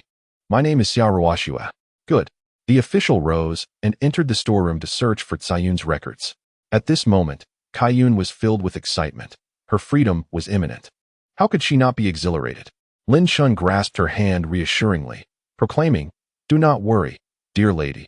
I shall not allow you to regret this. A flicker of happiness danced in Caiyun's heart. With an air of calm, Lin Chen awaited the emergence of the official, who took a considerable amount of time, nearly half a quarter hour, before finally appearing, a document in hand. With a smile, Lin Chen inquired, Sir, may we proceed with the necessary formalities? As he spoke, he produced a silver note. However, this time, the official did not accept it. Instead, his expression became grave as he lifted his gaze, asking, Are you Xiaoruoxue? Kaiyun responded, Yes, sir, I am. Lin Chen sensed an unsettling shift in the atmosphere. What is the matter? He asked. The official frowned. Young Master Lin, there appears to be an issue. Regrettably, it seems you cannot redeem this young lady, Kaiyun. Chapter 58. Has the melodrama turned personal? Why is that? Inquired Lin Chen. The official explained, Young Master Lin, the identity of Miss Kaiyun is somewhat peculiar. Typically, the young women sent from the teaching bureau to the Red Sleeve Pavilion are family members of officials, and redeeming them is usually straightforward. However, the complication lies within the document pertaining to Miss Kaiyun, which bears a specific decree. What decree? Lin Chen demanded. The official continued. It states that the Xia family shall remain in servitude for generations and may not be redeemed. Kaiyun was taken aback. How could this be? Lin Chen took the document and scrutinized it closely. Indeed, that very phrase was inscribed upon it, yet no further explanation was provided. Lin Chen murmured, Is there any possibility for leniency? He presented more silver. The official quickly waved his hands in refusal. Young Master Lin, I cannot dare to do that. If I were to release her, it would cost me my life upon the next investigation. Kaiyun felt as though she were attempting to escape a deep well, only to be forcefully thrown back into its depths. Why must her family endure such a fate of perpetual servitude? Lin Chen pressed a handful of coins into the official's palm, saying, Thank you for your assistance. I was never here. He led Kaiyun away. And the official could not help but reflect. It is often said that the son of the Duke of England is extravagant, and I see that is true. However, I had not perceived his audacity. To part with 200 taels so readily is indeed remarkable. As Lin Chen escorted Kaiyun out of the teaching bureau, he noticed her pallor and unsteady demeanor. My lord, I can no longer serve you. I must return to the Red Sleeve Pavilion and not delay you. Kaiyun stammered, attempting to depart. But Lin Chen firmly grasped her shoulders. Listen to me. From the moment I resolved to act, you have become my woman. Do you understand? Furthermore, while this decree may originate from the previous emperor, a new generation has arisen, and there is room for negotiation. With me by your side, your redemption is assured. Tears glistened in Caiyun's beautiful eyes as she fell into Lin Chen's embrace, sobbing, My lord, I am undeserving of such kindness. Lin Chen held her close, while Zhao Long and Wang Hu observed nearby. Soon, Lin Chen instructed, Kaiyun, please board the carriage. Wang Long, escort Miss Kaiyun back to the Red Sleeve Pavilion. Zhao Hu, accompany me to Ren's rice shop. Without delay, Lin Chen made his way to the rice shop, where he approached the shopkeeper at the counter and rapped on the table. How much rice does the customer require? The shopkeeper queried. Lin Chen replied, I wish to see Lord Ren. Afterward, Lin Chen retrieved a token, bestowed upon him by Ren Tianding, which was to be presented at this rice shop for communication purposes. The shopkeeper, upon receiving and meticulously inspecting the token, nodded in acknowledgement. Very well, I shall convey the message to my master. You may return and await his summons. He will certainly meet with you in due course. With the message delivered, Lin Chen exited the rice shop, feeling somewhat contemplative. He had originally intended to redeem Kaiyun, but had not anticipated such developments, especially with the emperor of the previous dynasty issuing a decree. Could there possibly be a matter of greater significance at hand? After attending to these errands, Lin Chen glanced at the time, realizing it was already afternoon. Zhao Hu, let us dine first. Then pay a visit to the Transport Alliance and the Tavern of the Immortals. With these matters set aside, Lin Chen still needed to inspect his two enterprises, his primary sources of income, each proving to be quite lucrative. As of now, he had already deposited over 100,000 taels in the bank. Arriving at a tavern, Lin Chen casually selected a window seat on the second floor, dining alongside Zhao Hu. At the adjacent table, a group of literati engaged in light conversation. Have you heard? The prodigal son of the Duke of England has released a new poem, titled Dying Beneath the Peony. Even as a ghost, still charming. Truly, he lives up to his reputation as a wastrel. One remarked, if I had his wealth, I too would squander it. What a delightful indulgence. Even more astonishing was the fact that this wastrel intended to redeem a courtesan. Heavens, is that true? Listening to the excited chatter of the literati, Lin Chen found himself taken aback. What? Has the gossip reached my ears? Zhao Hu, stifling a laugh, suggested, go and inquire where they obtained this information. After a brief moment, Zhao Hu returned, stating, it was disclosed by the Hongxiuzhou. Some young masters at the poetry gathering mentioned the poem, as did the courtesans regarding the redemption. Lin Chen pondered these revelations while the literati continued their banter. But is this wastrel truly talented? His second quatrain is surprisingly commendable. Impossible. Wasn't he said to be ignorant of literature? How could he possibly write poetry? Hearing their incredulous remarks, Lin Chen felt a sense of concealed satisfaction. What of being a wastrel? I may indulge, but I am not foolish. Moreover, news travels rapidly in the realm of pleasure. Within half a day, it had nearly permeated the capital. It appeared that for future advertising endeavors, one could start with Hongxiuzhou. As Lin Chen contemplated his business strategy, Zhao Hu interjected, young master, have you considered what to do upon your return? Lin Chen, puzzled, replied, I shall do what is necessary upon my return. Zhao Hu reminded him, with news spreading so swiftly, it is likely that the master has already heard. Lin Chen paused, suddenly smacking his forehead. Indeed, old Deng will surely be aware and will come to break my legs. Zhao Hu, upon returning, throw everyone's brooms onto the roof. I refuse to believe old Deng can scale the walls. Zhao Hu chuckled. What if the master manages to climb? If he climbs, that makes it even easier. Have you heard of the strategy of removing the ladder? We shall simply take away his means of descent, and I shall see how he comes down. Zhao Hu grew a bit silent. Young master, this may not be wise. No worries, let us first dine. What is this matter after all? If it spreads, so be it. I am a person of thick skin, and the whispers of others shall not cause me to flinch. After my meal, Lin Chen visited the Transport Alliance and the Drunken Immortal, and upon a brief inspection, found all in order before returning home. The rented carriage awaited at the entrance, and as Lin Chen alighted, he tidied his hair, unfurled his folding fan, and entered the Lin residence with an air of nonchalance. Upon entering, he discovered Lin Rahai, fiercely seated with a broom in hand, awaiting his return. Unfilial son, how dare you come back? What have you done today? Lin Chen replied calmly, nothing much, father. Just some ordinary matters. I am nearly 19. Seeking merriment is only natural, is it not? The other servants dared not approach, while Inger stood at a distance. Worry etched on her face, gesturing for Lin Chen to flee quickly. Lin Rahai, filled with rage, exclaimed, you ungrateful wretch. You actually intend to redeem a courtesan? Do you wish for her to cross the threshold of the Lin family? I tell you, I shall never allow her to set foot in our home. Lin Chen reassured him, father, do not fret. I have no intention of letting her enter through the front door. The back door will suffice. I am amenable to it, and if need be, I shall use a ladder. Initially, Lin Rahai thought Lin Chen was merely comforting him, but the latter's concluding remark left him wide-eyed in disbelief. Without further ado, he seized the broom and swung it towards Lin Chen. Unfilial son, I shall thrash you. Chapter 59. If you do not assist me, let us part ways.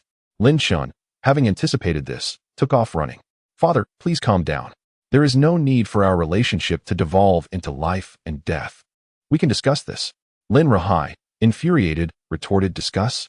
Even if the ancestral title has fallen into disrepair under my stewardship, it does not grant you the right to marry a courtesan.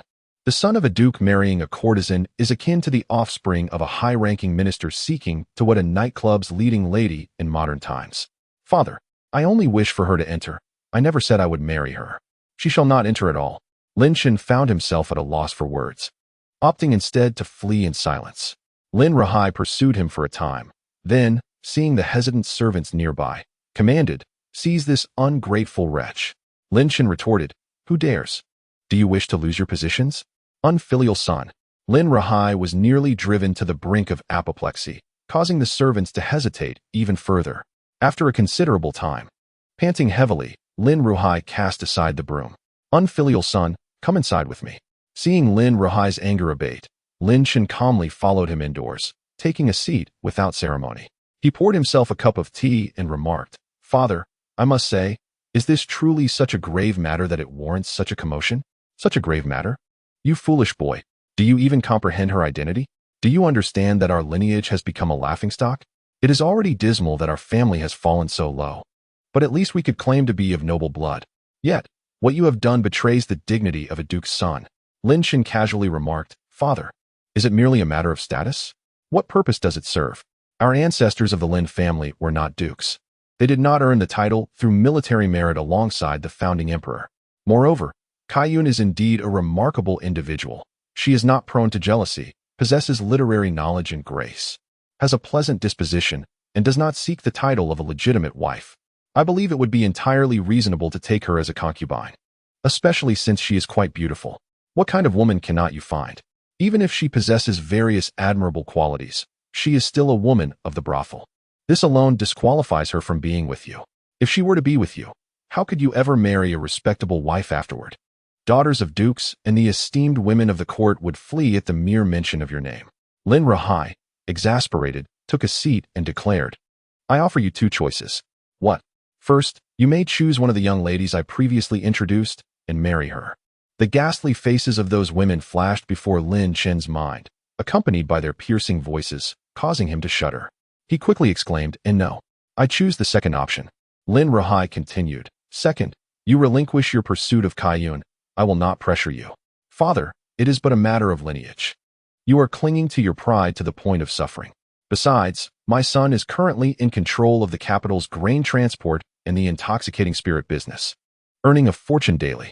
Does lineage truly matter? A humble background is not a disgrace. The ability to endure and adapt defines a true man, and the same applies to women. Furthermore, when I went to redeem Kaiyun, she was once a noble's daughter, merely fallen into the brothel. Her background is not so poor, and she is still an untouched maiden." Lin Chen spoke fervently, then added, "All right, father, I will not discuss this further. I must think of a way to redeem her." Upon seeing Lin Chen leave, Lin Ruhai stomped his feet in frustration. Unfilial son, unfilial son. He felt somewhat weary. He had hoped for a positive change in Lin Chen, but was dismayed to find him stubborn on this matter. Little did he realize that after redeeming Kaiyun, the reputation of a libertine would be attached to him, making it impossible to shed. Consequently, he would find himself estranged from the daughters of many respectable families. However, the situation had reached this point, and Lin Rahai felt a sense of helplessness. Upon returning to the courtyard, Lin Chen was approached by Inger and the other maidservants. The next day, Lin Chen woke early, had a simple breakfast, and prepared to go out. Lin Rahai remained silent at the dining table. Before leaving the Lin residence, Lin Chen reassured, "Father, do not worry. I will surely find a suitable wife for you in the future." As he stepped out of the Lin residence, he was greeted by Gauda waiting for him. Lin Chen effortlessly climbed into the carriage, and soon they arrived at a tea house. Lin Chen settled down and said, "I say, Prince Ren, do you always change locations?" Ren Tianding, seated across, replied nonchalantly, "I am quite busy. If you have something to say, please do so directly." "Very well, I shall be straightforward. You are aware that I intend to redeem a woman from the brothel, correct?" "Yes. I visited the brothel and encountered some issues with the redemption. Sayun's records contain a decree from a former emperor stating that her family is condemned to servitude for generations." Ren Tianding's expression turned peculiar. "So, you seek my assistance?" "Indeed. If not you, then who else? We are, after all, in the same boat. Surely, you would not refuse this small favor? You are among the closest to His Majesty. And as long as you speak a few kind words on my behalf in his presence, will this matter not be resolved?" Ren Tianding furrowed his brow. "You summon me merely for this trivial matter? What may be trivial to you is of great significance to me." Ren Tianding was indeed somewhat exasperated. "You are, after all, the son of a duke. How can you be so lacking in ambition?" Lin Chen remained composed. "It is not quite so simple. I am merely a second-generation heir. I promised her I would redeem her, and I must honor my word. That is a testament to loyalty and righteousness. Furthermore, regarding the capital's grain transportation, among all the sons of officials in the capital, who contributes more than I do? Each month, I generate tens of thousands in taxes for the court, which amounts to over 1 million taels annually. Is that still considered ineffectual? Ren Tianding replied, while your assertion holds merit, have you considered the implications? Moreover, since her release was decreed by the late emperor, how can the current sovereign simply alter that? Nonsense. Can the sword of a former dynasty strike down the officials of the present? It is merely a matter of His Majesty's will. Old Ren, let me tell you, cooperation entails mutual assistance. If I help you and you refuse to reciprocate, then we shall part ways.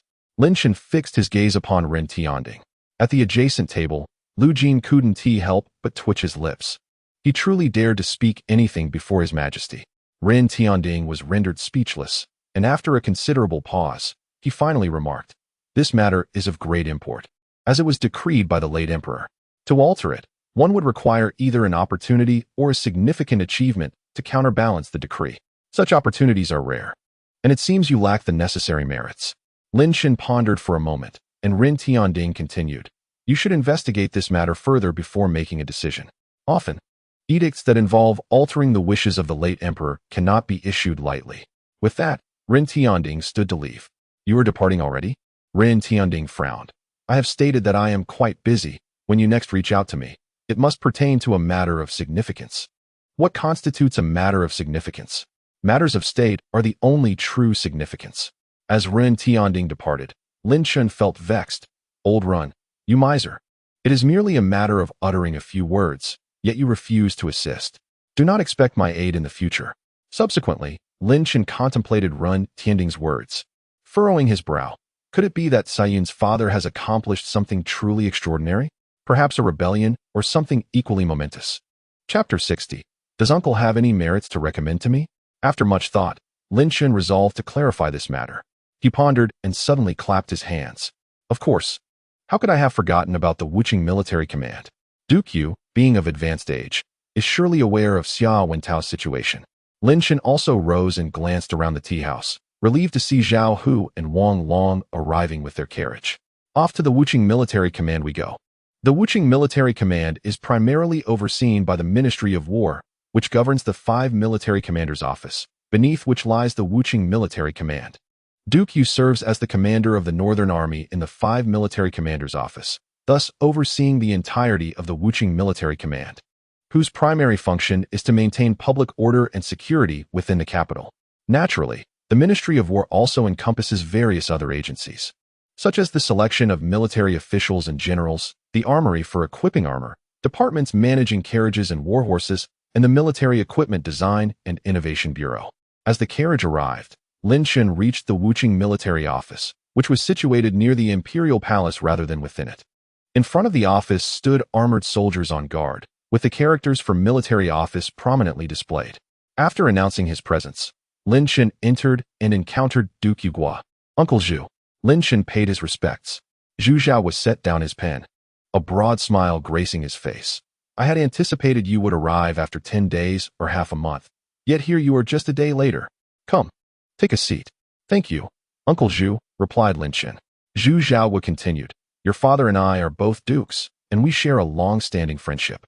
Although the lineage of the Duke of England has somewhat waned, I firmly believe that under your stewardship, it shall flourish once more. In the future, I hope you will look after my son." "Uncle, you flatter me. Zhu Neng and I are both students of the Mingjing Hall. We have shared both trials and triumphs, and I shall certainly enjoy our fortunes together." Lin Chen laughed heartily.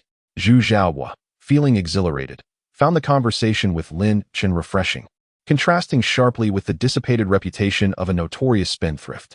He summoned tea and then remarked, "His Majesty has assigned you to the military office, partly to quell the murmurs within the court, and partly to provide you an opportunity for rigorous training. In the future, it shall be you who bears the weight of governance." Lin Chen smiled. "With Uncle Zhu here, my assistance shall hardly be necessary. By the way, may I inquire about a matter?" "Of course, what is it?" Zhu Zhao nodded. Lin Chen continued, "I am currently seeking to redeem a courtesan named Xia Ruoxue, whose father is Xiao Wenda. In the documents regarding her redemption, There is a decree from the late emperor declaring her lineage to be bound as servants for generations. Do you know the reason behind this? Upon hearing this, Zhu Zhao's expression shifted slightly. He set down his teacup and pondered. This story is indeed lengthy. Over a decade ago, the northwest borders were fraught with turmoil, leading to Xiao Wenda being appointed as the governor of the west. For several years, he managed to maintain peace at the borders. However, when he was promoted, an inspection revealed his collusion with foreign tribes, which ultimately led to the defeat of the invading border forces. In exchange, Xiao Wenda had provided them with provisions and equipment, enabling those foreign tribes to gain strength. When this news reached the court, it caused a stir. While Xiao Wenda had indeed contributed to the peace, his actions were also punishable by death. As the governor of the borders, his collusion with foreign entities and provision of resources was intolerable to the court. Lin Chen was taken aback. Why engage with foreign tribes? The western border forces had become ineffective, lacking combat prowess and unable to withstand the enemy's assaults in the short term. With scant support from the court, Xiao Wenda found himself cornered, forced to resort to desperate measures, Zhu Zhao explained. Lin Chen reflected for a moment. It is indeed challenging to devise solutions when placed in such a position. Indeed, the court was divided into two factions. One faction believed that Xiao Wenda should not be executed, arguing that his merits could offset his transgressions.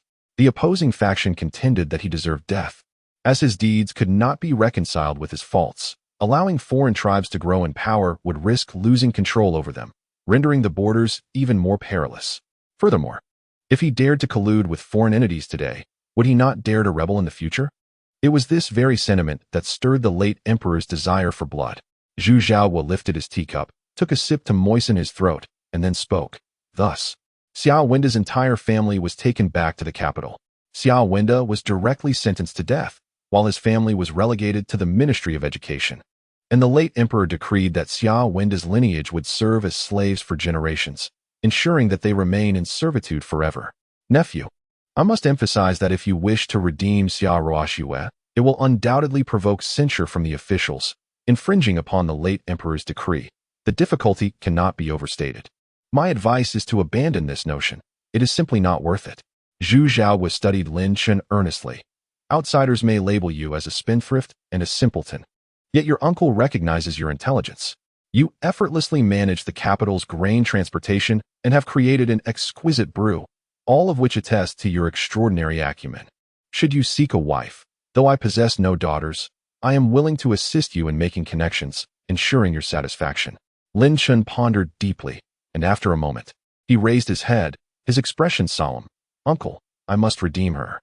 On one hand, I promised her with my own words. On the other, I find great pleasure in undertaking challenging endeavors. After all, the late emperor's judgment seems ill-timed in today's context, and I feel a certain sympathy for Xiao Wenda. Zhu Zhao furrowed his brow slightly. Why bother? Lin Chen replied with a smile. Uncle, if Zhu Neng were in danger, I would rescue him just the same. Zhu Zhao paused for a moment, then chuckled. Very well, let me know what assistance you require. Reflecting on Ren Tianding's words, Lin Chen said, I wish to achieve merit. Something of significant consequence. Does uncle have any recommendations for me? Zhu Zhao was taken aback and then scolded playfully. You are quite the cunning one, seeking great achievements. But such accolades are not easily earned. For military generals, aside from battling on the front lines, how else can one attain merit? After a moment's contemplation, Zhu Zhao continued. If you seek to earn merit, there is indeed a place that comes to mind. Lin Chen's eyes brightened. Where? The armory. Zhu Zhao pronounced those three words with a smile. Recently, did not His Majesty issue a decree for the armory to fabricate a new batch of equipment? Thus, I shall have you stationed at the armory, where you will hold a nominal position and oversee this equipment update. Consequently, if the equipment is successfully updated, you will have achieved a significant merit, and with this accomplishment, you may present your case and likely find success. Lin Chen was elated. Thank you, uncle. Chapter 61, Appointment. Relationships and status soon. Zhu Zhao prepared the official document for Lin Chen, affixed his seal, and handed it over. With this, you merely need to hold the title. The people at the armory will not trouble you. Curiously, Lin Chen inquired, is this matter not to be reported to His Majesty?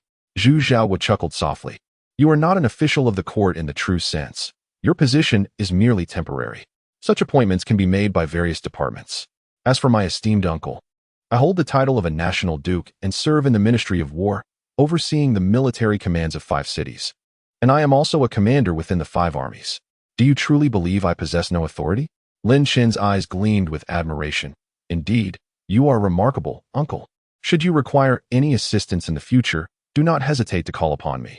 I am at your service. Little did he know the formidable influence Zhu Nang's father wielded. From this moment forth, he resolved to cling to this powerful ally. Zhu Zhaowu laughed. You little rascal. Off you go now. Lin Chen took his leave. As he exited the military command, a satisfied expression adorned his face. Wang Long inquired, Young master, have you succeeded? Not quite yet, but I have discovered a breakthrough. Once I visit the armory, I shall make my mark. A mere redemption will be easily within my grasp. Then shall you report today, young master? Indeed, I shall proceed directly. I possess the necessary documents for passage. The armory lies within the imperial palace, as the nature of its contents is rather sensitive. Previously, the armory was under the jurisdiction of the Ministry of Works, as crafting weapons necessitates skilled artisans, which was quite reasonable. However, the Ministry of War later deemed this arrangement inappropriate and petitioned His Majesty to reassign the armory to their command. Although it currently resides within the Ministry of War, its significance is undeniable, and personnel from the Ministry of Works may intervene if justified. Upon reaching the city gate, Lin Chen presented his documents. The guard inspected them and instructed Lin Chen to register. Carriages and servants are not permitted inside. You may enter alone. Lin Chen inquired, Where is the armory? How do I find it? Follow this road straight ahead until you reach the office. The armory is located in the leftmost building of the Ministry of War.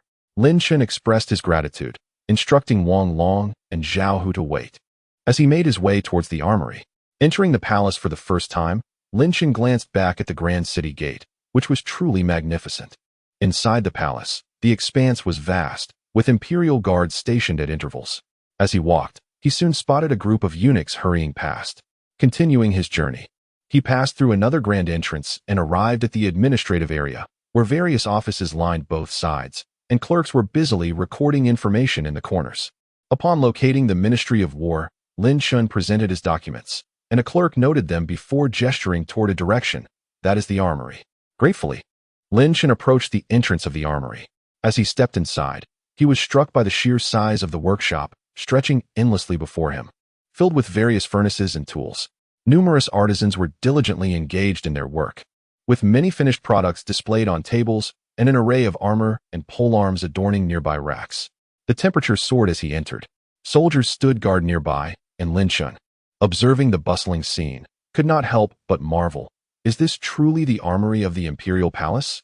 Intrigued, he examined his surroundings, picking up a sword from a table. A nearby craftsman quickly admonished him, Do not touch that. It is a sword of 30 folds. 30 folds? Lin Chen replied, intrigued. Indeed. This is the latest blade produced by the armory, incredibly formidable. The craftsman bore an expression of pride upon his face. Lin Chen, incredulous, remarked, Is this merely the result of 30 forgings? The craftsman retorted, What do you mean by merely 30 forgings? Do you presume that swords forged in this manner are inferior? The other iron swords would be cleaved asunder by this one. It is superior, more resilient, and undoubtedly an exquisite blade. The craftsman was visibly animated. Lin Chen smiled as he set the sword down. Very well, I shall not contest this with you. The craftsman huffed in response. Lin Chen's thoughts began to formulate. The military weaponry of the Great Feng was indeed somewhat lacking. Such a sword, forged 30 times, was subpar, at the very least. It required 100 forgings to be considered decent. They likely had yet to grasp the technique of steel casting. If I were to introduce this method, it would significantly bolster the military prowess of the Great Feng, and the accolades for this contribution would surely be mine. Lin Chen felt elated at the prospect. He continued to meander through the workshop and soon discovered that adjacent to it was the administrative office. Hey, what are you doing? A voice called out. Lin Chen looked up to see a young man, roughly his age, observing him. Approaching with a smile, Lin Chen inquired, May I ask your name? My surname is Jiang, and I am the son of the Duke of Loyalty and Diligence, Jiang Guangrong, the young man replied, his demeanor quite haughty. Lin Chen returned a slight smile. A pleasure to meet you. I am Lin Chen, son of the Duke of England. The young man was taken aback, his expression shifting to one of astonishment. You are that notorious spendthrift, The little tyrant of the capital who dares to challenge anyone? Lin Chen humbly responded, a mere reputation, hardly worth mentioning. Jiang Guangrong's eyes sparkled with admiration. I have long admired you. I never expected to meet you today. Indeed, you are as distinguished and striking as I had heard. Lin Chen blinked, pondering why he felt the need to praise himself while complimenting me. Upon learning Lin Chen's name, Jiang Guangrong felt an immediate connection, his earlier coldness dissipating as he grinned knowingly. Sir Lin, you have come to the military armory to take up an official position, haven't you? Lin Chen, puzzled, replied. How did you know? Because I am as well, Jiang Guangrong boasted. Lin Chen was taken aback as Jiang Guangrong continued. Recently, His Majesty allocated funds to the military armory for the creation of new weaponry. Who wouldn't desire such glory? It appears that you, like me, are quite astute. Come, let me introduce you to a few others. Lin Chen was genuinely astonished. There are others? Indeed. This time, there are many taking up positions at the military armory. Let me tell you, for instance, the son of the Earl of Sincerity, as well as those of the Earls of Dongping, Yingchuan, and Guangda, with you and me. That makes 6 in total. However, I had thought I would be the highest ranking among us, yet I never imagined you, Sir Lin, would arrive. From this moment forth, you are the one of the highest rank among our group. Lin Chen felt utterly bewildered. Why did it seem that this situation was unfolding quite oddly? Something felt amiss. He could not help but ask, Brother Jiang, is this official position easily obtained? Jiang Guangrong chuckled, it's quite a rarity. You can only secure such a position if a person of considerable authority advocates for you. Otherwise, with so many aspiring candidates, why have only 6 managed to gain entry? Do you think it's an easy feat? It requires connections and status. Chapter 62, The Parasites of Dafu. Do you think you are worthy to associate with me? As he spoke, Jiang Guangrong pulled Lin Chen aside into a nearby room. Inside, for individuals were already gathered, fervently engaged around a table. Big, big, big. Small. It must be small. A young dandy shouted, once you buy, there's no going back. No cheating later. He shook a cup filled with dice, the sound clattering excitedly, his face brimming with exhilaration, while the 3 gentlemen before him slammed down their banknotes. This time, I bet on small. It must be small. Then I shall choose big. Another gentleman declared, ready to place his wager. Upon seeing Jiang Guangrong's arrival, he exclaimed with enthusiasm, Guangrong, come, come, come. Place your bet. Will you wager on big or small? Jiang Guangrong laughed heartily. I cannot make this bet alone. Allow me to introduce you to the son of the Duke of Britain. At this revelation, the dice players immediately stood in solemn respect. The son of the Duke of Britain? That notorious wastrel, famed for his debauchery? The one who dared to brawl with the son of the Duke of the nation, that little tyrant? Good heavens, I never expected you, Brother Lin, to grace the military armory. This is an honor for the armory and for us. They urged Lin Chen to take a seat. Lin Chen was somewhat taken aback. Had he truly become an idol among this group of scions? Was his reputation so disreputable? Unable to contain himself, he interjected, Gentlemen, I am merely a man of fleeting fame. I am nothing of significance. Brother Lin, please do not be so modest. We have long regarded you as our role model. I aspire to one day become a renowned wastrel in the capital, and next time I will strive to indulge at Hongxiujia, losing several times. I want 3, no 10.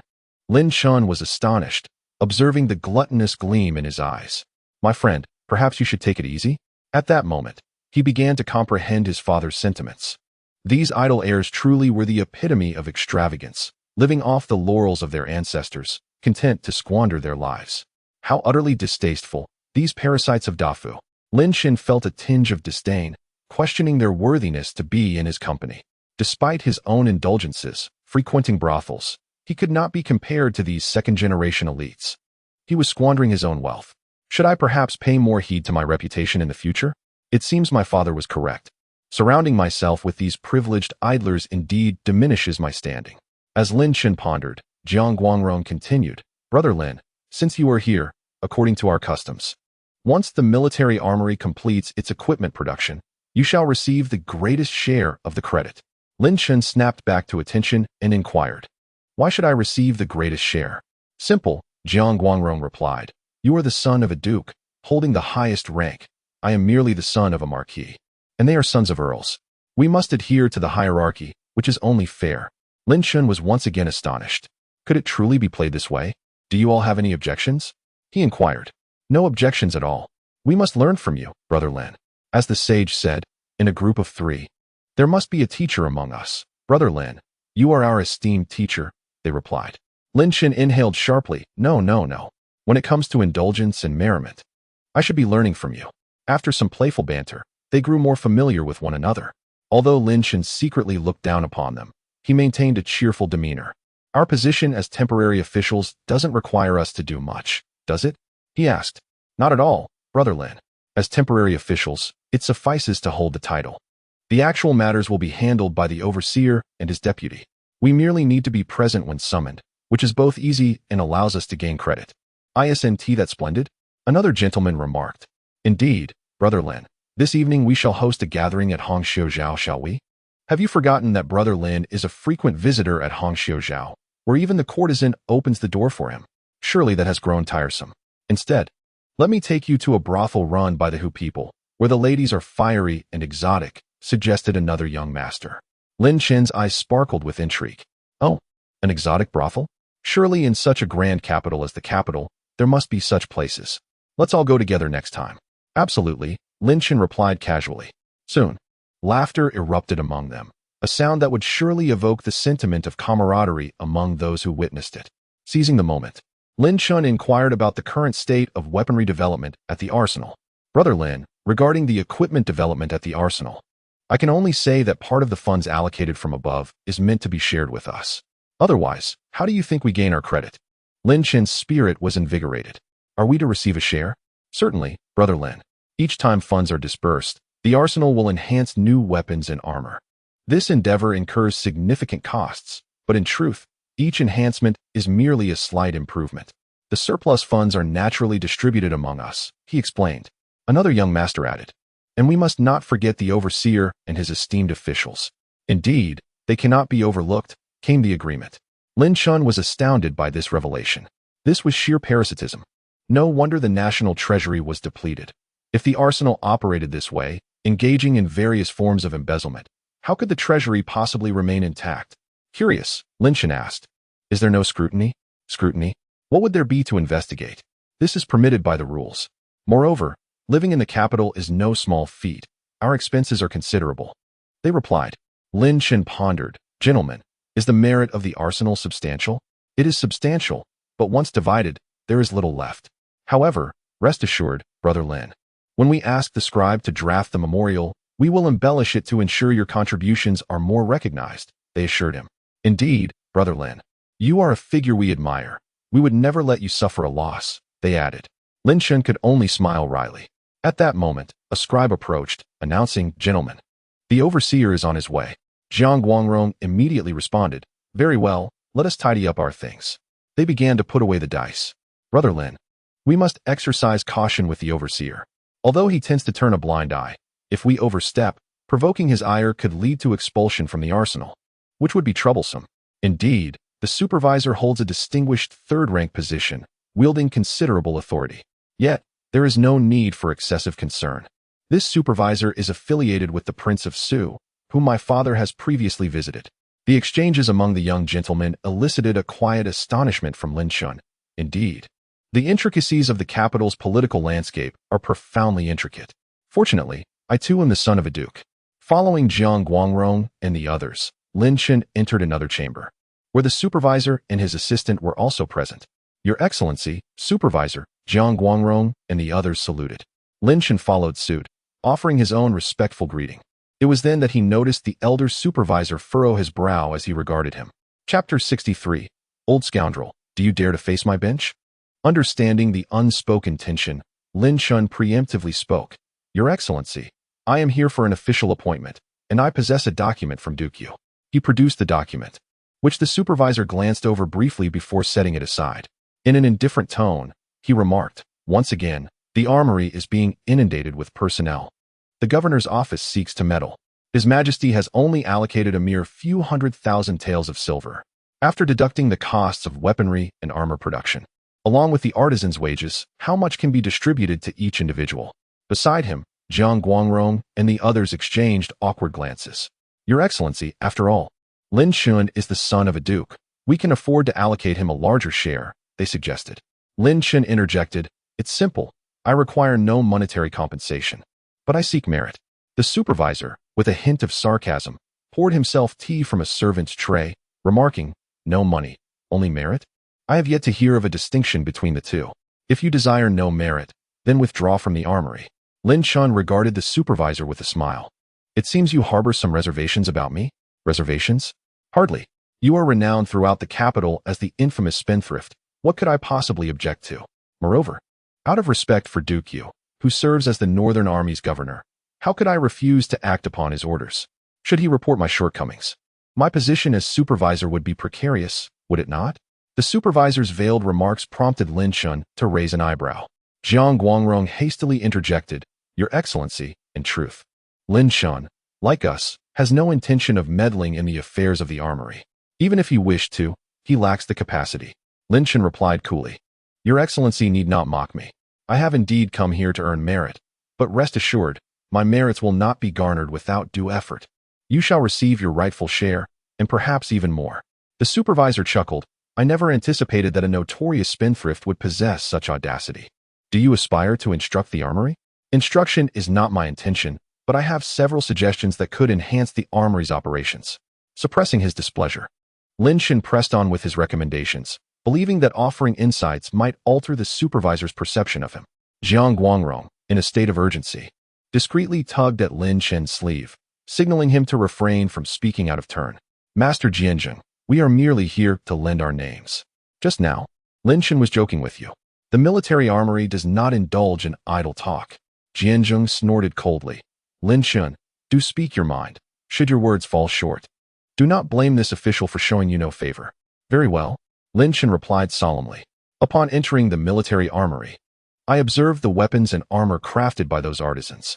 Take, for instance, the long swords and broadswords. They are generally forged around 30 times. Such a number of forge cycles results in subpar weaponry. I surmise that there has been no advancement in the iron or smelting process. I possess a technique known as the steel casting method, which, if employed, can yield weapons forged hundreds of times, if not more. The terms dozens of forge cycles or hundreds of forge cycles refer to the frequency with which the blacksmith hammers the weapon into shape. Since these weapons are fundamentally made from iron, there exists a limitation on the number of times iron can be forged before employing the steel casting method, which allows iron to endure hundreds of forge cycles." Jiang Guangrong and the others widened their eyes, not comprehending the significance of the forging cycles. But they were struck by Lin Chen's audacity in confronting Jianzheng. This was indeed the territory of the latter. Truly, the notorious spendthrift of the capital. This boldness was something they could never possess. Unexpectedly, after listening to Lin Chen, Jianzheng let out a cold laugh. "Nonsense about the steel casting method. What do you, a spendthrift, know about smelting? Since you have come here merely to hold a title, mind your tongue, or I shall have you thrown out of here." Even a clay figurine possesses some fire, and Lin Chen's suppressed anger reached its limit. He abruptly slammed the table, standing up to point an accusatory finger at Jianzheng, exclaiming, "You old curmudgeon, I extended you the courtesy of addressing you as Lord, yet you dare to take advantage of me? Should you dare to bark at me again, believe that I shall strike you with this very stool." Upon uttering these words, Jianzheng was taken aback, caught completely off guard. The young lords beside him, including Jiang Guangrong, gasped in astonishment, their eyes wide with disbelief. "Brother, you are truly fierce." Yet, in an instant, admiration filled their gazes. This was what it meant to be a rake. This was the true embodiment of the capital's foremost tyrant, the ultimate spendthrift. To confront a third-rank official of the court head-on, such audacity was indeed formidable. The other officials present, including the deputy Jianzheng, were also left speechless. Jianzheng regained his composure, his chest heaving with rage. "Very well, what a sharp-tongued young man you are. Even if the Duke of Yu himself intervenes, the military armory shall not harbor you today." Lin Chen smirked. "I know not why you seek to make things difficult for me, yet I can assertively inform you that, setting personal grievances aside, the weapons produced by your military armory are nothing but refuse. As the head of the military armory, you are accountable for the quality of the weapons and armor produced. Yet you refuse to heed any suggestions, unwilling even to conduct trials, preferring instead to attack me. Under your stewardship, the military armory is truly doomed. You are nothing but a mere figurehead. Begone, begone." Jianzheng was nearly driven to madness. never having anticipated that this spendthrift would possess such a fiery temperament. You spendthrift. I assure you, I shall report your misconduct and ensure you pay the price. Jianjing seethed with fury. Lin Chen chuckled coldly, proclaiming, this young master eagerly awaits your impeachment. He turned and departed, leaving Jiang Guangrong and the others in profound admiration. The supervisor cast a disdainful glance at Jiang Guangrong and his companions, rebuking them. What are you still doing here? Get out. Jiang Guangrong and the others hurriedly exited, with Jiang Guangrong chasing after Lin Chen. Young Master Lin, wait for me. Lin Chen paused, and Jiang Guangrong, with a look of reverence, exclaimed, Brother Lin, your prowess is truly remarkable. You are indeed a model for our generation. Lin Chen replied flatly, is there something you need? Jiang Guangrong continued, oh, Brother Lin, while I greatly admire your audacity, it is harmony that breeds wealth. How can one earn a living through strife? There's no shame in making money. Lin Chen gave him a dispassionate glance, stating, who says there is no shame? Young Master Jiang, you profit from the funds allocated to the military armory by extracting money from those soldiers. Do you believe the weapons and armor produced by the military armory will be of good quality? You send those soldiers into battle with inferior weapons and armor, risking their lives for profit. Does that not strike you as shameful? In my eyes, that is utterly disgraceful. Jiang Guangrong was left speechless. Young Master Jiang, allow me to offer you one last piece of advice. Discern which money is worth earning and which is not, and maintain a moral compass. At the very least, I shall not engage in such earnings. Furthermore, if I were you, I would resign from the military armory position without hesitation. As Lin Chen departed, Jiang Guangrong opened his mouth, but found himself at a loss for words. He felt that Lin Chen was, in some ways, fundamentally different from them. Chapter 64. Unless I turn the military armory upside down, I shall not bear the surname Lin. Lin Chen, after all, possessed the soul of a modern individual. He could not joke with the lives of frontline soldiers for the sake of ill-gotten gains. Moreover, it was evident that the supervisor was targeting him. Otherwise, why would Jiang Guangrong and the other young masters have no issues until he arrived? Furthermore, having proposed the steel casting method, one would expect a reasonable person to at least test it before voicing skepticism. Yet, this supervisor, without hesitation, escalated the situation, and Lin Chen was not inclined to tolerate it. Although the supervisor held the rank of a third-grade official, Lin Chen was undaunted, for he had established connections with the Wang family and the emperor. The taxes submitted monthly by the capital's transport alliance served as his greatest safeguard. As long as he did not commit a grave error, merely engaging in a verbal spat with a third-grade official would not bring him to ruin. Fuming, Lin Chen exited the palace. Upon his departure, Zhao Hu and Wang Long, who had been waiting outside, immediately approached him. You are returning so early, young master? I quit. I am heading to the military affairs office to seek out Duke Yu. Zhao Hu was momentarily taken aback. As Lin Chen entered the carriage, he swiftly took the reins, inquiring, young master, has something happened again? That old fool from the military armory is trying to assert his authority over me. Humph. This time, unless I turn the military armory upside down, I shall not bear the surname Lin. Wang Long was also taken aback, but as Lin Chen's personal bodyguards, they refrained from further comment.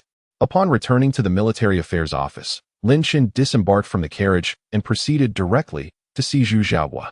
At that moment, Zhu Xiaohua was still attending to official business and was somewhat astonished to see Lin Chen enter. Dear nephew, why have you returned so early?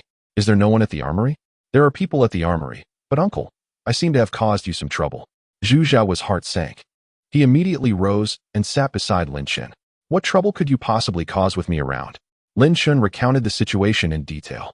The supervisor has been acting strangely since I entered the armory. I initially endured it, but when I proposed an improved smelting method to forge superior weapons and armor, he outright berated me and demanded I leave. Zhu Xiaohua's expression darkened. Has he not seen the official document I submitted? I presented it to him as soon as I arrived. Ah, what a bold son, Ingchuan, clearly disregarding my authority. Lin Chen inquired, Uncle, may I ask which faction this supervisor belongs to? I feel as though he is deliberately targeting me, yet we have had no prior interactions, which leaves me feeling quite unsettled. Sun Ingchuan is closely associated with the Prince of Su. The Prince of Su? Who is this individual? A cousin of His Majesty, perhaps? Zhu Xiaohua shook his head. No, he would be considered more of an uncle, belonging to the same generation as the late emperor. The Prince of Su seldom attends court, and Sun is one of his people. Could it be that the prince has issued a directive? Yet, you have never offended him. Lin Chen pondered deeply, suddenly struck by a thought. Uncle, regarding the transportation of grain in the capital, while the Ministry of Revenue has not intervened, I suspect there are influential figures behind the scenes. Could the Prince of Su be among them? Zhu Xiaobo was taken aback. I am unaware of this, as I have not been following the matter, but I will inquire on your behalf. He handed over a cup of tea and continued. What are your plans moving forward? Pursuing a nominal position seems unfeasible. Lin Chen smiled slightly. Uncle, it's quite simple. Since they do not permit me a place at the table, I shall overturn it entirely. Zhu Xiaobo was astonished. What do you mean? Simple. If they relish their nominal titles and engage in legal corruption at the armory, then if I cannot partake, neither shall they. If Supervisor's son seeks to impeach me, I shall counter with an impeachment of my own. I will draft a memorial detailing the armory's affairs clearly, and we shall see how they maintain their titles and how Supervisor's son continues to profit. Zhu Xiao's eyes widened. This is utterly reckless. These are the unspoken rules of the bureaucratic world, and the repercussions could be significant. Alas, uncle, if Supervisor's son intends to ride on my back, I shall simply flip his table. Moreover, I believe the armory is in dire need of reform. Zhu Xiao sighed in resignation. Very well. If that is your course of action, so be it. After all, the last time you stirred such a commotion, it became known throughout the court. And it seems this time may be no different. Zhu Xiao felt a headache coming on. Why did Lin Chen seem to attract trouble wherever he went? Lin Chen gazed intently at Zhu Xiao. Uncle, the funds embezzled from the armory are meant for the soldiers stationed in the capital, and those soldiers are your men. If they suffer on the battlefield due to inadequate equipment, would you not feel the weight of that loss? Zhu Xiao paused, quickly grasping the implication. You are trying to implicate me in your schemes, aren't you? Lin Chen did not conceal his intentions and nodded directly, stating, Indeed, if it were solely my petition, it would lack sufficient weight. However, with your esteemed title included, it would carry considerable influence. Uncle, do not think of evading this. The official document you provided has already drawn criticism from Sun Jianjing, implicating you as well.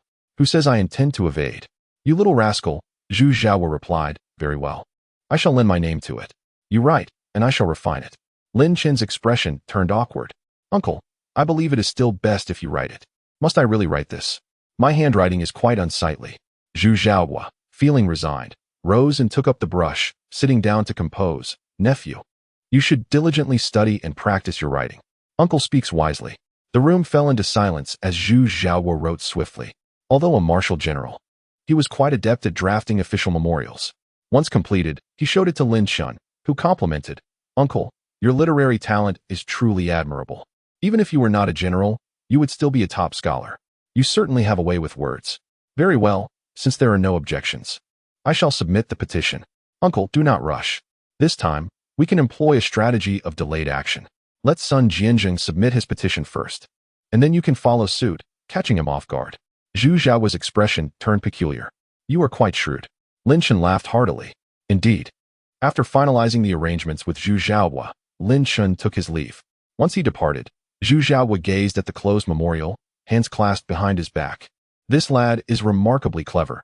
It's hard to believe he possesses any frivolous tendencies. After leaving the 5 cities military command, the back and forth had consumed the day. And as evening fell, Lin Chen returned home. This time, he had no desire to engage in playful banter with Lin Rahai and retreated to his own courtyard. Lin Rahai noticed his unusual demeanor and directly grasped Zhao Hu's arm to inquire about Lin Chen's whereabouts. Zhao Hu hesitated momentarily, omitting any negative aspects, and simply stated, Young master went to report to the 5 cities military command and then proceeded to the armory. Lin Rahai asked, Did Chener cause any trouble? Zhao Hu immediately shook his head vigorously. No, young master was very busy today. He would not cause any disturbances. That is good, that is good. As long as he does not create trouble, I can breathe easier. I am truly on edge. Lin Rahai sighed in relief. Zhao Hu found the situation strange, but refrained from voicing his thoughts, uncertain of how the master would react upon learning about the armory the following day. Chapter 65. The Duke of England. Your son is truly courageous. The next day, during the morning court session, the season was on the cusp of summer, and the morning court of the Great Feng did not occur daily, but rather every other day. Important matters warranted an afternoon session, while more urgent issues could be presented directly to Ren Tianding. At this moment, Ren Tianding sat upon the dragon throne, surveying the ministers below as he began to address state affairs. Esteemed ministers, if you have matters to present, do so. If not, you may retire. As his words fell, Sun Yingchuan from the armory immediately stepped forward, proclaiming loudly, Your Majesty, I have a petition. At once, the eyes of both civil and military officials turned towards him. Sun Jinjing's emergence was undoubtedly related to the matters concerning the armory from the previous day. I have also heard whispers that it pertains to that profligate youth. Ren Tianding spoke in a measured tone. What is it? Your Majesty, I implore you to take action against the son of the British Duke, Lin Chen. He has openly disregarded the law, wreaking havoc within the armory, challenging the authority of court officials, and audaciously insulting me. I beseech you to stand in judgment on my behalf. The court erupted into a fervent murmur, akin to a pot brought to a boil, as ministers exchanged whispers. Indeed, the rumors from the Ministry of War yesterday proved to be true. What a remarkable son the British Duke has.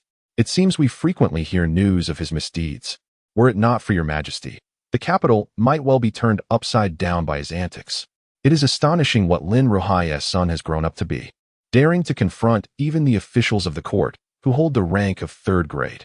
Many gazes turned towards Lin Ruhai, a martial officer who, upon hearing the words of Supervisor's son, found his mind reeling. How could this be?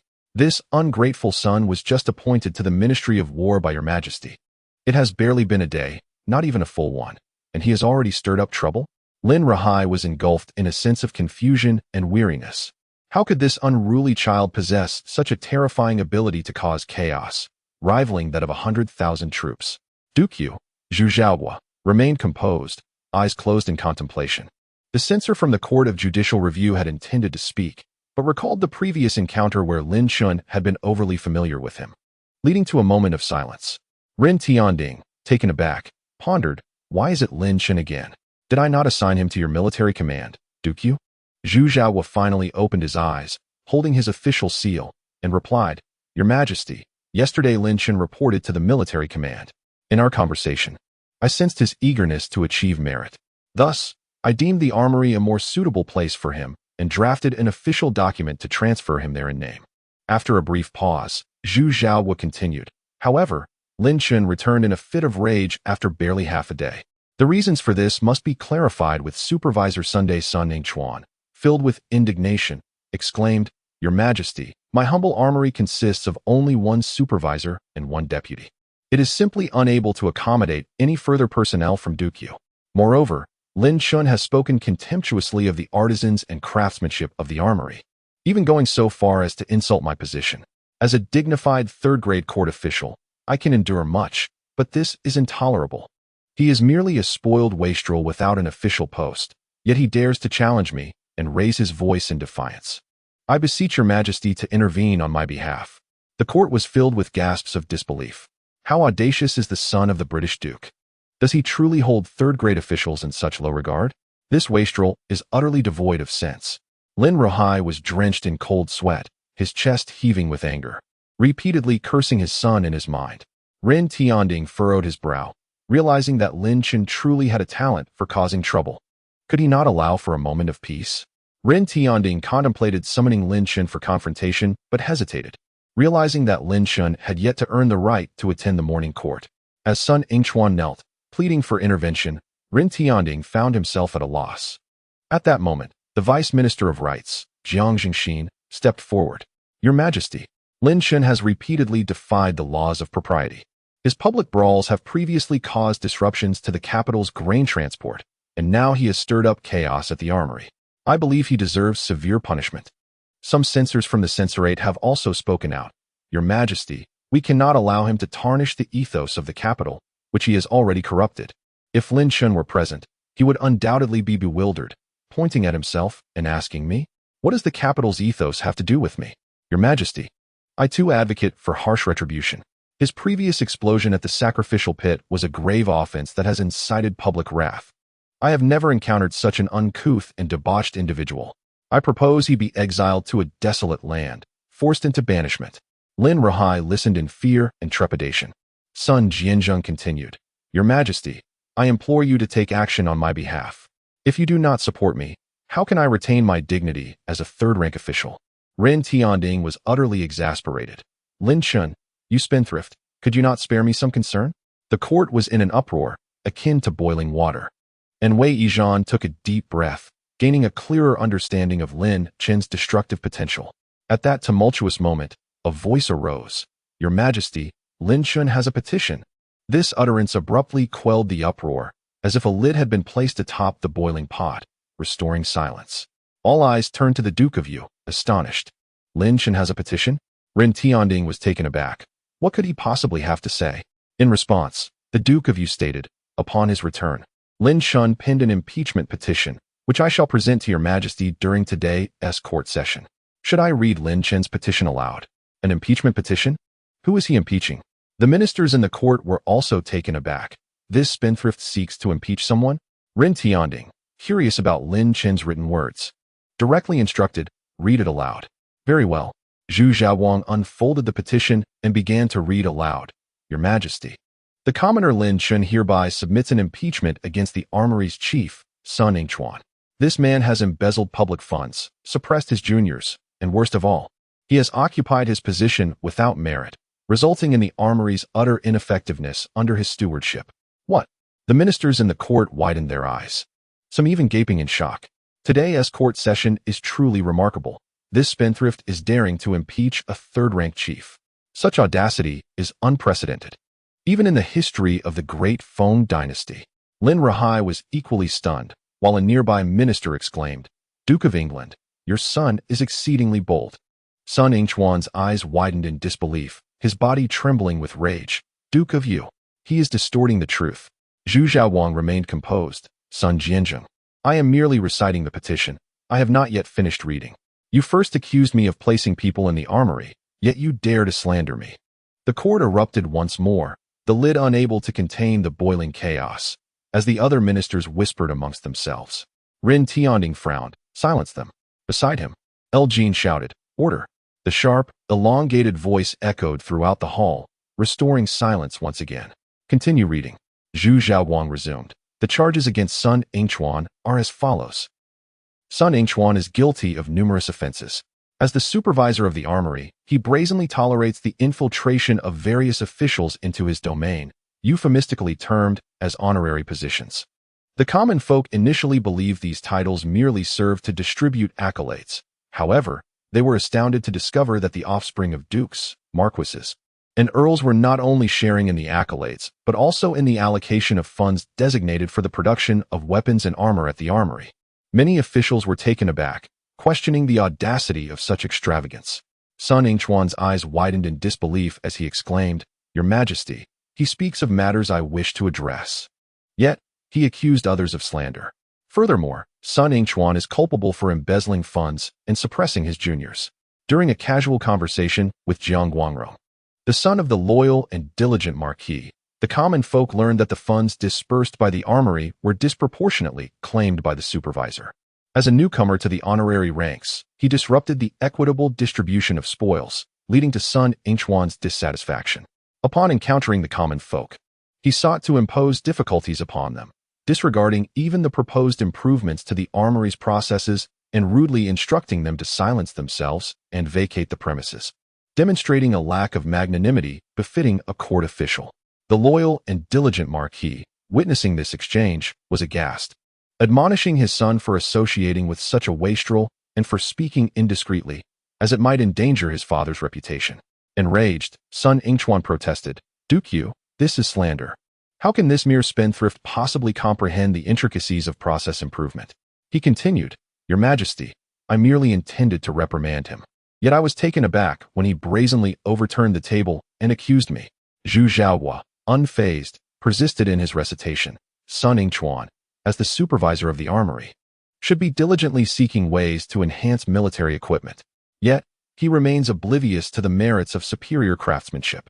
The armory's equipment, under his stewardship, has become woefully outdated, and all funds earmarked for improvements have found their way into his own pockets. Your Majesty, Sun Yingchuan is trifling with the lives of soldiers at the front lines. Thus, I hereby impeach him for idly occupying his position. The court erupted in astonishment, not at Sun Yingchuan's actions, but at Lin Chen's audacity to bring such matters to light. As officials aware of the unsavory practices within each department, They understood that these methods were not to be openly discussed. Yet, Lin Chen had shattered the facade of propriety, laying bare the court's hidden transgressions. Ren Tianding's expression turned cold. He too was hearing of these regulations for the first time. Supervisor Sun, is there any truth to this? Sun Yingchuan, trembling, fell to his knees, declaring, Your Majesty, this is entirely unfounded. These claims are mere retaliation from that wastrel. Zhu Xiaohua continued, Your Majesty. Lin Chen has yet to conclude his remarks. He has a final point to present. Your Majesty, Lin Chen addressed, I anticipate that Sun Yingchuan will vehemently deny these allegations. Therefore, I boldly propose to personally develop weapons and armor, challenging the armory's creations to demonstrate whether he is deserving of his position. The court gasped once more in disbelief. Lin Ruhai swallowed hard, feeling a mix of exhilaration and trepidation. He was thrilled that his son seemed to be changing, yet fearful of the trouble Lin Chen might invite upon himself. The wayward son, meanwhile, was met with the excited chatter of his colleagues. One ought to produce offspring as valiant as the son of the Duke of England. Duke, your son dares to issue a challenge to a court official of the third rank. Such audacity is commendable. Lin Ruhai was left uncertain whether he was being mocked or ridiculed. The other ministers in the court murmured among themselves in disbelief. Good heavens! This prodigal has immense gall to confront a dignitary of the court. Even if the armory is faltering, it is not something a mere spendthrift can challenge. The process of crafting weapons and armor is no trifling matter, requiring numerous skilled artisans and intricate procedures. What would he know of such things? This promises to be quite the spectacle. Once the Duke of Yu finished reading, he addressed the Emperor. Your Majesty, I have completed my recitation. If it pleases your Majesty, you may issue a decree allowing Lin Chen to compete with Supervisor Sun to discern whether it is Supervisor Sun who merely occupies his post without merit, or if Lin Chen is besmirching a court official's reputation. The truth shall be revealed through trial. Ren Tianding turned to the kneeling Sun Yingchuan. What say you, son? Though Sun Yingchuan felt a twinge of anxiety, he was not intimidated. After all, Lin Chen was merely a reckless spendthrift, while the armory commanded the most advanced techniques within the realm. Thus, Sun Yingchuan boldly proclaimed, Your Majesty, I am willing to compete with this prodigal to uphold the honor of the officials. Ren Tianding nodded. In that case, I shall decree that Lin Chen join the armory's development team, where he may freely select and assign craftsmen. How long will it take to forge swords and armor? Replying to your Majesty, it will take approximately 7 days. Very well, after 7 days, we shall hold the competition. I am eager to see whether the weapons forged by Lin Chen are inferior or those produced by the armory. With Ren Tianding's words spoken, Sun Yingchuan had no choice but to accept the decree. This matter concluded in the court. Yet all were aware that the enmity between Lin Chen and Sun Yingchuan had only just begun. As the day's official duties continued, Lin Ruhai found himself distracted. When his colleagues passed by, they cast knowing glances his way. Duke, your son is quite the prodigy in his upbringing. I am truly impressed. Indeed, Duke, your son is rightfully the local tyrant of the capital. Duke, your son is so naive, or rather, so remarkably bold. Some officials relished the unfolding drama, while Lin Ruhai, with a furrowed brow, hurried after the Duke of Yu. Duke, why have you entangled yourself with my son and come to his defense? Zhu Xiaohua, observing the anxious Lin Ruhai, laughed. Brother Lin, come, let us visit the military affairs office. Visit?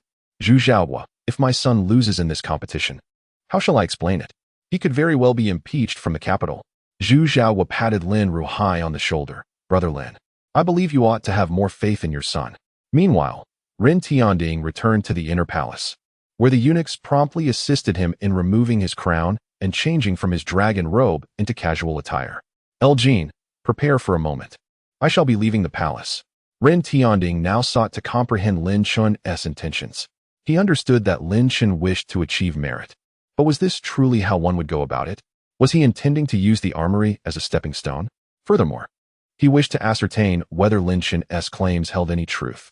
Has the bureaucracy of the Great Feng Dynasty truly decayed to such an extent? Lin Chen remained oblivious to the uproar his actions had caused during the morning court session.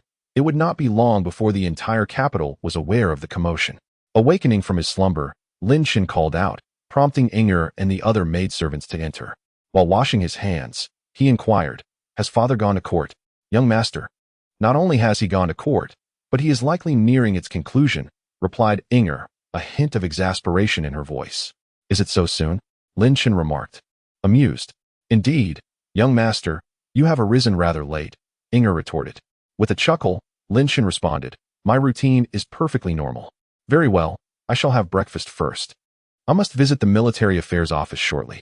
As he settled near the table, Inger and the others brought forth the prepared breakfast, steamed buns and porridge. Midway through his meal, he heard the voice of a servant from outside. Good day, master. Lin Ruahai entered the courtyard with a scowl, and upon seeing Lin Chen enjoying his breakfast, he approached with purpose. The guards, Zhao Hu and Wang Long, felt a shiver of apprehension but deemed it unwise to intervene. Unfilial son, Lin Ruahai thundered. Lin Chen, accustomed to his father's ire, responded calmly, Good morning, father. Fuming, Lin Ruahai exclaimed, You ungrateful wretch. Is it not enough for you to stir trouble? The emperor has appointed you to the military affairs office, and I genuinely believed you might have matured, that you would refrain from causing chaos. Yet here you are, not even a day of peace, and now you find yourself at the military equipment supervisory office, directly confronting Lord Sun and cursing him. Do you have any idea what it means to insult a third-rank official? Lin Ruahai's tirade continued unabated. Nevertheless, Lin Chen maintained his composure, finishing his millet porridge with a satisfied burp. Father, do take your time. Speaking too quickly is bad for your digestion. Enraged, Lin Ruahai turned to the nearby servants, demanding, Where is my broom? Where is it? The servants, heads bowed, replied, Master. Young master instructed us to place the broom on the roof, to be retrieved when needed. Lin Ruahai was left speechless. What? The servants quaked. Please do not blame us. Master, it was young master's order. Furious, Lin Ruahai declared, You wretch. Even without a broom, I shall punish you. Lin Chen rose and circled the table, maintaining a diagonal distance from Lin Ruahai. Father, allow me to explain. Very well, explain yourself. With patience, Lin Chen began. Father, I understand your perspective. Yet the other party instigated the altercation. When I arrived at the military equipment supervisory office, I aimed to act discreetly for the benefit of all. However, Lord Sun would not entertain my approach. He pointed a finger at me and hurled insults, calling me a scoundrel. If that is the case, what does that make you? Father, are you not an old scoundrel as well? Thus, my temper flared. He may insult me, but he cannot insult you, my father. And so I retorted. Lin Ruahai paused, contemplating his son's words, sensing a semblance of truth in them. Lin Chen continued, Moreover, father, you should be grateful that I merely exchanged words and did not resort to violence. Had I acted physically, the situation would have escalated beyond control. As it stands, my words are my shield. As long as I refrain from physical confrontation, I possess the greatest safeguard for my life. Upon hearing Lin Chen's words, Lin Ruahai recalled Lin Chen's previous association with Ren Tianding. It seemed plausible. Much of Lin Ruahai's anger dissipated, yet he inquired, Was the memorial from Dukupen by you? Something along those lines, Lin Chen replied. I recited it. It essentially conveys that sentiment. Then, is it your intention to engage in a weapon forging contest with Lord Sun? Lin Chen nodded. Indeed. Lin Ruahai grew anxious. You foolish child, do you not comprehend? That is the Armory Bureau. Do you realize what the Armory Bureau represents? It is the foremost establishment in the entire Great Feng Dynasty for equipping armor and crafting the finest weaponry. If the weapons produced by the Armory are inferior to yours, then the Bureau would have no reason to exist. Lin Chen chuckled. That is precisely my aim, to render the Armory Bureau obsolete. You. Where does your confidence stem from? Lin Chen calmly set down his bowl. Father, have I not mentioned before? I am the reincarnation of a sage. Lin Ruahai, exasperated, stamped his foot. How do you plan to compete against the Armory Bureau? They have numerous artisans and ample funding from the court. Lin Chen pondered for a moment. Father, you have reminded me. Those artisans must not be spared. As for the funds, that is simple. I shall simply invest heavily. How much do you intend to invest? Let us start with several tens of thousands of taels. If feasible, I shall invest the entirety of the Tsang-Yun Alliance's funds. Lin Ruahai was left speechless. You prodigal son, that amounts to over 100,000 taels. Enough, father. I must take my leave. This time, I shall ensure that Lord Sun of the Armory Bureau becomes Sun the Tortoise. Regardless of who you are, if you provoke me, I shall make you pay dearly. Rebellious child, wait a moment. Lin Ruahai called out to Lin Chen, then drew forth a decree from his sleeve. This is a decree from His Majesty. With this, you shall possess authority. Lin Chen's spirit soared. Thank you, father. As Lin Chen departed, Lin Ruhai sighed and took a seat. Yin Er, nearby, remarked, "Master. The young master has matured. He harbors his own thoughts. I understand, yet how can a father not worry? With such behavior, he may be fine in the short term. But what of the long run? The brittle branch breaks easily. This is a truth he does not grasp, yet I must." Yin Er, unsure of how to counter, quietly poured tea for Lin Ruhai. Meanwhile, Lin Chen, accompanied by Zhao Hu and Wang Long, exited the Lin residence, only to find Gao De waiting outside with a carriage. "Gao De, does your lord wish to see me again?" Gao De remained as expressionless as ever. "Get in the carriage. Gao De, next time, ensure your lord comes to see me personally. Must I always be the one to board the carriage? Do I not have any dignity?" Although Gao De maintained a stoic facade, internally he flinched. Had it not been for the emperor's orders, he might have dealt with Lin Chen more harshly. Zhao Hu and Wang Long followed suit in another carriage. Before long, the carriage came to a halt, and after disembarking, Lin Chen followed Gao De aboard a small boat, gliding along the river. Inside the black sail boat were only Rin Tianding, Lu Jin, and Gao De, with Lin Chen. The total was 4. "Old Ren, you miser. The scenery for our meetings seems to change daily. I requested you to speak favorably on my behalf to His Majesty, and yet you remain silent. How did I ever become your friend?" Rin Tianding furrowed his brow and said, "I ask you, what is your intention regarding the Military Equipment Supervisory Office? Now the entire court is aware of this matter. Do you understand that you were personally assigned to the military command by His Majesty? Your actions now risk putting His Majesty in a difficult position and could tarnish his reputation as a discerning ruler." Lin Chen maintained a calm demeanor and replied, "It's simple. I seek merit. Did you not say that in order to redeem Kaiyun, one must achieve significant accomplishments? Furthermore, with Lord's son from the Military Equipment Supervisory Office targeting me, I reason that if I escalate this situation, the accolades will surely follow." Rin Tianding, exasperated, retorted, "Is that all?" Lin Chen continued earnestly, "Not merely that. I also wish to do something for the soldiers on the front lines. The scoundrels at the Military Equipment Supervisory Office are embezzling funds intended for equipment production. The more they greedily hoard, the fewer soldiers will be equipped, thereby increasing their chances of dying in battle. They defend the Great Feng, and at the very least, the Great Feng should honor their sacrifices instead of profiting from their blood." Upon hearing this, the previously silent Jin raised his gaze to Lin Chen. Rin Tianding, observing Lin Chen's seriousness, felt somewhat reassured and asked, "Are you truly speaking the truth? Is it indeed the case that so many noble offspring from the ranks of dukes and marquises are merely figureheads at the Military Equipment Supervisory Office?" Chapter 68. Are you two foolish watchdogs? Get lost. Of course, I am one of them, and the largest among them at that. How could I be unaware? Rin Tianding frowned. "I had no idea about this matter, nor did His Majesty." Lin Chen replied nonchalantly, "That is to be expected. Such is the unspoken rule of officialdom. The fact that such practices have become commonplace in the court indicates that the political landscape of the Great Feng is in dire straits and requires rectification. If a mere Military Equipment Supervisory Office can accommodate 5 noble sons, one can only imagine the state of affairs in other departments." Rin Tianding's expression darkened, realizing why the national treasury had been so recklessly depleted without his knowledge. "What do you think should be done?" "Simple. Reform the political sphere, starting with the execution of a few." Lin Chen paused before adding, "Moreover, as it stands, the Great Feng faces a significant issue." "What is it? Do you not think there are too many nobles in the Great Feng?" Upon hearing this, Jin's complexion changed once more. Heaven forbid. This prodigal son wouldn't dare to take action against the nobles, would he? If he did, it would be catastrophic. Rin Tianding's face also shifted in demeanor. Yet Lin Chen continued, "Although my father is a duke and I should not voice such opinions, I genuinely believe that the nobility in the Great Feng is excessive.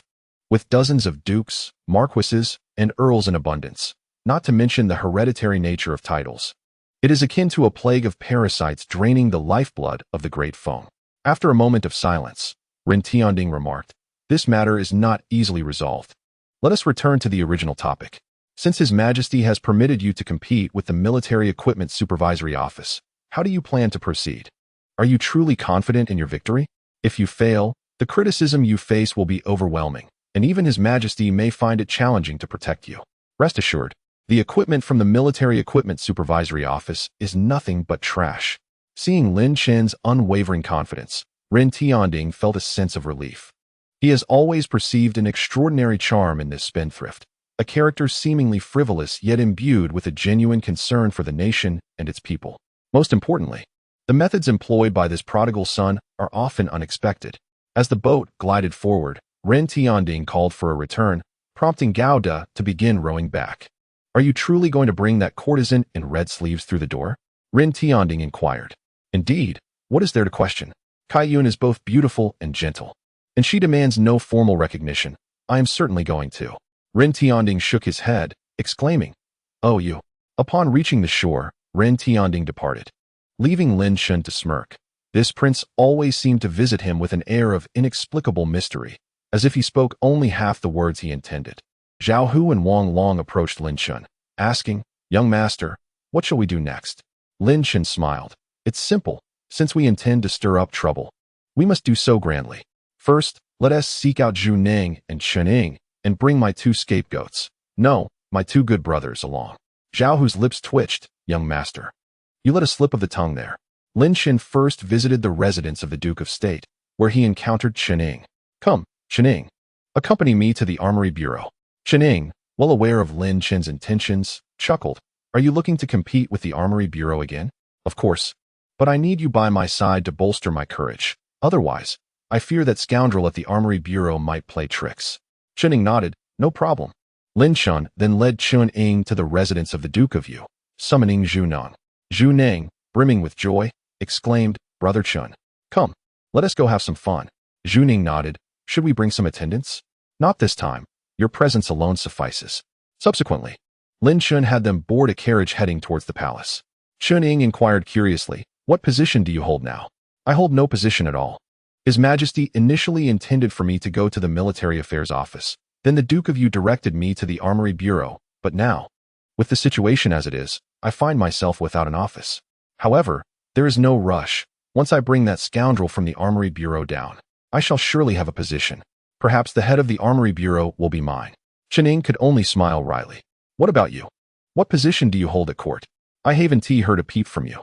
Upon hearing Lin Chen's question, Chen Ying explained, "I currently serve as an idle officer. You know, my main purpose in the capital is to act as a hostage, so I do not need to engage in any official duties."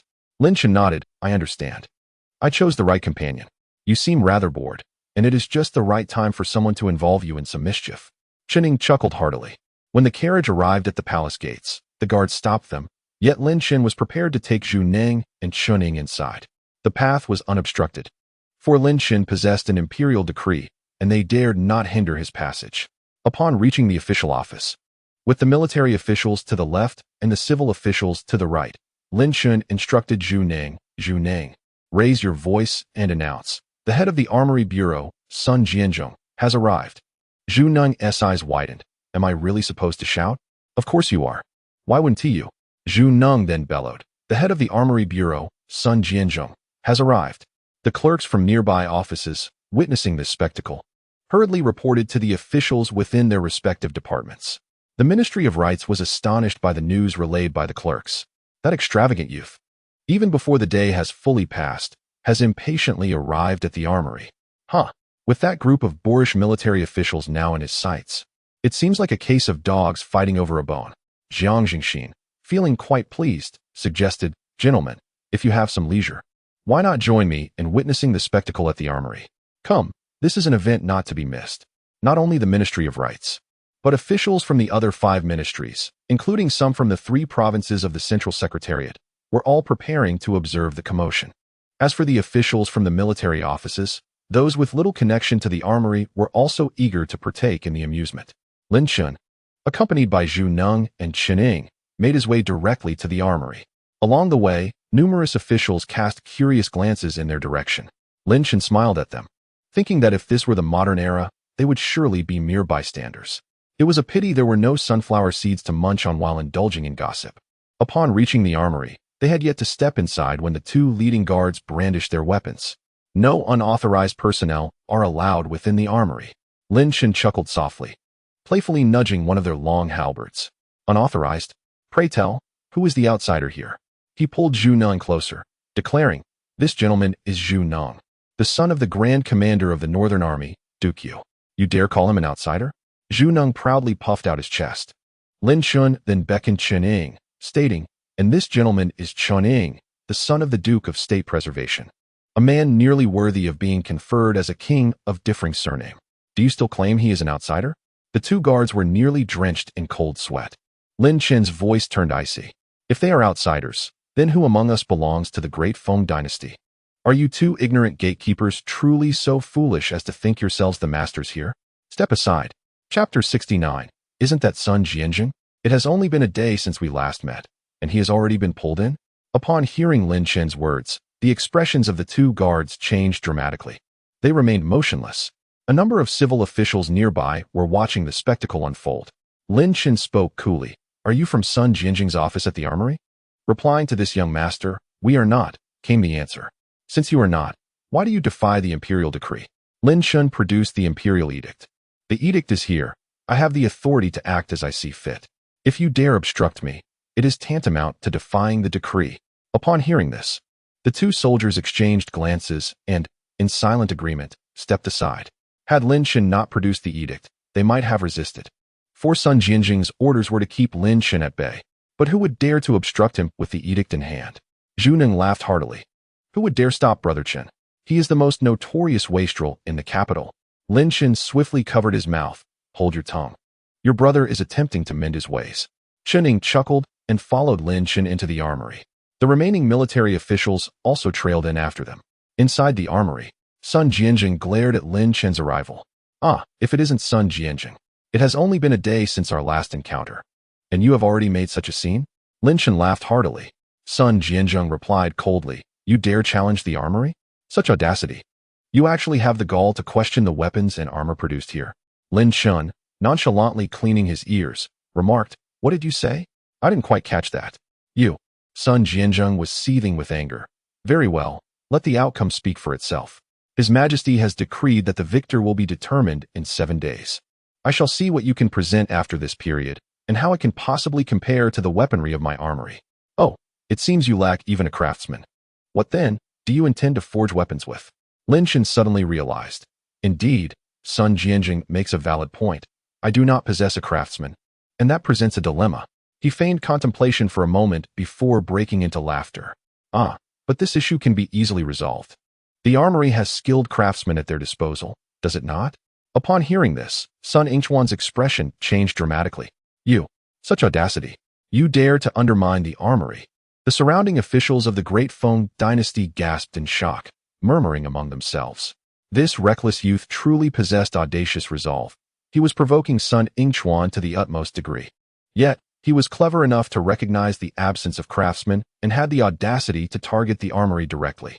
It was no wonder Sun Yingchuan was incensed. How amusing. This prodigal is indeed intent on turning the armory upside down today. Lin Chen maintained his composure, retorting, "What do you mean by undermining the armory, Sir Sun? Is the armory not under the surname Sun?" Sun Yingchuan's face darkened, and with a cold huff, he remained silent. But Lin Chen was relentless, pressing on. "Sir Sun, you have yet to respond. Does the armory not bear your surname?" Naturally, Sun Yingchuan would not fall into such an obvious trap. He replied coldly, "What does it matter if it bears my surname? The armory is one of the 9 offices and 5 supervisories. It serves the court and the emperor. You acknowledge it serves the court. Since both the armory and my endeavors contribute to the Great Feng, what difference is there? If that is the case, why must you be so petty, Sir Sun?" A collective gasp of admiration arose from the onlookers. How sharp-tongued he is. Some officials, eager for the spectacle, chimed in. "Sir Sun, I believe what young Master Lin states is quite accurate. We all serve the emperor, so your need for these craftsmen is of little consequence." Sun Yingchuan glared fiercely. "You bunch of civil officials, what business do you have with the armory? Begone." An official retorted with a smirk. "Sir Sun, your argument is flawed. Whether civil or martial, we all serve the court. Why should I not be permitted here? Your authority is quite formidable. Are you attempting to intimidate with your rank?" Sun Yingchuan's complexion turned a shade of purple, and Lin Chen silently praised him. Indeed, he was a man of letters. Showcasing his expertise, these civil officials had skillfully cornered Sun Yingchuan with just a few words. Sun Yingchuan snorted, redirecting his focus back to Lin Chen. "Lin Chen, regardless of your intentions in the armory, it would be wise for you to depart now. And if I choose not to leave, what will you do, Sir Sun? Lin Chen retorted with a cold laugh. You dare command me to leave? A nearby official could not contain himself, raising a fist in support. Well said. How dare that gray-bearded scoundrel and that white-haired old fool demand that we civil officials vacate? The hearts of the people are greatly satisfied. Indeed, he is the most notorious spendthrift of the capital, a title I readily acknowledge. How splendid, how splendid. The air is thick with anticipation. Sun Yingchuan is trembling with fury. Yet Lin Chen presses on relentlessly. Master Sun, you obstruct my affairs. Are you certain you wish to impede me? Sun Yingchuan retorts angrily. This is the Armory Bureau. Lin Chen, undeterred by further banter, produces an imperial edict. I possess the Emperor's decree, Master Sunday. Do you dare defy it? This proclamation is akin to a devastating weapon. Sun Yingchuan glares fiercely, but ultimately concedes, retreating with a grunt. Very well, I shall observe how you proceed. The artisans of the Armory Bureau cannot be easily swayed, unless they desire not to return. Upon hearing this, the artisans' expressions shift, fear evident in their faces. They are merely craftsmen, albeit imperial artisans. But their lowly status makes their position precarious. None wish to lose their livelihoods. Lin Chen smirks. Master Sun, your malice is quite evident. A threat, perhaps? Soon. Someone will report your words to His Majesty without embellishment. Sun Yingchuan's countenance darkens, yet Lin Chen pays him no mind, instead moving forward to gather the artisans. The officials observe Lin Chen, eager to see his course of action. Among the crowd, Duke Zhu Zhaowo of the Yu Kingdom strokes his beard, noting that Lin Chen's demeanor starkly contrasts with that of his father. Lin Rohai is ever cautious, fearful of attracting trouble, seeking only to secure his own safety. While Lin Chen embodies the spirit of youth, Lin Chen's opening words directly challenge Sun Yingchuan's assertion. Esteemed artisans, you are all craftsmen of the Armory Bureau and servants of the court. Master Sun has stated that he will not allow you to return. I declare that if you are not welcome here, there are other places that will welcome you. The Armory Bureau may bestow salaries, but I, Lin Chen, can as well. If he offers 5 taels of silver, I shall offer you 10. What? The artisans are taken aback. Wealth is abundant in my coffers, and moreover, I serve the court and His Majesty. Behold, this is the imperial edict. Thus, if Master Sun wishes to expel you, I shall retain you. Furthermore, I can assure you that you will remain in the Armory Bureau. Master Sun cannot do anything to hinder you. The artisans grow restless, yet still hesitate to voice their thoughts. Lin Chen, unhurried, continues, of course, I understand your concerns. The current position is preferable to uncertainty. It is only fair that I do not ask you to gamble recklessly on mere words. He raises a finger, addressing all the artisans. 1,000 taels. Chapter 70. The scoundrel truly wastes money. 1,000 taels. Those who choose to follow me shall receive 1,000 taels immediately, in exchange for completing this weapon-forging task. Moreover, for the next 7 days under my guidance, I shall grant you a full month's salary.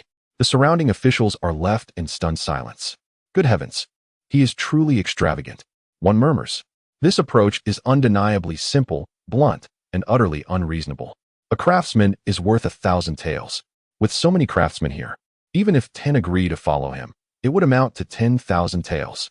Moreover, it is not about purchasing the craftsmen outright. They are merely being asked to work with Lin Chen for 7 days. To readily produce 1,000 taels is sheer extravagance. Zhu Zhaowo was momentarily taken aback. He had contemplated Lin Chen's methods, but never expected such an approach. What a spendthrift! Young master, you have not disciplined him properly, and I feel a pang of heartache. The other officials were equally astounded. Good heavens, my monthly salary doesn't even amount to 1,000 taels. I am tempted. This prodigal truly possesses great wealth. Observing the shocked expressions of the surrounding officials, coupled with Sun Yingchuan's dazed countenance, Lin Chen felt a sense of satisfaction. The craftsmen, too, widened their eyes, and this time, they were genuinely intrigued. 1,000 taels of silver, they might not even accumulate that amount over a decade. This is 1,000 taels, not 100. It could even purchase a modest residence in the capital. Seeing the flicker of interest on the faces of the craftsmen, Lin Chen added fuel to the fire. I have also provided you with an escape route.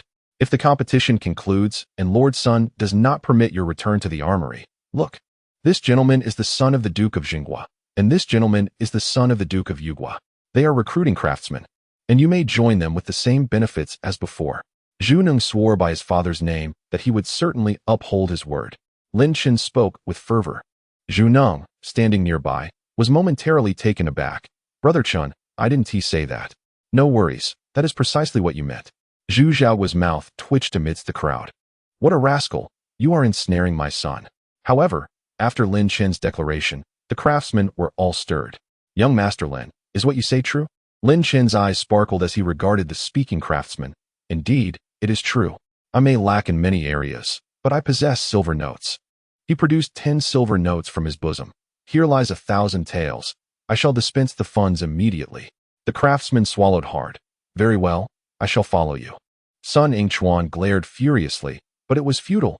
At times, loyalty is merely a measure of insufficient betrayal. Lin Chen effectively assuaged the craftsman's inner concerns. Whether in terms of escape routes or monetary compensation, even if Sun Yingchuan denied them entry to the armory, the recompense offered by Lin Chen was more than adequate. 1,000 taels would suffice for them to leave the capital and live comfortably in their hometowns. For the common folk of Defeng, one might earn merely a few taels a month. 1,000 taels would require at least 20 years of labor. Once one craftsman spoke up, others quickly followed suit. I shall go with you. I too will join. Count me in. One by one, the craftsmen eagerly volunteered, and within a short span, dozens had expressed their intent to join. Sun Yingchuan grew anxious. No, you cannot leave. Who will manage the armory? Who will forge swords and blades? He glared at Lin Chen in fury. Lin Chen, how despicable of you to employ such underhanded tactics to deplete the craftsmen of the armory. With this, you can achieve victory without a fight. Lin Chen remained unperturbed. Lord Sun, do not presume that everyone is like you. You could simply remain behind and offer more compensation. You. Sun Yingchuan was enraged to the point of spitting blood.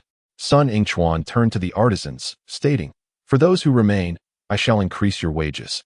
And with many departing, your chances for promotion will also rise. This proclamation left some artisans in a state of hesitation. The scholars observed in astonishment. How remarkable! This prodigal son has, with but a single stroke, thrown the armory bureau into disarray. Indeed, having recruited so many artisans, he is bound to produce commendable weapons. This contest may not end in defeat for him after all. Truly impressive. I had underestimated this spendthrift. He possesses considerable wealth. From whence does he acquire such riches? Lin Chen instructed Chen Ying and Zhu Neng to organize the artisans in line. Once counted, they would be free to depart. Sun Yingchuan coldly remarked, Lin Chen, even if you take away the artisans, victory is not guaranteed. Lin Chen laughed heartily. You still have quite a few artisans here, and I have taken some with me. We are all working with the same batch. Should you lose, you must accept it gracefully. Lord Sun, your prosperous days are numbered. With spirited confidence, Lin Chen waved his hand. Let us depart. Zhu Neng and Chen Ying led the artisans, and the group swaggered out of the armory bureau. Nearby bureaucrats watched with satisfaction, amused by Sun Yingchuan's glum expression. What a sight! This prodigal son truly possesses some skill. I just observed that he has at least 40 artisans accompanying him. Does that not imply he will expend at least 40,000 taels of silver? Incredible! Truly a spendthrift. Chen Ying and Zhu Neng were equally pleased. Zhu Neng excitedly inquired, what shall we do next, Brother Chen? Lin Chen replied, naturally, you must return to your residence and continue your studies. Otherwise, when your father inquires and finds you neglecting your learning, you will surely face his wrath. Zhu Neng's expression fell. Must we return already? Indeed. You are not yet prepared for what lies ahead, Lin Chen affirmed. Chen Ying asked, how shall we accommodate them? Lin Chen replied with calm assurance, it is simple. We shall head directly to the glass workshop and commence forging. I shall teach them the method of 100 forgings. To triumph over the armory bureau will be effortless. 100 forgings? Chen Ying's eyes gleamed with excitement. Is that true? As the son of the Duke of the Southwest, who is nearly as powerful as a royal, Chen Ying was well acquainted with various weapons and understood the vast differences among them. Ultimately, warfare hinges on two essentials, resources and weaponry. As long as the weapons are superior, even the most cunning strategies are rendered ineffective. Resources and weaponry are the path to sovereignty. Only when strength is lacking does one resort to tactics. With sufficient forces and excellent weapons, one can simply trample over the opposition. Of course, it is true. When have I ever made empty promises? Lin Chen asserted. Chen Ying, both amused and exasperated, replied, if there truly exists this 100 forging steel, Could the technique be passed on to me? Certainly. All you need do is present it to His Majesty. Otherwise, it could lead to complications. Chuning nodded. Naturally, His Majesty will surely consent. Should we possess 100 forging steel, the mountain barbarians will undoubtedly learn the might of our power. Chapter 71. Is this rebellious son about to squander wealth again? Soon, Lin Chen, along with Chun Ying and a group of skilled artisans, made their way to the glass workshop. The spectacle of their procession through the capital was indeed impressive. Zhu Neng, who did not return home, accompanied them. Upon entering the glass workshop, the artisans gathered together. Lin Chen stood at the forefront, his face adorned with a smile. Well, I trust that all of you artisans have heard of my esteemed reputation. I am Lin Chen, colloquially known as the prodigal son of the capital. I have already conveyed my intentions at the military armory, so I shall not belabor the point. Please wait here while I send someone to the bank to retrieve the funds. We shall distribute the payment directly. At these words, the artisans felt a sense of reassurance. One of them spoke, "Rest assured, young master, we will undoubtedly employ our utmost skills to assist you through this challenge." Another added, "Indeed, young master. We guarantee that the weapons and armor we produce will surpass those of the military armory." Yet another declared, "With your permission, I shall return to the military armory and bring my fellow townsmen along." Chun Ying could only marvel in astonishment, and Zhu Neng was left speechless. Is this the power of wealth? Lin Chen smiled broadly. "Thank you for your trust, my friends. However, I am a person who prefers to dispense payment before commencing work. I honor my commitments. As for the remaining matters, there is no need for urgency. We shall discuss them later. Moreover, His Majesty has granted us 7 days. I would like to inquire if it is feasible to produce the weapons and armor within the remaining 6 days? Fear not, young master. Even if we had but 1 day, we would be able to deliver." "Excellent," Lin Chen exclaimed joyfully. "Please wait a moment. I will dispatch someone to retrieve the money. If I fail to fulfill my promise, you may seek out Zhu Neng, whose father is the Duke of Yu. He will be your recourse." Zhu Neng widened his eyes. "Brother Chen, why do I feel like you are using me as a shield?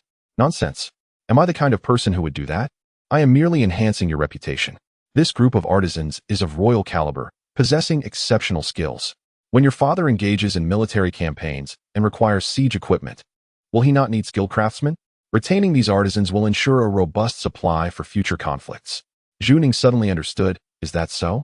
Brother, your foresight is remarkable." Lin Chen turned to Zhao Hu and Wang Long. "Zhao Hu, Wang Long, you two should return to the Lin residence and instruct Inger and manager Qian to promptly retrieve the funds. Additionally, procure a little extra. I wish to bestow bonuses upon the artisans at the glass workshop as well." Zhao Hu inquired, "Young master, how much should we withdraw? Considering there are nearly 50 individuals, let us initially withdraw 60,000 taels of silver." Chun Ying gasped in astonishment. "Such extravagance! I doubt anyone in the entire capital is as lavish as Lin Chen, who without a moment's hesitation is prepared to distribute 60,000 taels of silver. Even during his time in the fiefdom, he could not have accomplished such a feat." Zhao Hu and Wang Long immediately clasped their fists in agreement. "Understood."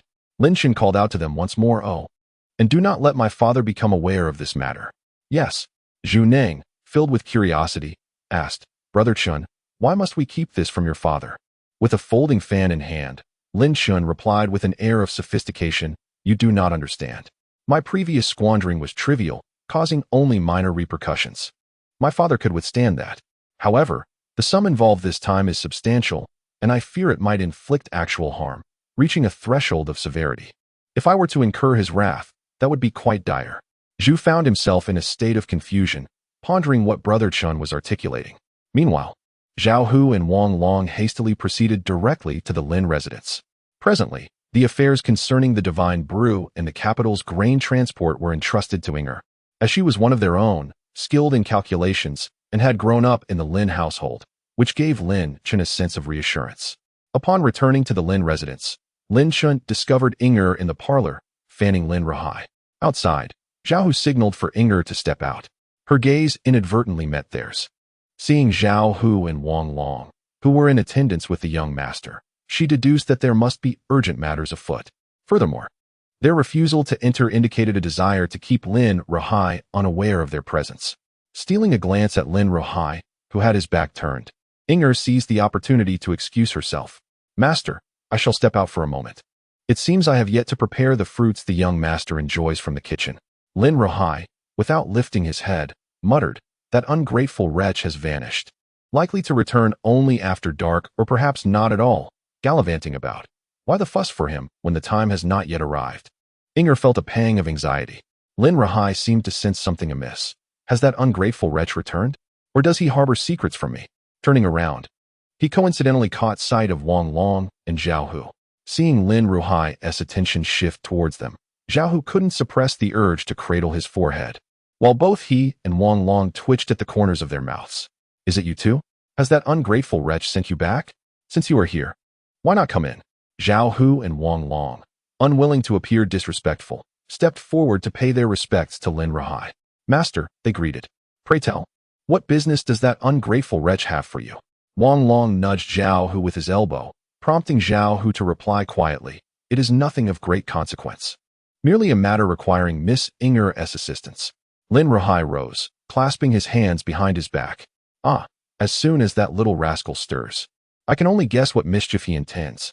I have refrained from inquiring about the capital's grain transport alliance and the divine brew, allowing him to manage it. Yet now he has entrusted Inger with matters involving money, keeping me in the dark. Is he intent on squandering again? Lin Ruhai's expression shifted to one of astonishment. Zhao Hu and Wang Long were equally taken aback. Your Excellency, how is it that your instincts have become so acute? This cannot be termed wasteful. The young master has merely recruited a new batch of artisans, they explained. Lin Ruhai frowned. Recruiting artisans is indeed reasonable, but if he possesses the funds, why seek Inger? You must clarify for me, how much is that ungrateful wretch planning to squander? Zhao Hu hesitated, suddenly feeling a spark of realization. I do not know the exact amount. Wang Long was present at the time and is aware. Wang Long's eyes widened. Are you throwing me under the bus? Faced with Lin Ruhai's piercing gaze, Wang Long felt a surge of anxiety. He glanced at Zhao Hu, who remained immobile, eyes fixed on the floor. Speak, Lin Ruhai commanded, his voice imbued with the authority of a noble. Startled, Wang Long extended 6 fingers. Lin Ruhai furrowed his brow. 6,000 taels? What sort of artisans does that ungrateful wretch intend to hire that would cost so much? Wang Long stammered. Master, it's not 6,000 taels, it's 6. 6. Lin Ruhai's eyes widened in disbelief. Not 6,000 taels. Could it possibly be 60,000 taels? Instinctively, Lin Ruhai hoped that Wang Long and Zhao Hu would refute this assertion, but upon seeing their silence, he felt as though the ground had shifted beneath him. Master. Chapter 72. The Prodigal Son. I am a professional. Zhao Hu and Wang Long grew anxious, quickly supporting Lin Ruhai. Lin Ruhai, filled with indignation, exclaimed, unfilial sons. Fortunately, Yun Yang has long since passed. Had she been alive, this revelation would surely have caused her untold distress. 60,000 taels, selling the entirety of the Earl of England's estate, including all the lands, would not suffice to cover it. Overwhelmed with frustration, he promptly took a seat, while Inger hurriedly served tea. Zhao Hu and Wang Long stood by, hesitant and subdued. Inger inquired, what does the young master intend to do? Wang Long replied earnestly. The young master visited the armory today and persuaded over 50 craftsmen to follow him, promising each of them 1,000 taels. Lin Ruhai stared at the two with an incredulous gaze. And you did not attempt to dissuade him? Zhao Hu and Wang Long exchanged glances, remaining silent. Inger interjected, Master, this matter is understandable. The young master aims to compete with the armory, and this decree is issued by the emperor himself. It is evident that ordinary craftsmen cannot rival those of the armory. By enticing them away, the young master enhances his chances of victory. However, he lacks any significant reputation, hence the reliance on monetary incentives. Lin Ruhai pondered this for a moment. That does hold some merit. We cannot afford to lose this competition and risk banishing that unfilial son. Very well, Inger, provide him with whatever amount he requires. If it is insufficient, I shall sell some of my antiques and artworks to make up the difference. Inger nodded reassuringly. Rest assured, Master, it will be sufficient. Zhao Hu and Wang Long, witnessing Lin Ruhai's rationality, felt a sense of relief. Soon, Inger, along with Zhao Hu and Wang Long, made their way to the Divine Brew and prepared to visit the bank for funds. In the glass workshop, Lin Chen leisurely settled into a rattan chair, awaiting developments. This time, Lin Chen instructed them to withdraw silver in its raw form rather than banknotes. intending to create a striking visual impact with the gleaming silver. Chuning pondered for a moment and asked, Lin, do you truly not care about your reputation as the prodigal son of the capital? Lin Chen smiled broadly. It's quite a fine title. What is there to disapprove of? Lin, what is your aspiration? I simply wish to enjoy a life of leisure, marrying numerous beauties and living carefree. And you? Chuning replied, I seek my father's approval, to earn his recognition, and to govern the southwestern tribes effectively.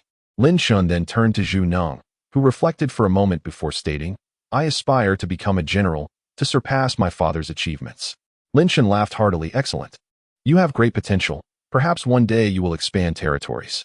After waiting for a full hour, the sound of approaching carriages finally broke the silence. One by one, the carriages rolled in, prompting all the waiting craftsmen to rise. Lin Chen also rose to his feet as Zhao Hu and Wang Long arrived with the money house personnel. The cart was laden with crimson boxes, and Inger was present as well.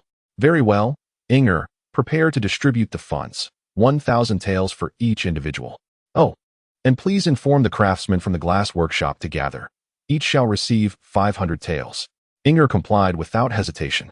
Meanwhile, within the glass workshop, a number of young craftsmen gazed longingly at their counterparts from the military armory. They had overheard Lin Chen's announcement regarding the distribution of funds to those artisans. As they watched, one of the young craftsmen received a sharp slap on the head. Stop staring. Do you think there is any share for us? The young craftsman rubbed his head and asked, Master Liao, why is young Master Lin giving them money? Master Liao replied with a hint of wisdom.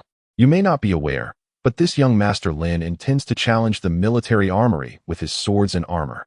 If things do not go well, it could cost him dearly.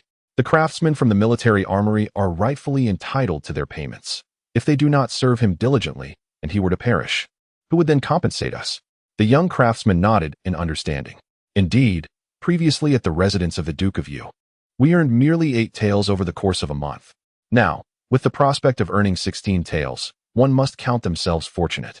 The other craftsmen chuckled in agreement. Our task is simply to produce quality glass. Did young Master Lin not mention that we should first master our craft? In due time, there will be additional tasks for us. At that moment, someone burst into the room, calling loudly, Everyone, pause and gather outside to receive your payments. The young craftsman was taken aback, and so was Master Liao, who exclaimed, Do we also receive? Indeed, came the reply. Young Master Lin has decreed that every craftsman from the glass workshop shall be compensated. Upon hearing this, the faces of the craftsmen in the glass workshop lit up with joy. What a good man. Young Master Lin is truly a benevolent soul. Young Master Lin, I would gladly toil for you. The young craftsman turned to Master Liao with curiosity. But didn't you say young Master Lin would not provide for us? Master Liao gave the young man another gentle tap on the head. What do you know? This is precisely how young Master Lin shows his goodwill. We must be grateful.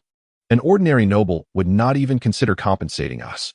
They all exited and formed an orderly queue in the open space to collect their silver. The head of the money house unloaded the large boxes from the cart, revealing them to be filled with gleaming silver. The sight of the bright silver caused the eyes of all the craftsmen to widen in astonishment. Lin Chen calmly instructed, Inger, commence the registration for the disbursement. Yes, Inger replied, taking her seat, assisted by a clerk from the glass workshop. Soon, everyone began to receive their payments. The artisans from the military armory were positively beaming as they collected their silver, which was abundant and substantial. Each silver ingot weighed 50 taels, allowing each individual to claim 20 pieces. Even a single craftsman found it challenging to bear them all in his arms. Although the glass workshop craftsmen did not receive as many, they were still awarded 10 ingots each. The employees of the money house looked on with envy, casting glances at the leisurely Lin Chen, muttering under their breath, What a spendthrift. Truly a reckless spendthrift. Indeed, within the capital, there are mispronounced names, yet not a single erroneous nickname. Chen Ying was equally astonished. Brother Lin, you are truly generous. Lin Chen replied with a smile, Of course. For I believe that nothing captivates the human heart more than profit. The artisans, having received their silver, were overjoyed. Lin Chen then proclaimed, Are we all pleased? If so, remember today's events and spread the word widely, so that my reputation as a spendthrift may be established. I want everyone in the capital to know I am a master of extravagance. As Lin Chen waved his folding fan, he mused that this substantial investment would facilitate future talent recruitment effortlessly. When the funds were nearly exhausted and dusk approached, the bank's manager arrived. Young Master Lin, the 60,000 taels are spent. Please sign here. Lin Chen glanced at the document, pressed his seal, and the manager, unable to contain himself, urged, Young Master Lin, I genuinely advise against this. You now have merely over 90,000 taels remaining. Over 90,000? Excellent. Then I shall continue my lavish spending, replied Lin Chen, leaving the manager utterly baffled, questioning his own hearing. Chapter 73. Even I do not spend as much as he does. After concluding these transactions, Lin Chen surveyed the sky and announced, Esteemed artisans, rest well tonight. I shall return tomorrow to discuss the methods of steel refining. Whether I can successfully bruise that wretched sun's face depends upon your efforts. Rest assured, young Master Lin, we shall give our utmost. Lin Chen, satisfied, declared, Let us return. Zhu Neng had witnessed the entire spectacle and, as he departed with Lin Chen and Qining, could not help but inquire, Brother Chen, is this truly worthwhile? Lin Chen chuckled heartily. Zhu Neng, this transaction is undoubtedly advantageous. If your father were to learn of it, tell him that I have new weapons and armor in development. Do not mention merely 60,000 taels, even if it were 600,000. The court's generals would beg me for my extravagance. Seeing Lin Chen radiate such confidence, Zhu Neng could not resist posing another question. But Brother Chen, will your father punish you upon your return? Lin Chen's smile faltered momentarily. I should hope not. I've allocated all my points to agility, with my swift movements. My father shall not be able to catch me. Upon arriving at the residence of the Duke of Yu, Zhu Neng dismounted the carriage and entered the estate. As he proceeded to dinner, Madame Zhu awaited him. Ning-er, what did you do today? Mother, I spent time with Lin Chen. Was it enjoyable? Madame Zhu inquired with a smile. Indeed. We caused quite a commotion at the armory, leaving the overseer pale with rage yet unable to speak. Madame Zhu's expression stiffened. And what else? Furthermore, Brother Chen squandered 60,000 taels today. I hope to emulate his extravagance next time. Madame Zhu could not help but lightly tap Zhu Neng's forehead. Your father will surely be furious with you. When he returns, do not mention this. Although Zhu Xiaowu wished for Zhu Neng to associate with Lin Chen, it was not with the intention that Zhu Neng adopt such wasteful habits, but rather to learn from Lin Chen's wit. Before long, Zhu Xiaowu returned from his duties and took a seat at the dining table. Madame Zhu promptly instructed the maid to bring forth the untouched dishes from earlier. Has Neng returned? Yes, he has. Madame Zhu instructed her servants to summon Zhu Neng, while Zhu Xiao was specifically inquired about their activities after leaving the palace. Zhu Neng initially contemplated fabricating a story, but recalling Lin Chen's confident words, he hesitated and chose to speak the truth. Father, today Chen Gu took the craftsman to the glass workshop, and we accomplished nothing. He spent all of the 60,000 taels withdrawn from the bank. What? Zhu Xiao's eyes widened in astonishment. Did he truly spend that much? Indeed, father. Zhu Xiao felt a pang of frustration, exclaiming, what a spendthrift. Zhu Neng continued, however, Chen Gu asserted that the weapons and armor he forges will be deemed worth 60,000 taels by the military generals of the court. Son, I did not have you follow Lin Chen to emulate his extravagance or his boasting, but rather to learn his cunning. What kind of weapons or armor could possibly hold such value? Zhu Xiao shook his head. Our Defeng's weaponry is already commendable. How much improvement can he truly achieve? Zhu Neng merely acknowledged this with an "oh," yet in his heart, he still had faith in Lin Chen. Upon returning to the Lin residence, Lin Chen sought to enter stealthily, only to be informed by a servant, young master, the master is waiting for you in the room. Lin Chen muttered to himself, realizing there was no escape. Very well, I shall go in. Taking a deep breath to prepare himself, he entered the room to find Lin Rahai seated there. Father, Lin Chen greeted. To his surprise, Lin Rahai remained silent and instead said, You haven't eaten yet. Sit down and have something to eat. Lin Chen felt a twinge of confusion. Something about this situation felt off. Do not look at me like that. I am a duke, not a fool. I only have one question for you. What is it? Will you win this upcoming competition against the Arms Bureau? Lin Rahai's gaze was fixed intently on Lin Chen, who had previously astonished him twice.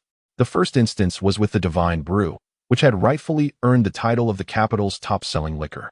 The second was when Lin Chen took control of the Capital Shipping Alliance, even becoming entangled with His Majesty. However, Lin Chen's recent reckless behavior had left a deep-seated impression on Lin Rahai, making it difficult to reverse this perception in a short time. Father, rest assured. This time I shall make that son Jianjing kneel in surrender. Lin Chen proclaimed with unwavering confidence. Lin Rahai nodded. Very well, let us eat.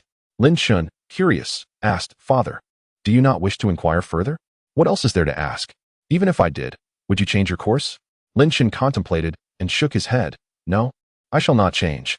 Then I shall refrain from questioning further to avoid the constant anxiety.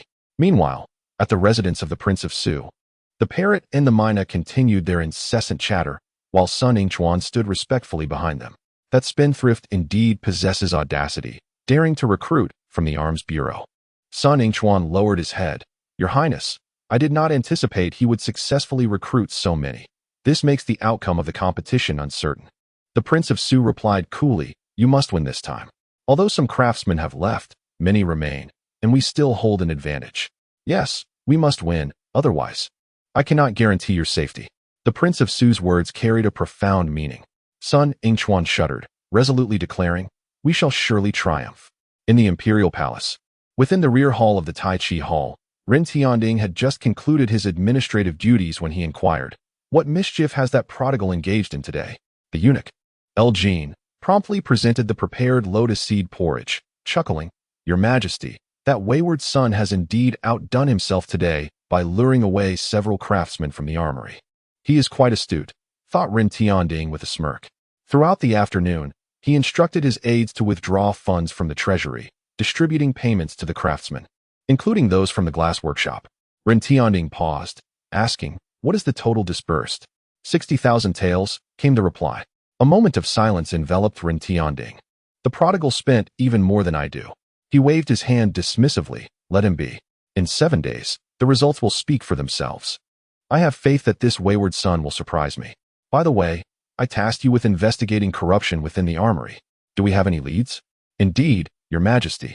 The allegations regarding nominal positions are substantiated. We have already retrieved the armory's account books and are meticulously cross-referencing them. We shall have results before the competition in 7 days. Good. Ren Tianding's gaze deepened with resolve. Should the corruption be confirmed, he would make an example of them. With that thought, a glimmer of menace flickered in his eyes. The night swiftly passed, ushering in a new day in the capital, where steaming buns appeared alongside the pristine white sky. Lin Chen's extravagant actions had undoubtedly become the talk of the town, captivating the citizens with fervor. Chapter 74. Young Master Lin, do you understand steelmaking? The prodigal from the British Duke's estate was truly defying the heavens. He had lavished 60,000 taels on craftsmen just yesterday. Good heavens. 60,000 taels, if it were mine. I wouldn't know how long it would last. A prodigal indeed. Why does such fortune not come my way? Lin Chen must be preparing for this competition. Yet, can he truly prevail? How could he win? The armory is renowned for producing the finest weapons and armor in the Great Feng Dynasty. What will he rely on to succeed? Even if he has drawn away some craftsmen, many remain, and I doubt he will emerge victorious. In the Red Sleeve Tavern, Kai Yun heard the news and felt a pang of concern. Lin Jun must be doing this for me, forced to compete with the armory. This contest is of utmost importance. Lin Jun, you must prevail. Even the gambling houses, rarely inclined to follow trends, had opened betting on the outcome between Lin Chen and the armory.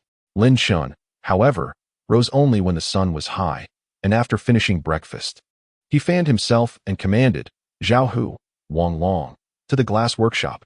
Yes, watching Lin Chen depart, Lin Rahai approached the ancestral tablet, murmuring, please bless our son this time.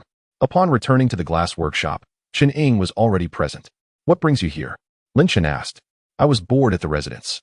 Following you is far more interesting, Chen Ying replied. Lin Chen laughed heartily, excellent. As he entered the workshop, the craftsmen from the armory greeted him warmly. Greetings. Young Master Lin. You all seem quite spirited. That is good. Are you ready? Among you, who has the most experience? Soon, a craftsman named Gong Chung stepped forward. Young Master Lin. Lin Chen nodded and said, all right, tell me about your process of forging weapons.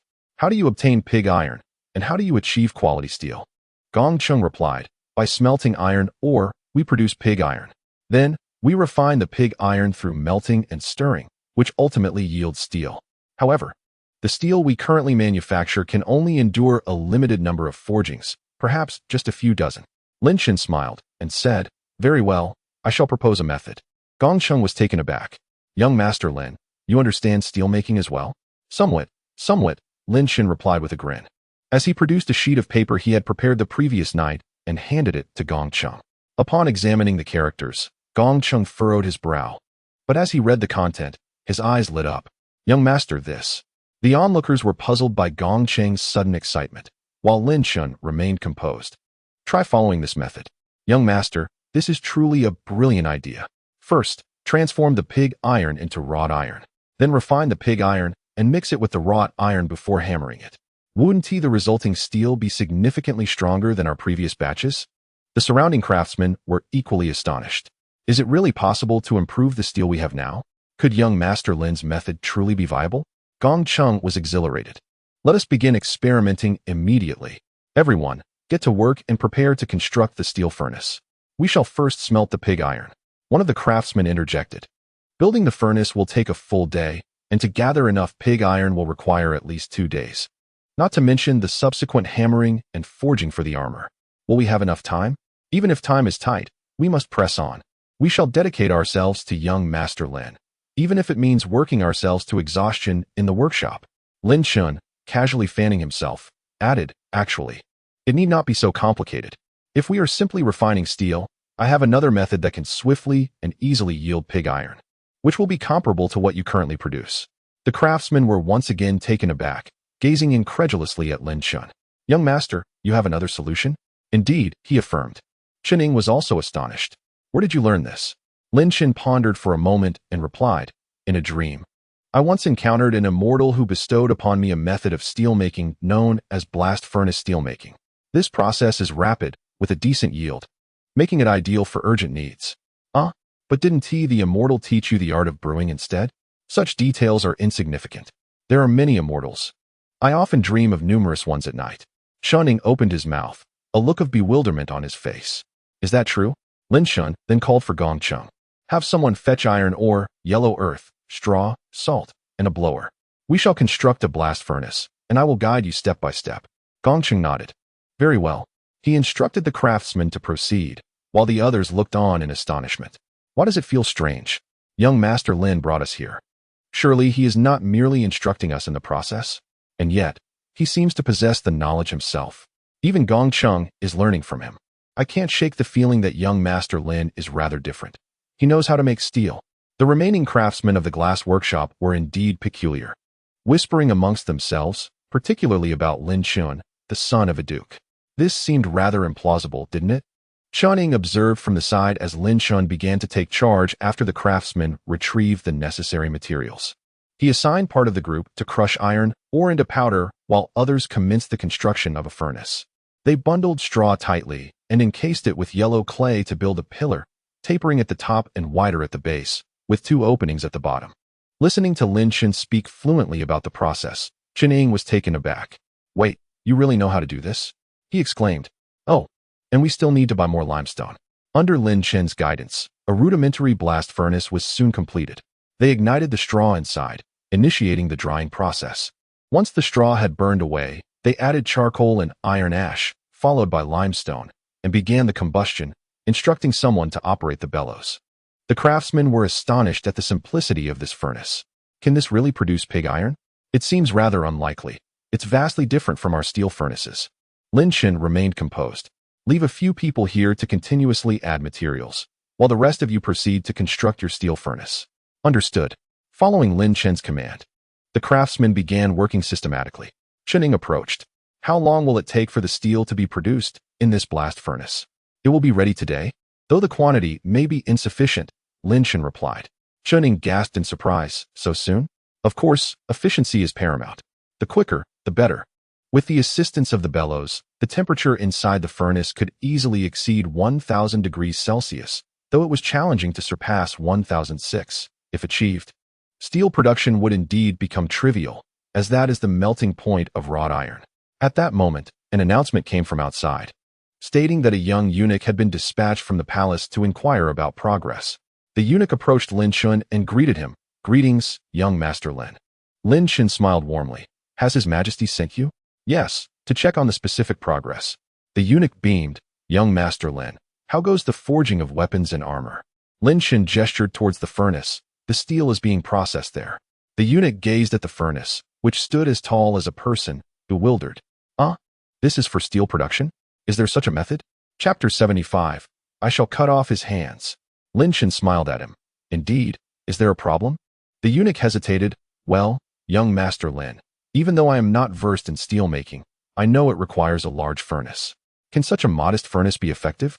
Lin Chen laughed heartily. Rest assured, the pig iron produced will be of excellent quality. The eunuch pondered.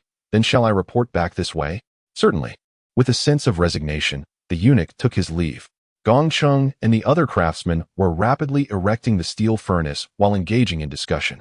Gongcheng, do you think this method provided by young Master Lin is truly viable? I've never heard of such a steelmaking technique. Indeed, whether this method can yield pig iron remains a question. Gongcheng spoke in a deep voice, expressing his unwavering belief in young Master Lin, asserting that they were racing against time and that Lin must not falter. The furnace had been continuously active, with Lin Chen persistently instructing them to add fuel and iron ash. Nearby, Chen Ying was also waiting, intrigued by this unprecedented method of steelmaking.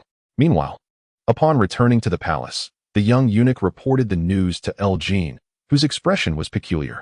He relayed the message to Ren Tianding. Using a furnace to smelt steel? Is that truly feasible? Ren Tianding pondered with a strange countenance. Jin, feeling awkward, replied, Your Majesty, he may have his own methods. Ren Tianding contemplated seriously.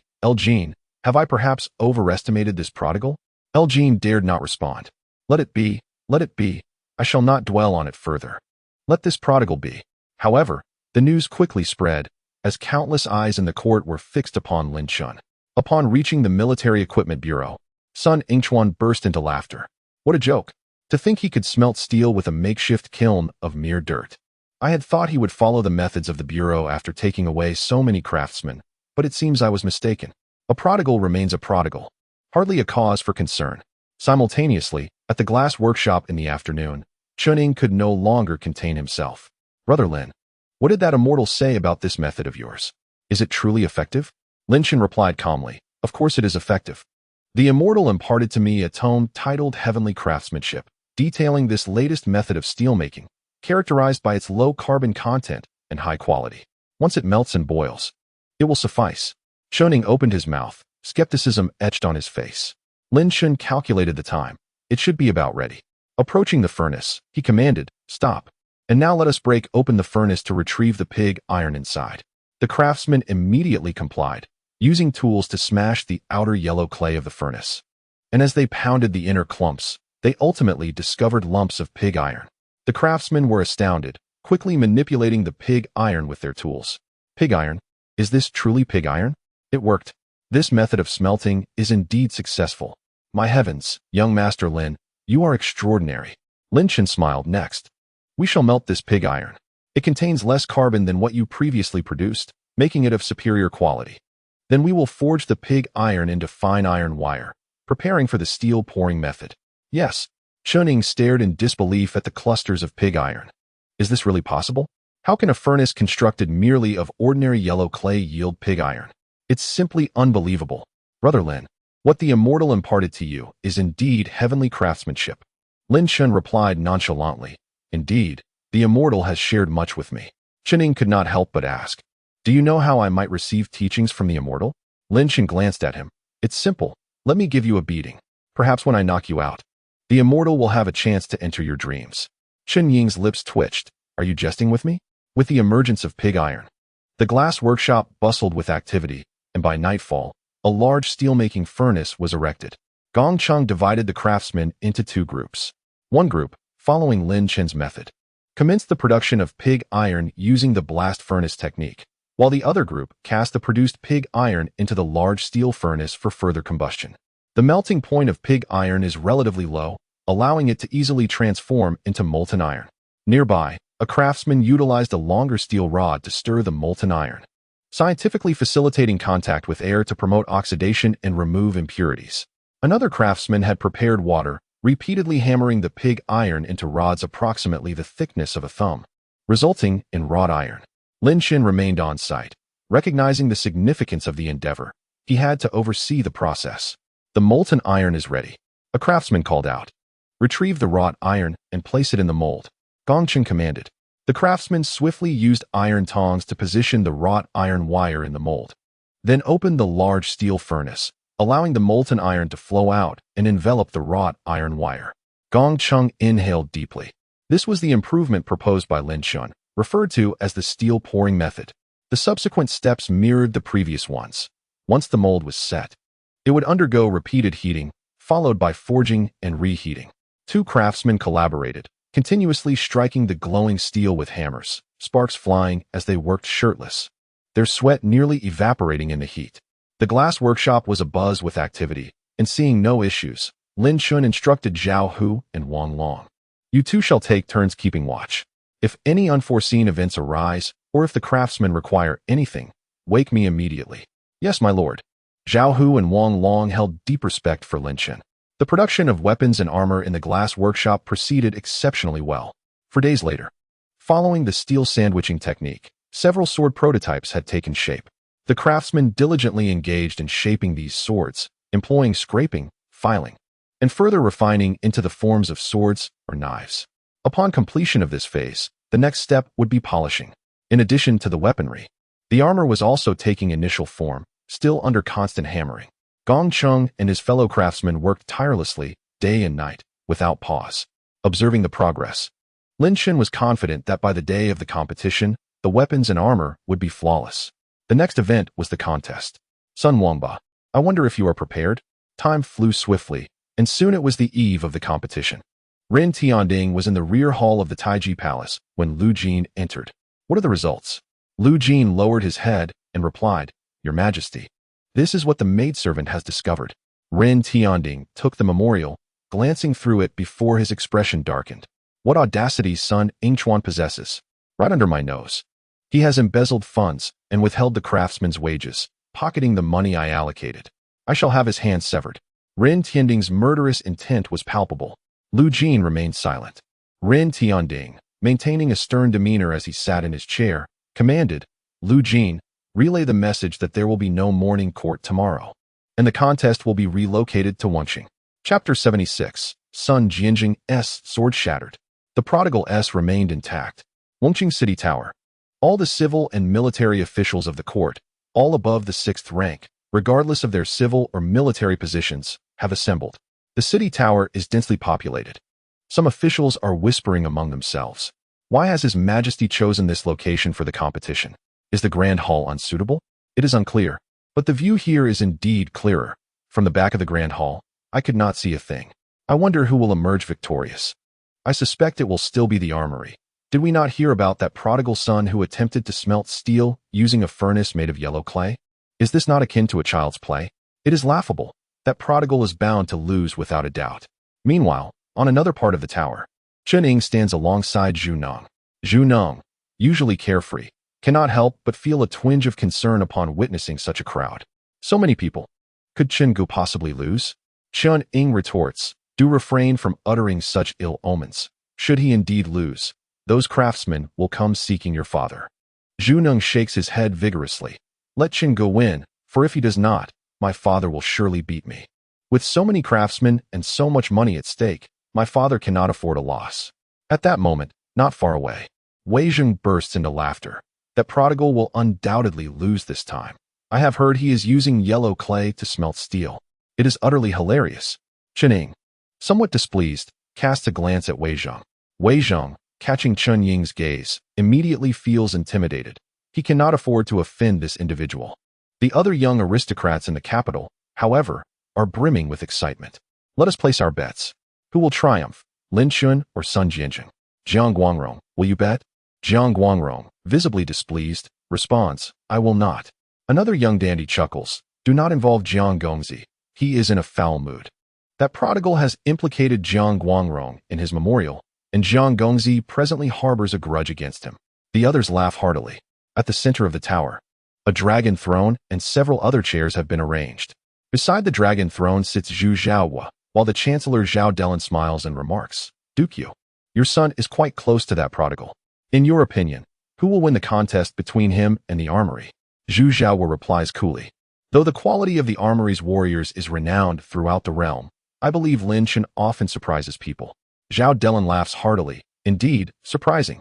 The competition has not even begun, and already 60,000 taels have been wagered, spreading throughout the capital. Zhu Zhao glances at him. Chancellor Zhao, you are not also placing a bet, are you? Zhao Delin smiles broadly. General Zhu, it was merely a jest. Do not take it to heart. At this moment, Ren Tianding arrives, prompting the other officials to rise and pay their respects. After Ren Tianding settles into the dragon throne, El Jin draws a screen to obscure the view from above, allowing him to see below while those below cannot see him. Ren Tianding speaks calmly. Let the proceedings commence. El Jin bellows. The competition begins. As the announcement reverberates, everyone's spirits lift, and they direct their attention below. On the eastern side of the city, Sun Yingchuan enters with the craftsmen. The craftsmen carry weapons, and several of them labor together to lift a few suits of armor. Sun Yingchuan led the procession with an air of unwavering confidence, halting at the center of the city's encampment before performing a respectful salute. Military Supervisor Sun Yingchuan, I pay my respects to your majesty. Ren Tianding's expression remained indifferent as he turned his gaze westward. There, he beheld Lin Chen, adorned in a strikingly elegant attire, making his grand entrance alongside the artisans. Unlike Sun Yingchuan, who strode forward with purpose, Lin Chen extended his hand in greeting towards the castle tower. Greetings to my friends on the left. Hello to those on the right. Extend your hands. A broad smile illuminated Lin Chen's face, leaving the spectators atop the tower momentarily bewildered. This wastrel, so carefree, even on the brink of ruin? Wei Zheng scoffed. Zhu Neng, brimming with excitement, exclaimed, yes. Brother Chen shall surely triumph. The other officials murmured amongst themselves, their curiosity piqued by the confidence radiating from this prodigal son. Was he truly unconcerned about defeat? Could he possibly emerge victorious? Unthinkable. How could a spendthrift engage in steelmaking? Surely, he was merely putting on a brave front. As Lin Chen approached Sun Yingchuan, the latter sneered, Lin Chen, today you are destined to lose. Lin Chen chuckled heartily, unfurling his folding fan. Oh, son, I am positively quaking in my boots. Sun Yingchuan's expression darkened. A soldier below prompted, pay your respects to His Majesty. His Majesty? Where? Lin Chen inquired. The soldier, exasperated, replied, above. Lin Chen promptly declared, I have seen His Majesty. He looked up, yet saw nothing. Once the formalities concluded, the competition commenced. The craftsmen from both sides meticulously arranged the armor and swords in the arena. The soldier announced, on the left, we have the longsword crafted by Lin Chen. On the right, the longsword produced by the military supervisor. The first test involved a clash of the two swords. The blade that shattered would signify defeat for its wielder. The soldiers stood poised, swords in hand. Sun Yingchuan observed Lin Chen, who remained unfazed as the signal was given. Begin. With this command, all the officials gathered atop the tower turned their attention to the two soldiers, who swung their swords forward in a fierce strike. Clang. The swords collided, sparks flying, followed by a resounding crack. In an instant, the sword representing the military supervisor was cleaved in two. The broken blade fell to the ground, leaving Sun Yingchuan, once so assured, wide-eyed and in disbelief. What? How could this be? How could the weapons forged by the military supervisor be outdone by that of a wastrel? His mind reeled as he pondered the failure. This spectacle left countless officials atop the tower gasping in astonishment. The sword of the military supervisor shattered. The wastrel's sword remained intact. How could this happen? Am I seeing things? This is impossible. The officials stood agape, their astonishment palpable. Wei Zheng was equally flabbergasted. How could it be that this prodigal son triumphed in the first round? Zhu Neng was filled with elation. Wonderful. Brother Chen shall surely prevail. Even Chancellor Zhao Delin was taken aback, exclaiming, what? Originally, Zhu Zhao had a rather solemn expression, but he couldn't help but burst into hearty laughter. Excellent, excellent. Ren Tianding's eyes sparkled with excitement, and he instinctively rose from the dragon throne to gaze downwards. Upon witnessing the clearly shattered sword from the arsenal, disbelief washed over him. This prodigal truly surprised me once more. The swords from the arsenal are of undeniable quality, yet the fact that this one is broken signifies what? It signifies that the sword crafted by Lin Chen surpasses it. It indicates that the weaponry of the Great Feng can be further enhanced. What a splendid prodigy from the capital. Ren Tianding's countenance radiated joy. Chapter 77, Sun Wangba, can you now recognize the prowess of this young master? On the city tower of Wengqing, countless officials stood agape, whispering amongst themselves. Even many military generals appeared dazed, with Wei Yizhan furrowing his brow in concentration. Another individual leaned closer to him, whispering, "General Wei, as a seasoned military strategist, do you truly find the weapons produced by the arsenal to be so inadequate?" "Not at all. The weaponry from the arsenal is the finest in the nation. While our cavalry may not match that of the barbaric tribes of the grasslands, our swords and armor allow us to hold our own in battle." "What then is the meaning of this?" Wei Yizhan tightened his brow, perplexed. "How should I know? It is truly bizarre. How could this prodigal create such formidable swords?" The officials atop the tower continued their discussions, their astonishment palpable. Even the Duke of Yugua, Zhu Xiaohua, felt a surge of exhilaration. "Splendid. Indeed, I did not misjudge this individual. Duking, you truly possess a treasure of a son. Such talent belongs solely to my Ministry of War. Just the development of these swords, if equipped to the most elite troops, would elevate our combat capabilities to a new echelon." Meanwhile, below, Lin Chen, with a folding fan in hand, exuded an air of nonchalance as he regarded the astonished and incredulous Sun Yingchuan. "Sun Jianzheng, it is not too late to concede." Sun Yingchuan gritted his teeth. "I refuse to believe it." He swiftly drew another long sword forged by the arsenal and aimed it at Lin Chen's 100-forged sword held aloft by a soldier. Clang! A sharp sound resonated as Sun Yingchuan's sword shattered once more. At that moment, he staggered back in disbelief. How is this possible?" Lin Chen chuckled heartily. "Sun Jianzheng, would you care for another attempt?" "In a good mood, I'll address you as Sun Jianzheng. In a less amiable mood, you shall be Sun Wangba. Do you now recognize my prowess?" Watching his opponent flounder, Lin Chen felt an immense sense of satisfaction. "How does it feel to have previously turned your back on me?" Sun Yingchuan's expression darkened profoundly, utterly confounded by the events. The supervising military official declared, "We shall now proceed to the second round of the competition." Two soldiers positioned the armor crafted by both parties upon wooden dummies, readying them for the trial. To the left lay the armor manufactured by Lin Chen, while to the right stood that produced by the arsenal. Initially, both contestants would wield the long swords from the arsenal for their strikes. All eyes turned downward, awaiting the spectacle. If the long sword serves as an appetizer, then the armor is of paramount importance. In the Great Feng Dynasty, the mere discovery of armor within a residence warrants a charge of treason. The rationale is simple. Ancient armor was notoriously difficult to forge, and once donned, it rendered the wearer nearly impervious to blades and arrows. Consequently, the combat prowess of a cavalryman clad in armor is significantly superior to that of one unprotected. Even among elite forces, achieving full coverage in armor is a rarity. Producing a battalion of 1,000 armored cavalry or infantry is already commendable. Such armor typically withstands all but the most formidable weapons, like heavy hammers or spiked clubs, which could potentially incapacitate the wearer.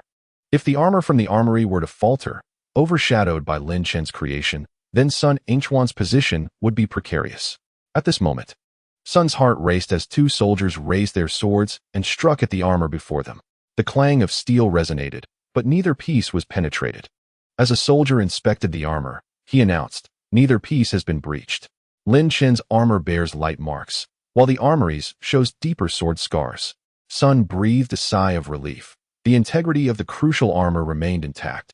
Lin Chen, however, maintained an air of composure, while the craftsmen behind him were visibly anxious. One of them whispered, "Young master, our armor should be flawless, correct?" "Rest assured, we have yet to use our own swords," Lin Chen replied. The soldier then declared, "Next, we shall use the swords crafted by Lin Chen to strike the armor." Before the assembled crowd, two soldiers exchanged their weapons for the long swords from Lin Chen's armory and positioned themselves before the armor. Though Sun's heart raced with apprehension, he consoled himself, thinking it improbable that even this prodigal's blades could breach the armor. Swords of the same caliber simply could not penetrate armor. At the command of the soldier, the two warriors struck the armor with their swords. Clang, clang. A series of sounds erupted, punctuated by thrusts. Suddenly, one soldier swung his sword at the armor of the armory, creating a gash in the chest area. This sight left Sun Yingchuan wide-eyed in shock. "Stop," he commanded. Countless spectators atop the city walls awaited the soldier's assessment. Lin Chen's armor, though marked by sword scars, remained unbreached. The armor from the armory, however, now bore a significant opening in its chest. Upon hearing this, the crowd erupted in disbelief. "How is this possible?" Wei Yizhan exclaimed, astonished. "By heavens, This prodigal is extraordinary. The armor he crafted truly surpasses that of the armory. Did this not imply that if the Daifeng army sought to equip themselves with the latest armor, they must turn to Lin Chen? This was astounding. It was rumored that this prodigal had invested tens of thousands of taels to forge his equipment, and I had derided him for his extravagance. Now I see my folly.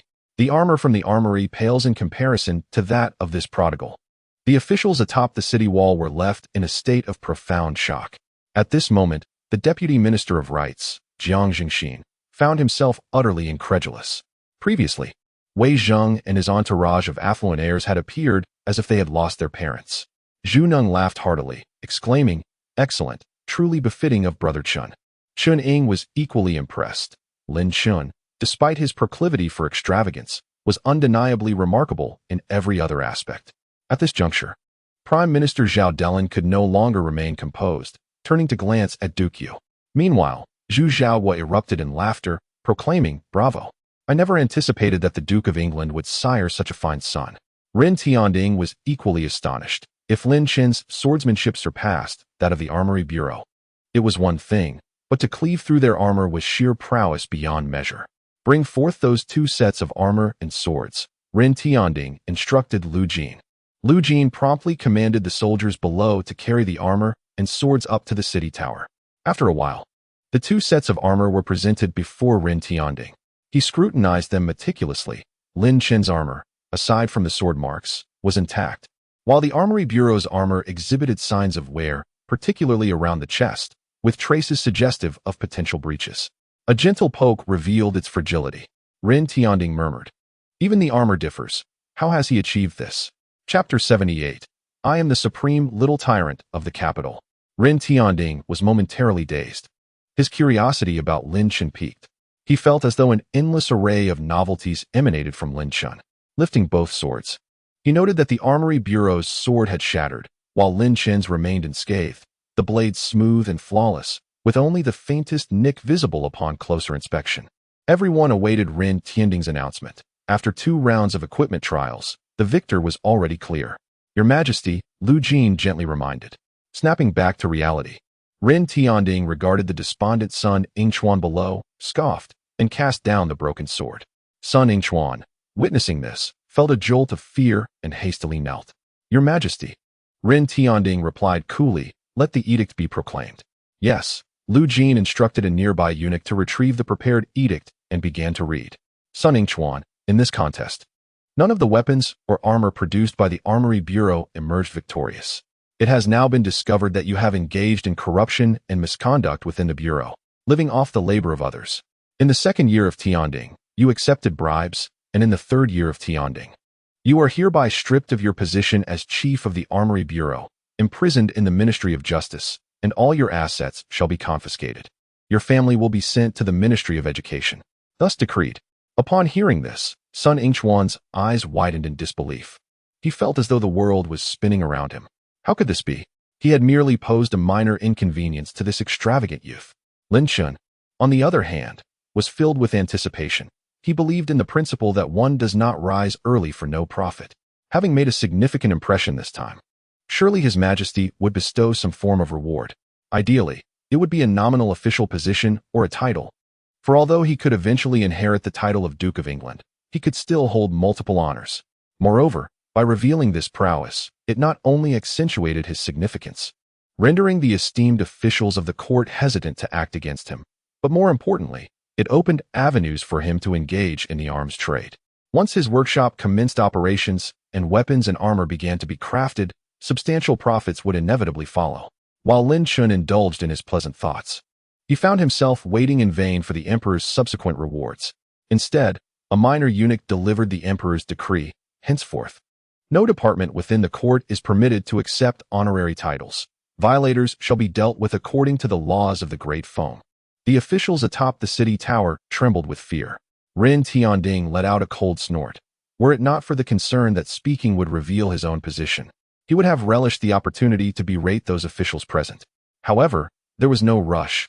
An early court session was still to come. The eunuch continued, announcing that the competition had concluded, and they were to return to the palace. Upon hearing this, Lin Chen grew anxious, calling out, "Your Majesty, My swords and armor are superior to those of the armory. As Ren Tianding departed, he could not help but wince at Lin Chen's words. Did he think silence would be fatal? His contributions were duly noted. Off to the palace went Ren Tianding. Lin Chen stood below, astonished. They were truly leaving just like that? Had his previous investment of thousands of taels been in vain? Cursed emperor. Thieving emperor. He seethed inwardly. Meanwhile, Sun Yingchuan, kneeling on the ground, appeared lost and despondent as other soldiers approached to apprehend him, preparing to drag him off to the criminal department's prison. Take care, son, Lin Chen quipped. The officials and the young nobles atop the tower, faced with this unexpected turn of events, swallowed hard. Indeed, serving alongside such a monarch was akin to dancing with a tiger, although this emperor had only ascended the throne a few years prior. Today he had demonstrated the principle of killing the chicken to frighten the monkeys. Upon exiting the city gate, Lin Chen found Zhu Neng and Qining waiting for him. Zhu Neng, observing Wei Zheng and the others departing, shouted, "Behold, this is my brother Chen. Isn't he impressive?" Wei Zheng and the others huffed in response, choosing silence as they walked away. When Zhu Neng noticed Lin Chen approaching, he seemed somewhat discontent and remarked, "Brother Chen, why the long face?" The scenario I anticipated did not unfold. Should not the emperor bestow upon me some rewards? Lin Chen, puzzled, replied, "Furthermore, with Sun Yingchuan imprisoned, who shall assume his position?" This too remained unspoken. Chen Ying interjected, "Brother Lin, the emperor would certainly not overlook your merits. Now that your innovative equipment has emerged, the armory's production will inevitably pause, and the court will undoubtedly reward you. Indeed, Brother Chen, we ought to celebrate." Lin Chen contemplated, "I must seek out your father. I require an audience to ensure my contributions are recognized. Even if no rewards are forthcoming, my merits must be acknowledged. I refuse to believe that such a significant achievement, aiding the Great Feng in a military equipment overhaul, will not afford me the chance to secure a redemption for Kaiyun." Word of the events soon spread throughout the capital. At the Lin residence, Ying entered the ancestral hall, brimming with joy. "Master, the results are in." As Lin Ruhai prayed before the spirit tablet of Yunyang, he hastily rose to inquire, "How did it go? Did that rebellious son win?" "He won, my lord, and he triumphed in both rounds." Lin Ruhai exhaled in relief. "Yunyang, our Chun'er has lived to see another day. It is truly remarkable." In the Kaiyun pavilion, Kaiyun played the guqin, serenading to the melody of Once Shown Upon Sayun's Return, a song penned by Lin Chen. Yet, her thoughts wandered aimlessly. Miss Qinger entered the room with a bright smile. Lin Gongzi has emerged victorious. Sayun's face lit up with joy, a sense of relief washing over her. "That is splendid news. Lin Gongzi is safe." "Miss, with Lin Gongzi's victory, does this mean he can redeem your freedom?" Qinger inquired eagerly. Kaiyun replied with a smile, "It should be possible." Meanwhile, Lin Chen encountered Zhu Zhaogua, who was brimming with delight. "Nephew, you have truly astonished me." Lin Chen, unreserved, asked, "Uncle, why did His Majesty not bestow any rewards today? Is this customary? Under normal circumstances, there would indeed be rewards. Do not fret. If there is no news in a few days, I shall inquire within the palace on your behalf. What is rightfully yours shall not escape you. Especially with the crafting method you possess for this equipment, the armory will surely seek it." Lin Chen nodded in agreement. "Thank you, uncle." He then took his leave, with Zhu Zhaogua seeing him off. Upon returning to the Lin residence, Lin Chen found Lin Ruhai awaiting his return. "Father," he greeted. "Come, let us dine. The news has spread throughout the capital. You have achieved great merit today," Lin Ruhai stated. As Lin Chen entered, he clapped Lin Ruhai on the shoulder. "Indeed. Father, I warned that old schemer from the armory. If he dares to trample on me, he shall pay dearly. Ever since that day, I was knocked unconscious. I vowed never to let anyone take advantage of me again. I am the foremost little tyrant in the capital." Lin Ruhai's mouth twitched as he gazed at Lin Chen, who had just patted his shoulder and playfully swatted him. "Rebellious son, I am your father." Lin Chen dodged and seated himself at the dining table. "Enough, my rebellious son. With such a significant accomplishment, what are your plans now?" "Plans?" Lin Chen replied, "Naturally. I intend to meet His Majesty and then help Kaiyun secure her freedom." Lin Ruhai grimaced. "You wish to squander such an opportunity to revitalize the Lin family merely to help her regain her freedom? What else should I do? Do you expect me to remain single? I assure you, neither our ancestors nor I would approve. Father, you must broaden your perspective." Lin Ruhai, unable to contain his frustration, picked up a nearby broom. I had hoped to discuss matters with you, but it seems that is no longer possible. Father, please remain calm. Lin Chen exclaimed as he dashed out the door, prompting laughter from Zhao Hu and Wang Long, who witnessed the scene. Inside, Lin Ruhai tossed aside the broom. Well, as long as Chen is safe, we can consider his achievements another time. The next day, as the sun reached its zenith, Lin Chen awoke leisurely. After the maidservants assisted him in dressing, he finally made his way to breakfast. Zhao Hu entered discreetly, whispering, "Young master, a certain prince has arrived." Which prince? It was indeed the guard Gao Da. Lin Chen suddenly realized, and the next moment, he saw Ren Tianding entering with Gao Da and El Jin. In the courtyard, Lin Ruhai was so excited that he rose to his feet. Just as he was about to bow, he noticed Ren Tianding slightly shaking his head. "Your Majesty, Prince, what brings you here?" Ren Tianding quickly inquired. "Lin Chen, he is having breakfast inside." Ren Tianding replied with a nod as he proceeded toward the interior. Gao Da instructed, "Dismiss all the servants around." Ren Tianding promptly agreed, understood. While Lin Chen was enjoying his meal, he spotted Ren Tianding at the doorway. "Ah, old Ren, your timing is impeccable. I was just planning to seek you out today. Looking for me?" Ren Tianding did not stand on ceremony and took a seat directly across from Lin Chen. "Indeed, you are aware of what transpired yesterday, correct?" "I am," Lin Chen replied. "I have developed such commendable armor and splendid blades, and I assisted the Dafeng in eliminating a significant pest. Surely, His Majesty ought to reward me in some manner. Yet yesterday, he left without uttering a single word. I have toiled for Dafeng. This is truly disheartening." Ren Tianding wore a faint smile, while El Jin stood a short distance behind, observing quietly, and Gao Da secured the entrance, ensuring no one else could intrude. Lin Chen continued to grumble. "Thus, I wish to find you to discern His Majesty's thoughts. If he does not grant me the accolades I deserve, then what?" Lin Chen, recalling the prince's status, chuckled awkwardly. "Well, I would merely curse him as a dog emperor behind his back." El Jin's eyes widened in astonishment. "You dare speak so boldly?" Ren Tianding's expression darkened. "Are you truly so indiscreet?" Lin Chen, unfazed, retorted, "Do not look at me like that. I have labored for Dafeng." Ren Tianding sighed. "You are far too impatient." Lin Chen muttered, "I have labored for Dafeng. Is that all you can say?" "I have labored for Dafeng." Ren Tianding rubbed his forehead, exasperated. "His Majesty did not say he would withhold your accolades." Lin Chen scoffed. "Now that is more like it. He is not a miser." Ren Tianding, resigned, continued, "All right. I have come to convey His Majesty's decree. Prepare yourself. Tomorrow night, for the Qianqiu festival, the Empress will host a family banquet and invite you to attend. The Qianqiu festival is, in essence, a celebration of birthdays." Ren Tianding added with a smile, "You wanted recognition, did you not? You can present your case in person then." Lin Chen nodded. "Now that sounds reasonable." Ren Tianding further remarked, "In addition to this matter, I wish to inquire how you achieved such results." "What do you mean?"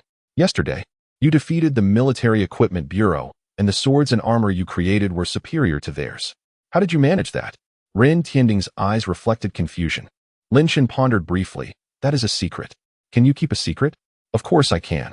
"So can I," Ren Tianding replied, momentarily taken aback. After a pause, he said with a hint of annoyance, "Lin Chen, we are now allies in this endeavor. Is it truly necessary for you to be so cautious with me?" Lin Chen chuckled softly. "In truth, it was bestowed upon me by an immortal." "An immortal bestowed this upon you?" "Indeed. In my dreams, I frequently encounter various immortals. Previously, I met a wine-sword immortal who gifted me with the divine brew. This time, it was an immortal named Song Yingxing, who imparted to me the exploitation of the works of nature, which contains insights into the processes of steel smelting." Ren Tianding, still in disbelief, queried, "Is it truly an immortal?" "Certainly. Why would I deceive you? Regardless of how it came to me, what matters is its utility." Ren Tianding pondered for a moment before suddenly asking, "Now that the Military Equipment Bureau lacks a chief, what do you think should be done? How can you present your forging techniques?" Lin Chen grinned. "As per our usual agreement, I require a royalty fee. I shall simply collect the payment." Ren Tianding's eyes widened. "You also charge for this?" "Of course. If I do not charge, why would I exert myself to present this knowledge? Do you understand the saying, 'A fortune is spent to acquire a mere bone'? The court does not even wish to spend this amount. If I possess something valuable, I shall no longer share it." Ren Tianding found himself at a loss for words. Yet he acknowledged Lin Chen's reasoning. Sharing a portion of the profit with Lin Chen would indeed motivate him to exert greater effort. Having reached a decision, Ren Tianding smiled. So what else can you do? I am unsure. We shall see when the time comes. If you require anything, simply seek me out. Ren Tianding continued. Very well. Then what do you propose regarding the current situation at the Military Equipment Bureau? His Majesty is somewhat troubled, and both the Chancellor and the Ministry of War have submitted suggestions for candidates. As Lin Chen nibbled on his food, he replied, what is there to be troubled about? Simply choose someone loyal to His Majesty. The problem lies in His Majesty's uncertainty regarding who is loyal to him. Lin Chen was momentarily taken aback. Ren Tianding chuckled. Are you surprised? Lin Chen nodded. It seems a rather tragic fate for the Emperor. In that case, let it remain vacant. Vacant? Ren Tianding was taken aback. Precisely. If a decision cannot be made, then let it remain unfilled for now, and appoint a craftsman to manage the entire Military Equipment Bureau. I have a candidate in mind. His name is Gong Cheng. Ren Tianding's face was filled with astonishment. This is unprecedented. Never has the phone allowed a craftsman to hold an official position. Lin Chen shrugged nonchalantly. What of it? A craftsman possesses greater technical expertise, ensuring that the Military Equipment Bureau will run smoothly.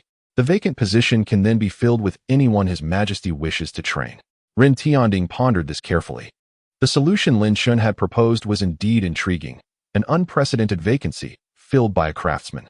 Feeling satisfied, Ren Tianding added, tomorrow evening, I shall have Gao to come to escort you.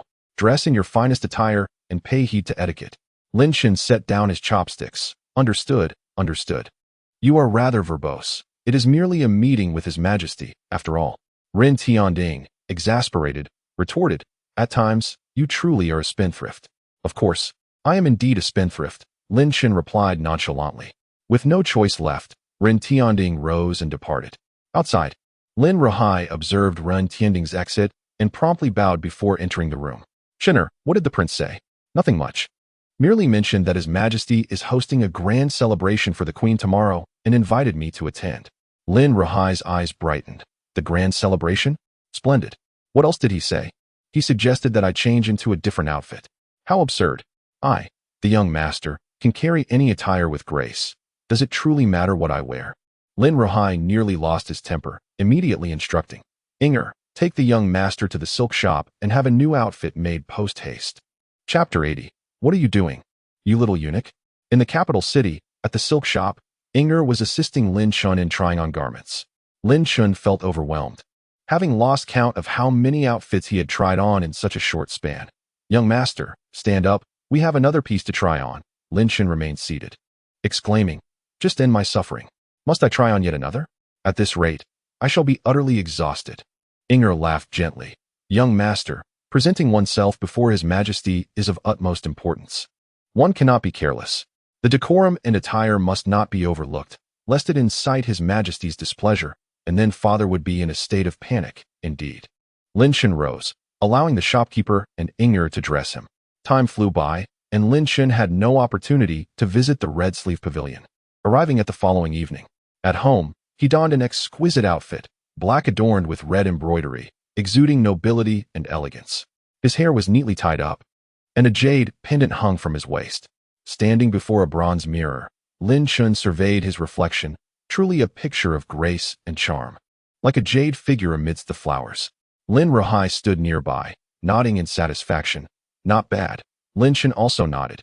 Indeed, quite impressive, a sight to behold. Lin Rahai, exasperated, gave him a light smack on the head. A dog's mouth cannot produce ivory. Mind your words.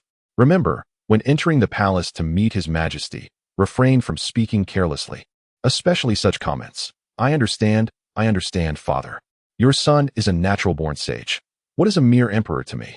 Watch as I handle this with ease. Lin Chen brimmed with confidence. Lin Rahai hastened to cover Lin Chen's mouth. Do not utter such words. If overheard and conveyed to His Majesty, it would spell disaster. Inger, feeling helpless, noted that while her young master had many commendable traits, he often disregarded decorum. All right, father, I understand. Rest assured, tonight, I shall not bring you shame. Lin family ancestors, grant me your glory. Lin Rahai, struggling to comprehend Lin Chen's wild musings, simply said, go on. The banquet hosted by His Majesty will gather many esteemed officials, all of significant rank. It is beneficial to familiarize yourself with more individuals. At that moment, Zhao Hu entered. Young master. Gao Da's carriage awaits outside. Very well, then I shall take my leave, Lin Chen replied. Go on, Lin Ruhai urged. As Lin Chen exited the Lin residence, indeed, a carriage awaited outside. With Gao Da standing beside it, his demeanor cool and detached. Gao Da, you haven't been waiting long, have you? Lin Chen approached, playfully attempting to pat Gao Da on the shoulder, only to have his hand gently redirected. Get into the carriage, Gao Da instructed. Lin Chen complied, and Gao Da began to drive the carriage. After a while of silence enveloping them, Lin Chen broke the stillness. Gao Da, why are you called Gao Da? Gundam, have you ever watched Kamen Rider? Gundam, have you heard of Ultraman? All the while, Lin Chen chattered incessantly, causing even Gundam to furrow his brow in annoyance. Such a tiresome conversation. Before long, Gundam arrived at the palace gates, producing a badge to show the guards before driving his carriage inside. Once past the official residence of civil and military officials, he halted at another grand entrance. Disembark. For the remainder of the journey, Lu Jin will escort you. Lin Chen alighted from the carriage, spotting Lu Jin waiting for him. Another familiar face, splendid. Lin Chen followed Lu Jin, inquiring, has your lord also arrived? Lu Jin's lips twitched slightly. At such a banquet, he is certainly present. Young Master Lin, please follow me. Lin Chen trailed behind, grinning. Lu Gonggong, here, take this. He handed over a banknote. Lu Jin was taken aback. No, this is unacceptable. Oh come now, Lu Gonggong. What's the harm? Accept it. I see you laboring alongside your lord, and as we share the same boat, it's quite all right. After a moment's contemplation, Lu Jin allowed Lin Chen to tuck the money into his pocket. Young Master Lin, once we enter, do not be surprised, and refrain from speaking out of turn, lest you cause a disturbance. Fear not. When have I ever spoken out of turn? Lin Chen replied nonchalantly. Lu Jin's lips twitched again. If you haven't tea, then I wonder who has. Upon entering the palace, they navigated through a labyrinthine path, encountering numerous palace maids and eunuchs bustling about. Lin Chen couldn't help but ask, are we there yet? This year's Qianqiu festival is held in the Xinang Palace, located in the inner court, hence the distance. Is there any difference? Lu Jin patiently explained. His Majesty holds court in the Taiji Hall. Under normal circumstances, outsiders cannot enter the inner court. For this festival, His Majesty has only invited a select few. After a while, Lin Chen urged, is there a restroom? Lu Jin was startled. Young Master Lin, do you need to relieve yourself? Not that serious. I just need to urinate. Is there a restroom nearby? There isn't one in this vicinity, and we are almost at Xinang Palace. It would be best to hold it in until we arrive, as there are restrooms near Xinang Palace. I would prefer to hold it, but I fear my bladder may not cooperate. Lu Jin sighed helplessly. Why didn't you take care of it before leaving? You always falter at such critical moments. Xinang Palace is just ahead. If you cross this bamboo grove, you will see the red walls. Ah, young Master Lin, where are you going? I need to take care of something. Wait for me here. As Lin Chen ventured into the thicket, Lu Jin anxiously stomped his foot. He wanted to follow, but hesitated, knowing Lin Chen was merely attending to nature's call. Moreover, with other eunuchs and maids passing by, he had no choice but to wait. Once inside the bamboo grove, Lin Chen noted the solitude and dimness, a perfect spot near the palace walls where he would likely remain unnoticed. He stood still, preparing to relieve himself. Just as he began, a crisp voice rang out from nearby. You little eunuch, what are you doing? A sudden feminine voice startled Lin Chen, causing him to shudder and inadvertently sprinkle on the crimson palace wall. He swiftly turned his head and beheld a young maid, who stood a short distance away, gazing at him in astonishment. Upon realizing what he had done, the maid's face flushed with embarrassment. You, shamelessly, are urinating here, she exclaimed, stamping her foot in frustration. This is not a place for such behavior. I shall inform Lord Lu and ensure you are properly reprimanded. Seeing that she was merely a young girl, Lin Chen felt a sense of relief and continued his business, responding nonchalantly, I have relieved myself. What can you do about it? Nature calls. And should I be blamed for that? Despite the moonlight, visibility was poor under the bamboo grove. The maid, visibly agitated, retorted, if not you, then who? This is the Xinang Palace. Your actions are profoundly disrespectful. After a moment's contemplation, Lin Chen turned to her and asked, if not here, where shall I urinate? Inside the Xinang Palace? You dare. She blustered, advancing towards him with indignation. However, Lin Chen's next words rendered her pale with fright. Do not approach. Should you come closer, I might inadvertently splash you. Lin Chen tilted his body slightly, prompting the maid to gasp in alarm and retreat. Her face was flushed with embarrassment. How can you be so shameless? She stammered. Having completed his task, Lin Chen calmly shook off. What is there to be ashamed of? Do you not use the restroom? But not in such a place. The maid fumed, stamping her foot again. In the next moment, Lin Chen stepped closer and finally noticed that her attire did not resemble that of a palace maid. Her face was charming, delicate, with wide eyes reflecting her anxiety. Her hair elegantly styled and adorned with various accessories. I have already stated, nature calls. If you persist in your pursuit, I shall report you to Lord Lu for spying on me while I relieve myself, Lin Chen declared with a serious expression. The young girl, infuriated, blushed deeply. You are utterly shameless. Lin Chen chuckled, finding her appearance quite delightful, likely no more than a teenager. Oh, how do you know? You are so close. Do you believe I would? He teased, extending his hands. What do you intend to do? The girl gasped. Her previously rosy cheeks now pale as she stepped back. Do you believe I would touch your face with my freshly soiled hands? Her complexion paled further. Why you dare? I am a princess. Lin Chen scoffed. You a princess? I am the crown prince. With that, he pretended to reach out, causing her to retreat in alarm. He laughed heartily. Just kidding. I haven't touched anything. The girl, incensed, declared, You are despicable. I shall tell my mother and ensure you are dealt with. In a hasty retreat, she walked away, while Lin Chen, filled with pride, remarked, What a foolish girl. She does not even know who I am. How could she threaten me? Emerging from the bamboo grove, he found the anxious Lu Jin, who sighed in relief. Young Master Lin, let us depart swiftly. The emperor and others are becoming impatient. Very well, let us go, Lin Chen replied. Meanwhile, in the Xinang palace, eunuchs stood outside, while within, numerous small tables were scattered about, devoid of dishes, save for a few vessels of wine. Ren Tianding occupied the seat of honor, with the empress seated beside him, and a considerable number of ministers gathered before them, including Prime Minister Zhao Delan, Duke Zhu Zhaowo of Yugua, Minister of Rights Gui Yuan, and Assistant Minister of Rights Jiang Jingxin. Additionally, the other 6 ministers and several dukes were present, predominantly those favored by Ren Tianding. What is your majesty awaiting? Inquired the empress, concubine Rome, in a soft voice. The other ministers turned their attention to Ren Tianding. Fear not, let us wait a while longer. The guest I have invited has yet to arrive, but he shall be here shortly, Ren Tianding responded with a smile. Prime Minister Zhao Delan stroked his beard and asked, Whom might your majesty be expecting? Could it be a reclusive sage? Duke Zhu Zhao was suggested. Has the crown prince not yet arrived? Surely, your majesty is awaiting him? Just then, the crown prince entered from outside, and all eyes turned to him. This year's crown prince, merely 16, was strikingly handsome, with rosy lips and white teeth. An exceptional sight indeed. Most importantly, he was the sole heir, with no other sons to contend for the throne, alleviating concerns of succession disputes. The ministers need only lend their support to the crown prince.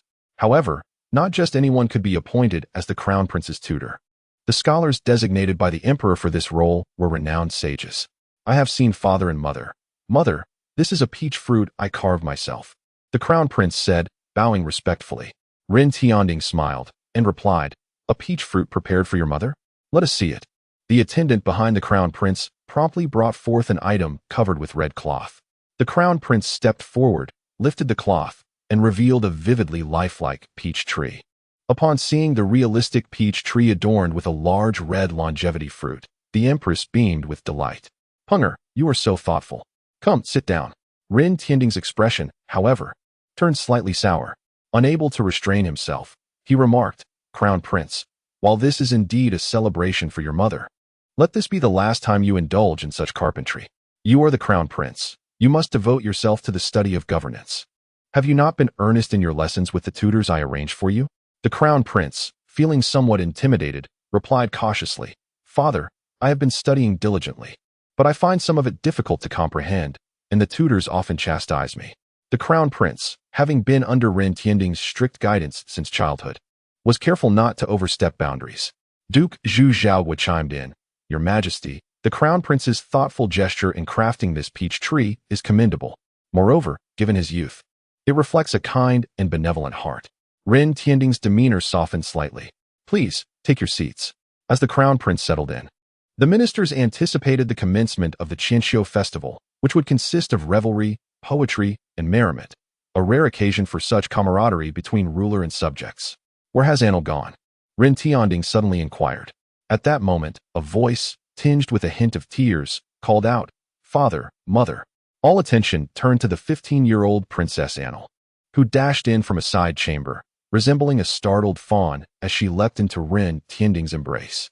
Ren Tianding smiled and said, "Xining, you are now a princess.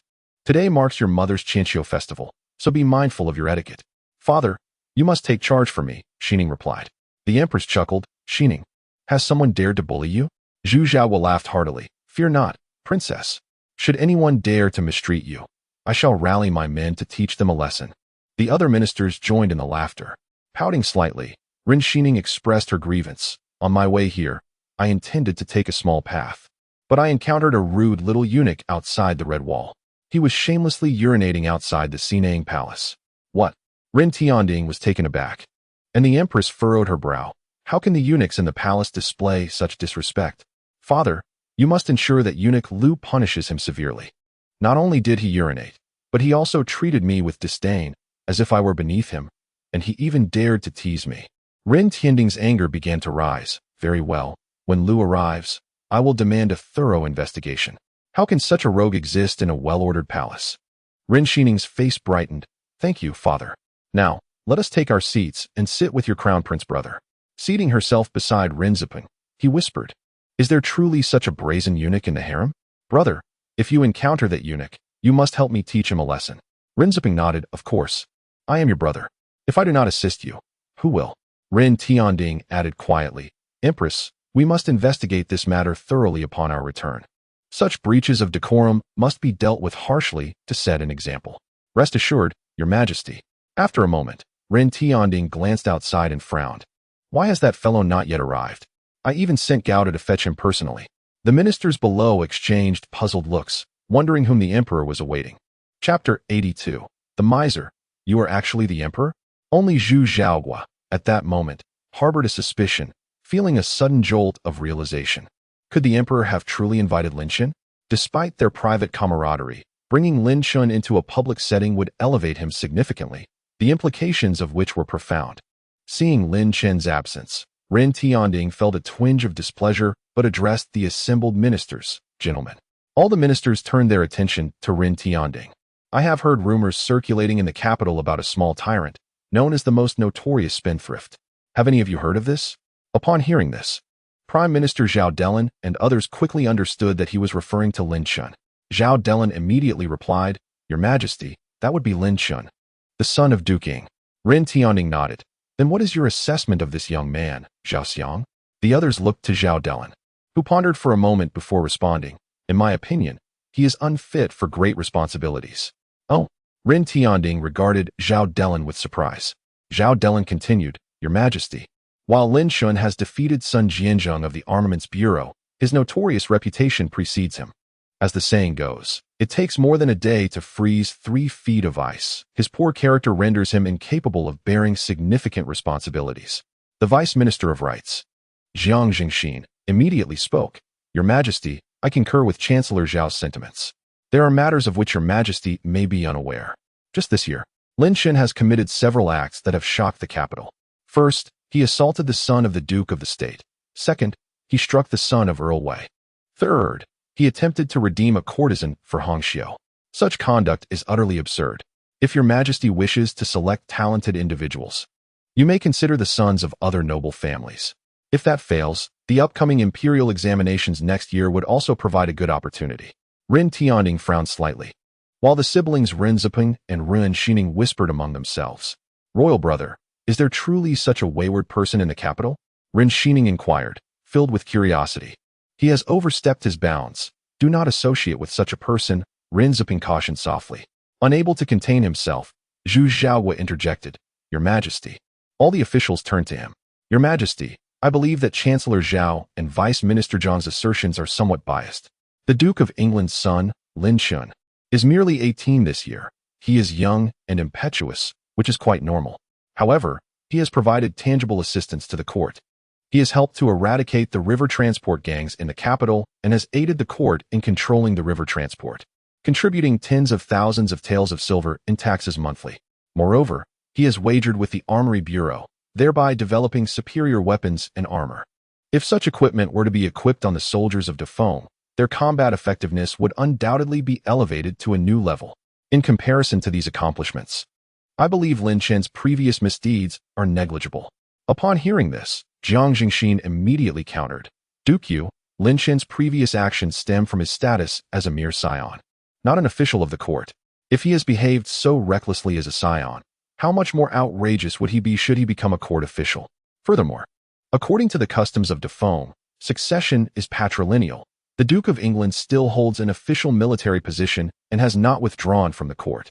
What qualifications or reasons does Lin Chen possess to inherit the Duke's office? Indeed, I agree with Minister Zhang's remarks.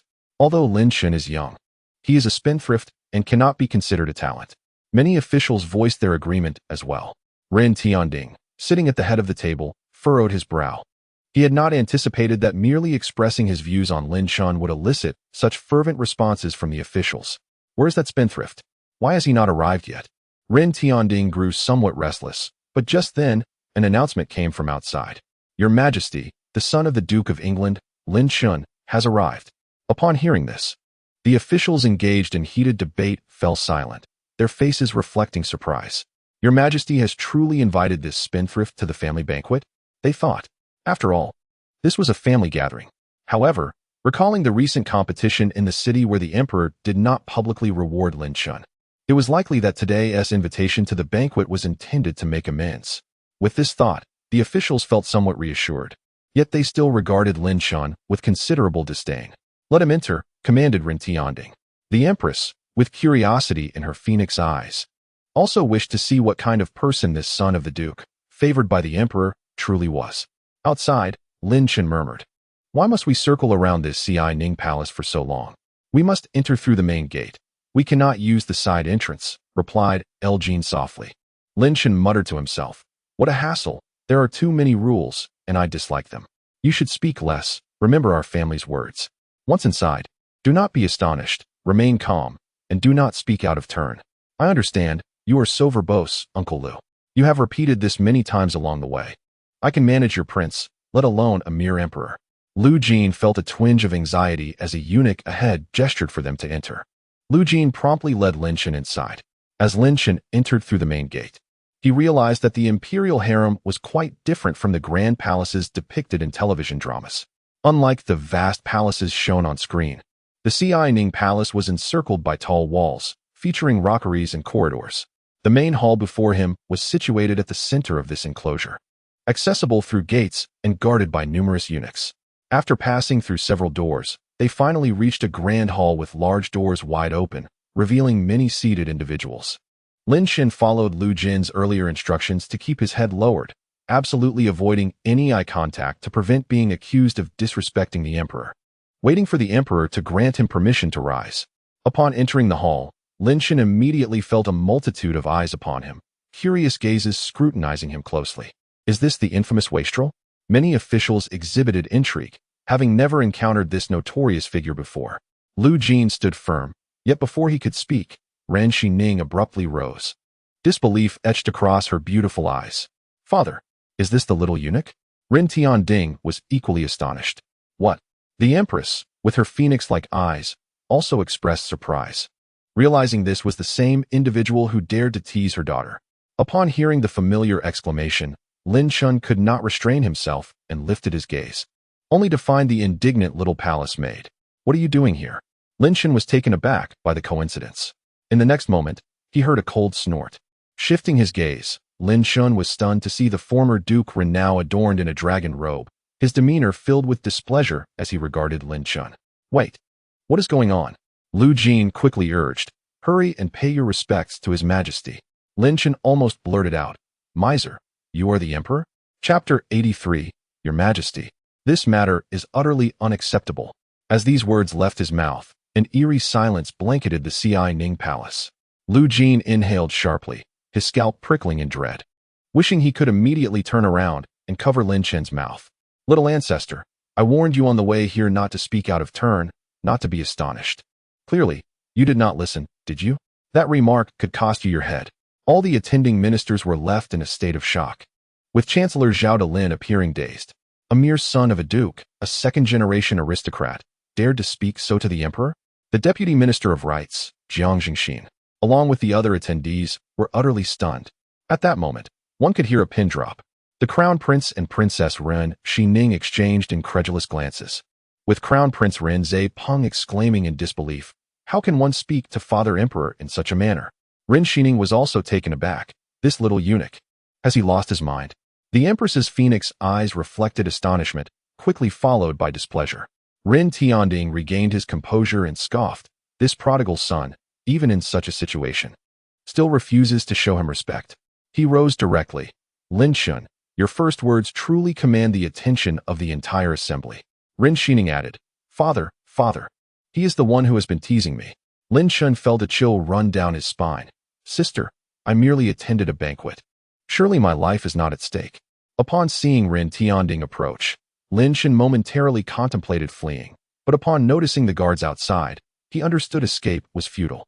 Thus, he decisively declared, Your Majesty, this is a misunderstanding. Truly, I had no idea that you are the current emperor. It was you who deceived me from the beginning. Ren Tianding's expression darkened. Where do you think you are going? As Lin Chen retreated, he implored, Your Majesty, let us speak calmly. Do not approach me. Ren Tianding's expression darkened further. If your father does not discipline you, I shall take it upon myself to do so. Halt. Lin Chen could not stop. He continued to back away while Ren Tianding began to pursue him.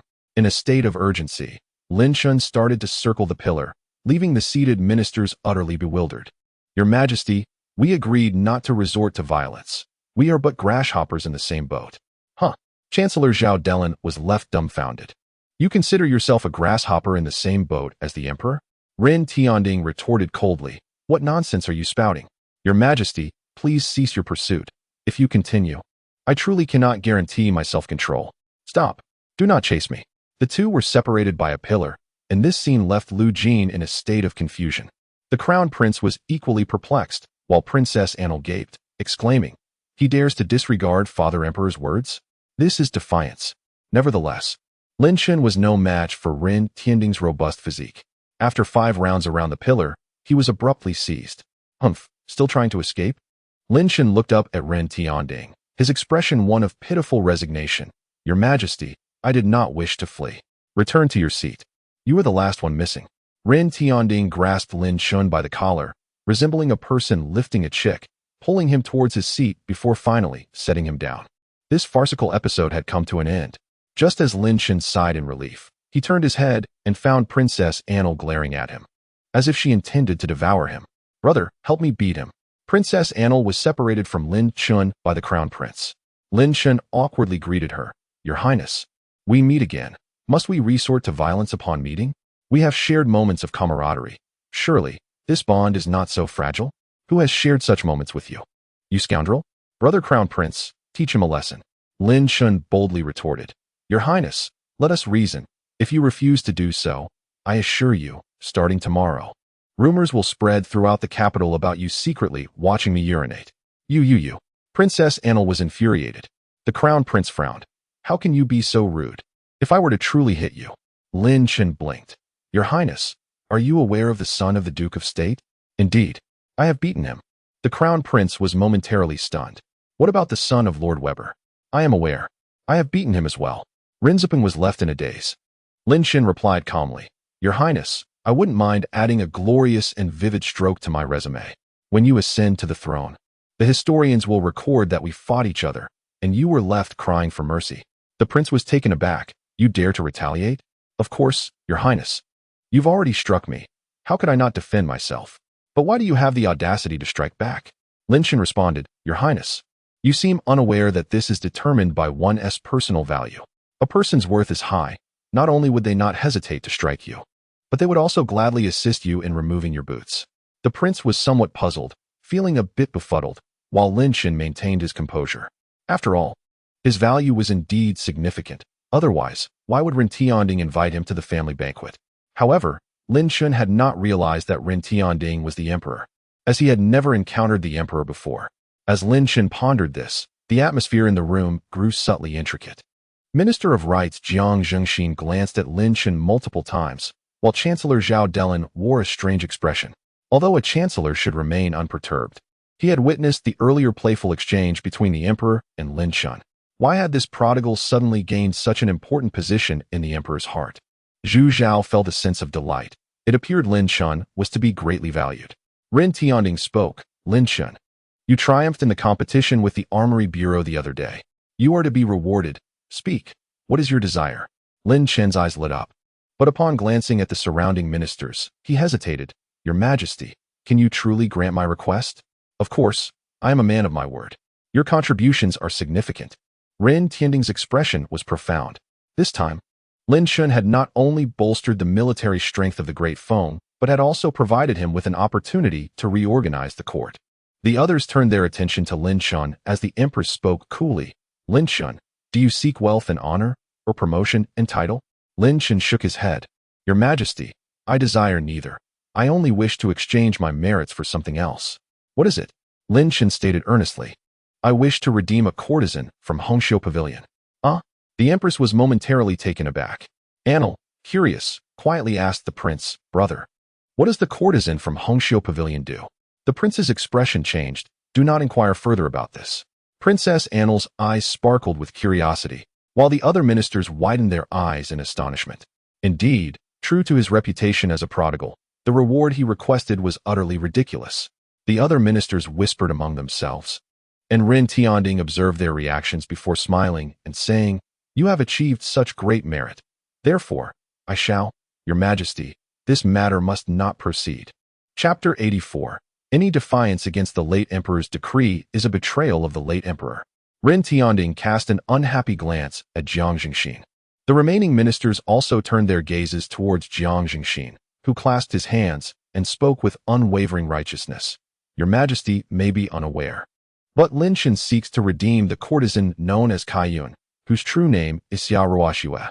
Her father, Xiao Wenda, previously served as the governor of border defense, but was executed along with his entire clan for colluding with foreign tribes. Their family has been relegated to servitude in the brothel for generations, as decreed by the late emperor. If Your Majesty were to consent to her redemption, would it not directly contravene the edict of the late emperor? After a brief pause, Jiang Zhengxin continued, Your Majesty, the laws established by our ancestors must not be disregarded. If this precedent is set, would not the other policies established by the late emperor also require revision? Thus, while the matter of redemption may seem trivial, the implications it carries are profound. Lin Chen maintained a stoic expression, realizing he had underestimated the eloquence of ancient officials who could speak at length while intertwining their arguments with ancestral laws. Following Jiang Zhengxin's statement, some of the other ministers nodded in agreement. Your Majesty, the Deputy Minister of Rites speaks with merit. However, many others remained silent. Zhu Zhao was scoffed. Lord Jiang, your argument is rather flawed. Lin Chen merely wishes to redeem a courtesan.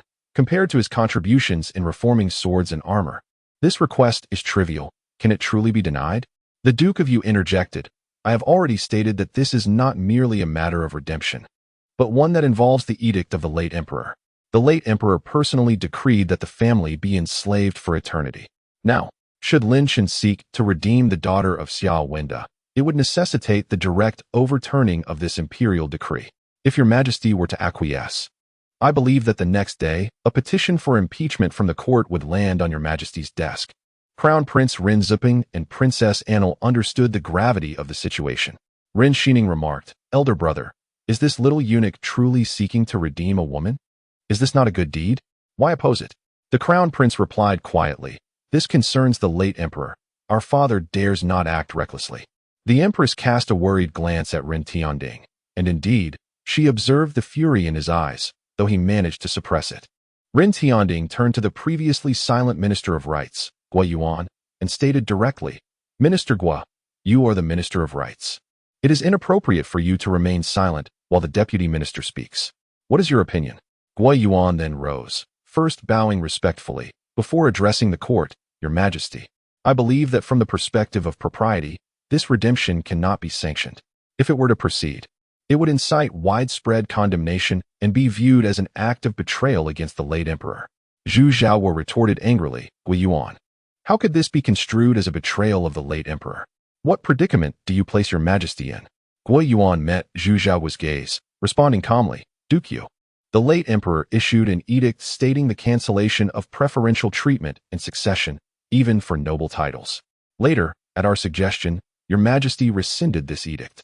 If, as you propose, it is acceptable to easily alter the late emperor's decrees, we might as well petition your majesty to restore the late emperor's directive to strip the noble titles from the capital's aristocracy, so that they may no longer be inherited. And let us begin this process with you, Duke Yu. Gui Yuan's composed words ignited Zhu Xiaowo's ire.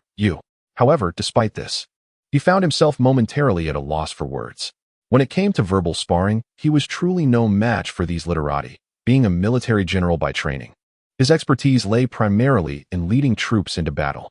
Gui Yuan's intention was clear, to abolish the titles of all noble families. The threats laced within his words left Zhu Xiaowo pondering whether he could indeed undertake such a task. Thus, Zhu Xiaowo found himself at a loss for words as well. Ren Tianding remained silent for a moment before turning to the Crown Prince. Your Highness, what is your perspective on this matter? The Crown Prince was taken aback and stammered. Father, I believe, as long as we do not overstep our bounds, that is sufficient. Ren Tianding felt a tinge of disappointment. What had become of his son? Noticing the atmosphere growing tense, the Empress interjected, Your Majesty, today is my birthday, and yet you delve into state affairs.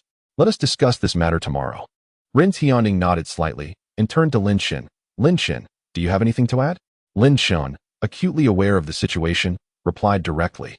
I believe Minister Guo is correct. Any defiance against the late emperor's edict is tantamount to betrayal. We must remain loyal to the late emperor to uphold the legitimacy of the Great Feng Dynasty. Minister Guo, Minister Jiang, do you agree? Gui Yuan and Jiang Zhengxin exchanged puzzled glances, uncertain of Lin Chen's sudden shift in demeanor. Lin Chen, let us not revisit your redemption. Do not put His Majesty in a difficult position, Jiang Zhengxin suggested. Lin Chen smiled. Naturally, I shall not mention it again. I was unaware that it could be construed as betrayal against the late emperor. Anyone who dares to betray the late emperor, I cannot condone. There was a peculiar glint in Ren Tianding's eyes as Lin Chen addressed him. Your Majesty, I too cannot endorse my redemption. However, the rewards from your Majesty have yet to be granted. How about this? Your Majesty bestows upon me the status of a companion scholar. The role of companion scholar, while not an official position within the court, was not an unreasonable request. Chancellor Zhao Delin pondered for a moment before stating, Your Majesty, since this young Master Lin has acknowledged his past mistakes, let us consider the matter of his redemption settled.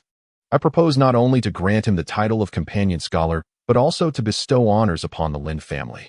Ren Tianding regarded Lin Chen and said calmly, In that case, I grant you the title of companion scholar within the palace, along with a golden medal permitting you free access to the imperial palace. Thank you, Your Majesty. Though Ren Tianding remained uncertain of Lin Chen's intentions, he felt compelled to fulfill his request. With this matter settled, the Empress smiled and said, Let us eat. The imperial kitchen has prepared this feast, and it would be a pity if it grew cold.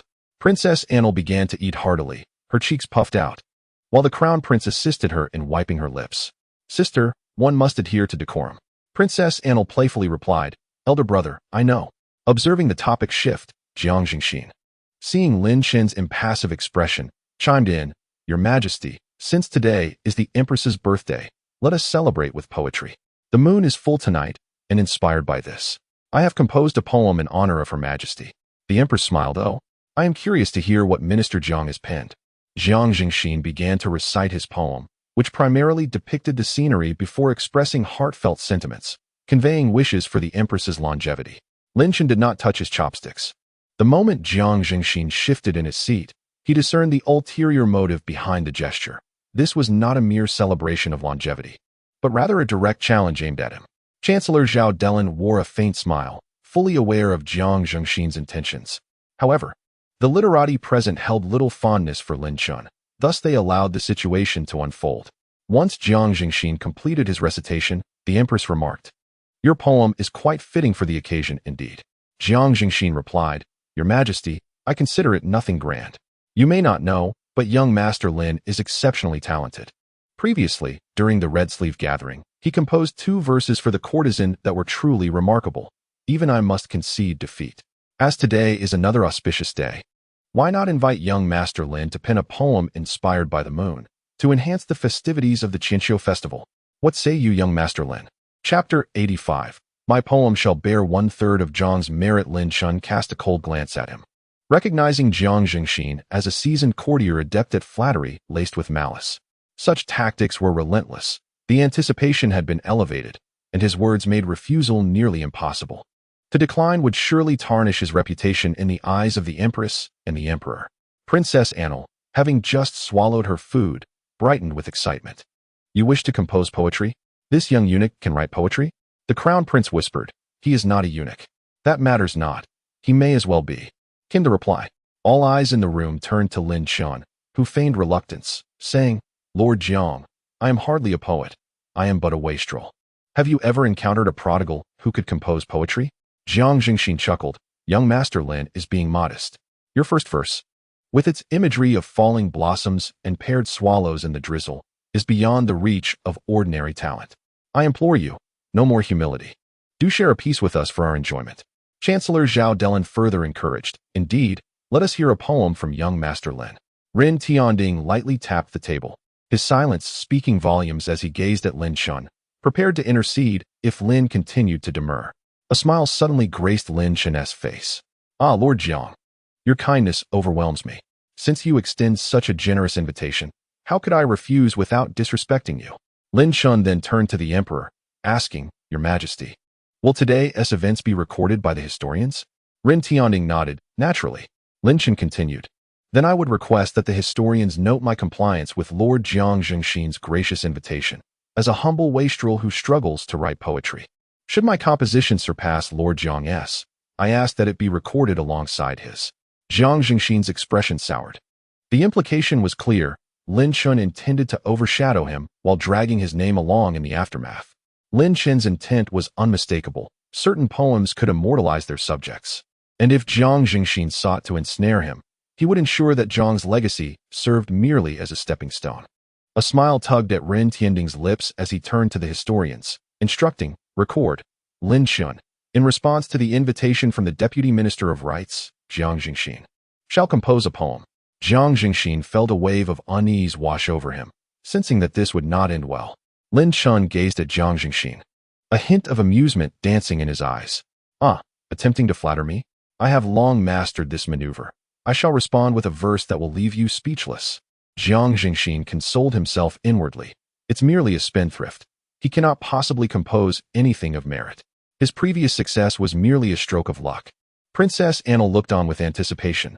What poetry might this young eunuch craft? Lin Chen rose, hands clasped behind his back. As the moon was the theme, I shall compose a water melody tonight. Today marks the Queen's celebration, and the moon shines so round, evoking a sense of reunion. I shall make this my subject. Jiang Jingxin and the others watched Lin Chen intently. The scholars present were undoubtedly esteemed in their poetic prowess, and should Lin Chen falter, they would surely retaliate. Lin Chen raised a cup of wine, gesturing grandly. When will the bright moon appear? I raise my cup to inquire of the azure sky. A moment of stunned silence enveloped the assembly. This opening was rather extraordinary. Lin Chen spilled a bit of wine. I know not the celestial palaces above. What year is this evening? He drew a long sword from the nearby guards, who, startled, grew anxious and nearly unsheathed their weapons. Yet Lin Chen danced with the sword, his movements graceful. I long to ride the wind back home, yet fear the cold heights of the jade towers. He pointed the sword towards Jiang Jingxin. As I dance, casting shadows, how unlike the mortal realm. Zhao Delin, the chancellor, exhibited a flicker of surprise in his gaze. This spendthrift had truly composed something remarkable. This upper verse was exceptional. The queen's eyes sparkled with delight. Lin Chen continued his swordplay, speaking as he moved, turning the vermilion pavilion, lowering the ornate windows, illuminating the sleepless. There should be no resentment. Why must the moon be full only during parting? Lin Chen formed a flourish with his sword, standing poised as he recited the final couplet. Humans experience joy and sorrow, parting and reunion. The moon has its phases of brightness and dimness, a challenge as ancient as time. May we wish for longevity, sharing the beauty of the moon across 1,000 miles. Rin Tianding erupted in hearty laughter, clapping enthusiastically. Excellent. Excellent, excellent. The queen also commended. This water melody is truly remarkable. May we wish for longevity, sharing the beauty of the moon across 1,000 miles.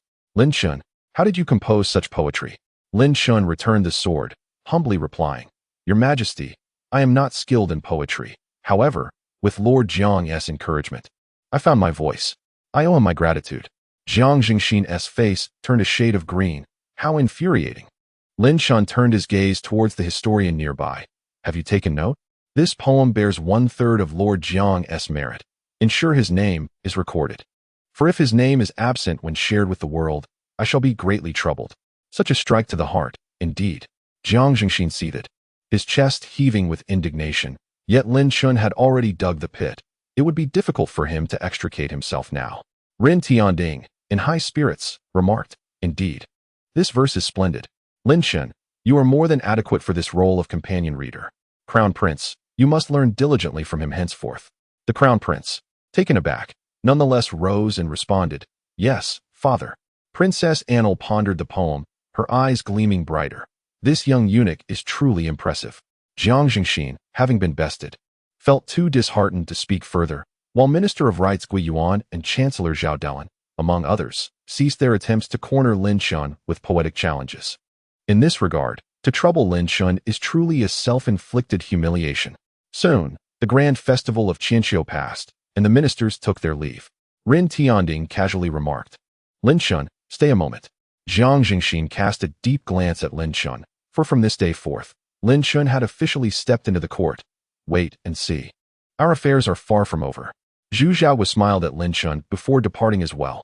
Before long, only Lin Chen remained an outsider in the Xinang Palace. Once the others had left, Lin Chen's tense demeanor relaxed, and without a second thought, he seized his chopsticks and began to devour the dishes before him. Goodness, I am famished. The Crown Prince was taken aback. You. How can you be so uncouth? Princess Annal pouted. Father, this little eunuch is being rude again. You haven't disciplined him yet. The Empress, too, wore a look of astonishment. Lin Chen, regaining his composure, said, Your Majesty, please forgive me. I am but a spendthrift, a scion of debauchery.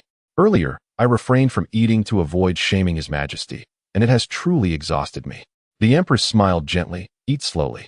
Soon His Majesty will summon someone to escort you out of the palace. She departed first, and Rin Tianding chuckled.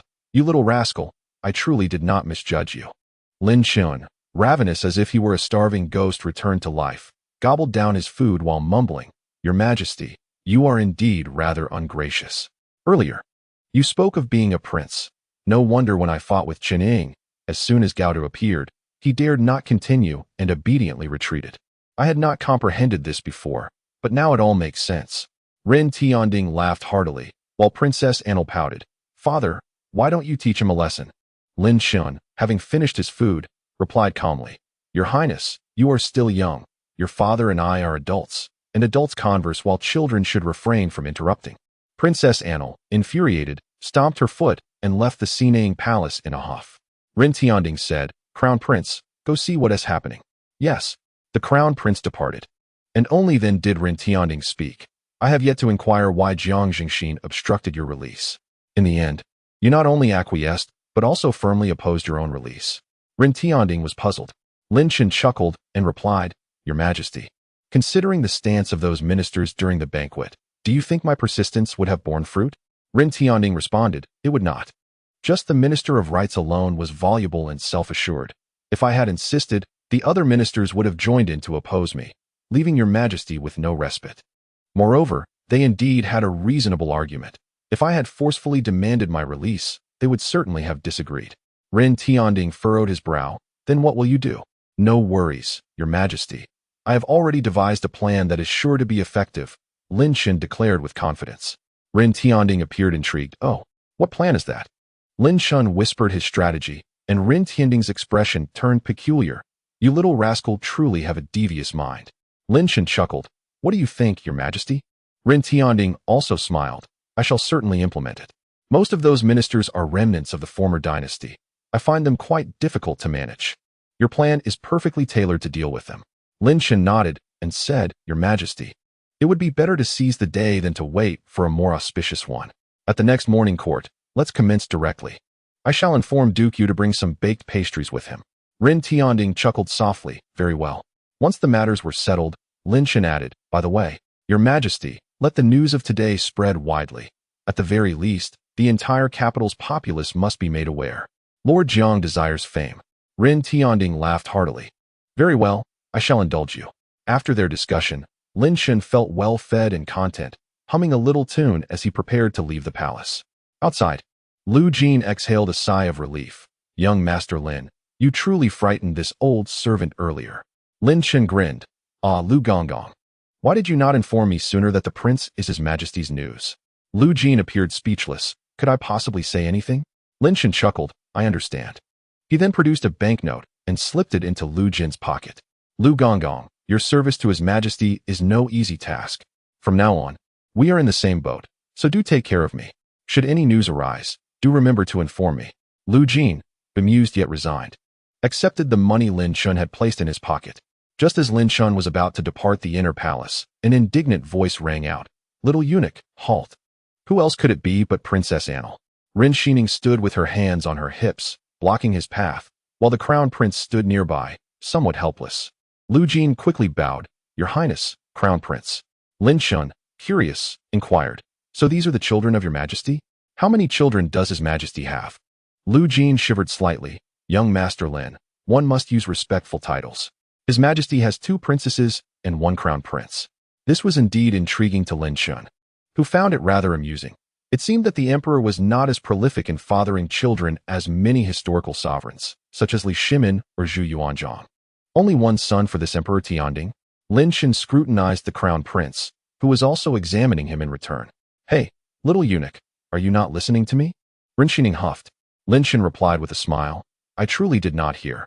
Who is the little eunuch speaking to? I am speaking to you, she retorted. Lin Chen feigned realization. Oh, so the little eunuch is conversing with me.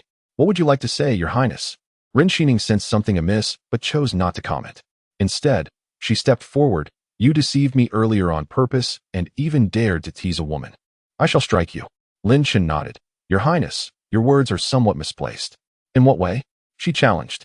You see, while you accuse me of teasing women, which is true, for I am a scoundrel, and it is only natural for such a character to do so, you, Your Highness, do not qualify.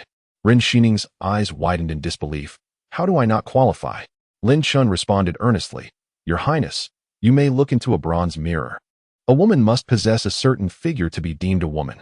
At present, you are merely a child. How can you resemble a woman? Rin Xining, her beautiful eyes flaring with fury, exclaimed, Ah, you scoundrel. Brother, help me strike him. The crown prince pondered for a moment before saying, Sister, do not overstep. He is currently favored by father. You refrain from action. I shall handle it myself. Rin Xining's small face puffed with indignation, ready to strike Lin Chen. When Lin Chen suddenly exclaimed, Your Majesty, why have you returned? Curious, Rin Xining turned her head, only to find the corridor deserted. You scoundrel, have you deceived me again? Upon turning back, she discovered Lin Chen had fled with a speed surpassing that of a rabbit, dragging along El Jin as they dashed away. The crown prince was momentarily taken aback. How can he disregard propriety and simply run off? Princess Annal huffed angrily. Brother, you are utterly foolish. If he ignores the rules, why should you adhere to them? At the Lin residence, the carriage halted before the estate. Lin Chen disembarked and, upon seeing the stoic Gouda, smiled brightly. Thank you, Brother Gouda. As Gouda drove away, Lin Chen entered the residence to find the waiting servants joyfully exclaiming, Master, young master has returned. Lin Ruhai rushed out instantly. Rebellious son, was your audience with His Majesty successful this time? Observing Lin Ruhai's anxious demeanor, Lin Chen couldn't help but chuckle. Setting aside all else, it was evident that his seemingly indifferent father cared for him. After a moment's reflection, Lin Chen replied, Father, during my visit to the palace, I had a cordial meeting with His Majesty. We engaged in a fervent discussion regarding the improvements and rewards related to armor and weaponry.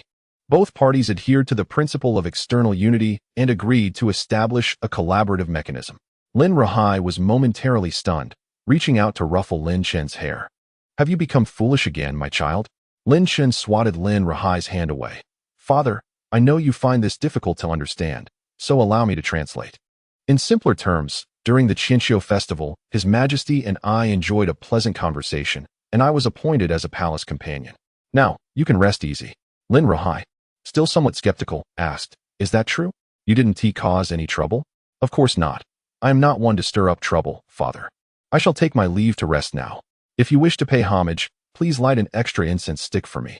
The steward behind Lin Chen couldn't help but twitch at the corners of his mouth, recognizing Lin Chen as perhaps the least typical young master in the entire capital. Lin Chen sighed in relief. As long as you haven't caused any trouble, that is fortunate. His Majesty even appointed you as a palace companion. This position is quite unique. However, it is advantageous as it is neither too grand nor too insignificant, thus avoiding envy from others. Most importantly, it allows you to meet with His Majesty frequently, for as they say, simplicity is favored in the emperor's heart. This is truly paramount. Lin Chen continued to ramble, but the next moment, he saw Lin Chen had already entered the house. Shaking his head, he muttered, Well, since this rebellious son has not caused any trouble, it is a blessing indeed. He felt a sense of relief. Thank goodness for our ancestors' blessings. Chapter 87. Lord Jiang, are you well? The following day, Jiang Jingxin awoke, and a maidservant brought in a basin of water. After washing his face, he recalled the events of the previous evening and felt a twinge of melancholy. That spendthrift. Could he truly possess genuine talent? Otherwise, how could he recite poetry so effortlessly? Moreover, his rendition of Shui Diao Ge was flawless. Even I could not find fault with it. Reflecting on his performance during the Qianqiu festival, Jiang Jingxin mused, Last night was not so egregious. The most important thing was that I managed to vex that spendthrift. If he wishes to redeem himself, I shall not permit it. Jiang Jingxin tossed the towel into the basin, dismissing the maidservants. With his hands clasped behind his back, it became evident that yesterday, Lin Chen's attempt to redeem himself was thwarted for a most significant reason.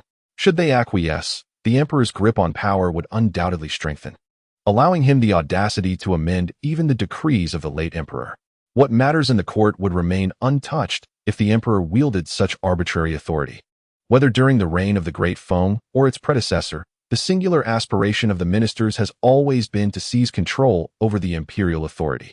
The Tianding emperor, having ascended the throne merely 4 years prior, has navigated this aspect commendably, despite occasionally appearing somewhat constrained by his inexperience.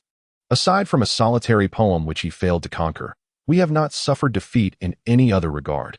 After all, it is merely a poem, which holds little significance now that he has assumed office.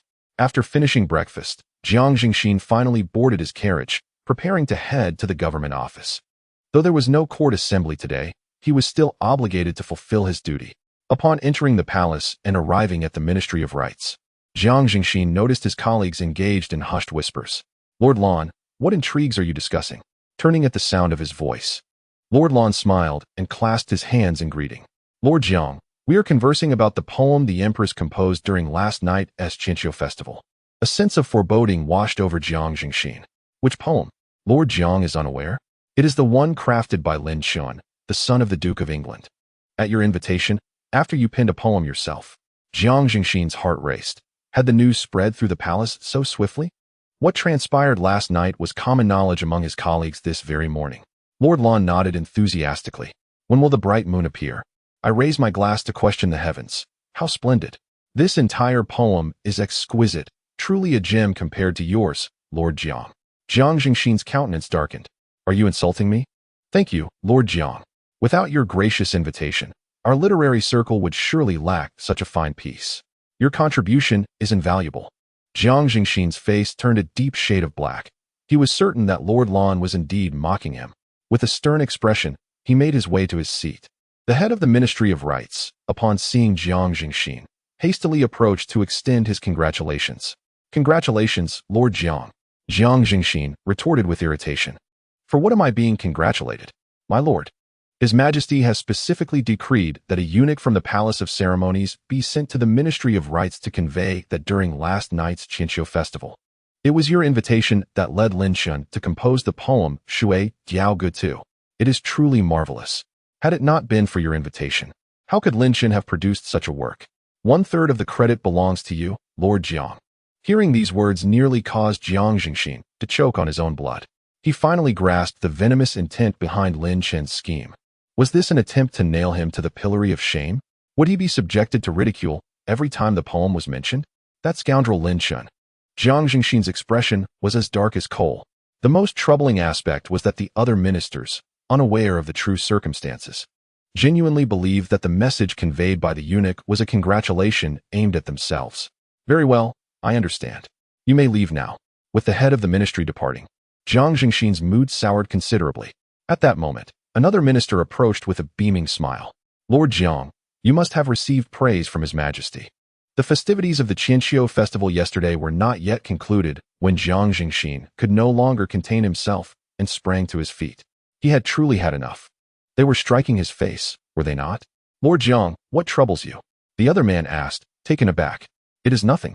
I simply feel a bit stifled and wish to take a stroll. Stepping out of the government office, Jiang Jingxin surveyed the other officials lined up and wandered over to the Ministry of Personnel. Upon entering, he overheard the officials engaged in a discussion about the poem Shui Diao Gu Tu. Marvelous. Who knows what year it is in the celestial palaces? This verse is simply exquisite, truly the work of an immortal, they exclaimed. Indeed, it was well written. Although the son of the Duke of England had been labeled a wastrel, who would dare to call him a fool now that this poem had surfaced?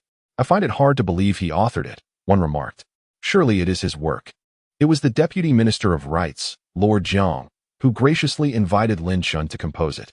Lord Jiang also penned a piece, but when compared to Lin Chen's, it is like a firefly striving to shine against the brilliance of the moon. Jiang Jingxin, having just stepped into the Ministry of Personnel, nearly spat blood in fury. Is news spreading this quickly? How does the ministry already know? At that moment, an official turned and, upon spotting Jiang Jingxin, exclaimed joyfully, Lord Jiang has arrived. Swiftly, all eyes turned to him. One official approached, saying, Lord Jiang, you have arrived at the perfect time. Please regale us with the details of your invitation to Lin Chen to write Shui Diao Gu Tu last night. Yes, I heard that Lin Chen composed the poem while dancing with a sword. Another chimed in. What were your thoughts after hearing Lin Chen's rendition of Shui Diao Gu Tu? If Defeng had a media outlet, these officials of the ministry would surely be the finest gossip reporters. Observing the eager faces of the officials, Jiang Jingxin forced a smile that resembled a grimace. Well, perhaps next time, he stammered, eager to escape the ministry. He fled as if pursued, wandering to other offices. However, before he could enter, he encountered more officials outside, who greeted him. Lord Jiang, that Shui Diao Gu Tu was indeed splendid. One remarked. Another official interjected. But it wasn't written by him. I know that, but without Lord Jiang's invitation, how could there be a Shui Diao Gu Tu? Lord Jiang, you deserve a third of the credit for this beautiful poem. It is thanks to you that I could appreciate such exquisite verse. Jiang Jingxin inhaled sharply. Grinding his teeth in frustration, he felt as though he could pierce Lin Chen's heart with a dagger. You scoundrel, you wastrel. After enduring the shift, Jiang Jingxin dared not delay.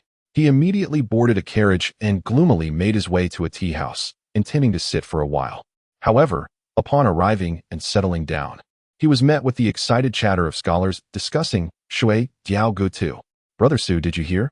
Yesterday, during the Empress's Qianqiu festival banquet, Deputy Minister Jiang Jingxin invited the Duke of England's son to write poetry, resulting in Lin Chen Shui Diao Gu Tu.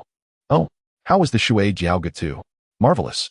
A brush of divine artistry. The poetry penned by Lord Jiang is, in comparison, a mere trifle, hardly worthy of mention.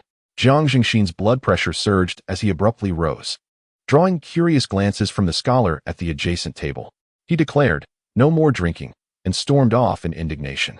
Should Lin Chen witness this, he would undoubtedly chuckle and inquire, My Lord Jiang, are you well? Chapter 88.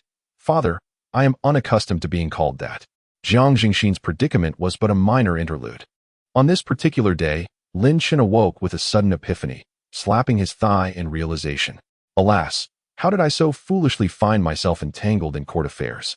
The maidservant Inger, attending to Lin Chen, gasped in surprise. Young master, what troubles you? Lin Chen muttered, I had merely wished to live a leisurely life as a dandy. Yet here I am, unwittingly stepping deeper into the political arena. Inger smiled and replied, Young master, perhaps it is for the best. Even if not for the sake of your father, consider your own well-being. You often find yourself in trouble in the capital. Entering the court, and establishing a connection with His Majesty will safeguard you.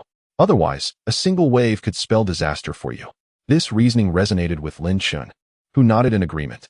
He recalled a popular tale from Earth, wherein only the son of a farmer met a tragic end, underscoring the paramount importance of connections, particularly in ancient times, where one could hardly progress without them. Very well, then. I shall roll up my sleeves and get to work. Inger instructed the other maidservants to take away the copper basin and inquired, Young master, what are your plans for today? Will you be visiting the palace? Not in haste. I must pay a visit to Dooku first. A significant matter is to unfold during the morning court, and I cannot let him down. After completing his morning routine, Lin Chen emerged from his chamber to find Lin Ruhai. Lin Ruhai beckoned Lin Chen to join him for breakfast while saying, Chener, please, father. I am unaccustomed to being addressed so. Lin Ruhai paused, taken aback. Unaccustomed? Very well, I shall refer to you as rebellious son instead. Lin Ruhai's lips twitched in irritation as he exclaimed, Rebellious son, you truly are. Lin Chen felt a wave of relief wash over him. Much better. Lin Ruhai continued. The likes of Zhao Hu and Wang Long outside nearly burst into laughter. Why is it that our young master treads such an unconventional path? With a resigned tone, Lin Ruhai advised, Rebellious son, you now hold an official title. Your role among the court's attendants is to serve His Majesty. Exercise caution and refrain from uttering any missteps, lest you incur His Majesty's displeasure and invite trouble upon yourself. I understand. Father, you are quite verbose, Lin Chen retorted inwardly while munching on a bun, feeling as though parental figures were universally nagging across both realms. Lin Ruhai remarked, Your mother passed away early. It was I who raised you. You must heed my words. I shall listen, father. Will you attend the morning court tomorrow? I shall not. With my trifling official position, my presence serves no purpose and is merely a burden. Did not His Majesty issue a decree stating that unless necessary, I need not attend? Lin Chen nodded. That is good. I prefer you to refrain from attending tomorrow's court. I fear you may not withstand it. Lin Ruhai widened his eyes in disbelief. Rebellious son, what do you mean by that?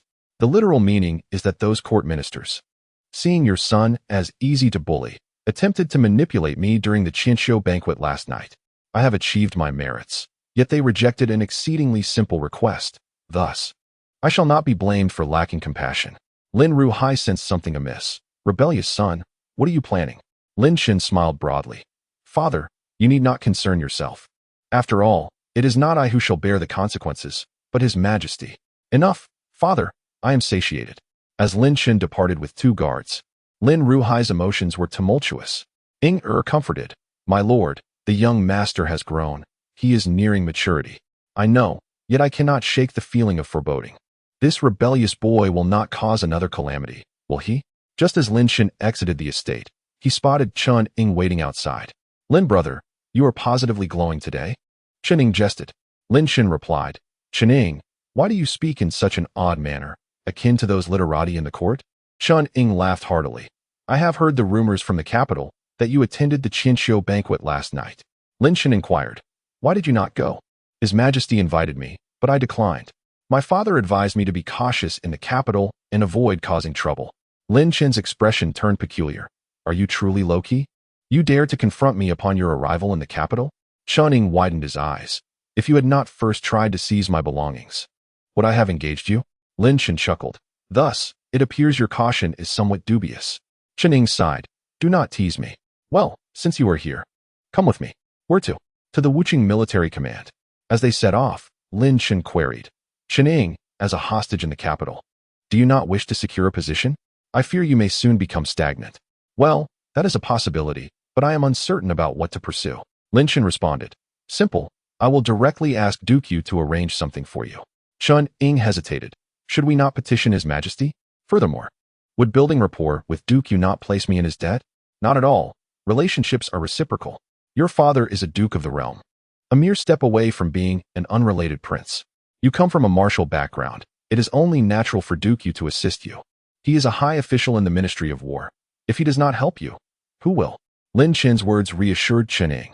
Upon arriving at the Wuqing military command, they were successfully greeted by Zhu Xiaohua. Nephew, last night you truly brought us honor. I never expected that group of ministers to stumble in their area of expertise. Zhu Xiaohua laughed heartily, clearly in high spirits. and his words unmistakably indicated that he regarded Lin Chen as one of his own. Lin Chen responded, "Uncle, it is merely that they were blind and sought to provoke me intentionally." Zhu Xiaohua nodded. This rendition of Shui Diao Gu Tu will likely resonate throughout the entire cultural sphere of Defeng. After exchanging pleasantries, Lin Chen got straight to the point. "Uncle, I have two matters to discuss today. Nephew, do not be polite, just speak plainly. The first is to secure an official position for Qining. He is currently a hostage in the capital without an official role, and if this continues, I fear he may become idle." Zhu Xiaohua replied with a smile. "This is, of course, not a problem." Lin Chen remarked, "I do not require a position of great stature, nor one too trivial. A modest official title will suffice. Fear not. I shall arrange several positions for him to choose from, and there will be no issues on the emperor's end." With a smile, Lin Chen added, "There is no need for such complexity, for I have brought the person with me." Zhu Xiaoguo was taken aback as Lin Chen turned towards the rear entrance. And then Qining stepped inside. "Greetings, Duke Yu." Qining bowed. Zhu Xiaoguo, both amused and exasperated, said, "Why did you not enter and take a seat? Do you truly regard me as a stranger? Your father guards the southwest and serves as a paragon for Defeng, as his son. There is no need for such formality." Qining chuckled. "I apologize for the oversight, uncle." Zhu Xiaoguo inquired, "In that case, what position do you aspire to hold?" Just as Qining was about to express his willingness to abide by his uncle's wishes, Lin Chen interjected, "Let him lead the troops. The previous armor and equipment can be tested." Chapter 89. Await the day when your son's illustrious name echoes throughout the capital. Zhu Xiaoguo nodded. "Qining, are you capable of this?" Qining responded with a smile. "Uncle, that is naturally within my abilities. I have commanded troops in the southwest." "Very well. I shall arrange for you to join the capital's military camp as a commander. That should pose no difficulties. The position of commander is not particularly grand. And as it pertains to the capital's military, the primary duty is to defend the city. As long as the enemy does not assault the capital, the dangers are minimal." Once this matter was settled, Zhu Xiaoguo turned to Lin Chen. "Nephew, what is the second matter?" Lin Chen replied, "Uncle, tomorrow at court, be sure to bring ample provisions, such as baked cakes, and it would be best to include a flask of wine." Upon hearing this, Zhu Xiaoguo was perplexed. Lin Chen smiled enigmatically. "Uncle, there is no need to inquire further. You shall understand tomorrow. By the way, you may share this news with friends of your father, as well as loyal ministers to the emperor. I am currently unaware of the names of those ministers, so I must rely on you for this." Zhu Xiaoguo sought confirmation once more. "This second matter is for me to bring provisions to the morning court?" Lin Chen nodded. "Do not underestimate the significance of these provisions, uncle. They are quite important. Oh, and do bring some knee pads as well. This is equally essential. And please have the steward select soft silk to craft cushions." Zhu Xiaoguo grew increasingly bewildered, but after Lin Chen finished speaking, he rose to depart. "Uncle, I have conveyed my message. If you fail to prepare these items for tomorrow's South Morning Court, do not blame me. I only seek your well-being." Seeing Lin Chen's mysterious demeanor, Zhu Xiaoguo could only chuckle. "I shall follow your instructions. However, your secrecy leaves me uncertain about your intentions. You shall know by tomorrow's morning court." After Lin Chen left, Zhu Xiaoguo pondered for a moment, realizing that Lin Chen would not speak without purpose. Given his insistence, it would be prudent to prepare. He summoned several soldiers and relayed his thoughts, instructing them, "Go forth and disseminate this message to the ministers of war, personnel, and justice." Once the soldiers departed, Zhu Xiaoguo clasped his hands behind his back, contemplating, could it be that some significant event is destined to unfold during tomorrow's morning court? Meanwhile, after Lin Chen's exit, Qining, with curiosity in his eyes, asked, "What do you plan to do at tomorrow's morning court?" Lin Chen blinked and said, "You shall find out tomorrow. I can only say that the morning court will be truly splendid. Will you attend?" Qining shook her head.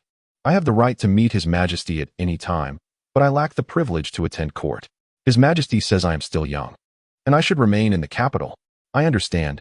You must be quite bored. The position granted to you by the Duke of Yu is something you should take seriously. When I acquire new equipment, I will prioritize arming you. Who knows, there may be opportunities for military exploits in the future." Qining laughed heartily. "Shall we not take Zhuneng along then?" Lin Chen's eyes sparkled. "You may take him. It would be good for him to practice more." After parting ways with Qining, Lin Chen mounted his carriage and made his way to Hongxiu Tavern, navigating deftly to Kaiyan Pavilion. Upon seeing Lin Chen, Kaiyun was filled with joy. Young master. She hurried over, losing one of her shoes in the process, and leapt into Lin Chen's embrace like a bird returning to its nest. Haha, Lin Chen said, feeling the softness in his arms. Did you miss me? Every day? I think of you, young master. Lin Chen affectionately stroked Kaiyun's hair. I missed you too. Rest assured, after tomorrow, I shall have you by my side every day. Serving me. Kaiyun tilted her head up, her cheeks flushed. Young master, what does serving mean? Kaiyun does not understand. Lin Chen leaned in and whispered a few words into her ear, the warmth of his breath causing her heart to flutter like a startled deer. Oh, young master, you are mischievous. Kaiyun blushed immensely. At that moment, the maid Qing'er entered and, upon witnessing Kaiyun and Lin Chen's embrace, gasped in surprise and quickly turned her back, covering her eyes. Seeing their tender moment interrupted, Kaiyun pouted. Qing'er, miss, I saw nothing, I swear, she exclaimed, hastily attempting to leave, only to bump into a pillar. Lin Chen burst into laughter, and Kaiyun helplessly pulled her hand. All right, Qing'er, we have not done anything yet. Lin Chen winked at Qing'er. If you wish to observe later, I wouldn't mind. After all, you are both my dear companions. Qing'er turned crimson, realizing that young Master Lin was quite the rascal. The following day, at dawn, Lin Chen awoke early. He had spent some time at the Hongxiu Tavern yesterday and returned home in the evening, as he could not stay overnight before morning court. Inger and the other maids entered, and Lin Chen yawned as he got out of bed. Waking up even before the rooster crows. Can't the time for morning court be adjusted? Inger giggled. Young master, how could it be called morning court otherwise? The name implies that it occurs early. Lin Chen began washing his face, while Inger and the others helped him don his scholar's robe. The position of court scholar, while prestigious, did not come with an official court robe. Once dressed, Lin Chen stepped outside, where he found Lin Ruhai waiting for him, even before dawn's light had fully emerged. Father, why are you up so early? Lin Ruhai summoned Lin Chen for breakfast and advised him. Attending the morning court is of great importance. Do not recklessly cause trouble. Allow me to impart some guidance regarding the route. You must pass through Chongwen Gate and then wait in front of Qingtian Gate. Once it opens, proceed to the jade steps in the square ahead and await instructions from the eunuchs on where to stand. As you are merely an accompanying scholar, you will not have a designated place. Simply stand at the back row until His Majesty calls for you. Lin Chen felt as though his ears might develop calluses. I understand, father. You are quite verbose. Inger, have you prepared what I asked you to do yesterday? Young master, everything is ready. Inger had the maidservant bring 2 knee pillows. Lin Chen tested them and chuckled. Not bad, quite substantial. He proceeded to secure the pillows to his knees. Following this, Inger prepared numerous buns and steamed buns, along with water contained in glass bottles. She had prepared several, wrapping the buns in butter paper and placing the glass bottles in a bag tied around his waist. Lin Ruhai was taken aback. Rebellious son, what do you need these items for during court? You could simply eat now. Father, you do not understand. This is what I call a strategy of endurance. As the saying goes, before the army marches, provisions must be in place. Lin Ruhai's lips twitched, while Lin Chen rose to test the food he carried, ensuring nothing fell out. Very well, father, I shall take my leave. Await the renown of your son to spread throughout the capital. Chapter 90. Sleeping in the Great Hall and disregarding the court should be punished according to law. As he boarded the carriage, the night was shrouded in mist as they made their way to the palace. Lin Chen yawned inside the carriage, preparing to catch up on sleep. Upon arriving at the palace guards, Lin Chen dismounted the carriage. Zhao Hu said, Young master, we shall wait here. Without a special decree, the carriages of all officials are not permitted to enter the palace. The vast expanse of the palace necessitates that some eunuchs must jog to relay messages. Lin Chen passed through the main gate and soon crossed Chongwen Gate, arriving at a large square ahead. Numerous eunuchs were waiting there. A young eunuch approached Lin Chen and quietly inquired, May I ask your esteemed name? The Office of Ceremonial Affairs will organize the list for court attendance. Lin Chen stated his name, and the young eunuch replied, You may stand here, sir. Lin Chen approached a stone staircase and observed that it extended in a straight line, with several special stone slabs inserted into the ground. Alongside, there were jade boards inscribed with various official titles. The path was lengthy and divided into 2 rows, the left side for civil officials and the right for military generals. Numerous officials held tablets, which were jade boards, while any impeachment documents would be concealed within their sleeves. In ancient times, the long sleeves of official robes contained inner pockets for small items.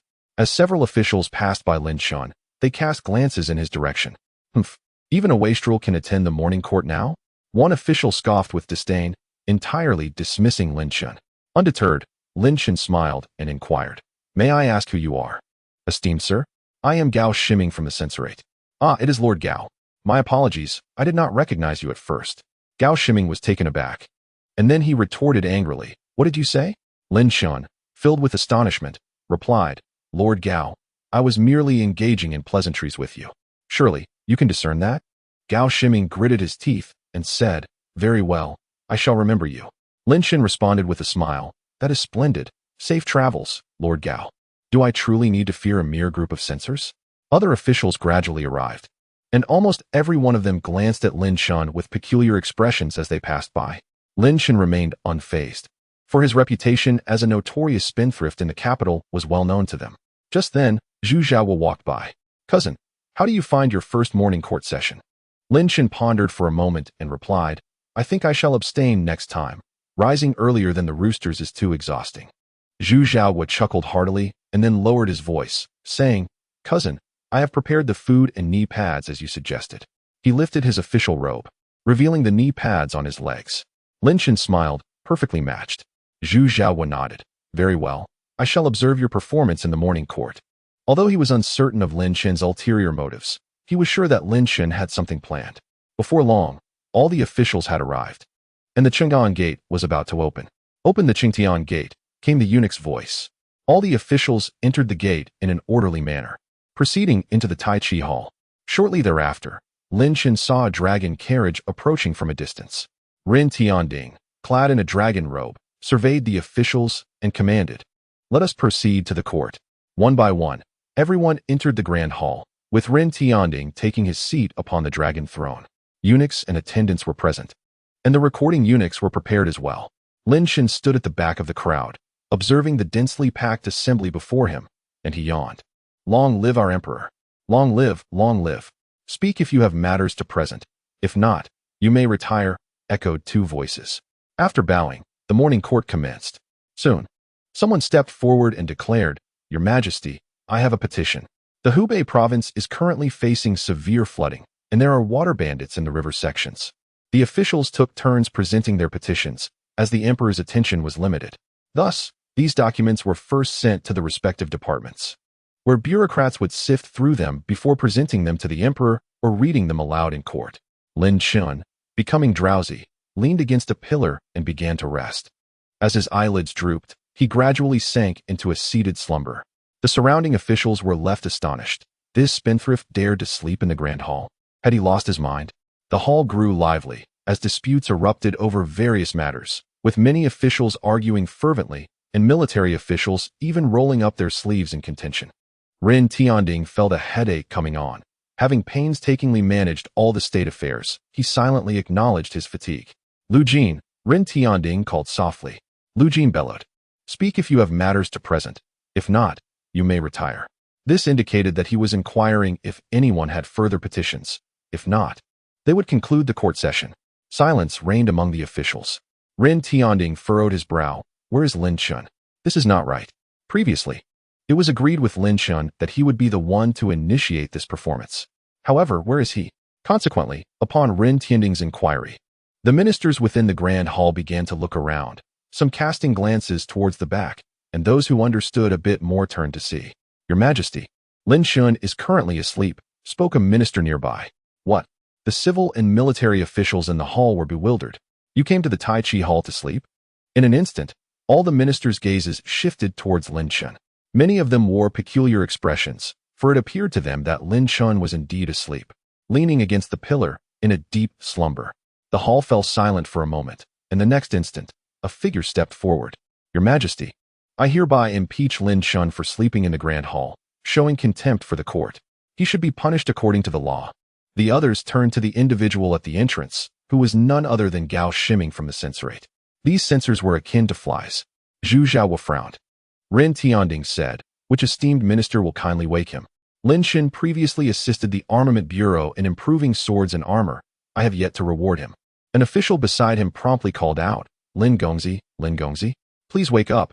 His Majesty is calling for you." Lin Chen, in a daze, murmured, "Let him wait a moment. I wish to sleep a little longer." The assembly of ministers was left speechless. "What did you say? You want His Majesty to wait?" Zhu Zhaohua immediately stepped forward.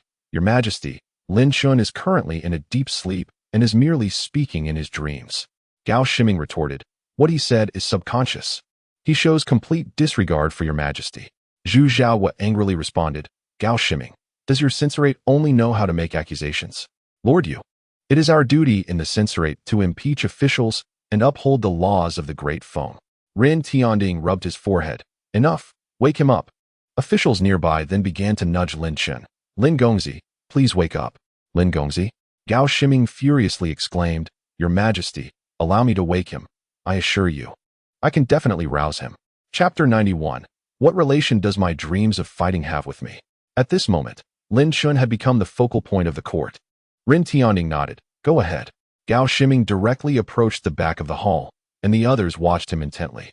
He stood before Lin Chen and said coolly, "Lin Chen, please do not feign sleep any longer in the grand hall." Lin Chen remained motionless. "Lin Chen," Gao Shiming raised his voice, nearly shouting. Yet, Lin Chen still showed no response. Lord Yu chuckled. Undoubtedly, Lin Chen was awake. With such volume, it was impossible for him not to be. His pretense of slumber was clearly an attempt to embarrass Gao Shiming. The other ministers began to whisper amongst themselves, and Gao Shiming's face began to flush with embarrassment. "If you do not wake up now, do not blame me." Lin Chen remained unyielding. "Very well, Lin Chen. You leave me no choice." Gao Shiming extended his hand and slapped Lin Chen. Zhu Zhaohua's expression turned to one of astonishment. Did he truly dare to strike someone?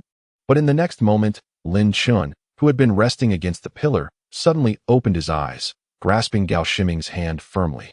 "What the devil? From whence do you come, to bully me even in my dreams?" Gao Shiming was taken aback. "Why you?" In the next moment, Lin Chen decisively delivered a kick. Gao Shiming staggered backward and fell to the ground. The ministers of the supervisory court gaped in disbelief at this scene. This prodigal had actually resorted to violence? The remaining ministers were equally astonished, with Chancellor Zhao Delin and others displaying shock on their faces, while Crown Prince Renziping looked utterly bewildered. This was utterly against decorum. Meanwhile, Lin Chen lunged forward, delivering another slap that knocked Gao Shiming down again, then mounted him and unleashed a flurry of strikes. He shouted with fervor, "Great Might Heavenly Dragon, Earthly Bodhisattva, Prajna, all Buddhas, Prajna, the Void." Each proclamation was punctuated by a resounding slap, eliciting anguished cries from Gao Shiming. Bold demon. I can see at a glance that you are no human." Lin Chen unleashed a barrage of blows, causing Gao Shiming to wail in distress. "Help me, esteemed colleagues. Please save me." The other ministers finally reacted, with Zhao Delin shouting, "Quick, save him." They rushed forward, flustered, attempting to pull Lin Chen away. Yet, Lin Chen continued to flail his arms, chanting, "In dreams, I will not be bullied. Release me quickly. I wish to engage him in a grand battle of 300 rounds. I shall make him aware that my fists are not to be trifled with." Gao Shiming, having been pulled away, was left bruised and battered, trembling with rage, pointing at Lin Chen. "Why you?" He turned to the emperor, his voice filled with anguish. "Your Majesty, please, I implore you to uphold justice for me." The other censors of the supervisory court stepped forward in alarm. "Your Majesty, Lin Chen has flouted the law. In the court, he dares to publicly assault a minister of the court.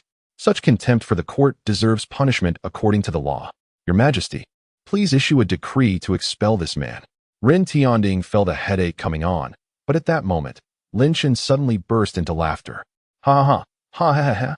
The other ministers turned their gazes toward Lin Chen, who had been standing, only to suddenly collapse again, as if he had fallen asleep.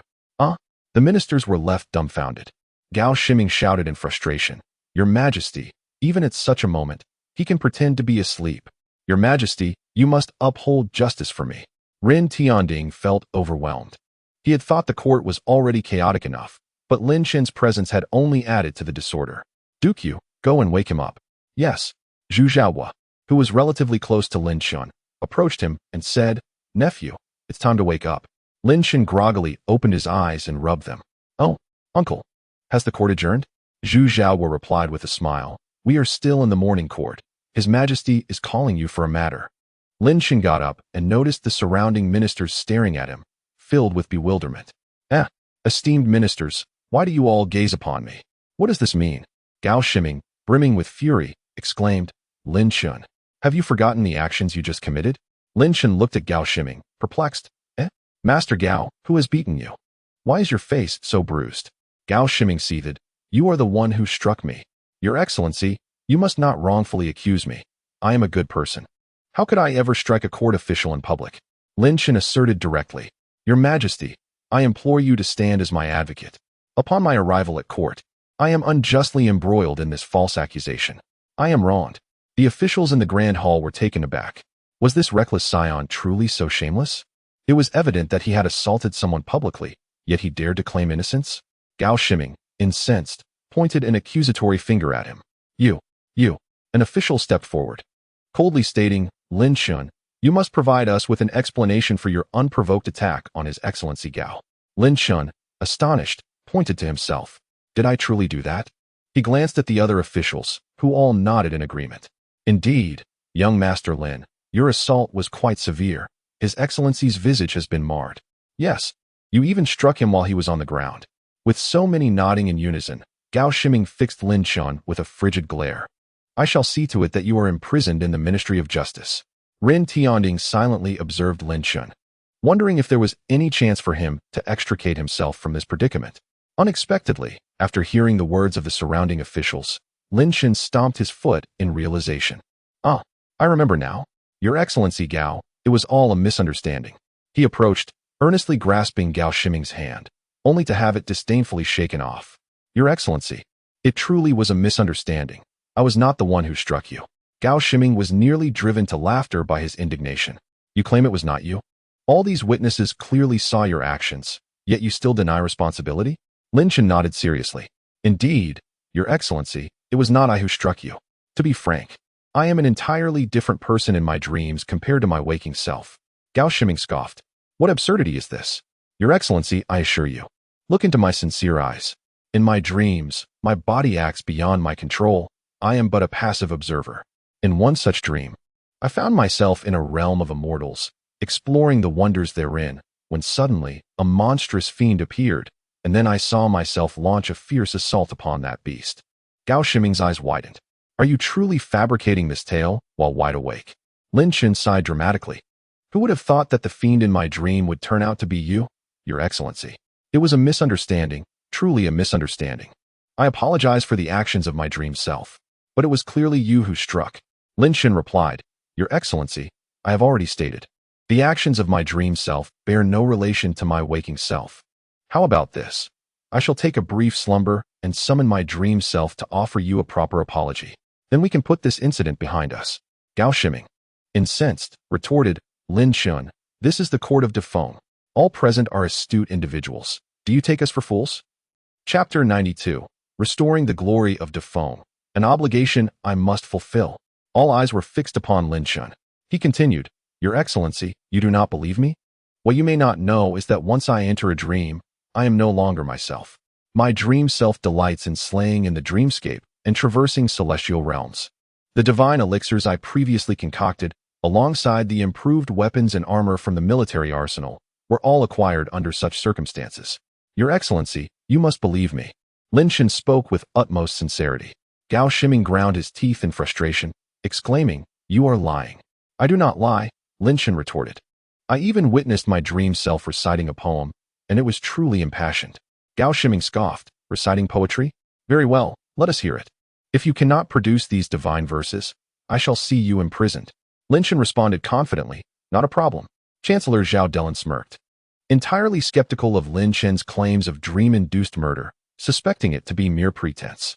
Lin Chen surveyed the assembled ministers, declaring, Esteemed sirs, this is how the poem goes. The ministers chuckled inwardly, but in the next instant, Lin Chen began to recite, Zhao guessed, with tassels on his cap, Wu Hook, glistening with frost and snow. Silver saddle shining on the white steed, galloping like a shooting star. 10 paces, 1 slain, 1,000 miles, no trace left. When matters are settled, I brush off my robes, concealing both my form and name. Lin Chen's sudden recitation left the ministers momentarily speechless. Gao Shiming was taken aback as well. Indeed, the poem was commendable. Yet he thought, no, Even if the poem is good, it must be the work of another. 3 cups of promise, 5 mountains seem light. Who can inscribe upon the lower shelf, the Tao Te Ching for the aged? Lin Chen finished in one breath, his audience wide-eyed. After concluding, he addressed Gao Shiming directly, "My lord, I remember it clearly. Behold, this is the poem recited by my dream self. You know me. I am but a wastrel, a spendthrift. How could I possibly compose such verses? Therefore, my apologies, but the one who harmed you is not I, but my dream self." A hint of bewilderment crossed Gao Shiming's face. Could it be that this wastrel truly possesses a dream self? Witnessing the scene, Ren Tianding interjected, "Very well. Since it was the dream Lin Chen who caused the injury, we shall consider this matter concluded. It is merely a trivial incident. High Minister, you may visit the Imperial Hospital later to attend to your wounds." Understood. Gao Shiming had no choice but to acquiesce, his heart simmering with resentment. This was not merely a slap in his face, but a humiliation for the entire censorate. Did they not care about their dignity? Zhu Xiaohua felt a surge of admiration. This young man had audaciously struck a censorate official in the court and yet managed to emerge unscathed. Such feats had become scarce in the era of the Great Feng Dynasty. Perhaps, during the founding days, civil and military officials had exchanged heated words and even engaged in brawls, but now, in the era of Tianding, such audacity was unheard of. "You truly stand as a champion for us warriors." The chaotic assembly finally began to settle down. Standing at the center, Ren Tianding spoke, "Lin Chen, you are the son of the Duke of England, and you have previously rendered service to the Great Feng. You have also shared your improvements to swords and armor. I wish to reward you. However, according to the laws of the Great Feng, the sons of nobility typically inherit their father's titles and positions. If the father remains in court, one cannot directly hold an official post. Thus, I shall grant you the title of Palace Companion, allowing you free access to the palace." This had been settled on the eve of the Qinxiu festival, and now it was merely a procedural formality. The ministers did not raise further objections. Ren Tianding's rewards were uncontroversial. The title of Palace Companion could not be considered an official position. Lin Chen expressed his gratitude. "Thank you, Your Majesty. What further rewards do you desire?" Ren Tianding inquired. His gaze was piercing and full of intensity. What followed would be the focal point of this court assembly. Lin Chen spoke directly. "Your Majesty, I have encountered a courtesan at Hongxiu Zhao, whose father is Xiao Wenda. The late emperor decreed that their lineage shall serve as slaves for generations. Therefore, I beseech your majesty to permit me to redeem this courtesan." Upon hearing these words, the courtiers who had never attended the Qinxiu festival were struck with astonishment and disbelief. Could it be true that he was genuinely seeking to redeem a courtesan? Was the tale from the Qinxiu festival not merely a rumor? This Lin Chen, indeed a spendthrift, was utterly absurd. He seemed unbothered by the potential ridicule his actions would invite. How could the Duke of England have such a son? However, Prime Minister Zhao Delin furrowed his brow slightly. Recalling that this matter had been raised during the Qinxiu festival, why was it being broached once more? The Deputy Minister of Rights, Jiang Jingxin, immediately stepped forward. "Your Majesty, this is inappropriate. The late emperor's decree cannot be altered at will. We must adhere to ancestral traditions." Lin Chen had previously made this request at the Qinxiu festival and had acknowledged his error. It was perplexing why he would raise the same petition again. "Your Majesty, I too support the motion to reject Lin Chen's request. The daughter of Xiao Wenda is bound by the late emperor's decree, which is a matter of ancestral tradition and must not be shaken." More courtiers stepped forward in agreement. The censors from the Daziyuan, including Gao Shiming, voiced loudly, "Your Majesty, since the late emperor issued the decree, it stands as an ancestral tradition. It must not be easily modified, lest chaos ensue." Countless courtiers echoed this sentiment. Without a doubt, it was indeed an ancestral tradition.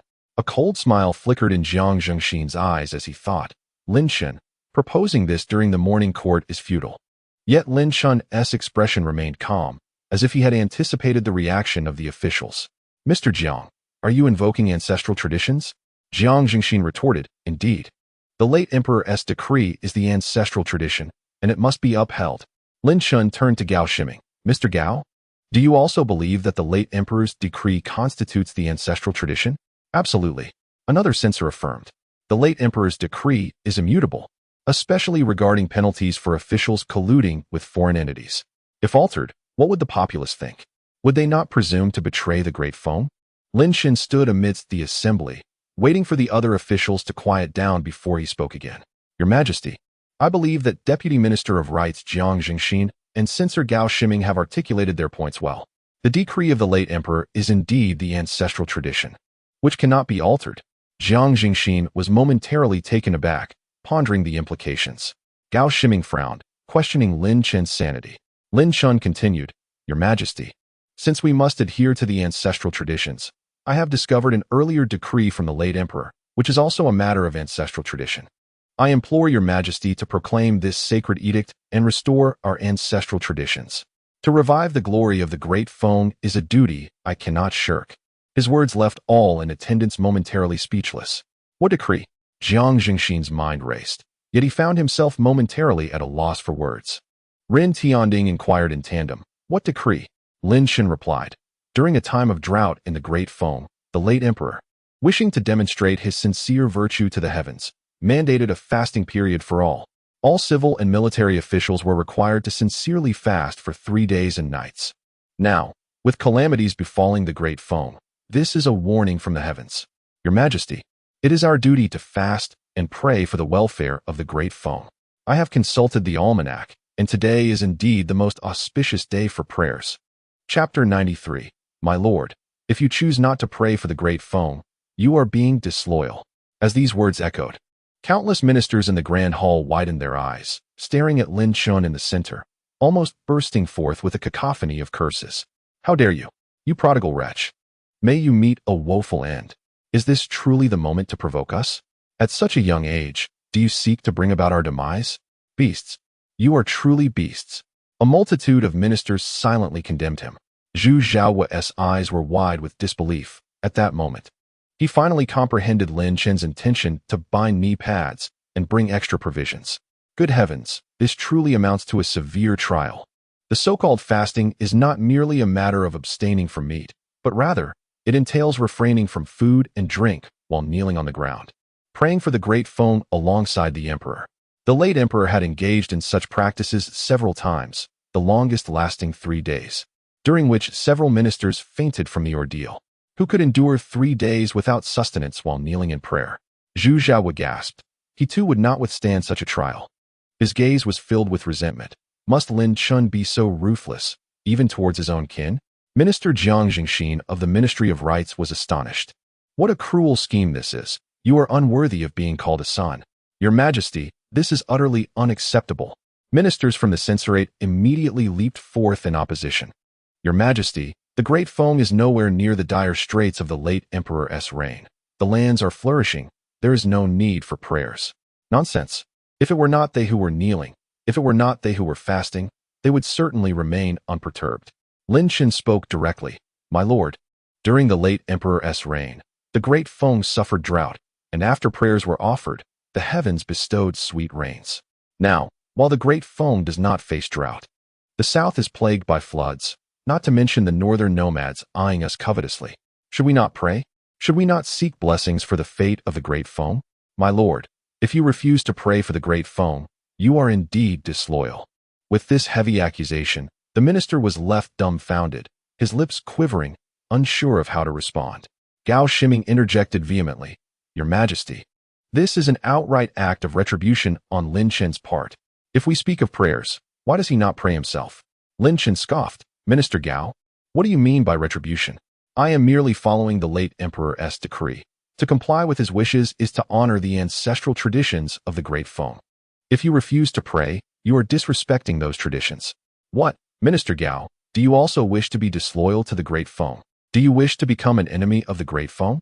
Gao Shiming was nearly driven to the brink of fury. Lin Chen proclaimed, I too shall pray for the Great Feng. Esteemed ministers, you are the pillars of the Great Feng, its loyal subjects. Now that the Great Feng is engulfed in turmoil, how can you, as its ministers, refrain from sharing its burdens? Merely to offer prayers, and yet you hesitate and obstruct? Does the realm and its people hold no value in your hearts? Jiang Jingxin gritted his teeth. Lin Chen, is this not sheer nonsense? Lin Chen turned to Jiang Jingxin. Minister Jiang, what is nonsense? May I ask, is praying for the Great Feng not a decree from the late emperor? Jiang Jingxin was rendered speechless, while Lin Chen scoffed coldly.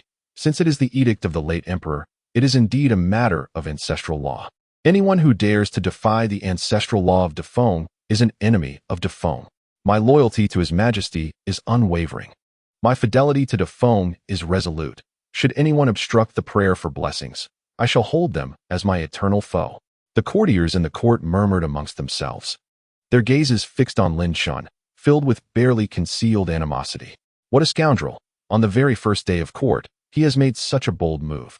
Is it true that he wishes for our demise? Wei Yizhan was equally astonished, exclaiming, "This wastrel truly intends to escalate matters to such a degree?" Someone had already whispered behind Chancellor Zhao Dellen, "Chancellor, you must intervene swiftly. If you do not, the prayer for blessings will indeed proceed." Zhao Dellen remained still, but the Minister of Rites stepped forward. "Your Majesty, while the prayer for blessings on behalf of Defeng is admirable, might it not be too hasty? Such a significant matter requires a proper procedure, determining a date, conducting the rituals, and then proceeding with the prayer." Lin Chen replied, "Esteemed sir, today is undeniably an auspicious day. If you do not believe me, you may consult the Astronomical Bureau to confirm. Furthermore, sincerity begets divine favor. If we dawdle, how can the heavens perceive our earnestness? I posit that there is no day more suitable than today." Lin Chen raised his voice again, "Your Majesty, for the sake of the common people, to honor the ancestral law, and to restore the glory of Defeng, I beseech your Majesty to issue the decree for the prayer." Gao Shiming, in a state of panic, hastily knelt, exclaiming, "Your Majesty, this cannot be. Absolutely not." Several censors from the Board of Censors also dropped to their knees, pleading, "Your Majesty, the prayer must not proceed." In an instant, a multitude of courtiers knelt in unison. "Your Majesty, the timing for the prayer is inappropriate. It must commence at dawn."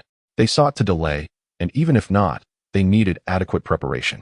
Ren Tianding observed the sea of kneeling officials in disbelief. In his 4 years of reign, he had often been constrained by the court, with officials frequently opposing him. Many of his policies had been thwarted, leaving him with little authority over the ministers. Yet now, merely by employing Lin Chen's strategy, he had instilled panic among the courtiers, allowing him to manipulate them at will. Lin Chen's approach was indeed ingenious. The crown prince was also taken aback, pondering, "This seems to align with protocol. Why is everyone resisting?" Lin Chen continued to raise his voice. "Why resist the prayer for blessings? Do you wish to defy the ancestral law? The late emperor's edict is the rule. How can we breach the rules?"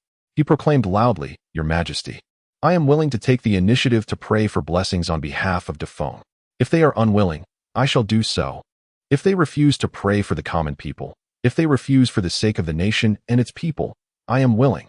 As Lin Chen spoke with conviction, Jiang Jingxin gritted his teeth in anger, thinking, "You scoundrel, you are trampling on our dignity and branding us as traitors, are you?"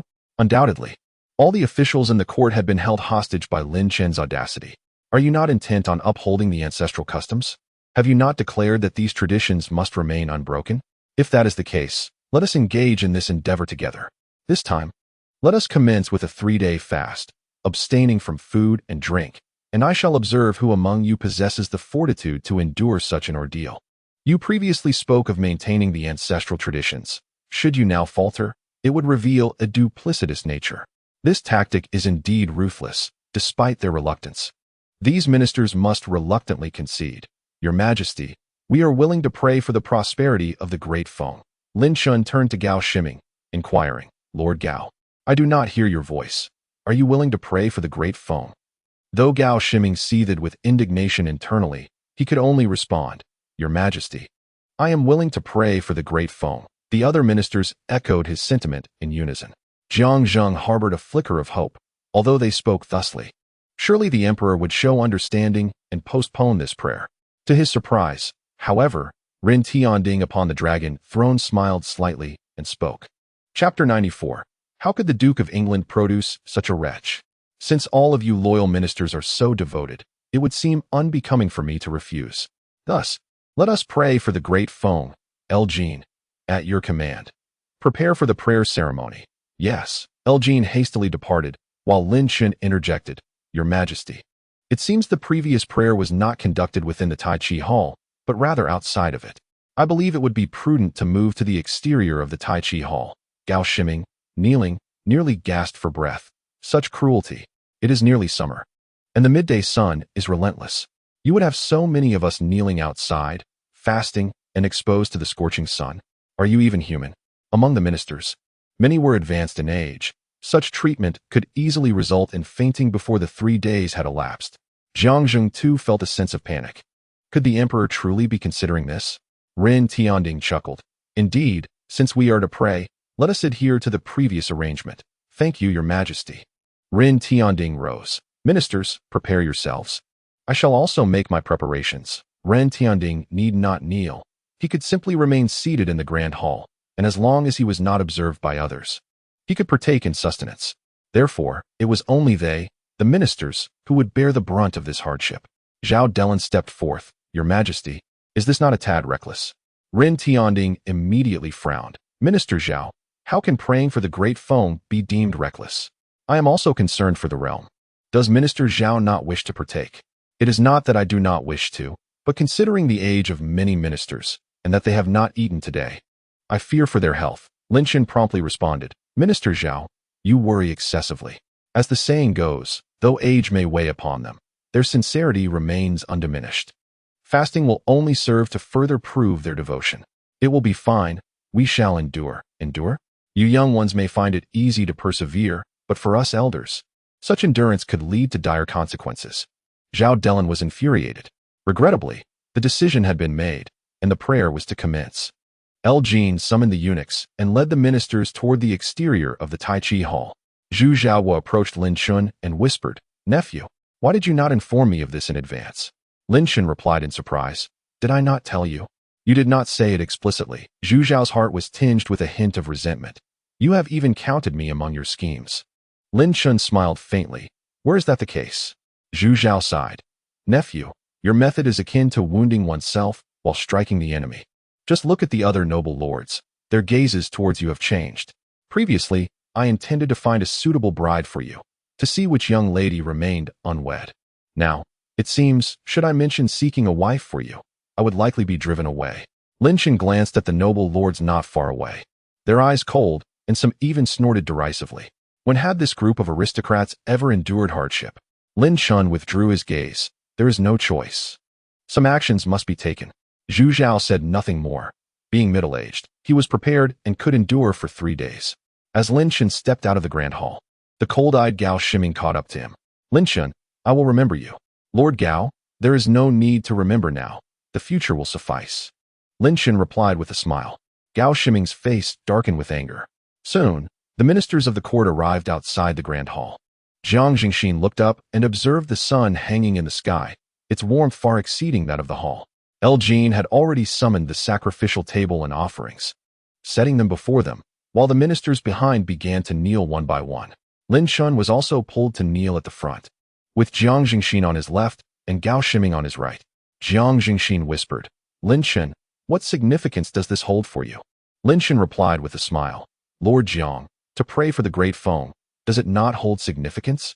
Firstly, it is to pray for the Great Feng, and secondly, it is to uphold ancestral traditions and revive the glory of the Great Feng. How can the circumstances of the late emperor, reminiscent of the Tianding era, be devoid of meaning? Jiang Jingxin retorted angrily, this is not the same. Lin Chen countered, it is precisely the same. Both adhere to ancestral traditions. Is it that Lord Jiang can apply flexibility here? Beside them, Gao Shiming seethed. Just wait, don't let me catch you. One day, Lord Gao, perhaps you should save your breath. I fear you may not last an hour. Lin Chen interjected, his smile unwavering. The eunuchs nearby surrounded them, keeping a watchful eye. Thus, outside the Taiji hall, all the ministers knelt, commencing their prayers for the Great Feng. An hour passed, and Gao Shiming began to feel discomfort. Beads of sweat trickled down his forehead. Having not eaten breakfast, standing for so long, and now kneeling, with noon approaching and the sun blazing. How could a man over 40 withstand this? Not only Gao Shiming, but many ministers were beginning to falter, wiping sweat, their lips pale, parched, and their stomachs growling. Jiang Jingxin was no better off, while Lin Chen, with a smile, said, Lord Jiang, Lord Gao, you are not faltering already, are you? This is merely the beginning. The prayers must last for 3 days. Keep up the spirit. Jiang Jingxin's face darkened. 3 days. Gao Shiming gritted his teeth. I shall compete with you. I refuse to believe that you can endure when I cannot. Lin Chen smiled brightly. Indeed, Lord Gao, You are as vigorous as ever. I find myself utterly in awe. Another hour passed, and some ministers could no longer endure the torment of hunger, thirst, and the strain of kneeling. Their bodies were in excruciating pain, feeling entirely sore, with weak knees, some resorting to supporting themselves with their hands on the ground. Countless voices erupted in curses. How could Lin Chen be such a beast? How could the Duke of England father such a wretch? Let us pray. Here we are, all of us of advanced age, kneeling in this misery, truly a beastly situation. I am so hungry. Lord Shun, hold on a little longer. Suddenly, one minister collapsed, fainting on the spot. Two eunuchs hurried over to examine him and quickly carried him away. Witnessing someone faint from kneeling, Jiang Jingxin was stunned. Has someone truly fainted already? In reality, feigning unconsciousness was futile. Once one awakened, they would still be required to kneel, and the time would need to be made up. Gao Shiming's face turned pale, trembling as Lin Chen chuckled beside him. Lord Gao, are you well? Keep it up, for the glory of the Great Feng depends on your sacrifice. What a beast. Lord Gao, if you were to perish, I would gladly cover your funeral expenses, ensuring you receive a decent shroud and a place in the mass grave outside the capital. Gao Shiming's chest heaved in anger. Jiang Jingxin was drenched in sweat, feeling both hungry and thirsty, with his knees aching. He looked at Lin Chen, who appeared full of vigor, and could not help but ask, how can you be so unaffected? Lin Chen laughed heartily. I am young, and besides, I possess a secret weapon. With that, Lin Chen lifted his garment, revealing two silk kneeling cushions. Jiang Jingxin's eyes widened in disbelief. You actually came prepared? Lin Chen smiled. Of course, Lord Jiang. Would it not be foolish to be unprepared? How does your kneeling feel? I find it exceedingly comfortable. Jiang Jingxin gritted his teeth in frustration, wishing he could eliminate Lin Chen. Not only he, but the surrounding ministers also turned to glare at Lin Chen. Chapter 95. Lord Gao, why aren't you eating? Is it that you do not wish to? Seeing Lin Chen so pleased with himself, the ministers cursed his ancestors in their hearts. They had not anticipated Lin Chen's audacity to play such a game, dragging them into shared suffering. This was genuine torment, akin to rising at 4 in the morning for court, standing until after 9, only to kneel outside for over 4 hours under the scorching sun, a trial beyond the endurance of ordinary men. A beast, a wretch. Lin Chen's triumphant demeanor only fueled their resentment. Yet, they could not resist, for Lin Chen was acting within the bounds of tradition. How could they defy it? For the sacrificial rites of the Great Feng, for the blessings of the Great Feng, what noble reasons. The late emperor had done this before. Repeating it now was merely adherence to ancestral customs. Though they understood Lin Chen's actions were blatant retribution, they were powerless to act. Jiang Jingxin clenched his teeth, his mind repeatedly urging him, endure, endure, for rest would come with nightfall. In the quiet of the evening, one must rest, only to resume the act of kneeling the following day. I am certain I can endure this. However, his stomach betrayed him. Oh, Master Jiang, are you hungry? Jiang Jingxin let out a cold snort, unwilling to engage with Lin Chen. Beside him, Gao Shiming was breathless. His own stomach had begun to rumble. Having fasted through both breakfast and lunch while alternating between standing and kneeling, who could withstand such torment? Master Gao, why have you not eaten? Is it by choice? Gao Shiming cast a frosty glance at Lin Chen. The other officials surrounding them internally berated Lin Chen for his seemingly obvious inquiry. Gao Shiming retorted icily. Are you not hungry? Lin Chen chuckled. Thanks to your reminder. I recall that I too am a bit peckish, but it is of no consequence. Gao Shiming observed as Lin Chen extended his hand into his ample sleeve, retrieving an item. Furrowing his brow, Gao Shiming's eyes widened in astonishment as Lin Chen unveiled a bun wrapped in oil paper. Lin Chen unwrapped the oil paper. Despite the bun being cold, the moment he bit into it, the savory flavor of the beef bun wafted through the air, causing Jiang Jingxin, who had been able to restrain his appetite until now, to have his stomach audibly protest. Delightful, Lin Chen savored another bite. Beast, beast. Gao Shiming trembled with rage, wanting to point an accusatory finger at Lin Chen. But before he could, his own stomach echoed its discontent. The hunger that had been manageable suddenly surged like a tidal wave. Jiang Jingxin experienced a similar plight. While they had all been enduring hunger without the scent of food, Lin Chen's indulgence in the beef bun unleashed an unbearable craving. The officials in front turned their heads, and those behind looked up at Lin Chen, gritting their teeth while their gazes fixated on the bun in his hand. How delicious, Master Jiang. This beef bun, oh. The meat is so tender, coupled with the luscious fat, simply exquisite. Lin Chen took another bite, reveling in the taste. Jiang Jingxin's body trembled in fury. Lin Chen, you are truly a beast. Lin Chen, with a smile, replied, Master Jiang, you flatter me. You too are a creature of the wild. A beast amongst beasts, indeed. Jiang Jingxin was on the verge of madness. How could this spendthrift Lin Chen be his nemesis? He had never encountered such a troublesome second-generation noble in the capital. Lin Chen raised the half-eaten bun and moved it toward Gao Shiming. Master Gao, would you care for this half?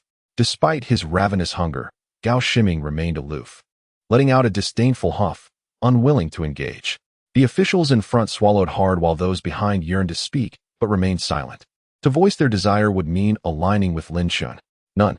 Then I shall indulge myself. Lin Chen quickly finished the bun, satisfaction evident on his face.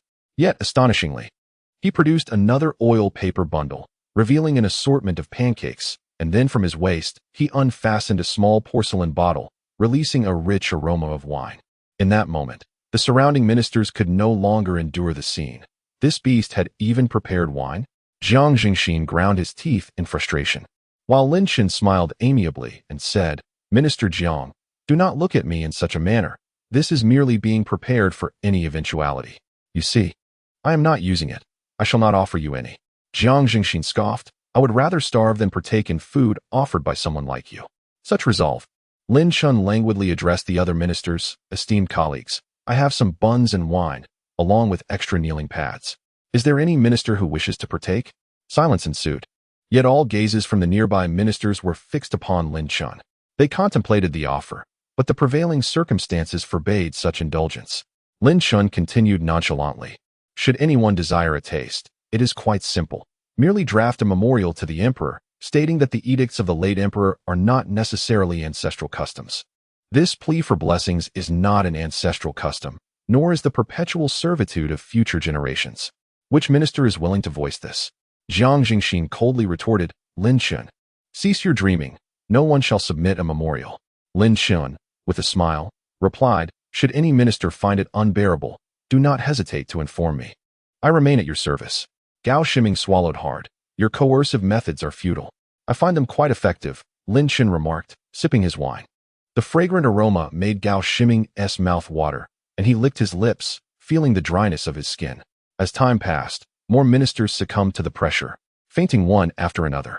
The chancellor, Zhao Delin, wore a grim expression as a nearby minister whispered, Chancellor, that wastrel harbors a vicious intent, seeking to compel us to yield through such tactics.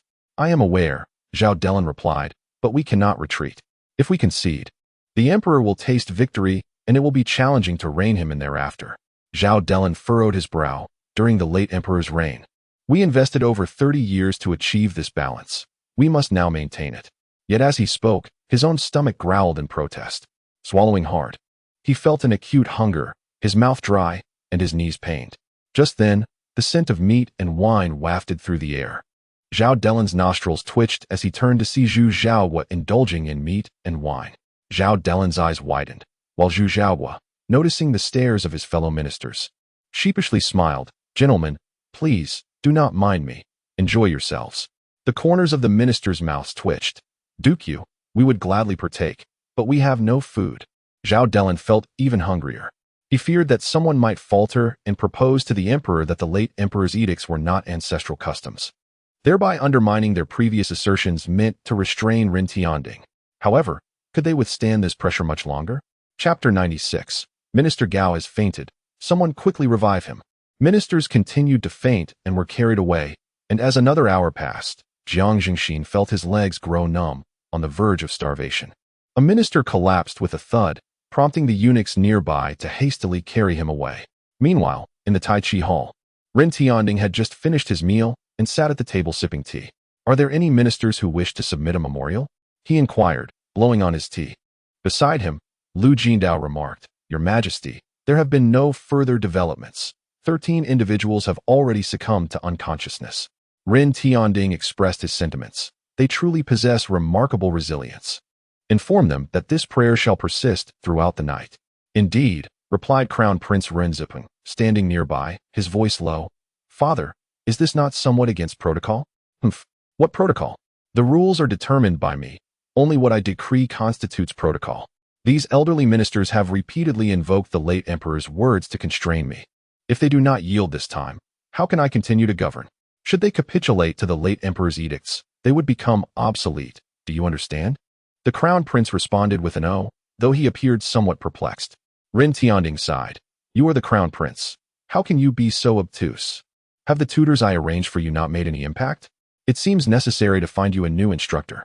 Lu Jin exited and raised his voice, announcing, by the emperor's decree, to demonstrate sincerity to the heavens, this prayer shall continue throughout the night. What? The distant ministers weakly lifted their heads, their faces pale and their pupils wide with shock. Continue through the night? Must we endure such sleeplessness? Is this not a path to our demise? Your Majesty, this is unwise. The elders can scarcely endure such a night. Your Majesty, I implore you to show mercy. This prayer is beyond our capacity. A chorus of lamentations arose. But in the next moment, a robust voice rang out. Very well. I am willing to pray throughout the night to express my loyalty to the Great Feng. By heavens, are you truly so relentless? The other ministers cast glances at Lin Chen, their lips twitching in frustration, wishing to see him perish. Gao Shiming gasped for breath. Gritting his teeth, Lin Chen, you disgrace your lineage. As Lin Chen prepared to respond, he witnessed Gao Shiming succumb, collapsing into unconsciousness. Someone, come quickly. Lord Gao has fainted. Awaken him at once. At that moment, Jiang Jingxin also found his strength waning, lacking the will to speak. A eunuch approached to carry Gao Shiming away.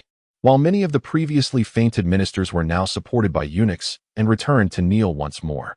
Finally, a minister in the back, barely able to speak, queried, Young Master Lin, is there any food remaining? Indeed, Lin Chen turned his head. What do you desire? I wish for something to eat. Lin Chen smiled. Simple enough. After you finish, simply submit a memorial stating that the late emperor's decree is not a matter of ancestral tradition and that you support my request to redeem Hong Xiu from the brothel. The minister hesitated, but if I speak first and the other scholars oppose it, that would be troublesome. Yet in the next instant, he steeled himself, reasoning that it was preferable to endure hardship here. Very well. Lin Chen handed over an oiled paper bag, which the minister devoured ravenously, while the surrounding ministers gazed upon him with envy. With the first to take action, a second followed suit. Young Master Lin, is there any food left? Young Master Lin, I too desire some. Lin Chen began to produce more food, instructing, prepare to submit a memorial right after, be swift. Those